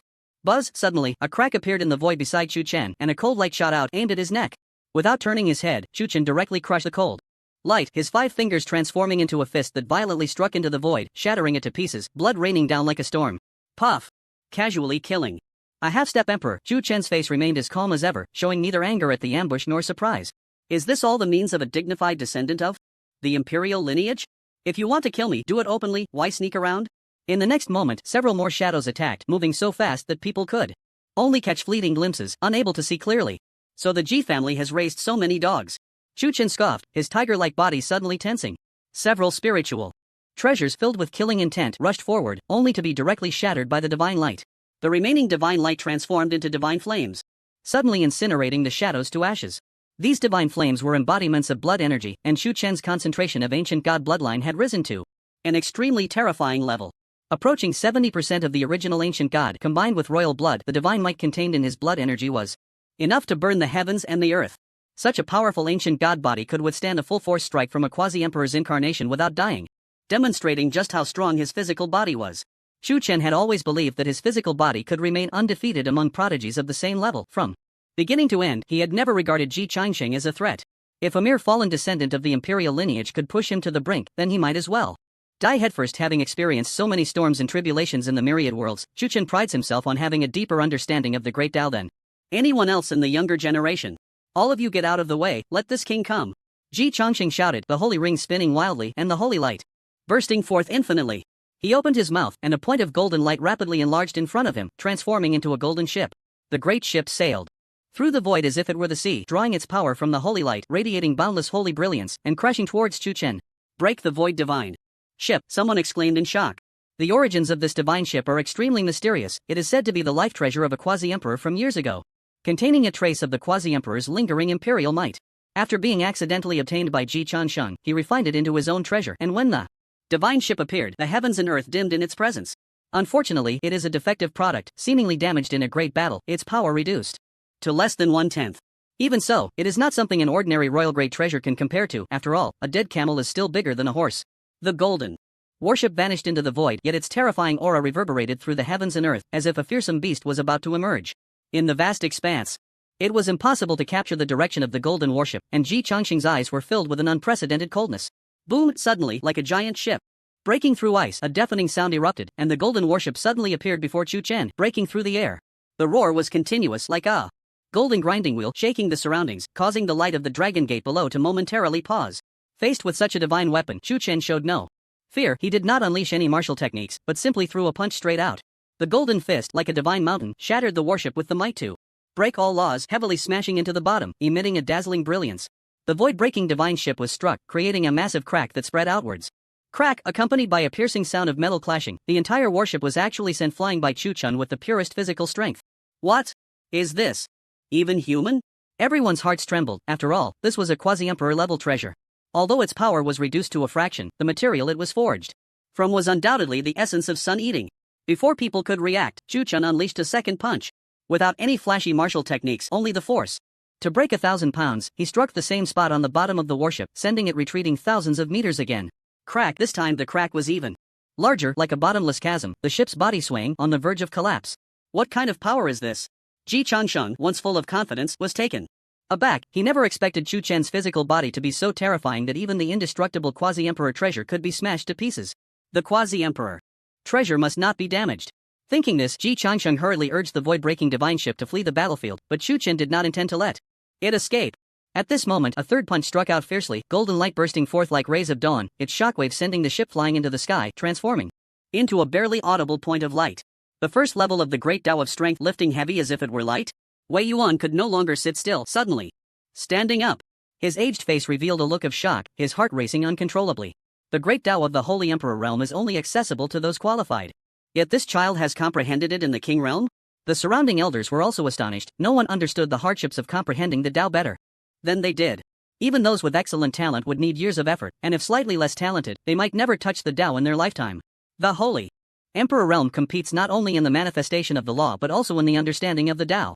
Those with powerful manifestations may have strong physiques or bloodlines, which is innate. But only by comprehending the Tao can one be called a true emperor. Only then can one have a title.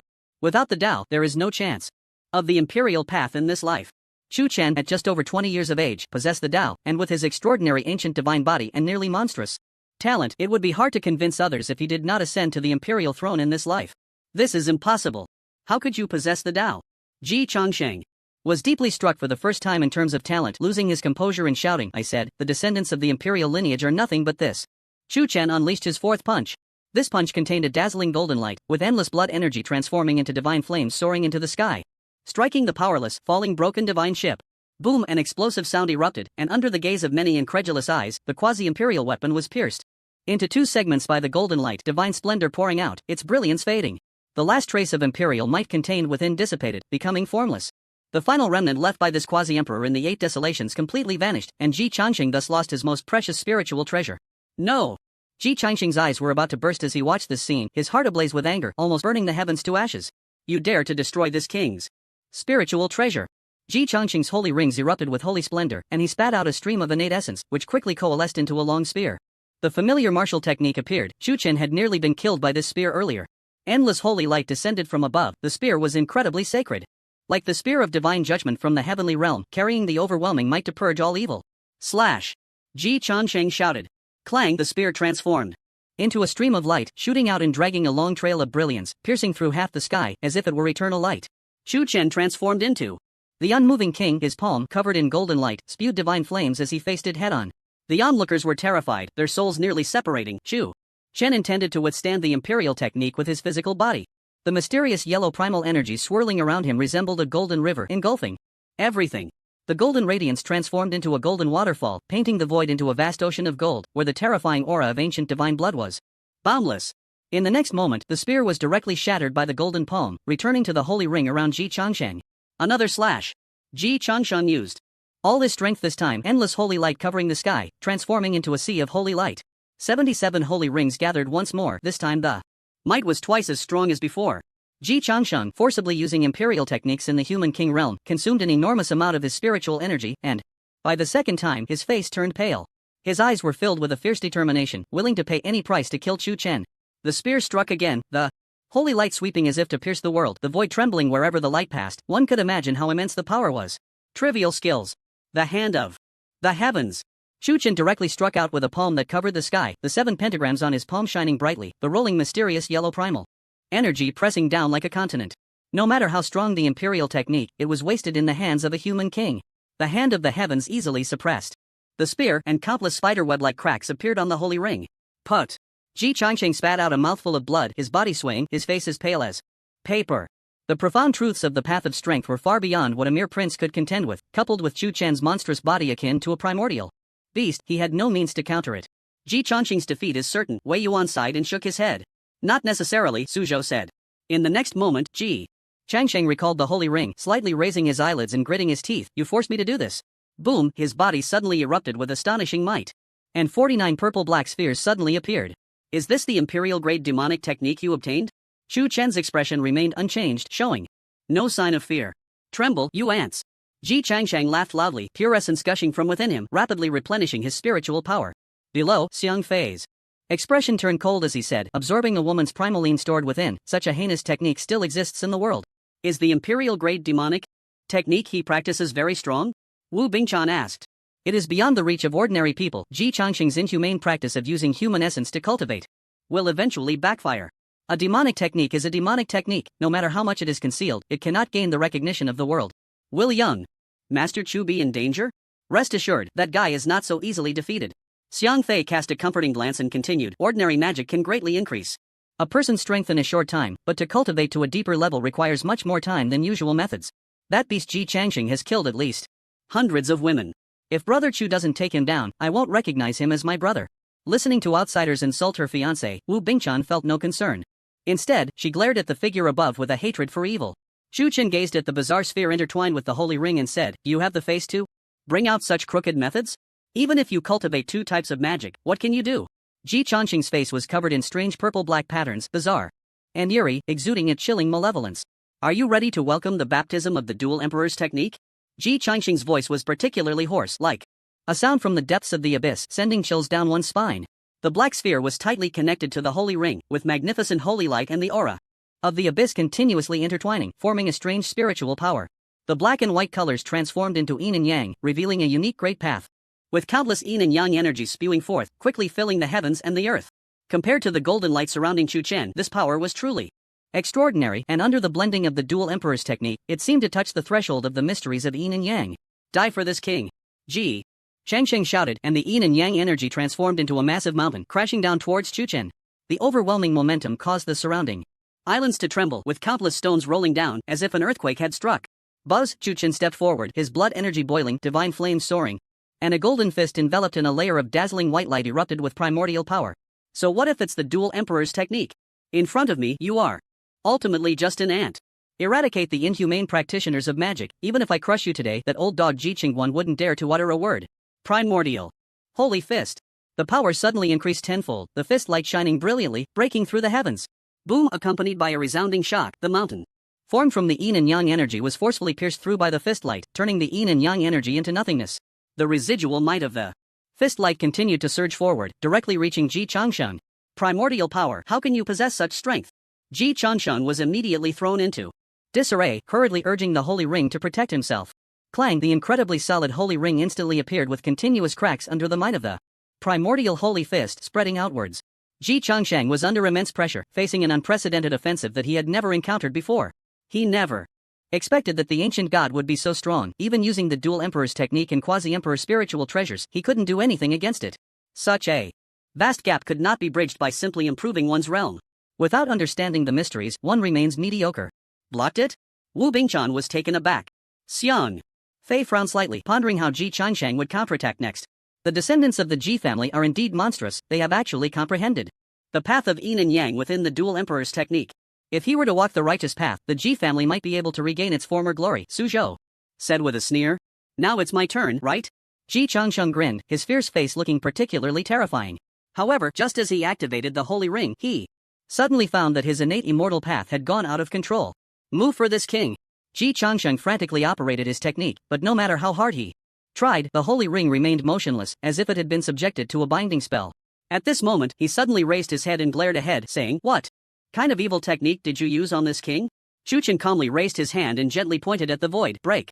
Boom! As the words fell, the holy ring suddenly exploded, turning into countless fragments that scattered with the wind.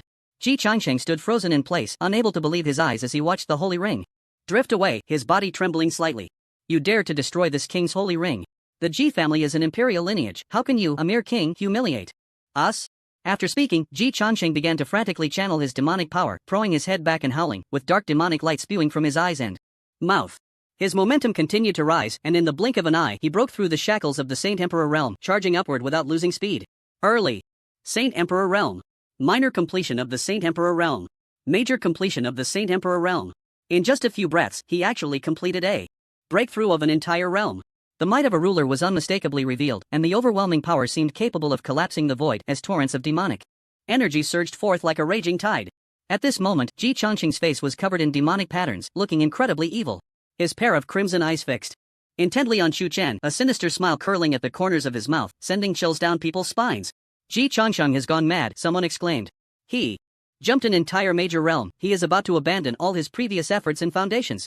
Chu Chen is finished now. If the demonic power takes the initiative, Ji Changqing might become the next Jiang Zhouyo. The scene was in an uproar, and no one expected Ji Changqing to lose control directly. He was stunned by a punch from Chu Chen. Faintly, screams and cries of women echoed in the void, and hearing these sounds only excited Ji Changqing further. Did you hear that? These are the women contributing power to this king. They feel extremely honored to merge with this king. Ji Changqing closed his eyes, savoring this moment. It's just a crooked path. With your demonic cultivation, you'll never touch the path of the emperor in this lifetime, Chu Chen said. Absurd. The demon emperor Jiang Zhouyo was a formidable figure in ancient times, and he could tread the path of the emperor. This king can too. Ji Changqing said in a deep voice. You know better than anyone that you just don't want to face the facts. The demon emperor entered madness only after becoming an emperor, while you are forcibly elevating your realm by entering madness. It's clear who is stronger and who is weaker, Chu Chen replied calmly. Shut your mouth. Ji Changqing immediately went mad, his figure vanishing from the spot and suddenly appearing beside Chu Chen. A wisp of ghostly light flashed and a pale hand shot out, enveloped in dark demonic energy, reaching for Chu Chen's head. Chu Chen snorted coldly, his golden fist bursting forth with brilliant light, divine flames raging, incinerating all evil. Boom! The first clash between a half-step emperor and a fully realized Saint Emperor erupted with enough force to shock the world. The violent aftermath surged forth, causing the mountains on the island to explode and waterfalls to turn into tornadoes shooting into the sky. So strong! Wu Bingchan exclaimed in shock, her mouth agape. Chu Chen was sent flying over 1,000 meters. And before he could stabilize himself, Ji Changqing charged again. Today, even if you go to heaven or earth, this king will turn you to dust. Bang! Another fierce collision, but this time Chu Chen did not show signs of fatigue, only retreating a few steps. The two continued to battle in the void, with surging golden and black light flashing incessantly, as if a colossal beast was roaring in the void. These two are too monstrous. Chu Chen is even more abnormal, able to fight across an entire major realm without falling behind. The ancient god's body looks down upon the world, unmatched by anyone even in the primordial era. It was the top existence. It's a pity Ji Changqing has gone mad. The chances of Chu Chen winning are slim to none. People sighed in lament, as Ji Changqing was willing to pay an unimaginable price to eliminate Chu Chen. At this moment, a sudden change occurred. Ji Changqing was suddenly seized by the neck by Chu Chen, the unexpected turn of events catching everyone off guard. No one saw how Chu Chen reversed the situation, but at this moment, they could see the 7 5-pointed stars on Chu Chen's forehead shining with an intense brilliance, almost blinding. Killing you is like slaughtering a dog. Chu Chen's cold eyes flashed with a glint of frost. What's going on? Someone asked in confusion, watching this scene. Just moments ago, the situation was evenly matched, with Chu Chen even at a disadvantage, and suddenly he turned the tables and subdued Ji Changqing. Such a reversal caught everyone off guard, leaving them bewildered. Look closely, Chu Chen has actually activated the true power of the ancient god bloodline, someone reminded. So, he was hiding his strength all along? No way, first it was the ancient gods, now it's the mysteries. How many more trump cards does he have? The voices of astonishment rose and fell, and upon closer inspection, it was indeed the case. Chu Chen's skin shimmered with a faint golden glow. Although it seemed insignificant in the presence of the divine flames, it added an air of transcendent dominance to him. Especially the majesty radiating from his brows elevated his aura even further. People stared blankly at this invincible figure, gradually entranced. Especially Wu Bingchan, who knew better than anyone the depths of Chu Chen's abilities. What was being displayed now was merely the tip of the iceberg.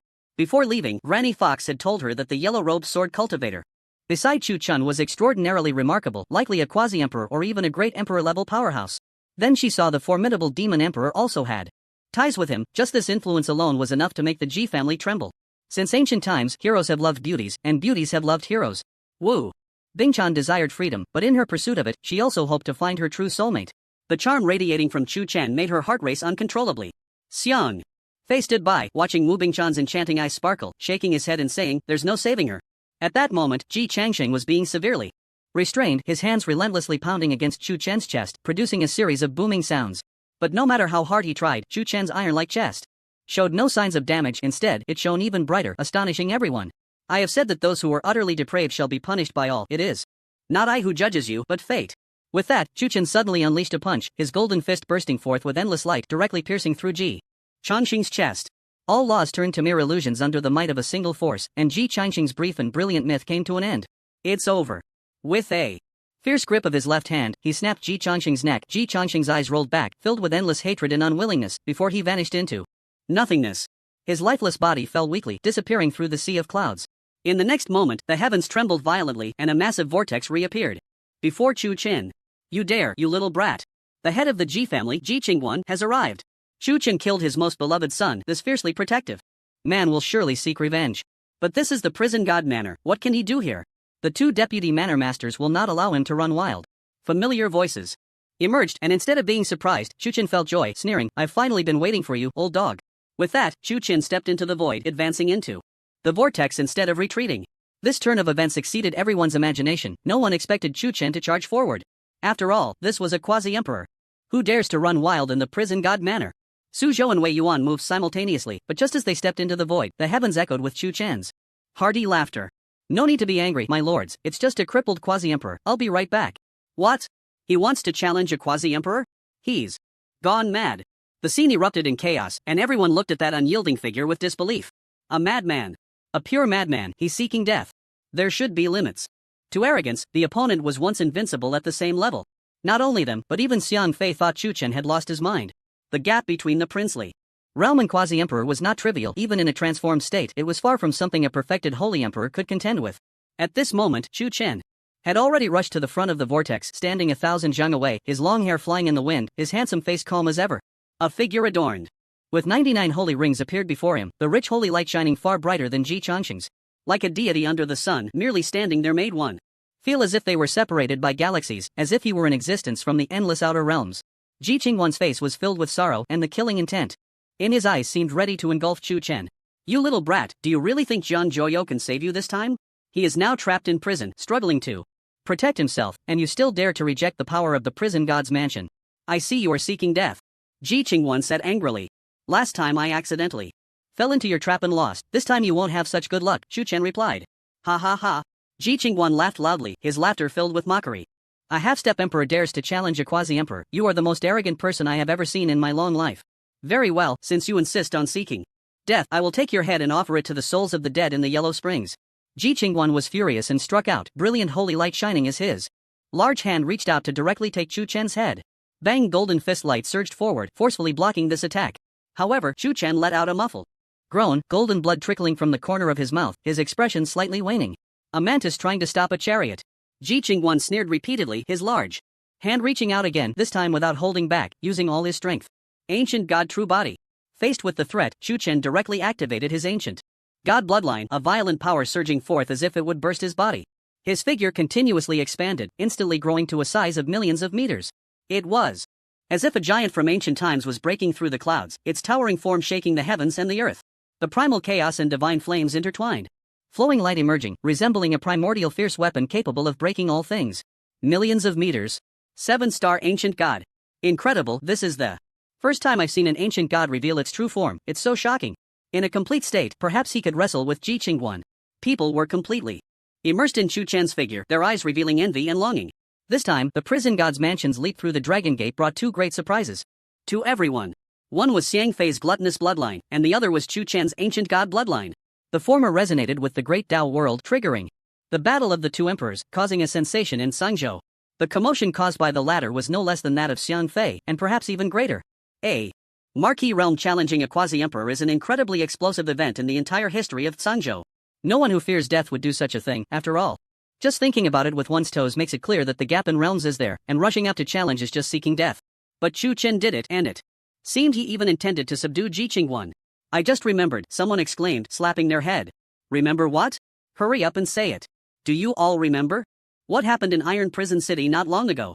The demon emperor emerged, the ancient god descended, and the quasi-emperor fled in panic. Are you saying the instigator was Chu Chen? Many people took this rumor as a joke. How many years has the demon emperor been dead? The bones have turned to ash and he can still act fierce? Moreover, the quasi-emperor of the Ji family traveled thousands of miles across the entire Dao domain to hunt down an unknown marquis? Just thinking about it with one's toes makes it clear it's nonsense. The ancient god is even more absurd. How could such a noble race come to a place like Sangzhou?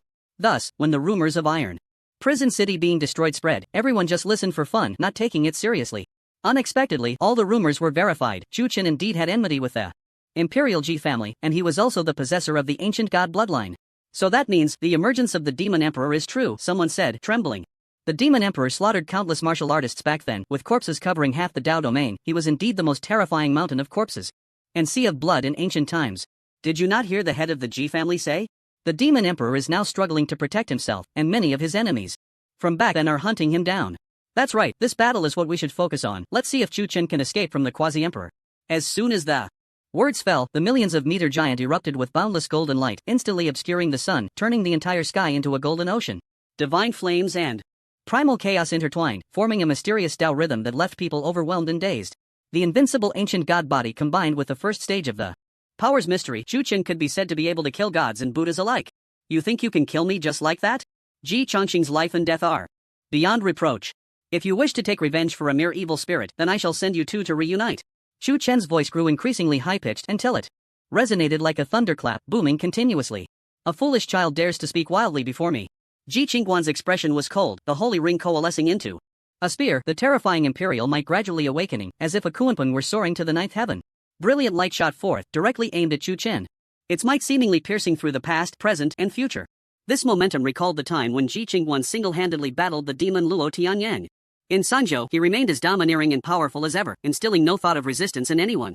Facing the lethal strike, Chu Chen let out a long howl to the sky, his voice like rolling thunder, the violent sound waves scattering the clouds, the spiritual energy in the void going wild.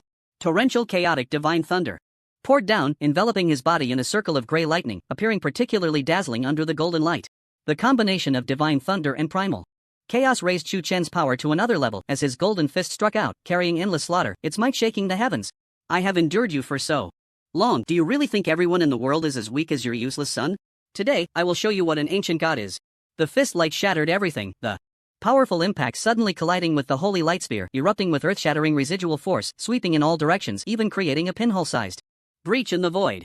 Fortunately, their battle took place above Longmen, otherwise those below would surely suffer collateral damage. Such a level of combat could not simply be judged by the standards of kings and princes. Even a powerful figure in the Holy Emperor realm would find it hard to unleash such a degree of offensive. At this moment, many in the Yushan Dao domain turned pale with shock, gazing towards the Yushan mansion, that aura intimidating all top proposals. Even from thousands of miles away, people could still feel the presence of imperial might. What is that? Such terrifying power. Could it be that the Yushan mansion is under invasion by a great emperor? Who is fighting against the emperor? Wei Yuan or Su Zhou? No, this is a quasi-emperor. Merely the aura is infinitely close to that of an emperor. The Great Dao Holy Ring Technique?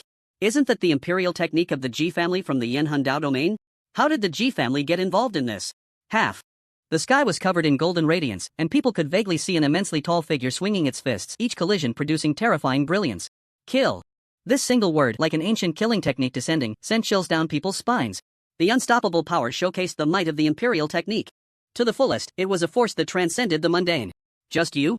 Chu Chen, like an undefeated war god, grew more valiant with each battle, his large hands striking down in succession, the sky-covering palms crashing down, sending all the holy rings flying.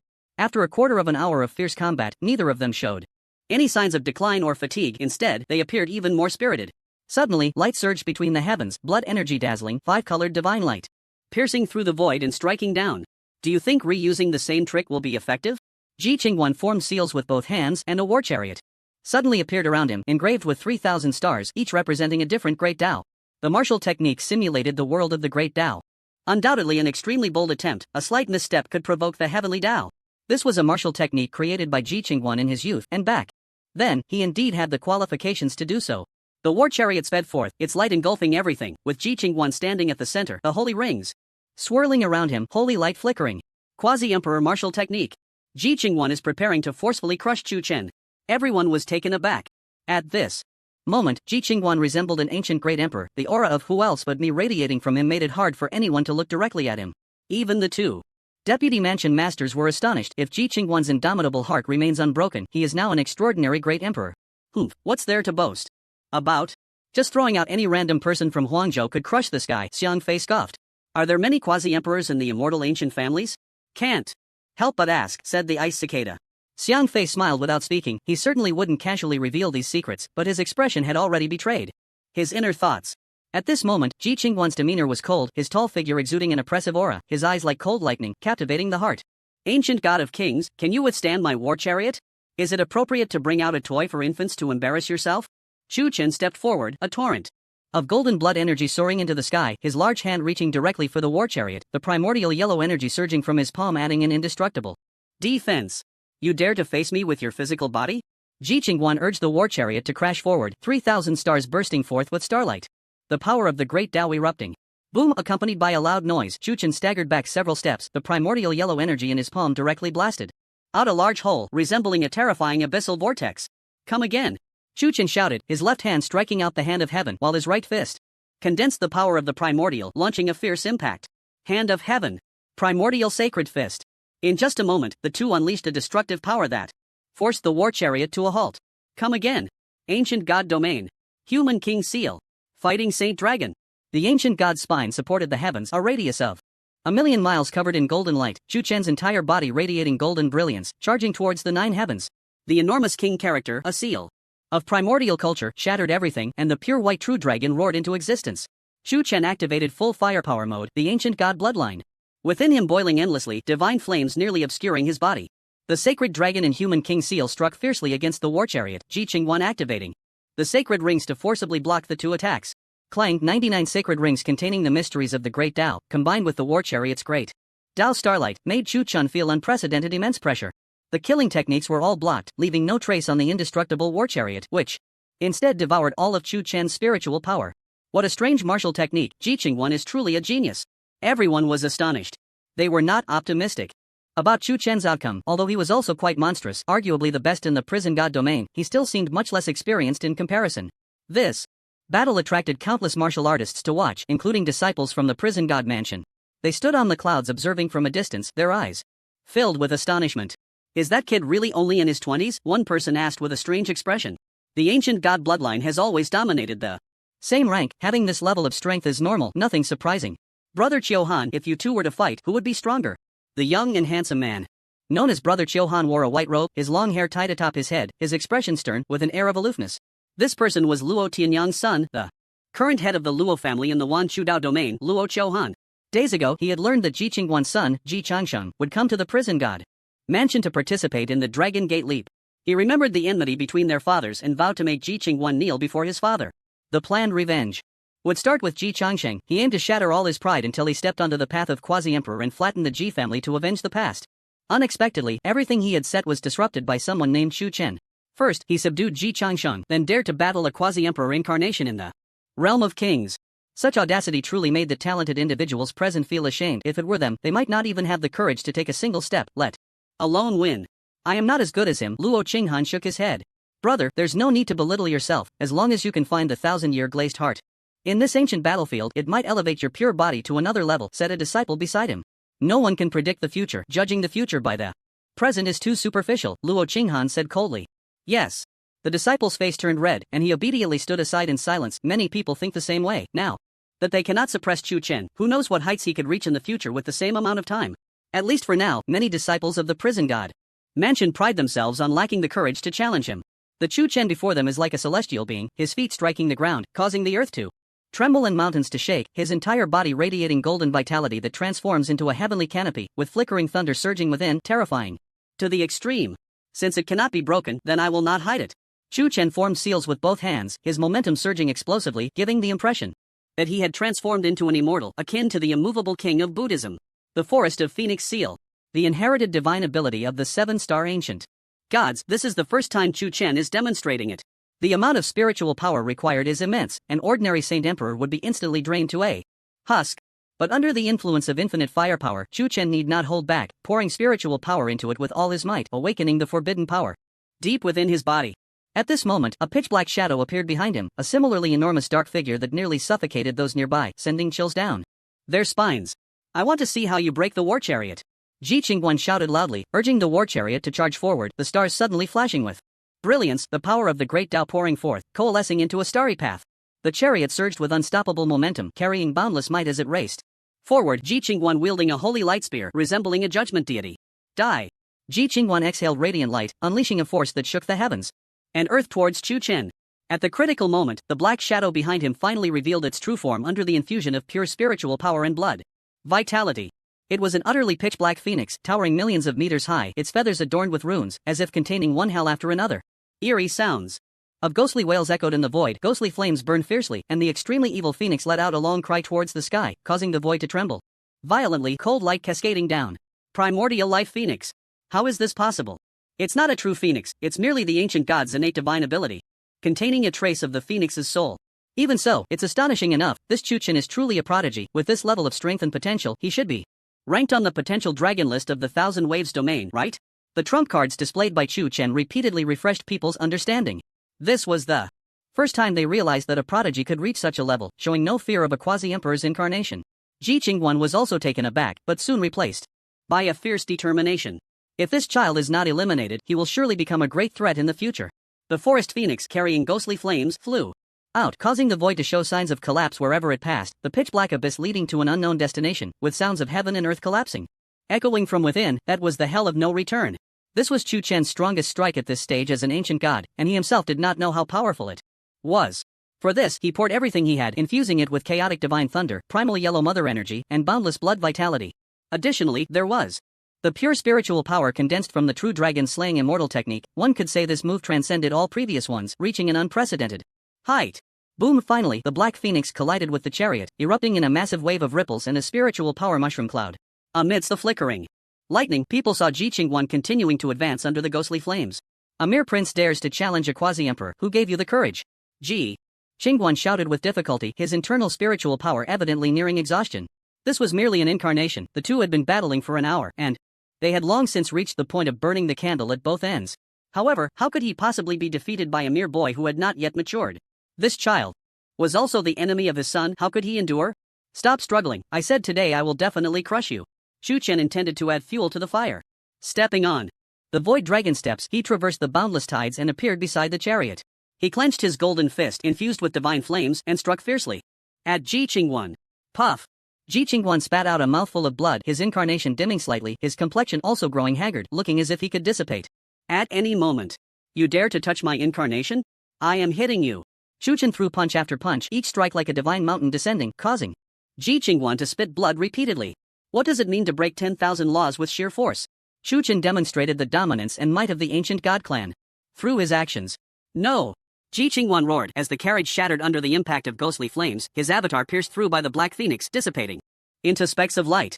The pride belonging to a quasi-emperor was utterly shattered in this moment, and Ji Qingguan faced defeat once again after his invincible heart was broken last time. Moreover, he was defeated by a noble, albeit just an avatar, while his true self did not come, but it was still enough to be humiliating. From the depths of the void, a voice filled with extreme resentment echoed, Chuchen, I will make sure to grind your bones to dust. The roar shook the heavens, spreading throughout the realm of the god of hell, the imperial might contained within sending chills down people's spines, making them feel uneasy. Those who were far away looked towards the direction of the god of hell's mansion in astonishment, their eyes filled with complex emotions. It seems this young genius with the surname Chu has won. Who exactly is this child? How many years has it been? The young generation defeating quasi-emperors has happened again. It seems the realm of the god of hell is about to change. Investigate. Spare no effort in the investigation. See if this child has any backing. If not, he must be brought under our wing. In an instant, undercurrents surged, and many forces with keen instincts sensed something unusual and began to take action. The 265 islands surrounding the god of hell's mansion fell silent, a pin drop could be heard, and everyone stared wide-eyed, filled with disbelief. They witnessed the birth of history, the rise of a future legendary powerhouse. It's so shocking. Chuchen suppressed the quasi-emperor of the Ji family with thunderous means. If this news spreads, it will surely cause countless people to be astonished. A half-step emperor slaying a fully realized evil spirit of the Saint Realm, then defeating a quasi-emperor's avatar, this achievement is quite explosive. Even in the entire realm of the god of hell. I think Chuchen now fully qualifies to ascend the potential dragon list of the Thousand Waves domain, able to compete with the geniuses above. From now on, the Ji family has made a deadly enemy of Chuchen. Everyone present sighed and lamented, even the two deputy mansion masters could not remain calm, their hearts surging uncontrollably. Chuchen's strength and confidence reminded them of their own youthful days, so spirited and fearless. Being young is wonderful, Wei Yuan sighed, stroking his beard. Su Zhou remained silent beside him, but the flickering light in his eyes revealed his complex inner thoughts. The elders around had various expressions, their minds racing with thoughts on how to bring Chuchen under their wing. Just as good birds choose good trees to rest, similarly, a talent scout wants to find their own steed. Everyone knew that entering the god of hell's mansion was difficult, but Chuchen had displayed exceptional talent and strength in front of the public. Who wouldn't be tempted? Wu Bingchan's eyes sparkled with excitement, her pretty face flushed with enthusiasm as she couldn't help but shake her fist, her green dress swaying with her movements, looking quite stunning. Not bad strength, worthy of being the one I picked at first glance. Xiang Fei nodded in appreciation. Many gazes fell upon the massive figure radiating golden light, a handsome face stirring even more excitement. What is a genius? Chu Chen showed the world through his actions that a noble can indeed slay a quasi-emperor. Wu Bingchan shot a sidelong glance at Xiang Fei and said, "It sounds like you're not convinced. Are you as powerful as young Master Chu? Strong people appreciate each other. I have no grievances with him, so why should we compete in strength? Friends should appreciate each other and grow together," Xiang Fei explained. Your Taotai bloodline is indeed strong, but compared to the ancient god bloodline, you're still lacking a lot, right? Wu Bingchan retorted. Xiang Fei smiled without speaking, with his sharp eyes. How could he not see Wu Bingchan's little schemes? Chu Chen killed her fiancé, which meant that the matter of the marriage alliance could be put on hold, allowing her to roam the world freely and enhance her strength. Once her power was strong enough in the future, she would be able to take complete control, and the Heavenly Fox Sacred Land would no longer be able to bind this saintess. A young talent like Chu Chen, with strength, talent, and backing, naturally attracted beautiful women, and her looks were certainly not to be overlooked. Wu Bingchan was also a normal woman, who wouldn't love a hero? Thinking of this, Xiang Fei couldn't help but smile knowingly. At that moment, Wei Yuanzong, the deputy lord of the prison god mansion, spoke up. "Chu Xiaoyu, you can go and leap over the dragon gate now." As soon as he finished speaking, people suddenly remembered that Chu Chen had not yet undergone the heavenly Tao baptism. The scene immediately became lively, as everyone wanted to see if she could receive unique blessings and opportunities at this stage. "Thank you for the reminder, Mansion Lord." Chu Chen cupped her fists in gratitude, then returned to her normal size and flew towards the dragon gate.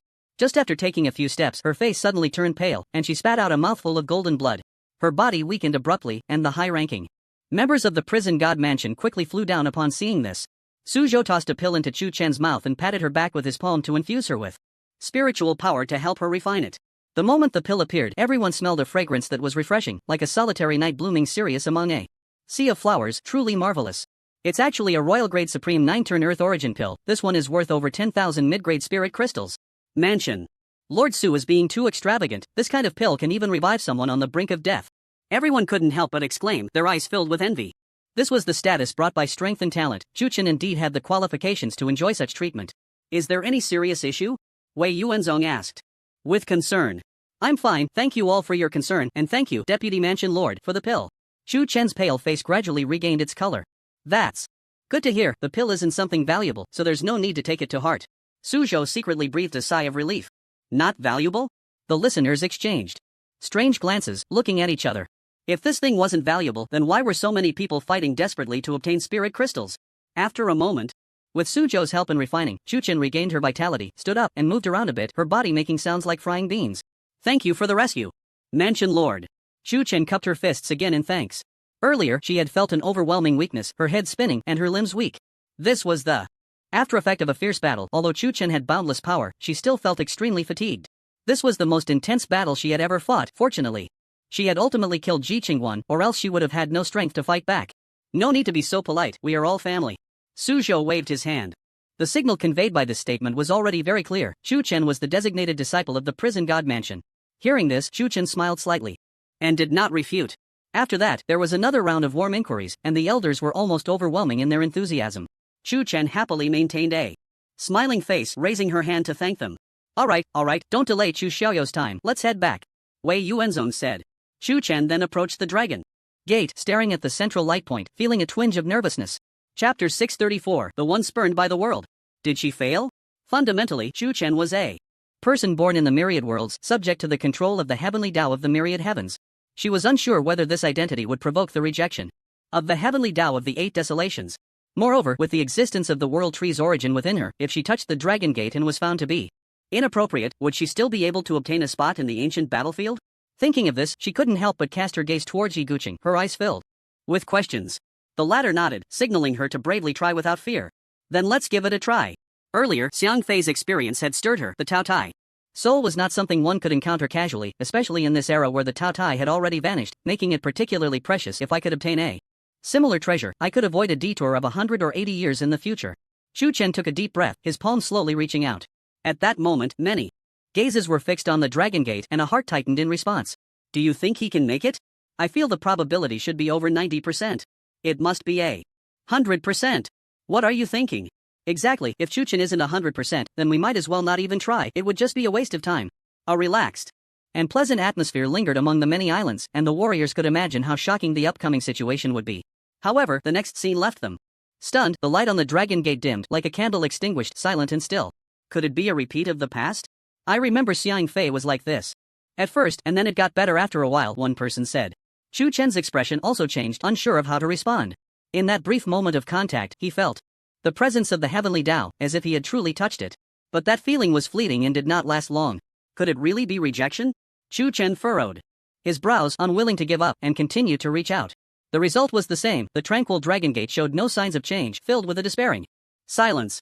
Such a result was truly unacceptable. Chu Chen prided himself on not being inferior to any genius in every aspect, so how could he concede in this regard? Is the heavenly Tao unyielding? Wei Yuanzong's aged face showed a hint of confusion. Having served as the deputy lord of the prison god mansion for tens of thousands of years, he had managed and witnessed many instances of jumping through the Dragon Gate. Chu Chen's situation was not an exception. He had encountered similar cases before, all ending in failure. Suzhou's delicate face appeared puzzled as she murmured, if the heavenly Tao does not allow it, then why does the ancient divine bloodline appear in him? Fate is hard to decipher. Perhaps this is the meaning of destiny, Wei Yuanzong sighed. If Chu Chen could not gain the recognition of the heavenly Tao, no matter how high his talent, he would not achieve great success in the future. At most, he would be a quasi-emperor, for becoming a true emperor requires obtaining the mandate of heaven, which only comes from the heavenly Tao. Why is this happening? Am I considered an anomaly in this world? Chu Chen muttered to himself. If he could not pass this hurdle, all his previous efforts would be nothing but a dream, utterly useless. He would be despised by the world, reduced to a discarded pawn, and even if he had immense opportunities in the future, he could not change the situation. Isn't the world of the heavens part of the 8 desolations? Why is there such a disparity? Chu Chen clenched his fists, filled with unwillingness. Why did he choose to move forward? To climb higher? Was it not to pursue that ethereal path to immortality? To stop the collapse of the world of the heavens, to expose the hypocrisy of the gods, to restore a clear and bright universe? Chu Chen did not consider himself great. He merely did what a person should do. If he had to claim credit, he thought that subduing the evil and practicing demonic arts of Ji Changsheng was one. He had never committed heinous acts nor harmed the common people. Chu Chen considered his life not particularly noble, but he was certainly not an evil person. The warriors below shook their heads, sighing helplessly. What a pity, the outcome is already decided. I didn't expect it to turn out like this. Yeah, I thought he could walk a path of invincibility in the world, but it turns out he is rejected by the heavenly Tao. Fate is like that. It may give you sweet dates or a blow to the head. No one knows which will come first, tomorrow or the future. These gazes were not without schadenfreude. Those affiliated with the Ji family wanted to see Chu Chen meet a tragic end. The higher Chu Chen climbed, the harder he would fall. You bunch of schlickers, didn't expect him to end up like this, did you? Ha ha. A bunch of fools, really thinking that Chu Chen would remember you flatterers after rising high. It's simply laughable. This statement is incorrect. From now on, Chu Chen will surely become famous throughout the world, but not for good reasons, rather for infamy. There were no shortage of schadenfreude remarks. Many martial artists were envious of the achievements Chu Chen had, wishing he would die soon. The jealousy of people can be terrifying at times. Once someone is celebrated by the masses, those with ulterior motives will find ways to bring you down. Standing before the Dragon Gate, Chu Chen was filled with unwillingness, pondering where the problem lay. At that moment, Wei Yuanzong said, "Young friend Chu, the opportunity has passed. Do not insist any longer." Exactly, don't hog the toilet without doing your business. There are so many others who want to participate in the Dragon Gate leap. Can you afford the time wasted? Hurry down, the Dragon Gate can't even be bothered with you anymore. Come down. When the wall falls, everyone pushes. Chu Chen suddenly became the target of many people's accusations. Xiang Fei couldn't stand it any longer and stepped forward, saying, "Everyone, shut up. Say one more word and I'll tear your mouths apart." Wu Bingchan also looked displeased. These people were too much. What did Chu Chen have to do with them? When the crowd saw Xiang Fei speak, they fell silent, but their eyes still rolled around uncontrollably. A bunch of useless fools. Xiang Fei snorted coldly. This phenomenon was common. It was the same everywhere, but as a friend, he couldn't bear to see Chu Chen being denounced. After a moment, Chu Chen slowly raised his head to look at Wei Yuanzong and said, "Can the Lord give me another chance? If I still cannot succeed this time, I will apologize to everyone and hope for your understanding." This, sigh. Wei Yuanzong sighed, helplessly saying, "Only this once." "Thank you." Chu Chen solemnly cupped his fists, then took a deep breath and placed his palm back on the silent Dragon Gate. What does he want to do? He can't be thinking of trying again, can he? How is that possible? Is our time not time? It's all a waste of time anyway. Why bother getting tangled up? Do you think if you try again, heaven will favor you? It's just daydreaming. Everyone harbors resentment. If everyone were to try again like him, what would happen to those behind? Just as people were speaking, the Dragon Gate suddenly flashed with a benevolent light. A brilliant golden beam shot straight up to the ninth heaven, shining even brighter than all the previous glories combined.